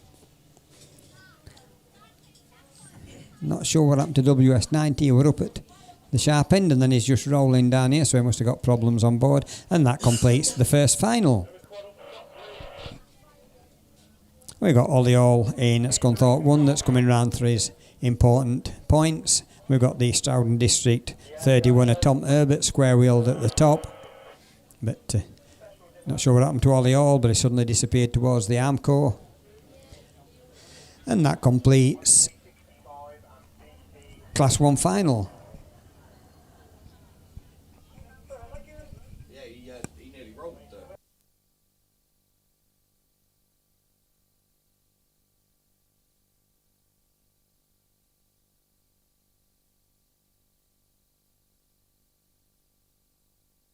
Right then, yes, cheers Paul. We are looking to the line and looking to move on to the lorryinsurance.com sponsored men's Class 3 final as we look at the line. Full grade of cars all ready to do battle and be crowned Bass 1 champion of 2021. So Simon Farrer is the top scorer going into the final. 2 wins and a second in Yorkshire Dales 24. He's joined by Phil Holloway in Evesham 34. 2 wins and a fourth for Phil.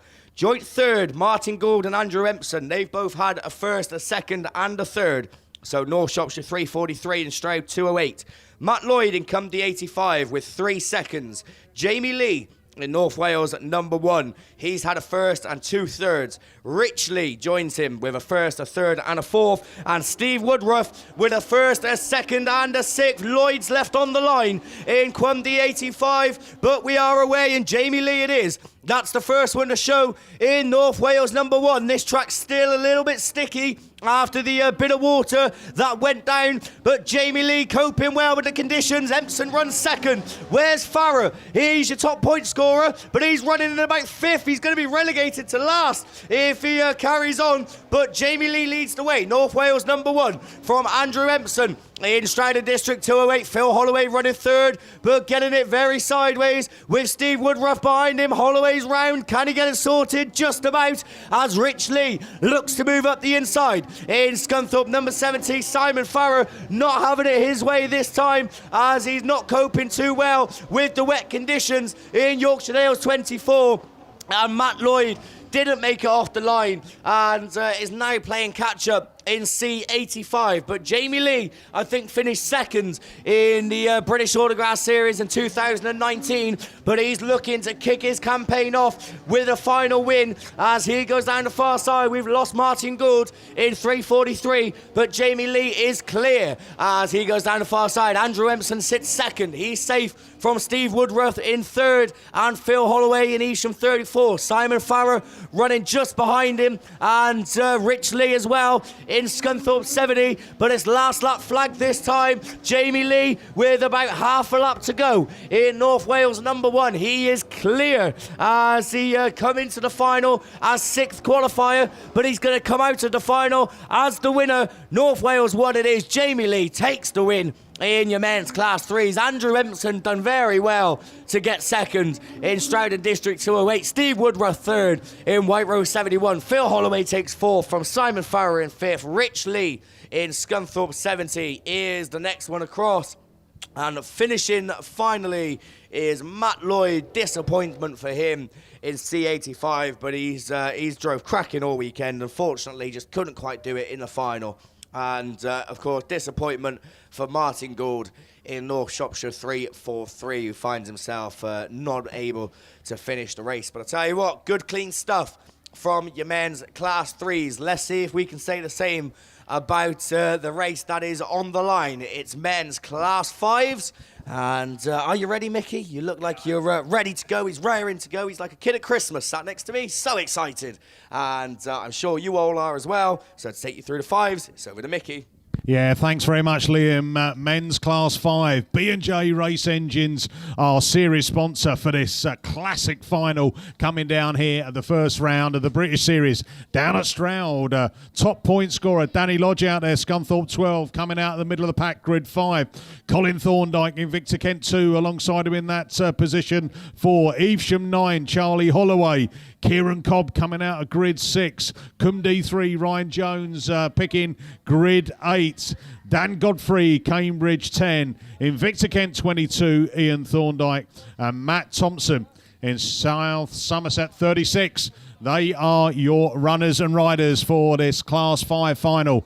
Down here at the first round of the British Series, we waited a year and a half and we're finally here. Our finals afternoon down here at Stroud. Bungee lifts. Let's go racing. Who's got the best of the starts? Jones on the outside there, Thompson. But it's going to be Colin Thorndyke that leads them into turn 1 in the Victor Kent 2 machine. Round turn 2 they come. Down the hill, bit of contact there. It's that machine from Thorndyke, from Jones, from the Thompson machine as he climbs it up the hill there as well. Let Danny Lodge in the Scunthorpe 212 holding that 4th place. Holloway in 5th, and then it's Godfrey down in 6th place. Down into turn 1 they go again. Down the hill, and it's Lodge having a look up the inside there. Still, it's a new leader. It is Ian Jones, Cumdy 3, leading it now from Thorndyke.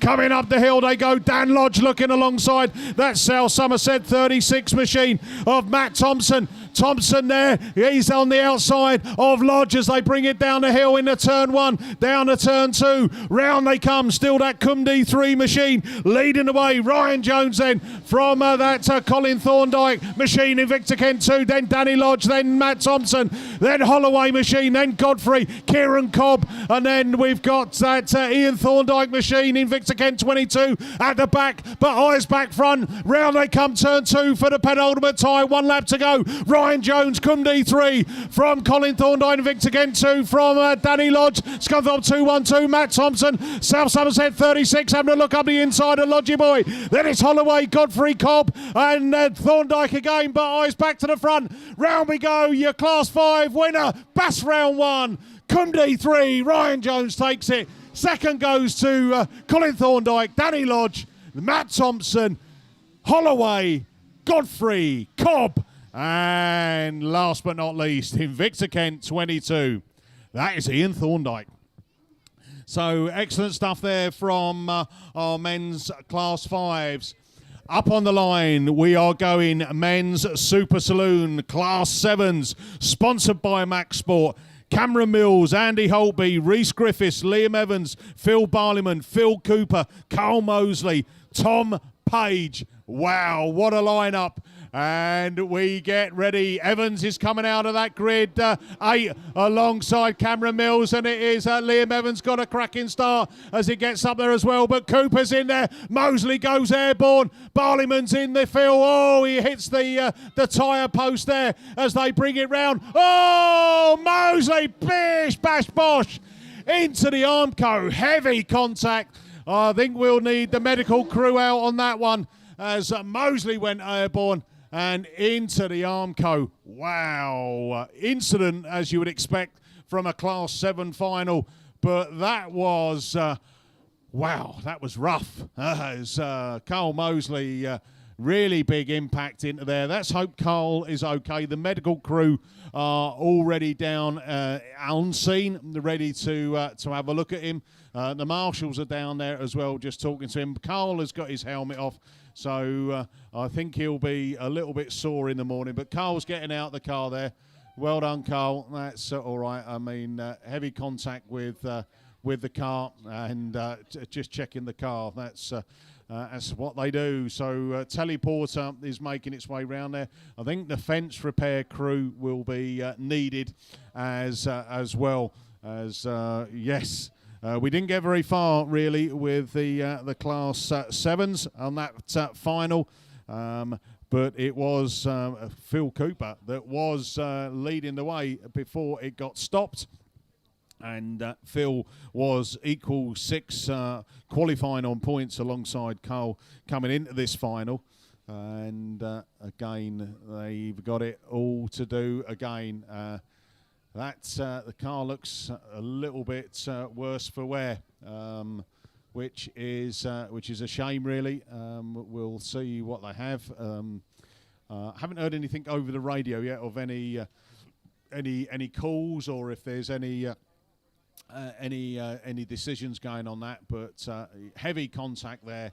The front is looking extremely battered on that Scunthorpe 82 machine, but it will be taken back into the pits. Whether or not we'll be able to see that Carl back out in the rerun, I'm not sure.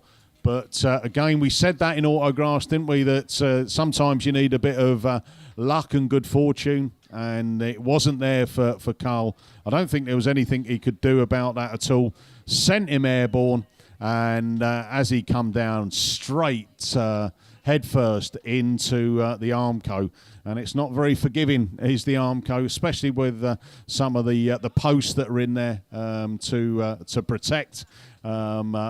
It's protect the drivers, but also to stop the cars heading towards spectator land as well. Albeit down here at Stroud, there's a few more things to navigate. If you get past the Armco, you've then got a load of hedges and a ditch, and then before you get to us. But that is short and sweet on the men's Class 7s.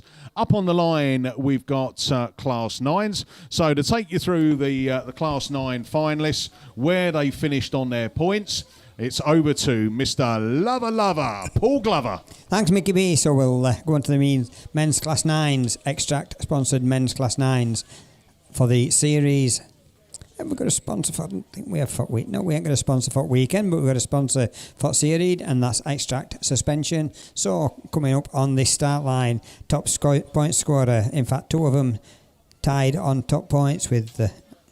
Now I'll start that again. Top point scorer is Deck Trailer in the North Shropshire, 98 on 165 points. Then we've got 2 tied for second place. That's the Border Counties, 34 of Ian Stead and the Spalding 10 of Tony Wilson. They're both on 145 points. And then we've got the next 2 are tying in 4th place. That's Mark Barker on Evesham, 26. Jason Richardson on Pennine, 5. They're both on 28 points. Just a point behind them is Stuart Taylor in the IK 121 on 127 points. And then we go down to just 119 points for the Strouden District 27 of Scott Aldridge. And last qualifier, the North Wales 4 of Alan Roberts on 112 points. So you needed 112 points to make this Extracts Class 9 final this weekend.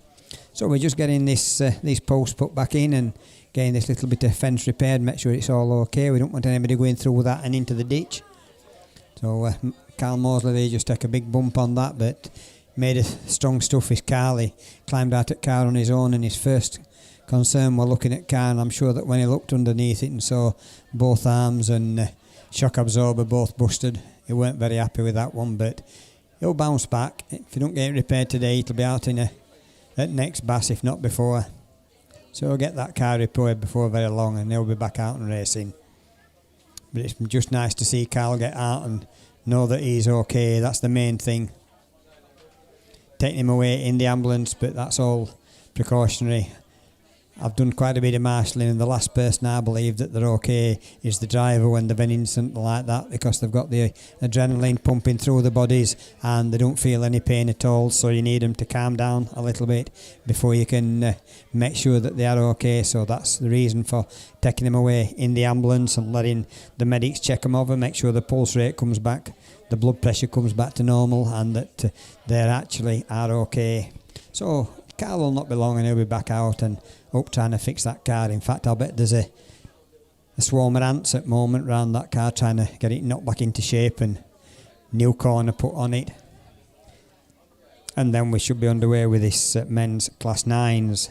Alan Roberts in North Wales 4, Jason Richardson in Pennine 5, Tony Wilson in Spalding 10, Evesham 26, Mark Barker, Stroughton District 27, Scott Aldridge, Ian Stead in Border Counties 34, North Shropshire 98, Deck Trailer, and the IK 121 of Stuart Taylor. So JCB's on his way back. Fence Crew truck is on the way back as well, so once they get back into their parking places off the track, we will be away and racing with the Extract sponsored men's Class 9s. I can see Deck Trailer who got the pick of the grids. I think that's Deck that's coming out on that grid 6. I'm not going to guess on who the others are. That's car stands out. Oh, the other one I can see is Scott Aldridge in the 27 that looks like he's in grid 1. So revving engines, bungee goes up and we're away and racing. Who's made the correct choice of grids? Let them sort themselves out as they go into that first corner and they come round here to us. That's Scott Aldridge in that second position, coming out a bit wide, but it's the Pennine 5 of Jason Richardson that leads them. So it's Jason Richardson and Scott Aldridge side by side, but Jason Richardson's getting the drive up that hill. Scott Aldridge cuts back up on the inside in the Stroughton District 27. Scott Aldridge Pennine 5 of Jason Richardson, he's lost a bit of ground on that. That Mark Barker in Evesham 26 that's just come through, being chased by the Border Counties 34 of Ian Stead. So Ian Stead in that third position. Mark Barker goes up that hill, but nobody's got an answer for Scott Aldridge in that Stroughton District 27 as they go up that top straight. IK 121, I can just see him going on that top straight. Stuart Taylor, he's in that fourth position, trying to get past the BC, the North Shropshire 98 of Deck Trailer. So they're battling for that third position. For fourth position, battling for third is Mark Barker in Evesham 26, but no problem for Scott Aldridge in that Stroughton District 27 as he brings them round here this time. Yellow flag with the black cross says one more lap to go, so it's Stroughton District 27. We've got one that's reversing, that's the 121 of Stuart Taylor that's gone down towards the Armco.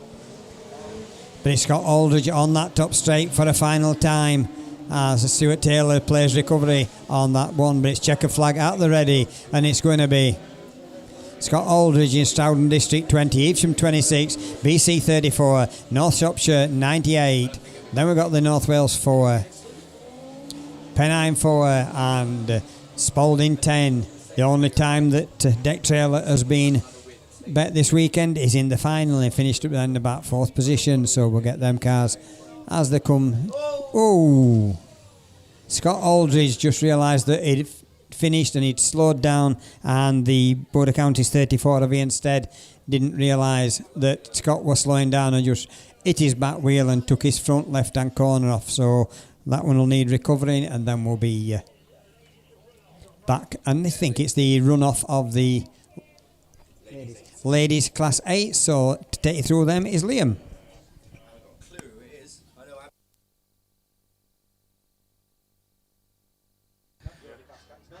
Right then, so cheers, Paul. We look to the line. We're moving away from the finals just for a little while as we look to the line and we see two cars down there, which can only mean one thing at this stage of the day. It is a runoff for your ladies Class 8. So both these girls tied on 109 points over the course of the weekend with a second, a third and a fourth. That's what you needed to get yourself into the top 8 of the ladies Class 8. 109 points was the cutoff, and that's what they both ended up on. The two drivers in question are Abby Jade Bennett in the Forester Dean 8 and Taylor Jade Pascal in Hereford 350. So they're the two that are down there and, of course, looking to try and book their place in the Beresford Chassis and Components sponsored ladies Class 8 final a little bit later on. As, of course, we are just going to have a little bit of downtime due to the, I think it's Border Counties 34, that come to grief after the checkered flag in the Class 9s final. But I'll tell you what, we've had 1s, 3s, 5s, 7s, 9s, and only one rerun so far. And, of course, that would fall to Mickey B. But even I managed to get my final done, and that's saying something, because I've been You struggling. have got to open your mouth, haven't you? Well, this isn't a final. I mean, this is only a runoff for me, so I'm all right. Yeah, but if it goes pear-shaped now, you know we're blaming. Well, I've been sat next to commentary all day. I think I'll be doing a runner if there's another red flag, because sounds like everyone's going to be gunning for me. So let's hope then, touch wood, that we can keep on track. As I said, we've seen some very good clean racing throughout the few finals that we have seen. And of course, we've seen some brilliant racing over the course of the weekend. Of course, all these drivers that are coming out in their respective classes finals have had to battle over 3 heats to get there, to get into the top 8. Of course, some classes more competitive than others. I mean, when you look at the likes of Class 8, we had to start with 72. We whittled that down to 16. 16 become 8. So they've done a lot of hard graft over the course of the weekend, and even the classes with the smaller numbers. I know Class 4, I think, was probably our smallest entry over the course of the weekend, but they still had to battle equally as hard as the rest to try and get into that top 8. And of course, we'll be seeing them a little bit later on. Of course, you may have noticed that the running order is gone back to the usual format for the finals: 1s, 3s, 5s, 7s, 9s.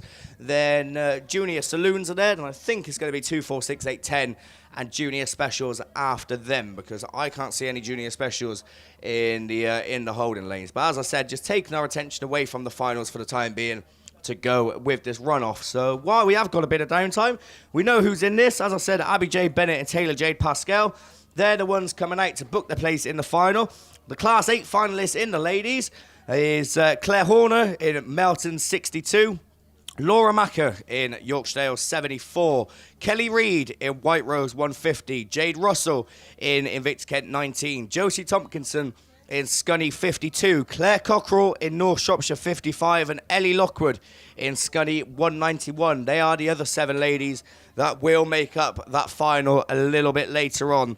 And of course, only one of Abby J. Bennett and Taylor J. Pascal can go through to get into that a little bit later. Just looking at some of the names that missed out as well. So competitive, ladies Class 8. They are one of the bigger classes in the ladies racing, and certainly one of the most competitive as well. Just like the men's are in the Class 8s. Like I said, 72 men's I think we had to start off. I think we started with 3 grids of ladies Class 8s yesterday, so we've managed to get it down to, well, I was going to say the top 8, but it's not. It's the top 9, isn't it, really, because only one of these can go through. So who's it going to be, then, that joins the rest of them in the final? As I said, 109 points was the cutoff to get you this far. This means nothing in terms of points, this race. It is literally whoever wins goes through to join the other 7. And we're away with the runoff. Abby Jade Bennett it is. That Gates Quicker in Forester Dean number 8. And obviously Taylor Jade Pascal is the other one in the Hereford Machine. So 2 relatively young and, fair to say, inexperienced ladies in the Class 8. But obviously gaining experience more and more as the meetings go on. Abby Jade, I think, her third season in Ladies 8s, and she's looking to put herself into a major Bass final a little bit later on, because it is the Forester D number 8 that leads the way, and she's got a good few car lengths distance between herself now and Taylor Jade Pascal in Hereford 350 as they go through that start gate turn for another time, and down the far side they come round, and I think it's already going to be last lap flag. So indeed it is.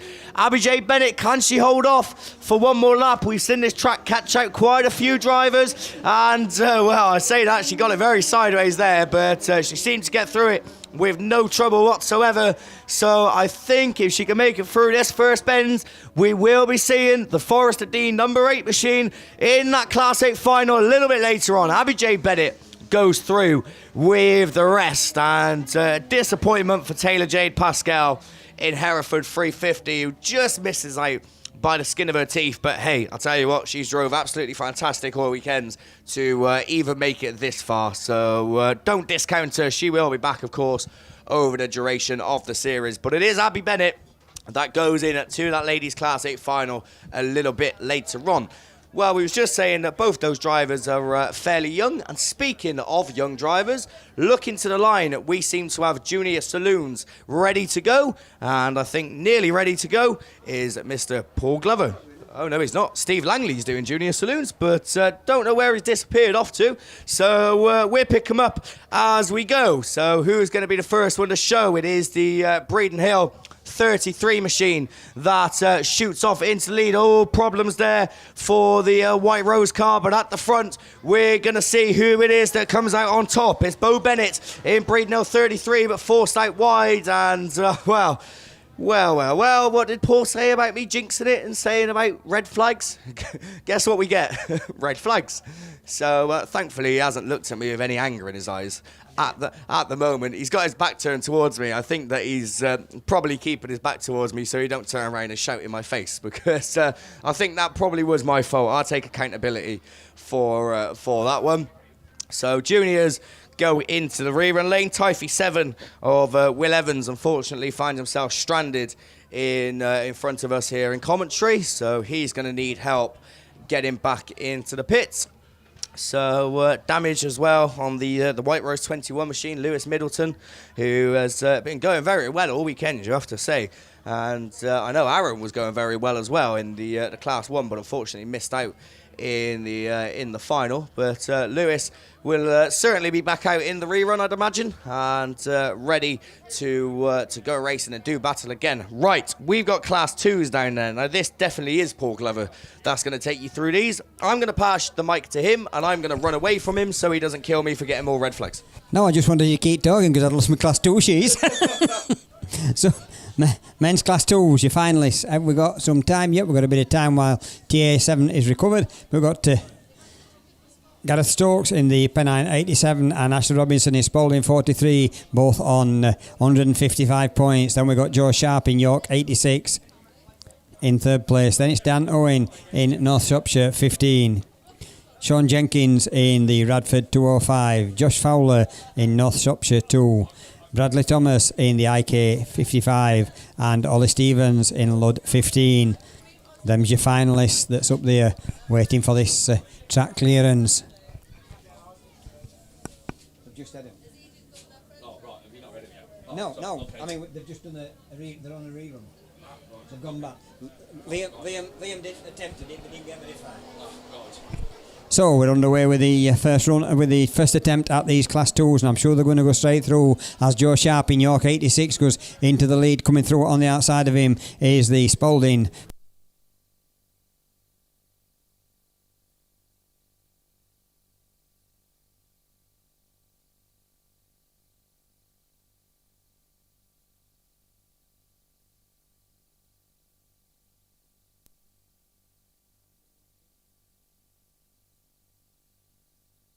One, two. 1, 2, 2.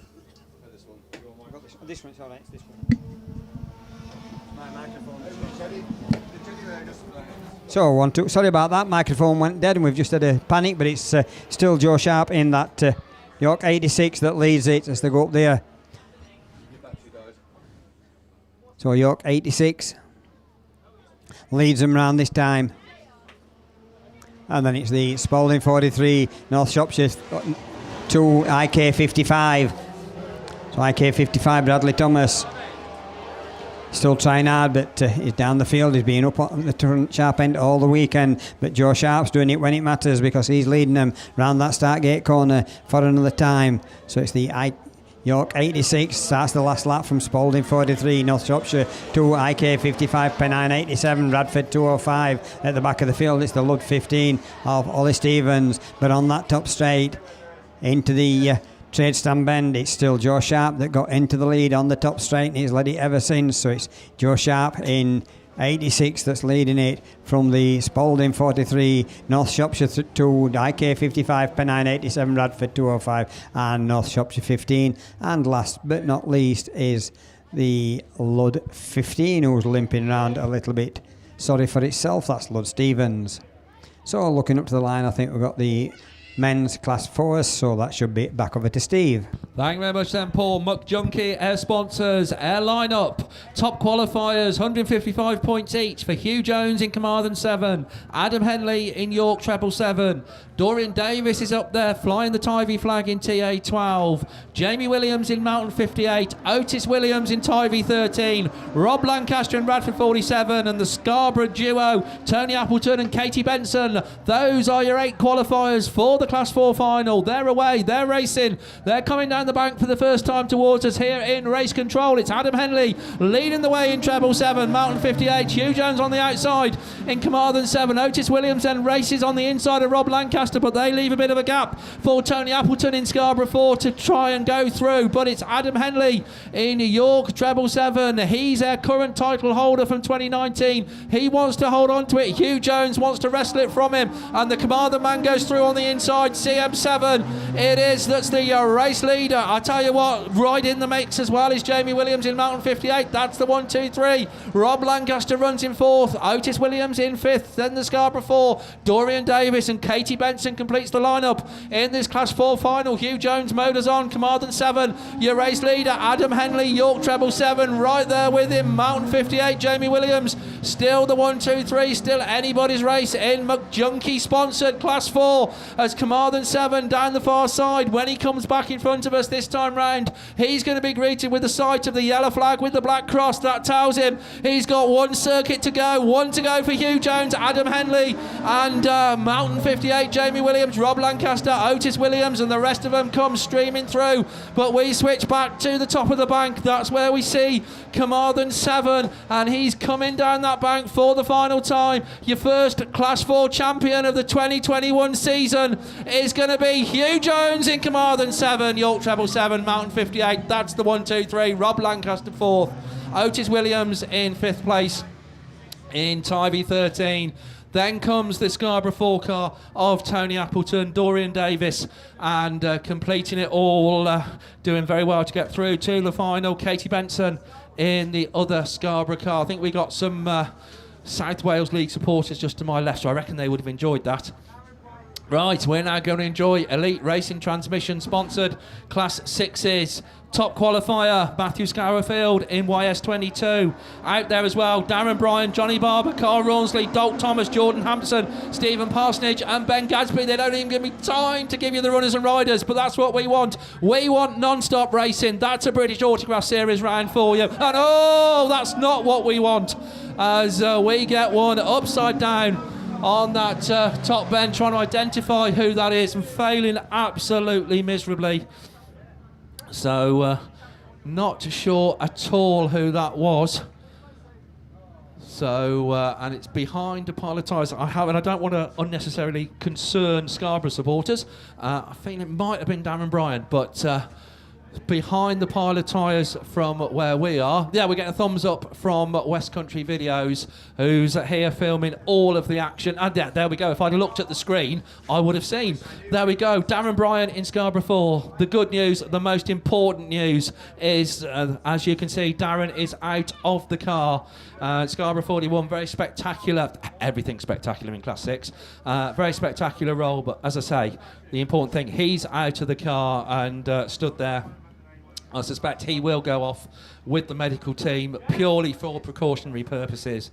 It is an Autograss protocol that drivers that go through severe accidents, including rollovers, then just do have to go for a check over. Doesn't mean there's anything wrong with them. And Darren, to be fair, looked absolutely fine. The car, hopefully, well, I'm sure the car will sort. And West Country Videos filming all of the action. You're all watching it on live streaming, or a lot of you are. I know we've got a good audience at home, but don't forget, DVDs are very much available to purchase as well, not just of this meeting, but of all previous meetings that West Country have filmed. They will get all of the action, and Dirt Devils and things such as that also up for sale. Pay a visit to the West Country Video trade stand and all of the other trade stands down there. You haven't seen them for 18 months, so go pay and visit. They're doing good business. We're hearing from them today, which is absolutely brilliant. Right, we've got single seaters there on the line. I can give me tonsils a little bit of a rest. So it's a long time since we've done finals and things like that, but there we go. We'll get there eventually, but I'm going to hand you over to Liam Williams.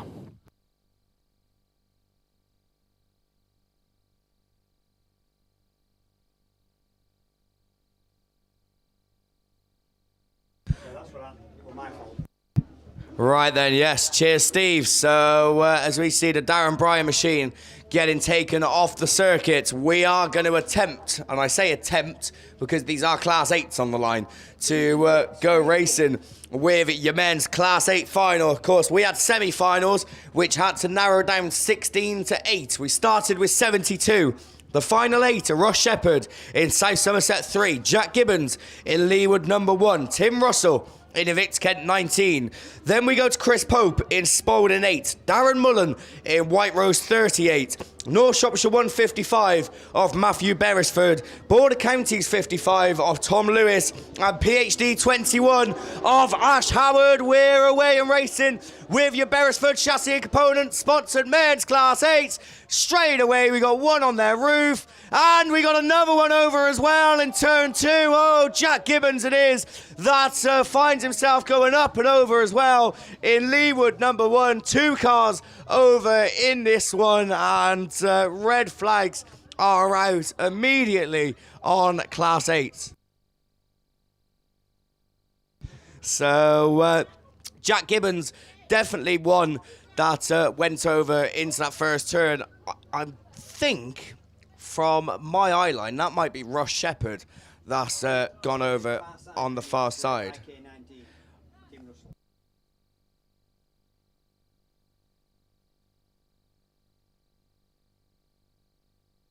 So we are just waiting on confirmation of the cars. Like I said, I know Jack Gibbons 100% went over. He was quick out of the car, so for those listening or watching on the internet, etc., then just know Jack is A-OK. He's out doing the regular racing thing and checking the car over to see how much money has to come out of his pocket for the amount of damage, but he does look absolutely fine. Like Steve said earlier, it is a mandatory caution for them to get into the ambulance and have a checkup. But just looking over on the far side, the other driver is also out of the car. And as I said, I'm guessing it's Ross Shepherd because he didn't pass me. So if that is the case, then Ross Shepherd has been absolutely flying all weekend. And I think took 3 wins out of 3. But if you do cast your minds back 2 years ago, then Ross Shepherd then did actually roll twice in the same weekend the last time he was here on the same corner, and he also did that with another car. So I think Ross Shepherd might just have a spell cast upon him on this track, to be honest, because I've never known anyone to roll 3 times on the same track with another car involved as well. But I was going to say spectacular stuff from the Class 8s, obviously not from the driver's point of view, but they always provide excitement somehow, one shape or form. Then we're just seeing Jack Gibbons' car being taken off into the pits, and I think Jack is in the ambulance being taken away. As I said, it looks like Ross Shepherd is over there checking out his car, making sure it is all A-OK. We're obviously going to get that moved off the circuit as quick as possible as well. But Class 8... well, it wouldn't be Class 8 without some sort of drama, would it? Let's face it. As I said, the main thing, though, is that the drivers are both A-OK. And it looks like they both got out of the car very quickly, looked over the car, and will be in the safe hands of the medical crew. So that is Class 8s then, done with for the time being. We've got Class 10s down there on the line.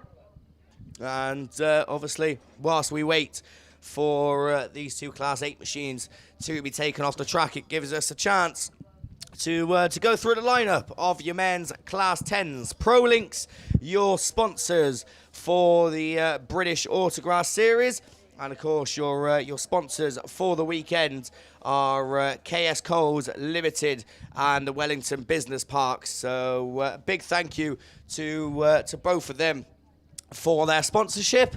And unfortunately, your sponsor isn't out in the final, but the 8 drivers that are out are Phil Rogers in PhD number 2, 2 wins and a third for Phil. He goes in joint top qualifier along with Andy Hornshaw in York number 7, with also 2 wins and a third. Third qualifier, Sparky, Mark Griffiths, first, a second and a fourth, sees him get into the final. Lee Seagraves in ARC number 1, 2 wins and a 6th, if you could believe that, but it was enough to get him in Luke Bennett is also going to be there, 2/3 and a second. Gets the North Wales 62 machine into the final. Joint 6th, Mark Pascal in Hereford 250 and Nick Williams in Melton 60. They both had a second, a third and a fourth.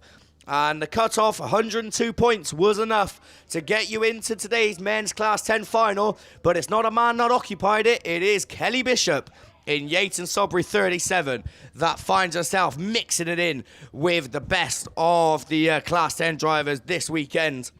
So I'll tell you what, this is going to be a cracking race. Kelly Bishop, of course, flying the flag for the girls, mixing it in with the men. Where's she coming out of? I think she's coming out of grid 2 by the looks of that. But we will have to wait and see. Phil Rogers, of course, the top qualifier. You get your pick of the grid. Phil looks to have opted for grid 6. But we're away with Class 10s. Can we get further than the 8s did as they lead the line? Seagraves it is that looks quick in ARC number 1 as he throws it into turn 1. Billy's up the inside in PhD number 2. Bird Seagraves it is that leads. Phil Rogers sits second. Hornshaw runs third. Bird on the outside line in York 7. Hornshaw's going from third to first as he shoots through everyone in York number 7. So Hornshaw it is that leads the way. Seagraves and Phil Rogers looking to battle it out for second and third. Luke Bennett runs fourth in 62. Nick Williams in Melton 60s the next one across with Mark Pascal and Kelly Bishop in Yates and Sodbury 37. But at the front, Hornshaw's getting away in York number 7. We've got problems for Sparky. Mark Griffiths is limping around, so big problems aboard that machine. But at the front, it's Andy Hornshaw, York number 7, that leads the way. Lee Seagraves still there in second. We look to have red flags out on your Class 10s. So, not too sure why that is. 1, 2, 3, 4, 5, 6, 7. There are 7 cars on track. And the one that obviously is missing is Mark Griffiths. He's found himself in some sort of difficulty. I didn't see if he had it coming together with anyone else, but I think he might actually be parked behind the hedge, which we can't see past here in commentary. So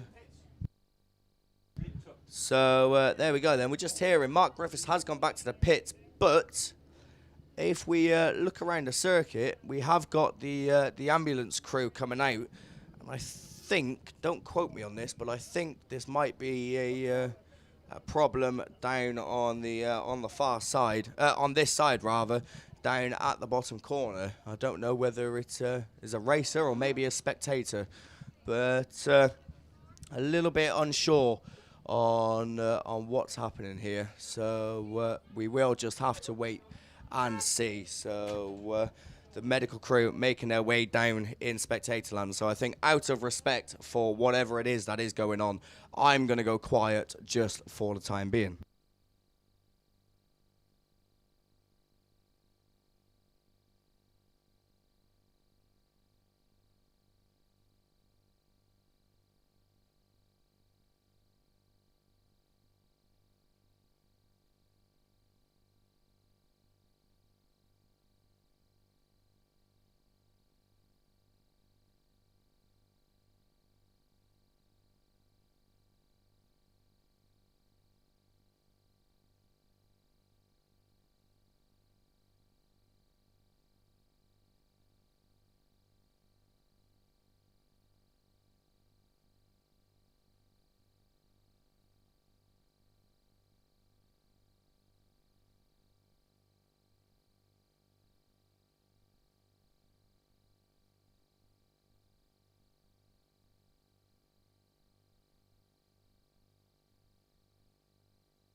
Right, thank you very much for your patience out there, Spectatorland. Just to give you an update on the incident, obviously, I'm sure you will all have noticed that we've had an incident down to our right, the bottom corner.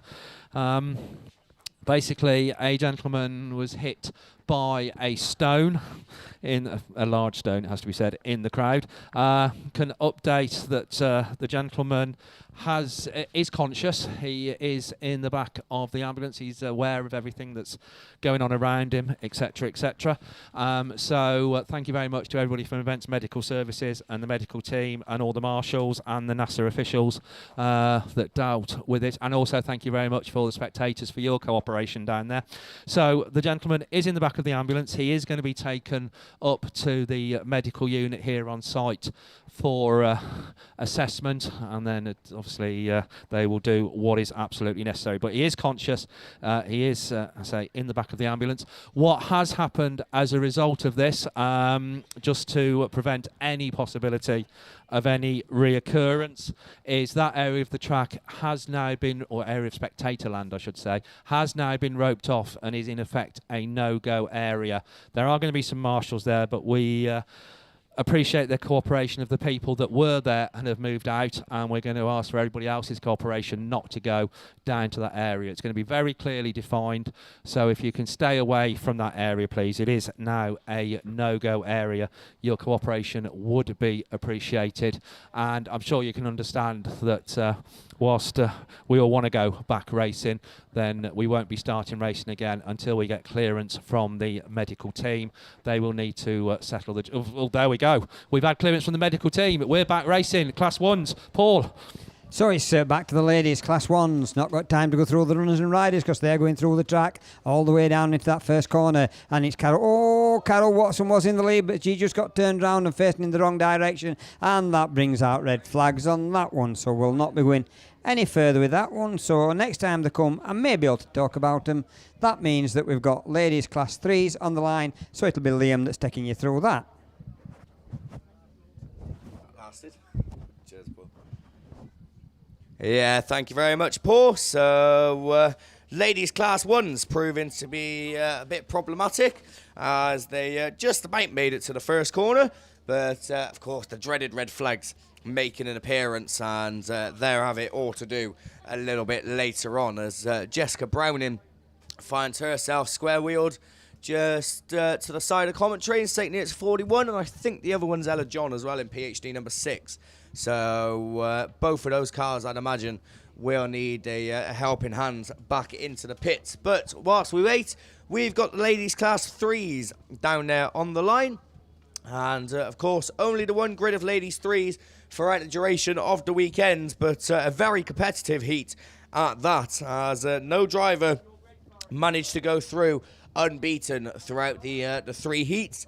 But top of the shop was Jade Russell. She managed 2 wins, but couldn't quite get the third one. She had to settle for 2 wins and a third in Yorkshire Dales 86. So she's top of the points, 20 points clear of Catherine Bainan, who has been fairly consistent, you have to say. 2 seconds and a third for Catherine throughout the 3 heats. Becky Shaw didn't accumulate any points whatsoever in the first round.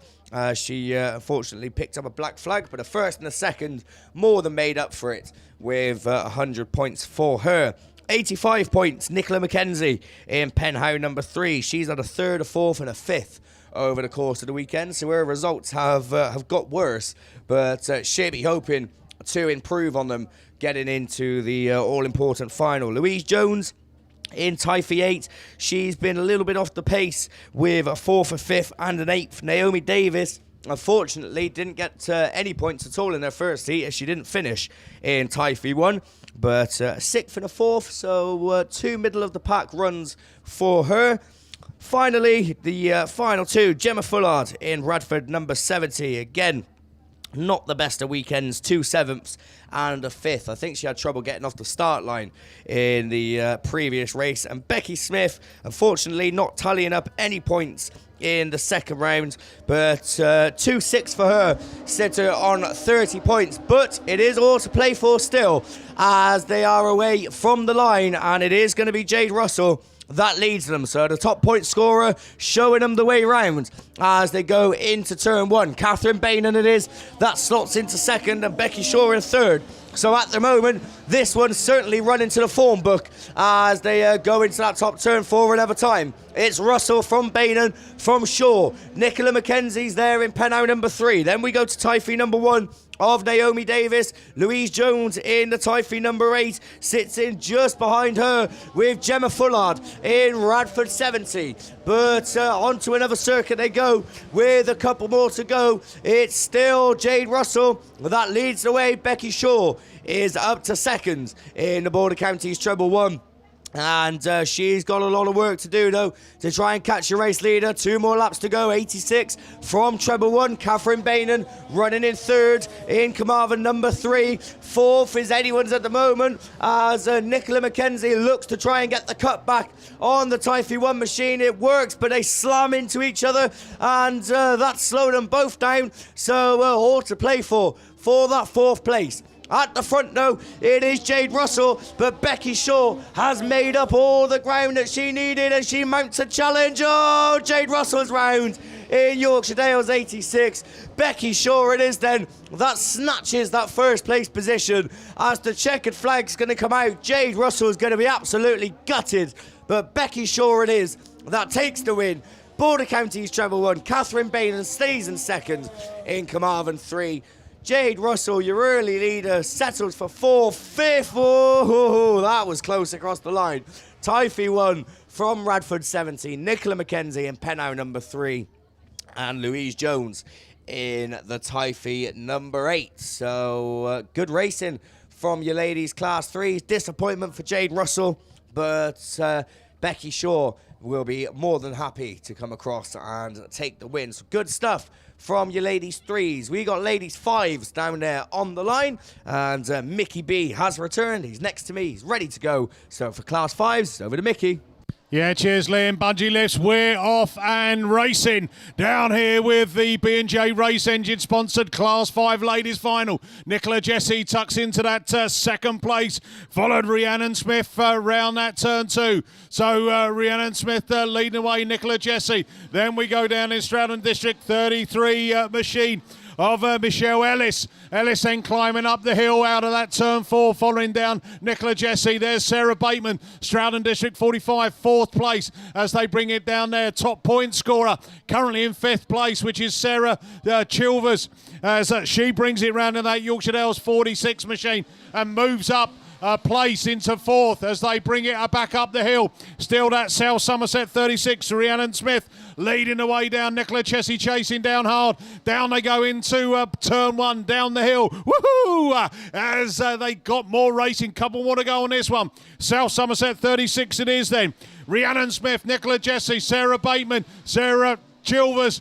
Then we go up in that 33 machine.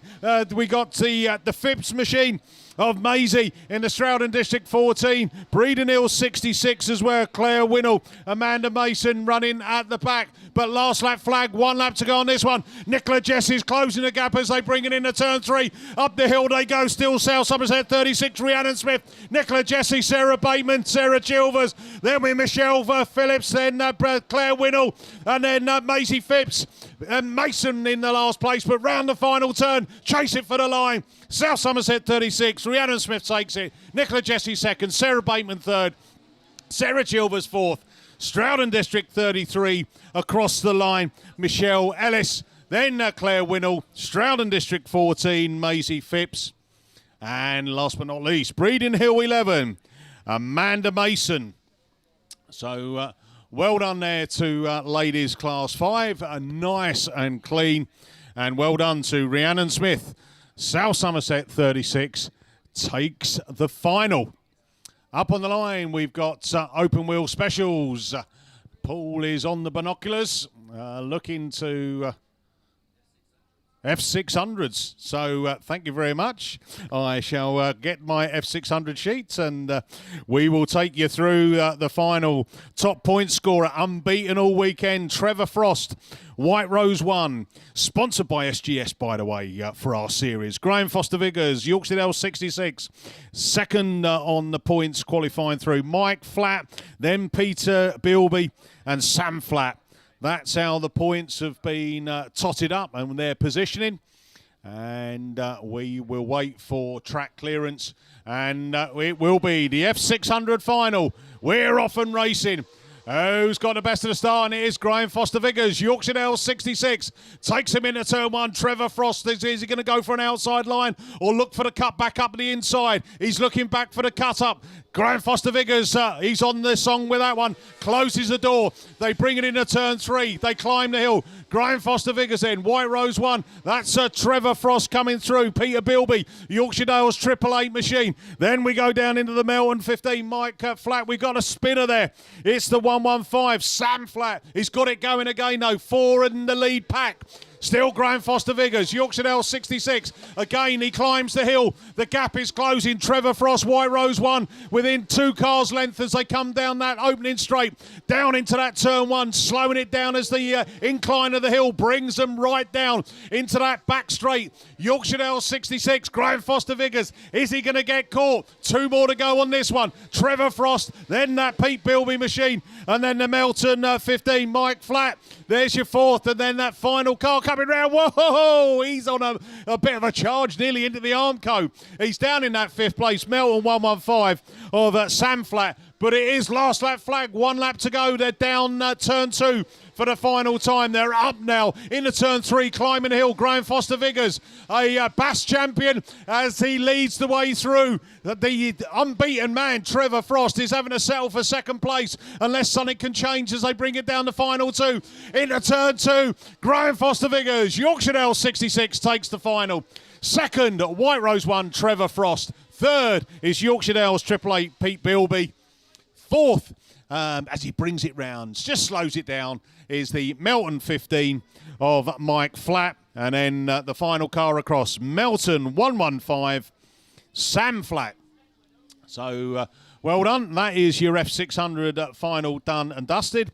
Up on the line, we've got men's stock hatches, sponsored for the series by SGS.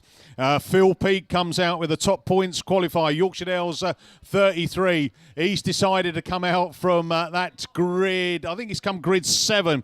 Stephen Eastwood, Scarborough 351. Cumdee 95. Stuart Powell. Josh Lloyd, Severn Valley 17. And Yorkshire Dale's 54. Steve Kiverton. They are your runners and riders. Looking up there, you got 4 up there. 1, 2, 3, 4. So we got 1 missing. I think the Cumdee 95, Stuart Powell, looks to be coming out of grid 1. Stephen Eastwood is coming out of grid 6. I think if that's Yorkshire Dale's 33, I think it is Phil Peake in grid 7, which means it's going to be the Steve Kiverton, Yorkshire Dale's 54, who's coming out of grid 8. So 4 left in the stock hatches for this final. We look around, we're waiting for track clearance.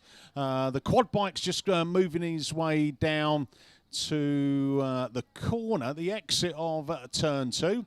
So whether or not he's spotted something, that's where the corner where we had our unfortunate incident with a stone being flicked up into the crowd. Medical attention being paid to that the gentleman that got caught by the stray stone. And again, I think that's what it is. We're just picking up a couple of bits and pieces off there, unless someone's found a pound or something and goes, oh, I'll have that. Hey, finders, keepers and all that. So he comes back into the middle. That means that we can get this racing back on and going. So we look to that first marshal post. As soon as he drops the red, lifts that yellow flag, that signals bungee lifting. And we will be back racing down here. Day 2 of the first round of the British Series down at Stroud as we get closer to the end of the finals. Here we go then. Bungee lifts, we are off and racing. Phil Peake just gets his nose in front from Stefan Eastwood. Steve Kiverton on that outside line puts the pace on as well. Stefan Eastwood looking to close that door and keep the inside line as they bring it down the hill into turn 2. So Phil Peake just bouncing round that turn 2 into turn 3, followed by Steve Kiverton in the Yorkshire Dales 54. Stefan Eastwood third as they climb the hill. That Cumdee 95 machine. Stuart Powell in 4th place as they bring up. There's a real battle going on for that second place. Stefan Eastwood and Steve Kiverton. That's how they're running. Eastwood's got it in front. He's holding that second place, but under pressure again as they bring it into that turn 3. As they climb the hill, Stefan Eastwood doesn't ease off. He pushes it right to the top. Phil Peake, though, Yorkshire Dales 33 away with this one. Is there any catching the man as he brings it down that turn 1, down the hill into turn 2, turns it into the middle of the track, down this back straight and into turn 3 again. Couple more to go on this one. Stefan Eastwood still there, holding that pace in Scarborough. 351, Cumdee 95 now. Stuart Powell, he was on a bit of a charge. He's trying his hardest to get round Steve Kiverton, but at the moment he's having to settle for 4th place as last lap flag is put up. 1 lap to go on this one. Phil Peake, Yorkshire Dales 33, into turn 3 for the final time. He climbs the hill. Stefan Eastwood's following him there as well. Close the gap a little bit. Oh, Cumdee 95 up the inside. Stuart Powell this time. Oh, Steve Niverton's back at him in Yorkshire Dales 54. Swapping and changing places for the 3rd and 4th, but eyes back front. Round the final turn. Yorkshire Dales 33. Phil Peake takes the win. 2nd, Stefan Eastwood, Scarborough 351. 3rd, just Yorkshire Dales 54, Steve Kiverton. And then that Cumdee 95, Stuart Powell. That finishes your stock hatches for this first round of the Bass Series. And well done to Phil Peake, top point scorer again in that final. And didn't disappoint. Up on the line, we are going to our open wheel specials, and it is ladies class 9, and it's over to Mr. Lover, Paul Glover. Well, I think it is. Have we got time to go through them? Are we nearly ready? What's happening? Anybody know? Anybody got a clue? Looks like I just got one marshal to get behind them, so we're not going to go through the runners and riders. We'll just have to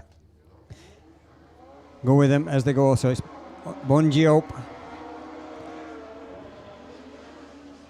I think that's PhD 1 Sadie Lindsay that's straight into the lead.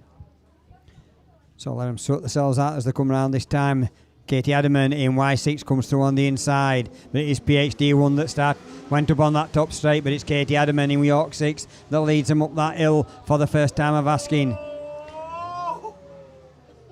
Oh, and Sharon Barker in 26 just went backwards and stood it on its back end and then dropped it back down onto another car. So we'll have red flags on that one, and we'll try that a little bit later on. I heard Mickey B shout out as I was watching leaders go up straight, turned back just to see Sharon Barker stood on the back end and dropped it back down onto the car at the side of her. So not sure who that is that's underneath her. Think it might be Jade Pascal. Can't really tell from this. Oh, and I've got a camera inside of me. I can't even tell with that. I can see Sharon Barker and Evesham. It would have helped if Sharon Barker had to put a front wheel on roof sign. Oh.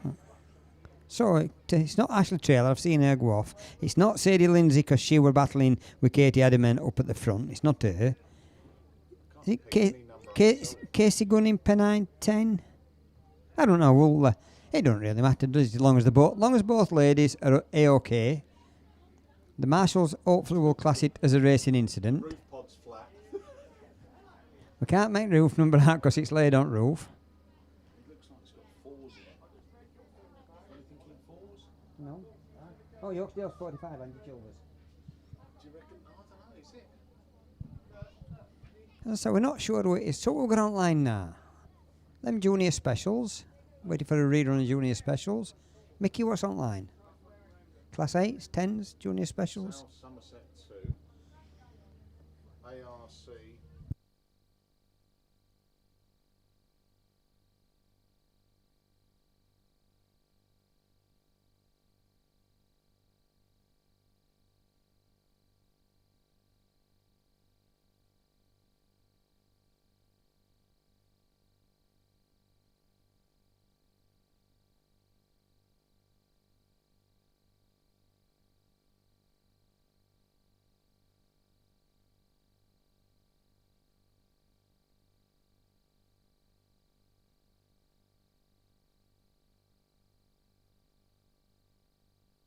So just heard on the radio that Sharon Barker in Evesham 26 is going to be excluded from the rerun for cause of race stoppage, and it is Chloe Richardson in Pennine 5 that's down there, and when they get her back to the pitch she'll be given repair time.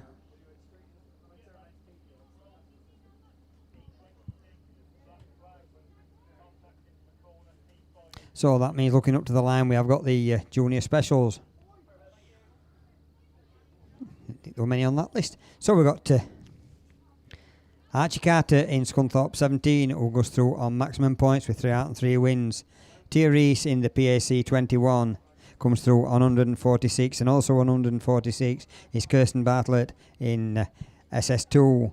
Then we've got 2 on 126, and that is William Bradford in Border Counties 115 and Adam Robinson in North Wales 172. On 121 points we've got Sydney Lomax in the North Wales 199, and then we've got 3 on 119 points, and that's Callum Stead. Sorry, we've got 2 on 119 points, that's Callum Stead in Border Counties 114, and Harry Russell in IK 65.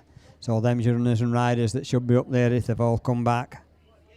So we should have SS2 Kirsten Bartlett, Scunthorpe 17 Archie Carter, PAC 21 Tia Reese, IK 65 Harry Russell, Border Counties 116 Callum Stead, and the Border Counties 115 William Bradford, North Wales 172 Adam Robinson, and Sydney Lomax in the North Wales 199. So I've got them 2 cars picked up that's down there that's going back to the pits. And I can see the number now, it is definitely the Pennine 5. So just wait till we get them 2 up the hill and out on that gate to go back to the pits. That can get them one repaired to come back to race, the other one repaired to put it into the truck.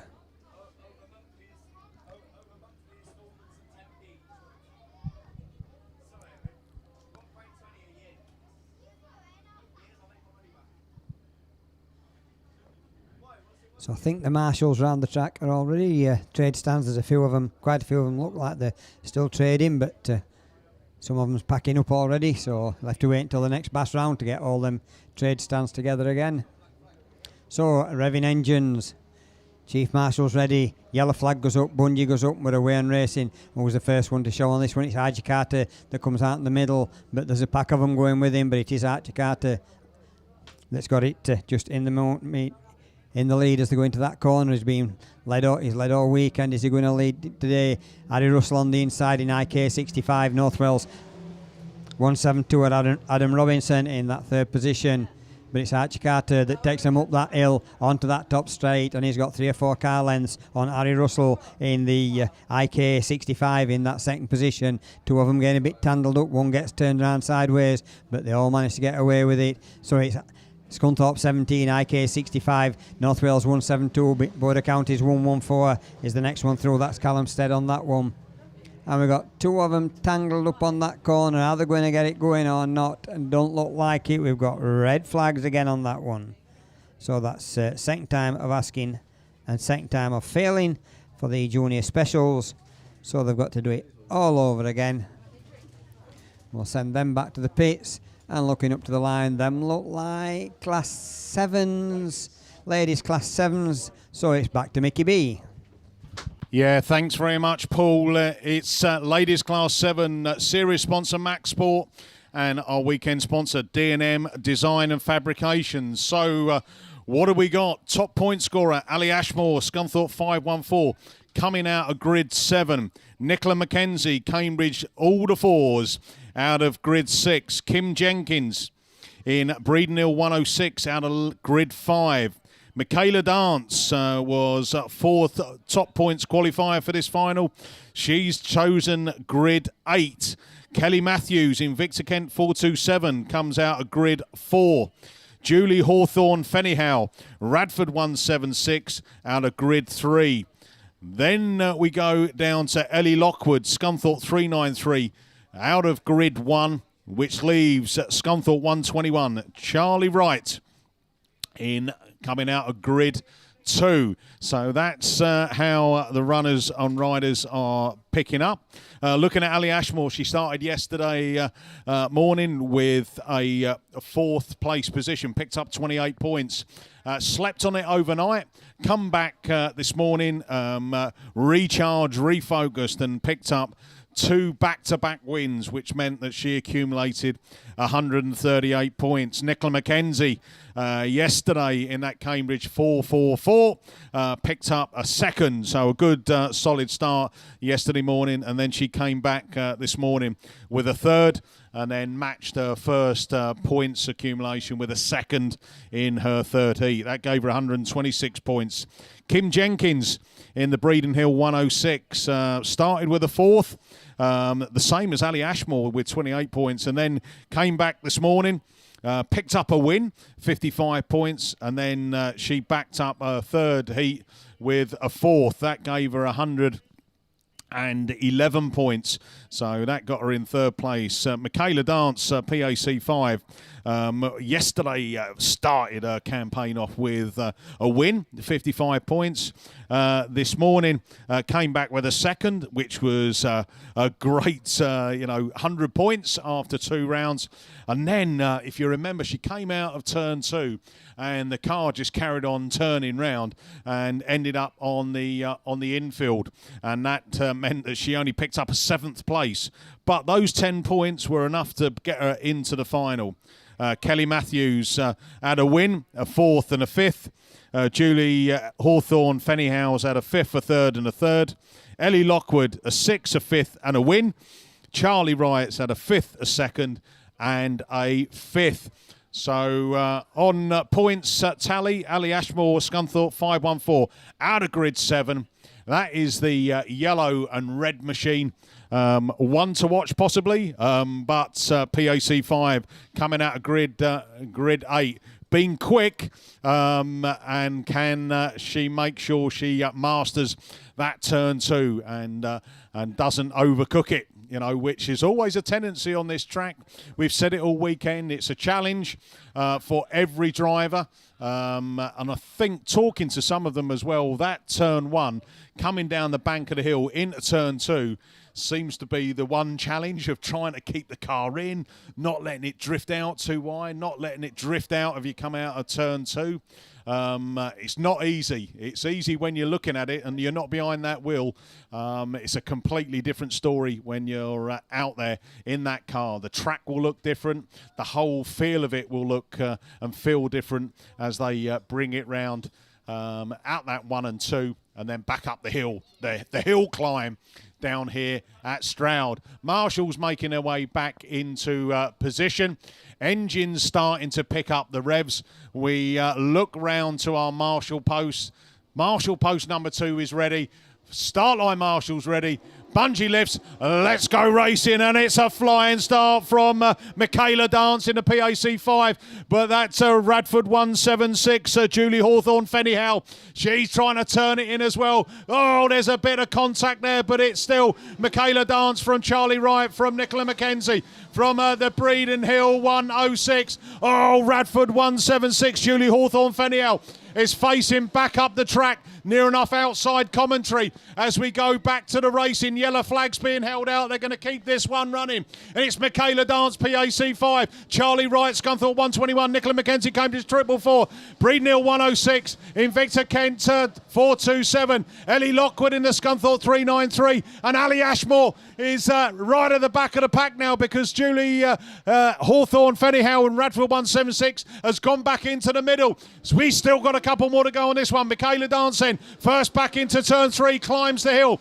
Nicola McKenzie, Cambridge 444, also climbing it in that 2nd place. Charlie Wright, Breeden Hill 106 is the next to show as they come up there. Kim Jenkins then closing the gap on that Charlie Wright machine, but she comes round. Invicta Kent 427. Also Kelly Matthews trying to make a charge, but it's last lap flag. 1 lap to go. Exiting that start gate turn first. It is the PAC 5, Michaela Dance. She's going to come back down into her first pass for a while and take the first victory as he slows it down out of turn 2.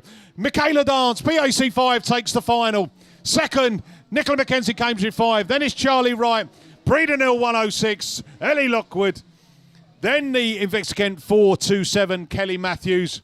And Ali Ashmore, Scunthorpe 514. How many times does that happen when you've got your top points qualifier and the final, absolutely no different on that, providing action and entertainment right the way through. So Julie gets extricated from the Armco, and that car gets driven off, which is good news. Unfortunately, CM7, I think, going to need a little bit of a tow off. Right, so if we look up there, then ladies class 6, we have got 8 of them signed on and eligible for the final. Doesn't look like a full grid, though, unfortunately. But the full lineup for the weekend: Sarah Trott in South Somerset 23, top qualifier. Leanne Hushka in Solway treble 2. Then Gracie Coles in Penhow 9. Zoe Coupland in Scunthorpe 36. Becky Smith, I think that could well be one of the ones missing, in North Shropshire 434. Chloe Hampson in Pennine 70. Fiona Thomas, we didn't see earlier on today either, in TA 66. So I think she may unfortunately also be a non-starter. Started Heat 1, we haven't seen her since.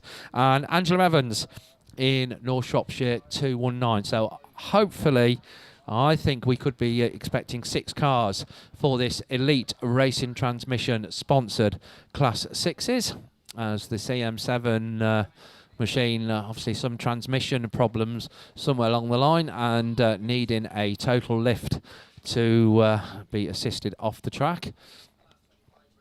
So trying to see, we can see 1, 2, 3, 4, 5, and is there one on the inside?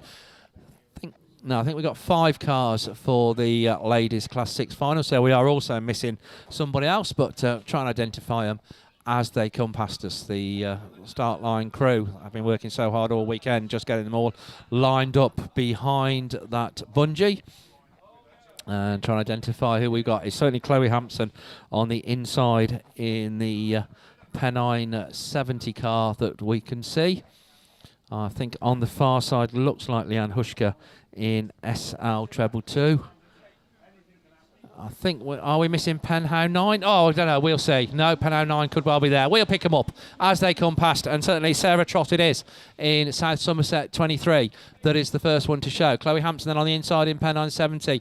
On her outside is Zoe Coupland in Scunthorpe 36. That's the 1, 2, 3. Gracie Coles comes next in Penhow 9. Leanne Hushka in Solway treble 2. So no Becky Smith, no Fiona Thomas, no Angela Evans.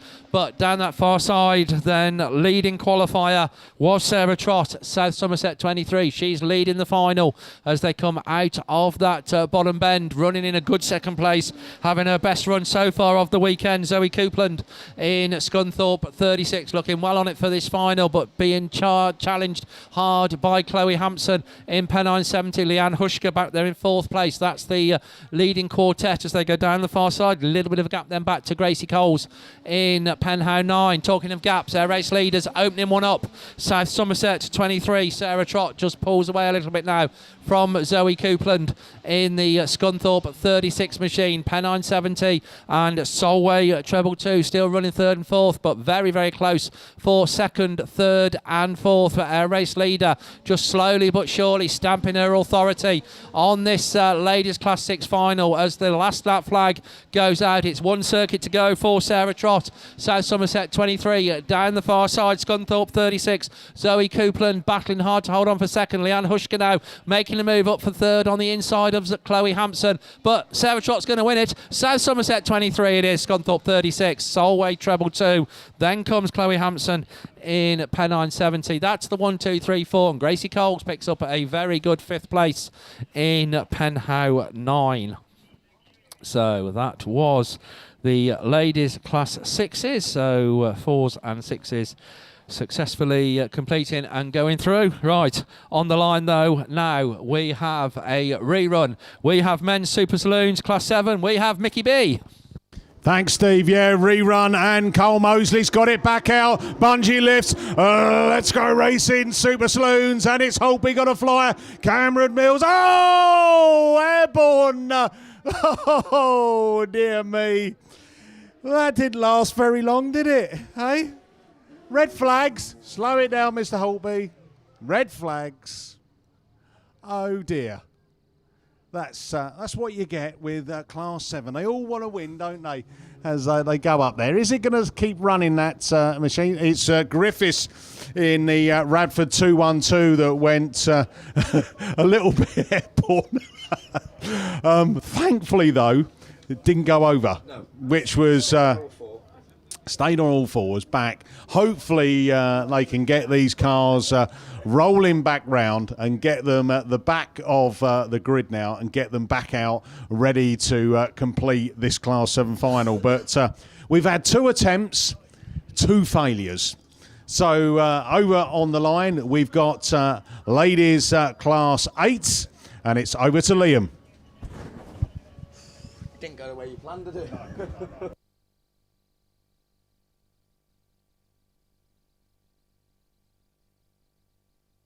All right then, yes. Cheers, Mickey. So looking to the line.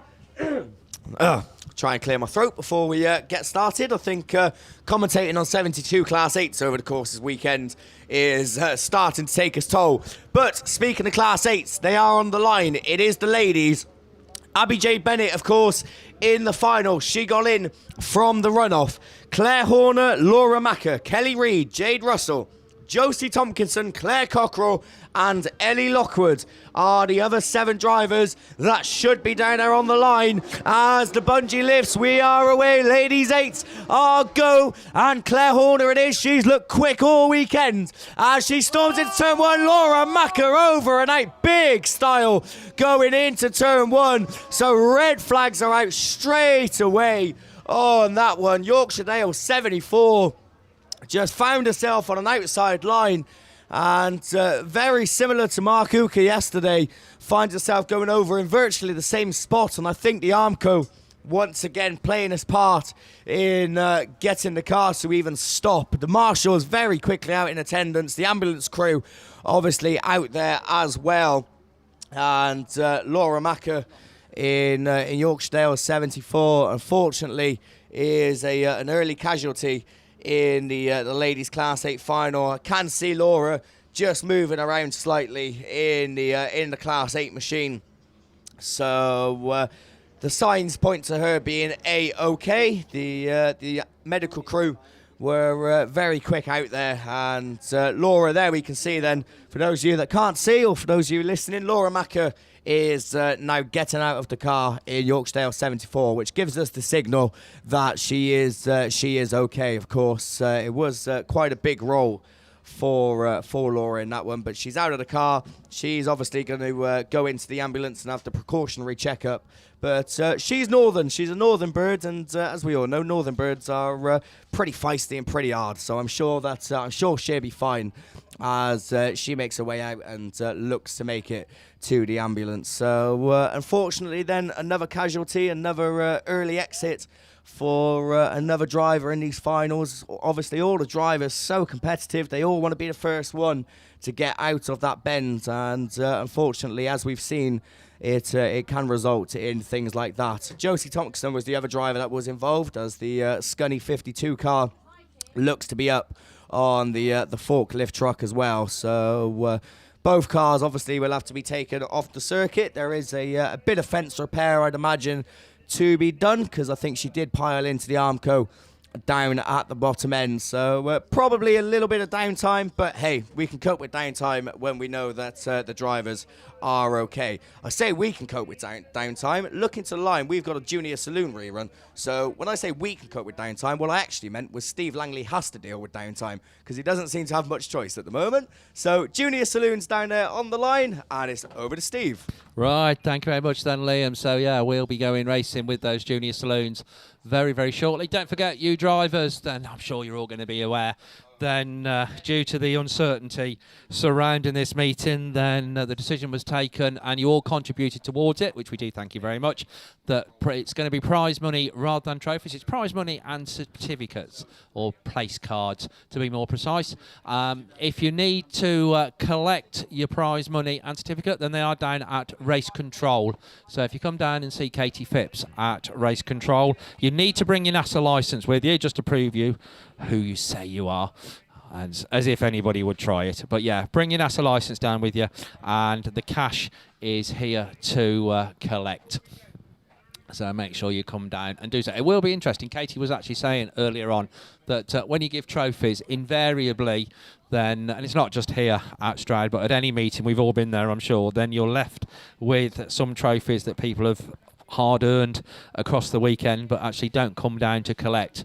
Just interested to see if the same is going to apply where there's money involved. So just how much is left. But no, you've earned it. By Jove, you drivers, you have earned it. So come down and collect it. Talking to the drivers, big thank you from everybody, I'm sure, for the entertainment that you have given us this weekend. I personally think it's been a cracking British Autograss series opening around the track.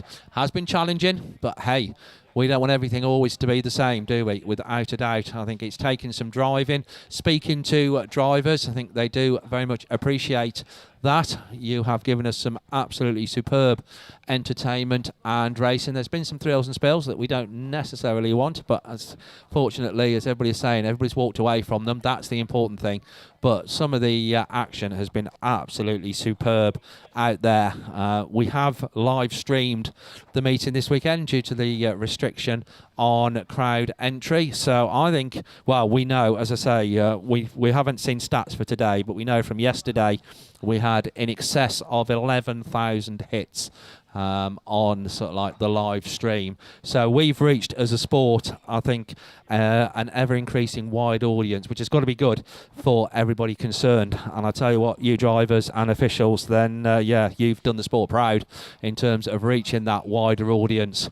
Then we've certainly had feedback and messages as to what's this sport all about. I know that's something that, as a sport of autographs, we've battled with for a long time. It used to be a slogan, motorsport's best kept secret, and I think we are that to some degree. But hey, yeah, we're getting out there. People are taking an interest, and that, I think, has got to be good as we move with the times a little bit. So well done. Big thank you, drivers.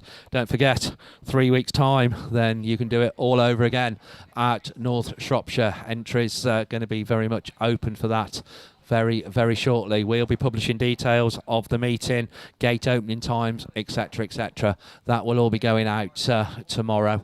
And looking forward, if round 2 is anything like round 1, hey, it's going to be a cracker. Right, Junior Saloons then. It is on the line. Shropshire Design, British Autograss Series sponsor.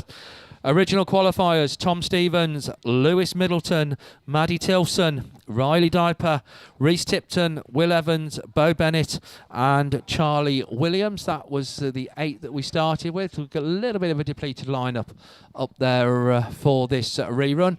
Apologies, I caught on something else, so I missed the original go at it, so I'm not quite sure who we have with regards to exclusions, but there definitely is a little bit of daylight on the start line where we would like to have seen a race car, but there we go, not to be. But now what we're looking to see are the red flags coming down, that yellow flag going up, and we're away racing. So 7 out of the 8, and oh, what a level break, as you would anticipate. But it is the Middleton machine, Lewis Middleton in White Rose 21, that's just about the first one to show into that all-important first bend. Bo Bennett right in there as well. They're coming through on the inside in Breeden Hill 33, and it is Bo Bennett that takes up the run in. Ludlow 55. Tom Stevens, top qualifier, unbeaten through the heats. 3 wins out of 3 for Ludlow 55. Can he do it in the final? The answer might be no. He's very slow climbing that bank. Problems also for Bo Bennett. Breeden Hill 33 has come to a halt on that top of the bank. Can't quite see from where we are, but he may well be in a position that's going to necessitate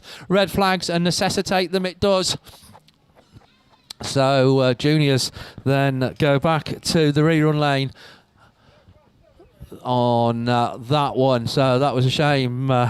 Just one of those things. I think the car has gone and expired on Bo in Breeden Hill 33, but safety always the #1 priority in this sport. And hey, would you want to be sat there with racing cars coming down on you? No, nor me. Right, looking to the line then, they look like Class 1 machines.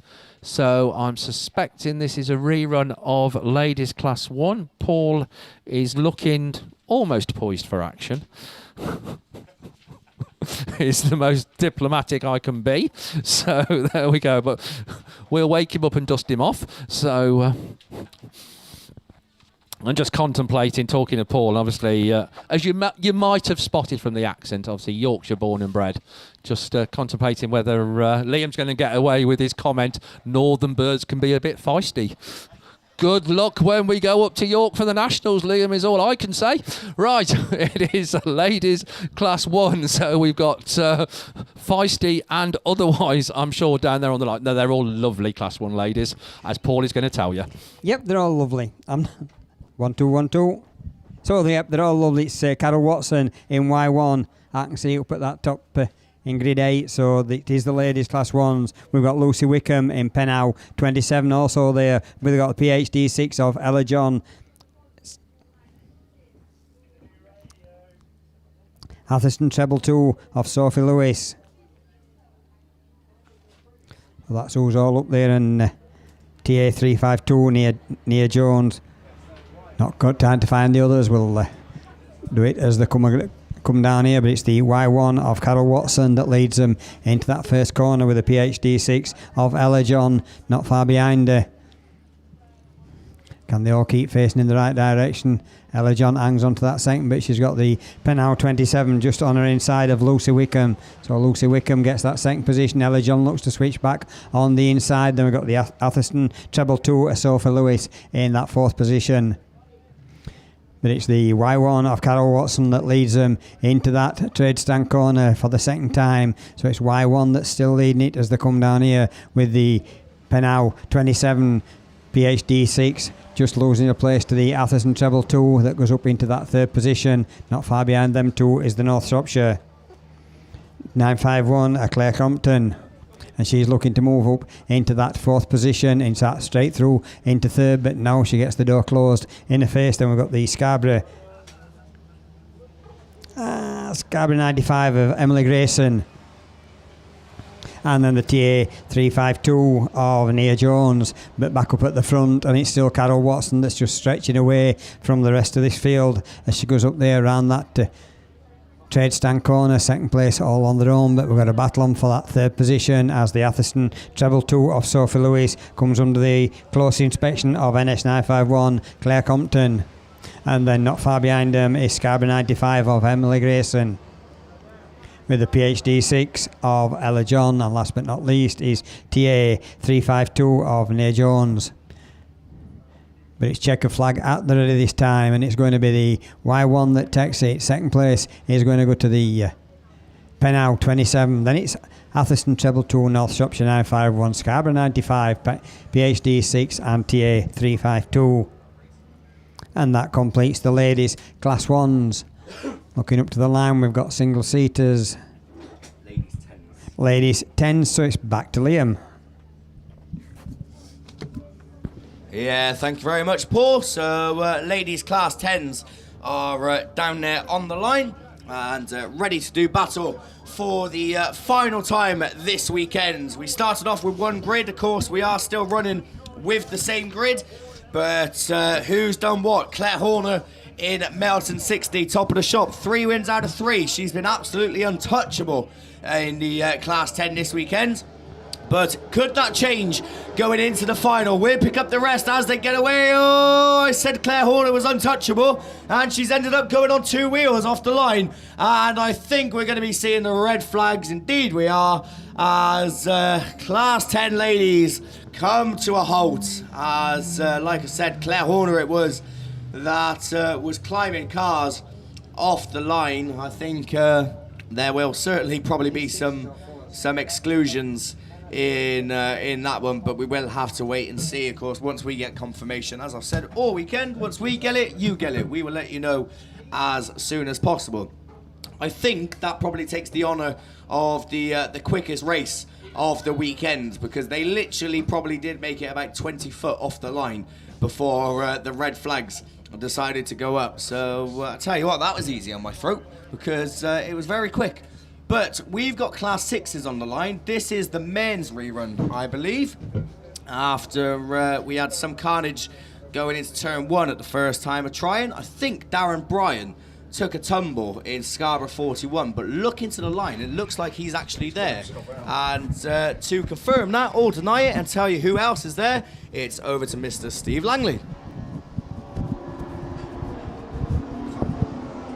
Oh, based on our record, so I'll tell you. But yeah, it looks like we've got 8 cars, so we've got everybody back out there for the rerun of this Elite Racing Transmission sponsored Class 6 final, which is great to see. As they come past us for the first time, then it is the South Somerset 23 car of Johnny Barber that is the first one to show.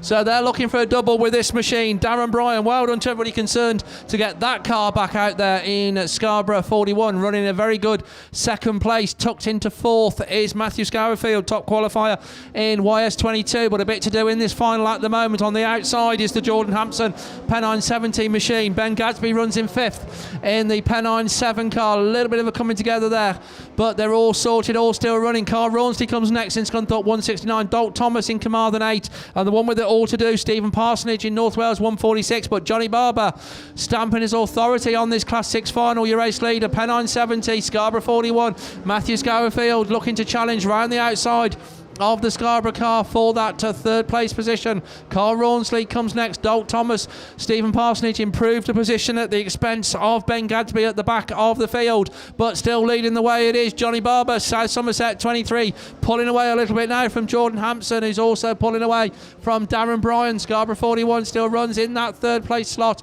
under strong challenge from Yayton Sodbury 22. Then the gap back to Carl Rawnsley and Dolt Thomas. That's the battle going on for 5th place. Our race leader though coming round for the checkered flag, your Class 6 champion this weekend, Johnny Barber in South Somerset 23. Jordan Hampson 2nd. Darren Bryan comes home 3rd. Matthew Scourfield in 4th. Dolt Thomas in 5th. Stephen Parsonage in 6th. Carl Rawnsley, Scunthorpe 169 in 7th. And completing it all is going to be the Pennine 7 car. So coming across the line, all safe and sound, is Ben Gadsby. So that was men's Class 6s. We're going back to single-seater racing up there on the line, which means it's back over to Liam. Yeah, thank you very much, Steve. So look at this. A full grid of Class 8s back down there on the line. Of course, we seen Jack Gibbons and Russ Shepherd both take a tumble in the first try.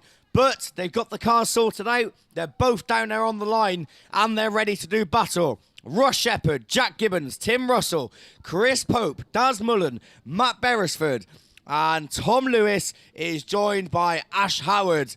That is such a strong lineup of men's Class 8. As I've said, 72 we started with. We got it down to 16. The 16 then become the top 4 from each semi-final, and that's the top 8 that we've got. Hopefully, we managed to get further than we did at the first time of asking. As I said, if you remember, quite a while back now, as both drivers have been given time to repair, we did see Russ Shepherd take a fairly gentle roll on the straight, and the same can't quite be said for Jack Gibbons. He went over in the first corner in Leewood number 1, but both drivers back down there on the line. They're ready to go. It would take more than a rollover to put Class 8 boys off racing, I'll tell you. If there's points to be accumulated, then they're going to be down there on the line. Right, engines are revving, yellow flags up. We're away racing, men's Class 8. Oh, go, go, go. Who's going to be the first one? Oh, we got it again. Not quite over this time, though, as we have contact coming off the line. Into turn 1 they go. How long are we going to keep this one going? Russ Shepherd it is. That leads the way. In white rose 38, red flags. All right, once again on your men's Class 8s. I'll tell you what. We made it about 50 foot further than we made it for the last time. So,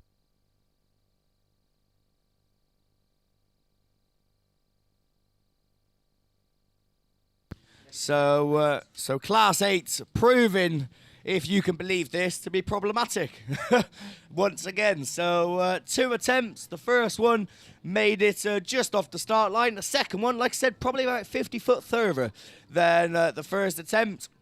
But unfortunately, carnage ensues once again.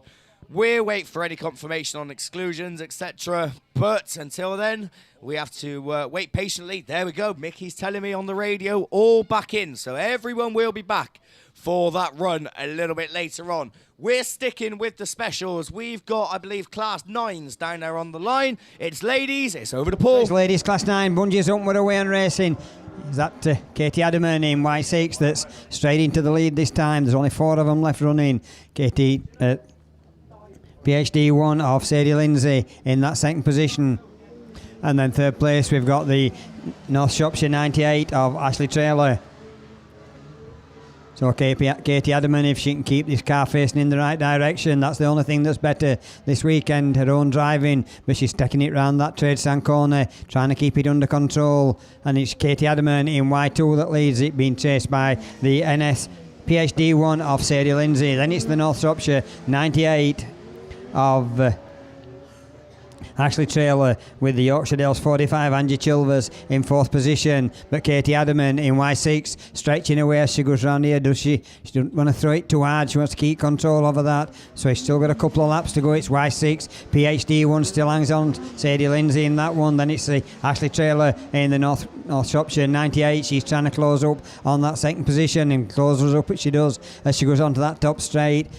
YD 46 still there as well, that's Angie Chilvers in that one, but it's last lap flag for Y6 as she starts this final lap, side by side for second and third as they come out the corner. PhD 1 just hangs on to it from North Shropshire 98, then it's the YD 45, but it's Y6 that's got to just get round this one corner. Can she keep it facing in the right direction? It's going to be Katie Adaman in Y6 that's going to take this maximum points from this weekend. Highest point scorer for the weekend, PhD 1 Sadie Lindsay. Then it's the North Shropshire 98 of Ashley Traylor. Yorkshire Dales 45 is Angie Chilvers, and that completes your ladies' Class 9s. We've got more single seaters. Does that mean these is yours or mine? Men's Class 10. So it's men's Class 10. Back to Liam. Yeah, thank you, Paul. So men's Class 10's down there on the line for the second time of asking. I know that originally it was all of them to come back in to the race. This was unfortunately stopped due to unforeseen circumstances off track. Of course, the medical crew were needed in other areas of the circuit, and of course we can't race without having the ambulance ready at bay. But it does look like a depleted lineup. It looks like we're missing a couple of cars. We've got 1, 2, 3, 4, 5, 6 down there as far as I can see. Now, I'm going to take a wild guess and say that might be the reason why we're not starting as of yet, is because maybe we're waiting for the other 2 to come. Although saying that, Mark Griffiths was scheduled to come out in Severn Valley number 2, and he did have problems aboard in the first time of asking, so maybe Mark will be out. The ones that we can pick up, though, Andy Hornshaw in York number 7. He's down there. Phil Rogers is down there in PhD number 2. I think that Lee Seagraves is also down there in ARC number 1. I said that Sparky might be missing, but looking at it, I think Sparky's actually coming out of grid 7 in Severn Valley number 2. Luke Bennett looks to be coming out of grid 8 in North Wales 62, and Kelly Bishop from lane 1 in Yates Sudbury 37. I think Nick Williams is one of them missing, because we've seen Claire Horner, of course, go out in that car in the ladies' 10s, and she did get it up in the air. So whether there's been damage or whether they're waiting for it to cool down, I do not know. So that's one that's missing. The other one I think might be Mark Pascal in Hereford 250, because I can't quite pick him out. So we're just looking. We think that they might actually be making their way. So there we go then. Nick Williams is making his way up to the track, and Paul said that he can see Mark Pascal, so I'd imagine that Mark is going to slot in there as well. We got 7 on the line at the moment, and if that is the case, then I think Mark Pascal is probably going to slot right into the centre and line up in grid 5. So we will just have to wait and see. It doesn't look like it, so it looks like we're running with the 8 cars. There you go, they all are back out. Hornshaw and Billy, the best of the starters in number 7 and number 2, but Seagraves from nowhere shoots through. Hornshaw's round in York 7, they all avoid him. Kelly Bishop's up in the air, but at the front it's Phil Rogers that leads the way. Nick Williams shoots through to second, but Seagraves fights back in ARC number 1. So Phil Rogers leads Problems for Andy Hornshaw. He's been flying all weekend, but got it all wrong in turn 1. So Phil Rogers it is. That leads the way. Lee Seagraves runs in 2nd. Nick Williams 3rd. Sparky's 4th. Bennett runs 5th. And Kelly Bishop in that Yates and Sudbury machine, with Mark Griffiths in Severn Valley 2, looking to try and mount a challenge in 4th. But we've got red flags again, because I think Mark Pascal is stranded over on the far side in Hereford 250. It looks like he is just parked on what seems to be from here, the inside line, going into turn 1. So that's the reason for the stoppage. So men's 10s join the 8s in going into the rerun lane, and I think that's all we got left now is reruns. I know we got men's 7s, 8s and 10s. We got junior specials, and I think we got ladies 10s, ladies 8s as well still to come your way.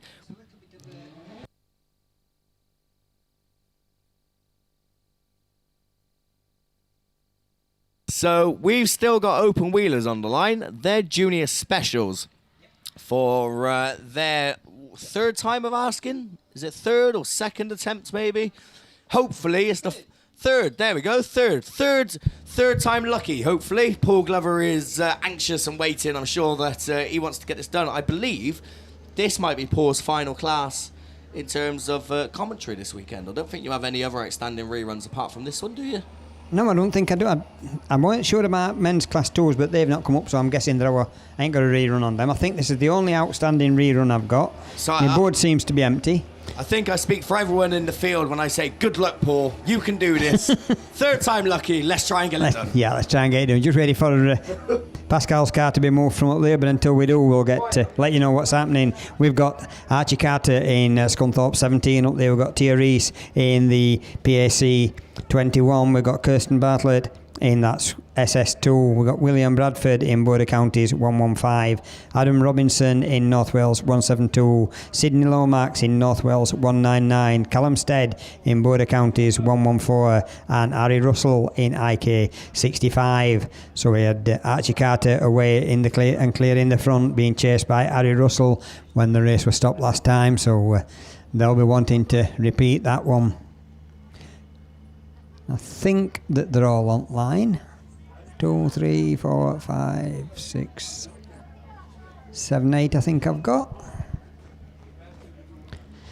We shall see in any time now, because we're just waiting for Mr. Pascal's car to be taken off the track and taken back to the pits. So Mark Pascal's car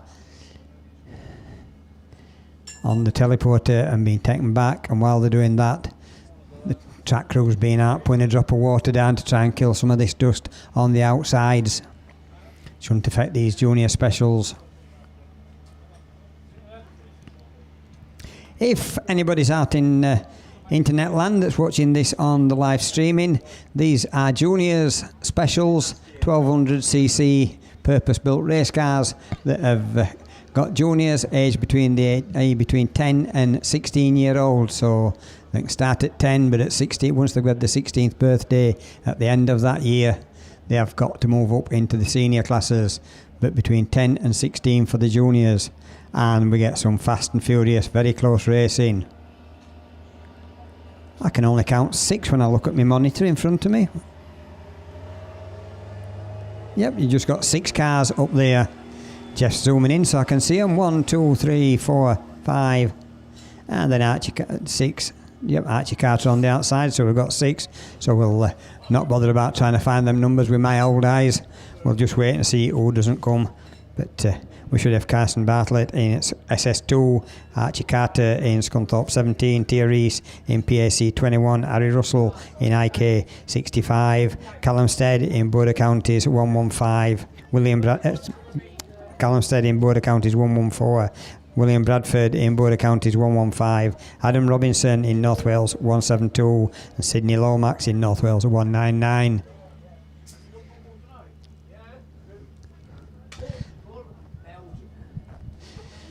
So just waiting for this little drop of water to go down on the track, I think the Bowser might be making its way along the top to go back to its parking place.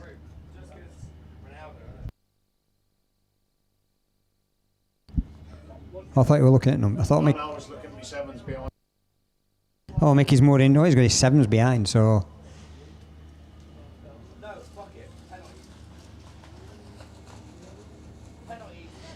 So that's the Bowser gone. We've got in track clearance. Yellow flag goes up, bungee goes up, and we're away and racing. A little bit of a ragged start on that one, but no problems. They've got it all down on that first straight into this corner. Can they get round this corner? I think that's Harry Russell in IK65 that leads them in. Oh, Archie Carter gets a bit out in line, but recovers it in Scunny 17. So it's 65 from 17 from the PAC 21 of Tia Reese. So Tia Reese trying to get up on the inside of Archie Carter, but Archie Carter is now chasing after Harry Russell in IK65 as they go on that top straight into this trade stand corner, but it's still the IK65 of Harry Russell being chased by the Scunthorpe 17 of Archie Carter with the PAC 21 Tia Reese, and then we've got the SS2 Kirsten Bartlett in that next position. But Harry Russell's now got company alongside him because Archie Carter in Scunthorpe 17 just goes past him on that top straight. Can he slow it down on that corner, or is Harry Russell to come back up on the inside? But it's the 17 from 65. Then we've got the PAC 21 SS2. Then it's the Border Counties 114 and 115 and 114. So 115 William Bradford and Callum Stead in 114. But Harry Russell tries to move up on the inside of Archie Carter, but can't manage it quite this time, and is looking on the inside again. The side-by-side as they come down past us to start this last lap. But it's Scunthorpe 17 from 65, side-by-side going into that hill. The only one I've not mentioned is the North Wales 172 Adam Robinson at the back of the field, but back to the leaders. And it's Archie Carter that's got his nose back in front. Harry Russell coming up alongside him as they go into that trade stand corner for the final time. But it's Archie Carter that's coming out wide. Harry Russell trying to keep it tidy, but it's Archie Carter in Scunthorpe 17, Harry Russell in 85. Then it's the PAC 21 at Tia Reese. Then it's SS2 of Kirsten Bartlett. And that's how the first trophy winners finish. And we've completed Dig It Plantair sponsored junior specials. And we'll try again with the Class 7s and see how far Mickey B can get this time. Yeah, thanks very much, Mr. Lover Paul Glover. It's men's Class 7 Max Sport sponsored series, and it's third time lucky. Cameron Mills, Andy Holby, Rhys Griffiths, Liam Evans, Phil Cooper, Carl Mosley, Tom Page. They're all back out there. No Phil Barliman. He dropped out after the first attempt. So 7 running. We've had thrills and spills. We've had airborne. We've been into the Armco. Let's hope we can get this one finished, but it's going to be strong competition. Could be a national final lineup, this one. Cameron Mills coming out of grid 7, Andy Holby grid 5, Rhys Griffiths grid 6, Liam Evans out of 8, Phil Cooper out of grid 1, Carl Mosley out of grid 3, Tom Page out of grid 2. Top points scorers unbeaten, Kumdi 9. That's Cameron Mills, Andy Holby, Scunthorpe 161, 165 points apiece. Here we go then. We're getting ready for track clearance. The marshal making his way back to the post down at turn 2. We are looking to that all-important first marshal. Drop that red flag, lift the yellow. Here we go then. Third time lucky. We're off racing. Super Saloon final. Holby gets a flyer. As also Cooper's come up there. Cameron Mills into the second place round at turn 1. Into turn 2. Down the hill they come. Holby leading it from Cameron Mills. Mills looking for a gap there. Rhys Griffiths back at it. Then it's Cooper. Then we drop back down. Evans having a look up the inside as well. Mosley coming for a gap, but had to ease off. Oh, Page is in the side of Evans as they exit that turn 4. They're going to keep it going, are they? Yeah, keep it going.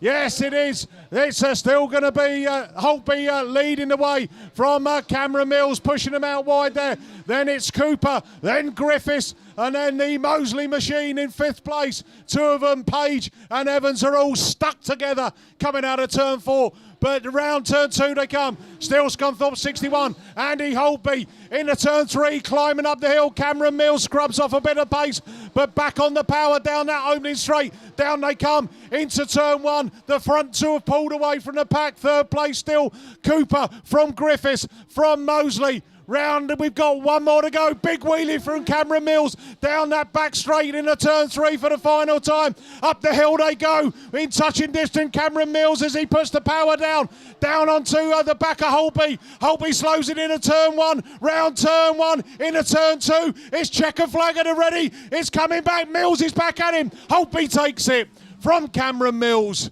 Third place goes to Cooper in ARC 5, popping a wheelie. Then it's Cole Mosley 4th, Rhys Griffiths Radford 212 in 5th place. Did not finish Tom Page and Liam Evans there in that North Shropshire 120. They are joined at the hip on the exit of turn 4, and that is your men's class 7s done and dusted. And also, that is me done and dusted for the weekend. Thanks, everyone, for listening, tuning in. Thanks to all my fellow team in here. And we'll see you again in 3 weeks' time for Bass Round 2. Up on the line, I think we are going, is it juniors again for another attempt? And, well, Steve Langley's coming here looking for his paperwork. He's going to put his purple head on, his microphone cover. And I will leave you in the capable hands of Mr. Steve Langley.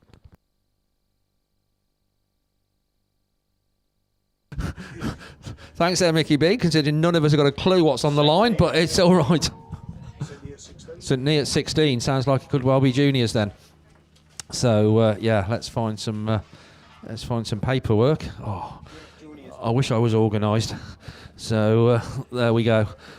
Right, we have them. Right, so yeah, it is indeed the Shropshire Design sponsored juniors. A little bit of a depleted lineup, but Lewis Middleton we can see then on the outside in the White Rose 21. Riley Diaper in WS 255 coming out of the next one in. The Tivy 7 car, I think that is as well. Will Evans. Tom Stevens has looked quick all weekend, unbeaten through the qualifying in Ludlow at 55. So we'll see what Tom makes of all of this. We can see one of the Cambridge cars there. That's Charlie Williams in Cambridge at 42. I think we're minus Bo Bennett, unfortunately, in Breedenhill 33. Or are we? So I think we've got 7 cars up there on the line, so we'll pick them up perhaps as they do come past us. Trying to have a look on the live feed stream to identify. No, Bo Bennett is there on the outside. Thank you very much, Jeff, in Breedenhill at 33. We can see Maddie Tilson there in St Neots 16. So we're all learning to sort of like look at the actual track and also the live feed that we've actually got into us, courtesy of West Country Videos and ARB. And big help there in identifying cars that are on the line. So we're just waiting for the remnants of the Class 7s in the shape of Liam Evans to make his way off the track. And then marshals to get themselves back in place, and we shall be underway with another go at this junior final. So say 10 to 16 year olds, the juniors, and they've given us some absolutely superb entertainment this weekend, not only in the saloons but in the junior specials as well. So I think we've just about got track clearance. Marshals are in place, so we look for the wind-up signal. The bungee goes up and we're underway. I say Tom Stevens, top qualifier, coming out of grid 1 in Ludlow at 55, but it's 4 in a row as they go down the far side for the first time. But it is White Rose 21, Lewis Middleton, that's the first one to show, coming round to the WS 255 car then on the inside. But Breedenhill 33 then takes up the run-in. Bo Bennett at the wheel of that one, but Wessex 225, that 255 then comes through on the inside. Tom Stevens, Ludlow 55 runs third. Running in fourth is Will Evans in the Tivy 7 car. Then comes Maddie Tilson in St Neots 16. Charlie Williams in Cambridge at 42, and just at the back of the pack at the moment with it all to do is Lewis Middleton in White Rose 21. Having said that, Lewis racing then just ahead of Will Evans in the TA7 machine, but climbing the bank it is Bo Bennett in Breedenhill at 33 down the far side, 7th place qualifier, but that matters not. He was on that start line. That's the important thing. Coming round then once again And pulling away a little bit, Bo Bennett. Brigneil 33, race leader. Ludlow 55, Cambridge 42, St Neots 16. That's the leading four. There is a green flag there for somebody, so unfortunately they're going to go back 2 places from their finishing position, and problems for Bo Bennett. Brigneil 33 over there on the far side, but Tom Stevens takes up the running at a very opportune time. Ludlow 55 comes round once again to take the last lap flag as the race leader. Charlie Williams in Cambridge 42 having a much better run in this final, as indeed is the Tivy 7 car of Will Evans. So the qualifying form book has been turned upside down perhaps a little bit on this one, other than Tom Stevens, as Ludlow 55 comes round, take the checkered flag, unbeaten all weekend. Well done, Tom Stevens. Takes the Junior Saloons. Cambridge 42, Charlie Williams in second. Third goes to Will Evans. White Rose 21, then Lewis Middleton in fourth. Then comes WS 255, Riley Diaper across the line, and I think that's the last of our finishers in the Junior Saloons. But Tom Stevens, excellent, 3 wins out of 3 through the qualifying, took the final. He's going to exit round 1 of the 2021 Kent Cams and Simpson Race Exhaust British Autograss Series on maximum points, and that's a good weekend's work, absolutely, by anybody's standards. So single seaters back up there on the line, but we are just waiting for that car to be removed from the juniors as we're getting towards the conclusion of these finals, as we keep saying, but make no apologies for reminding you, 3 weeks time for round 2 of the series up there at North Shropshire, and looking forward to that one. So we're just looking to get on and done, so as soon as we are sorted with that one. So to take you through that, then it is going to be all over to Liam, just sorting out his paperwork and everything and stuff, and we shall be underway.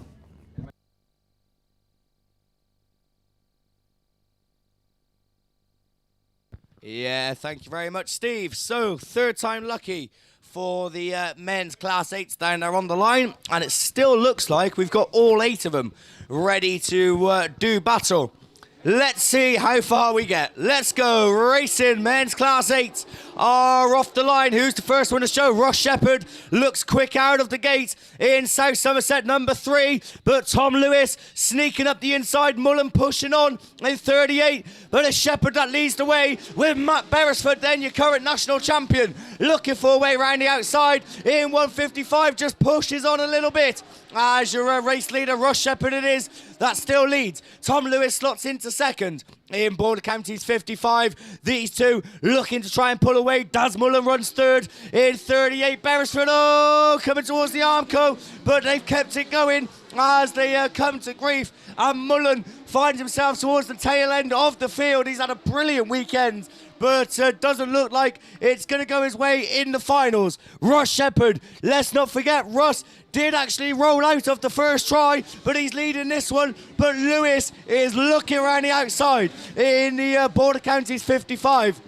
With, I think, 2 more laps to go. It's going to be tight. It's Shepherd from Lewis. Both of these two have obviously been racing for many years. Lewis is up the inside, clips a tyre, goes out wide. Ross Shepherd has tyres lodged on the car as Tom Lewis it is that takes up the run. Shepherd's back up the inside in South Somerset, number 3. What a race we have on our hands. It's checkered flag this time. Who's it going to be? Jack Gibbons is in the mix. Look at this. They've slowed it down. It's going to be Tom Lewis, Border Counties 55, Ross Shepherd, Chris Pope, Matt Beresford, Jack Gibbons, Tim Russell and Ash Howard.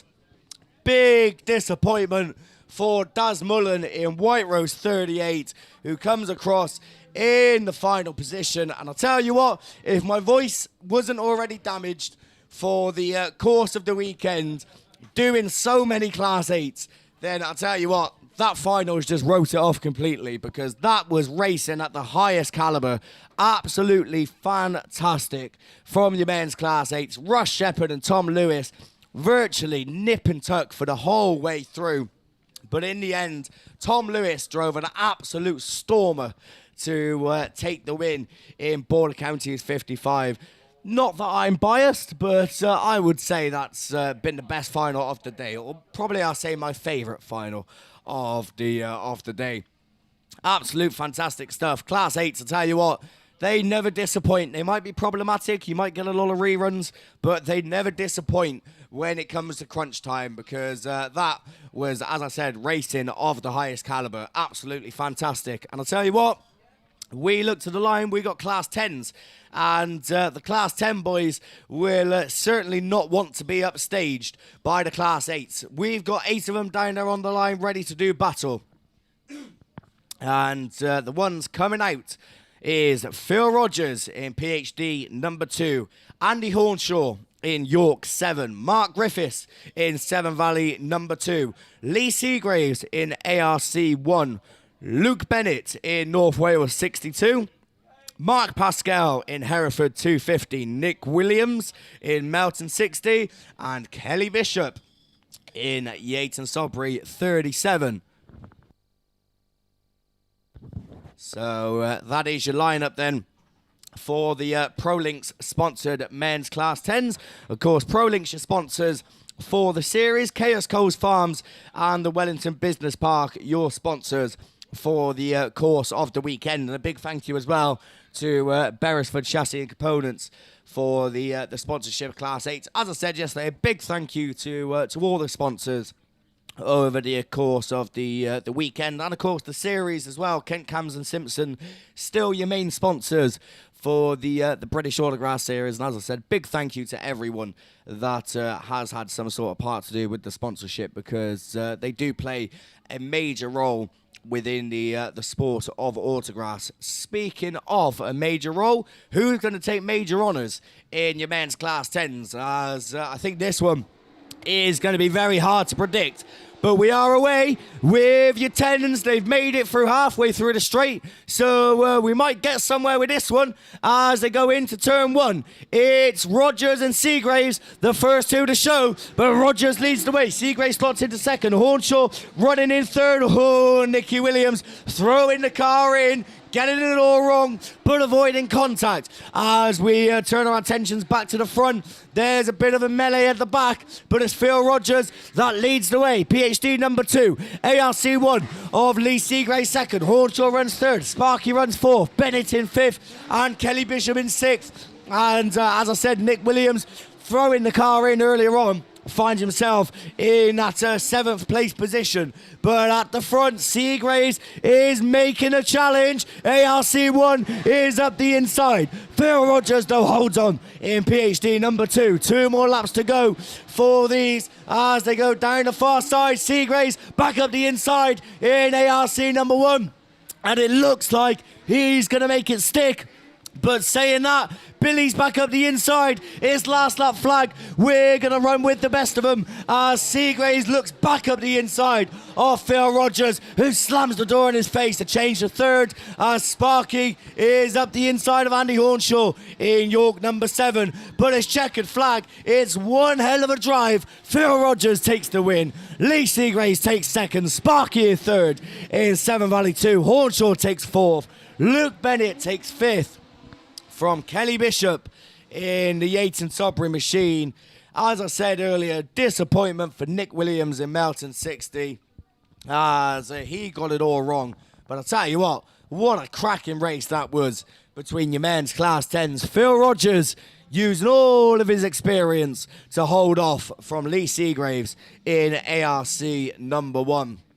It was worth the wait, I think it's fair to say, as Class 10s are completed. I believe that is all of the men's classes completed. We should have only 2 races left, and I think they are both the ladies' 8s and 10s. Unless I've missed something, then they should be the ones that are the 2 races left and ready to go. And look into the line, they are ladies' Class 8s that are down there and ready. We only have 1, 2, 3, 4, 5, 6 maybe at a push. I can only pick out 5 from where I'm stood. And we will obviously have a little bit of downtime as we are waiting for the Class 10 machine to be taken off the circuit. But, as I said, a few missing. Of course, Laura Macker, you would imagine, would be out of the rerun after she took a very, very hefty roll in the Yorkshire Dales 74 machine. So that would make sense that Laura's not down there, but the others, I'm not too sure who's missing. I know Claire Horner looks to be down there in Melton 62. I know Kelly Reid is also down there in White Rose 150. Josie Tompkinson appears to be down there in Scunthorpe 52. I think lined up next to Josie is Claire Cockerell in North Shropshire 55. Can't quite pick out who's coming from grid 8. But if I had to make a guess, I'd say it might be Jade Russell in Invicta Kent 19. So that leaves, obviously, Laura Macker, as I said, out of it, along with Ellie Lockwood and Abby Jade Bennett. They look to be the drivers that, at the moment, are missing from the grid. But we haven't got track clearance, so the marshals are clearly waiting on something, and I have a slight indication that they might be waiting on maybe the other two drivers to make their way up to the start line, but that obviously hasn't been confirmed. That is just speculation. So we will just have to wait and see. Beresford Chassis and Components, your sponsors for the Class 8s over the course of the British Autograss Series. And speaking of British Autograss Series, I have to say, whilst we have this bit of downtime, what a fantastic round one it has been. As we've all been saying over the course of the weekend, I think the plan is to still run 5, and hopefully that is the case. Hopefully we do manage to get 5 Bass rounds in, but even if it is 4, even if it's 3, it is obviously a lot better than having none. And I have to say, as I said yesterday, a big well done to everyone involved in putting this meeting. So, as I said, big well done to everyone that has been involved, not just with this meeting, but able to get in the British Autograss Series back together again for the year, and being able to know that we have, of course, racing to look forward to. Speaking of looking forward to racing, ladies 8s are off the line. Claire Horner looks quick.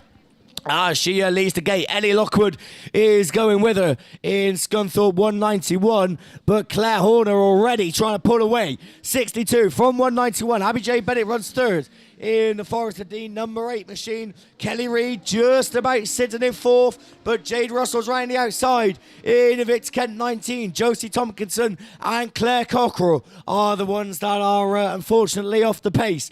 But certainly on the pace, Claire Horner, Melton 62 it is, that leads the way. As they come past us for another time, a change of second as Ellie Lockwood shoots up the inside. Abby Jade Bennett then relegated to third. Of course, Abby did make this final due to winning the runoff earlier on in the day. And she's having a fairly strong run as Horner comes past. Lockwood, Bennett.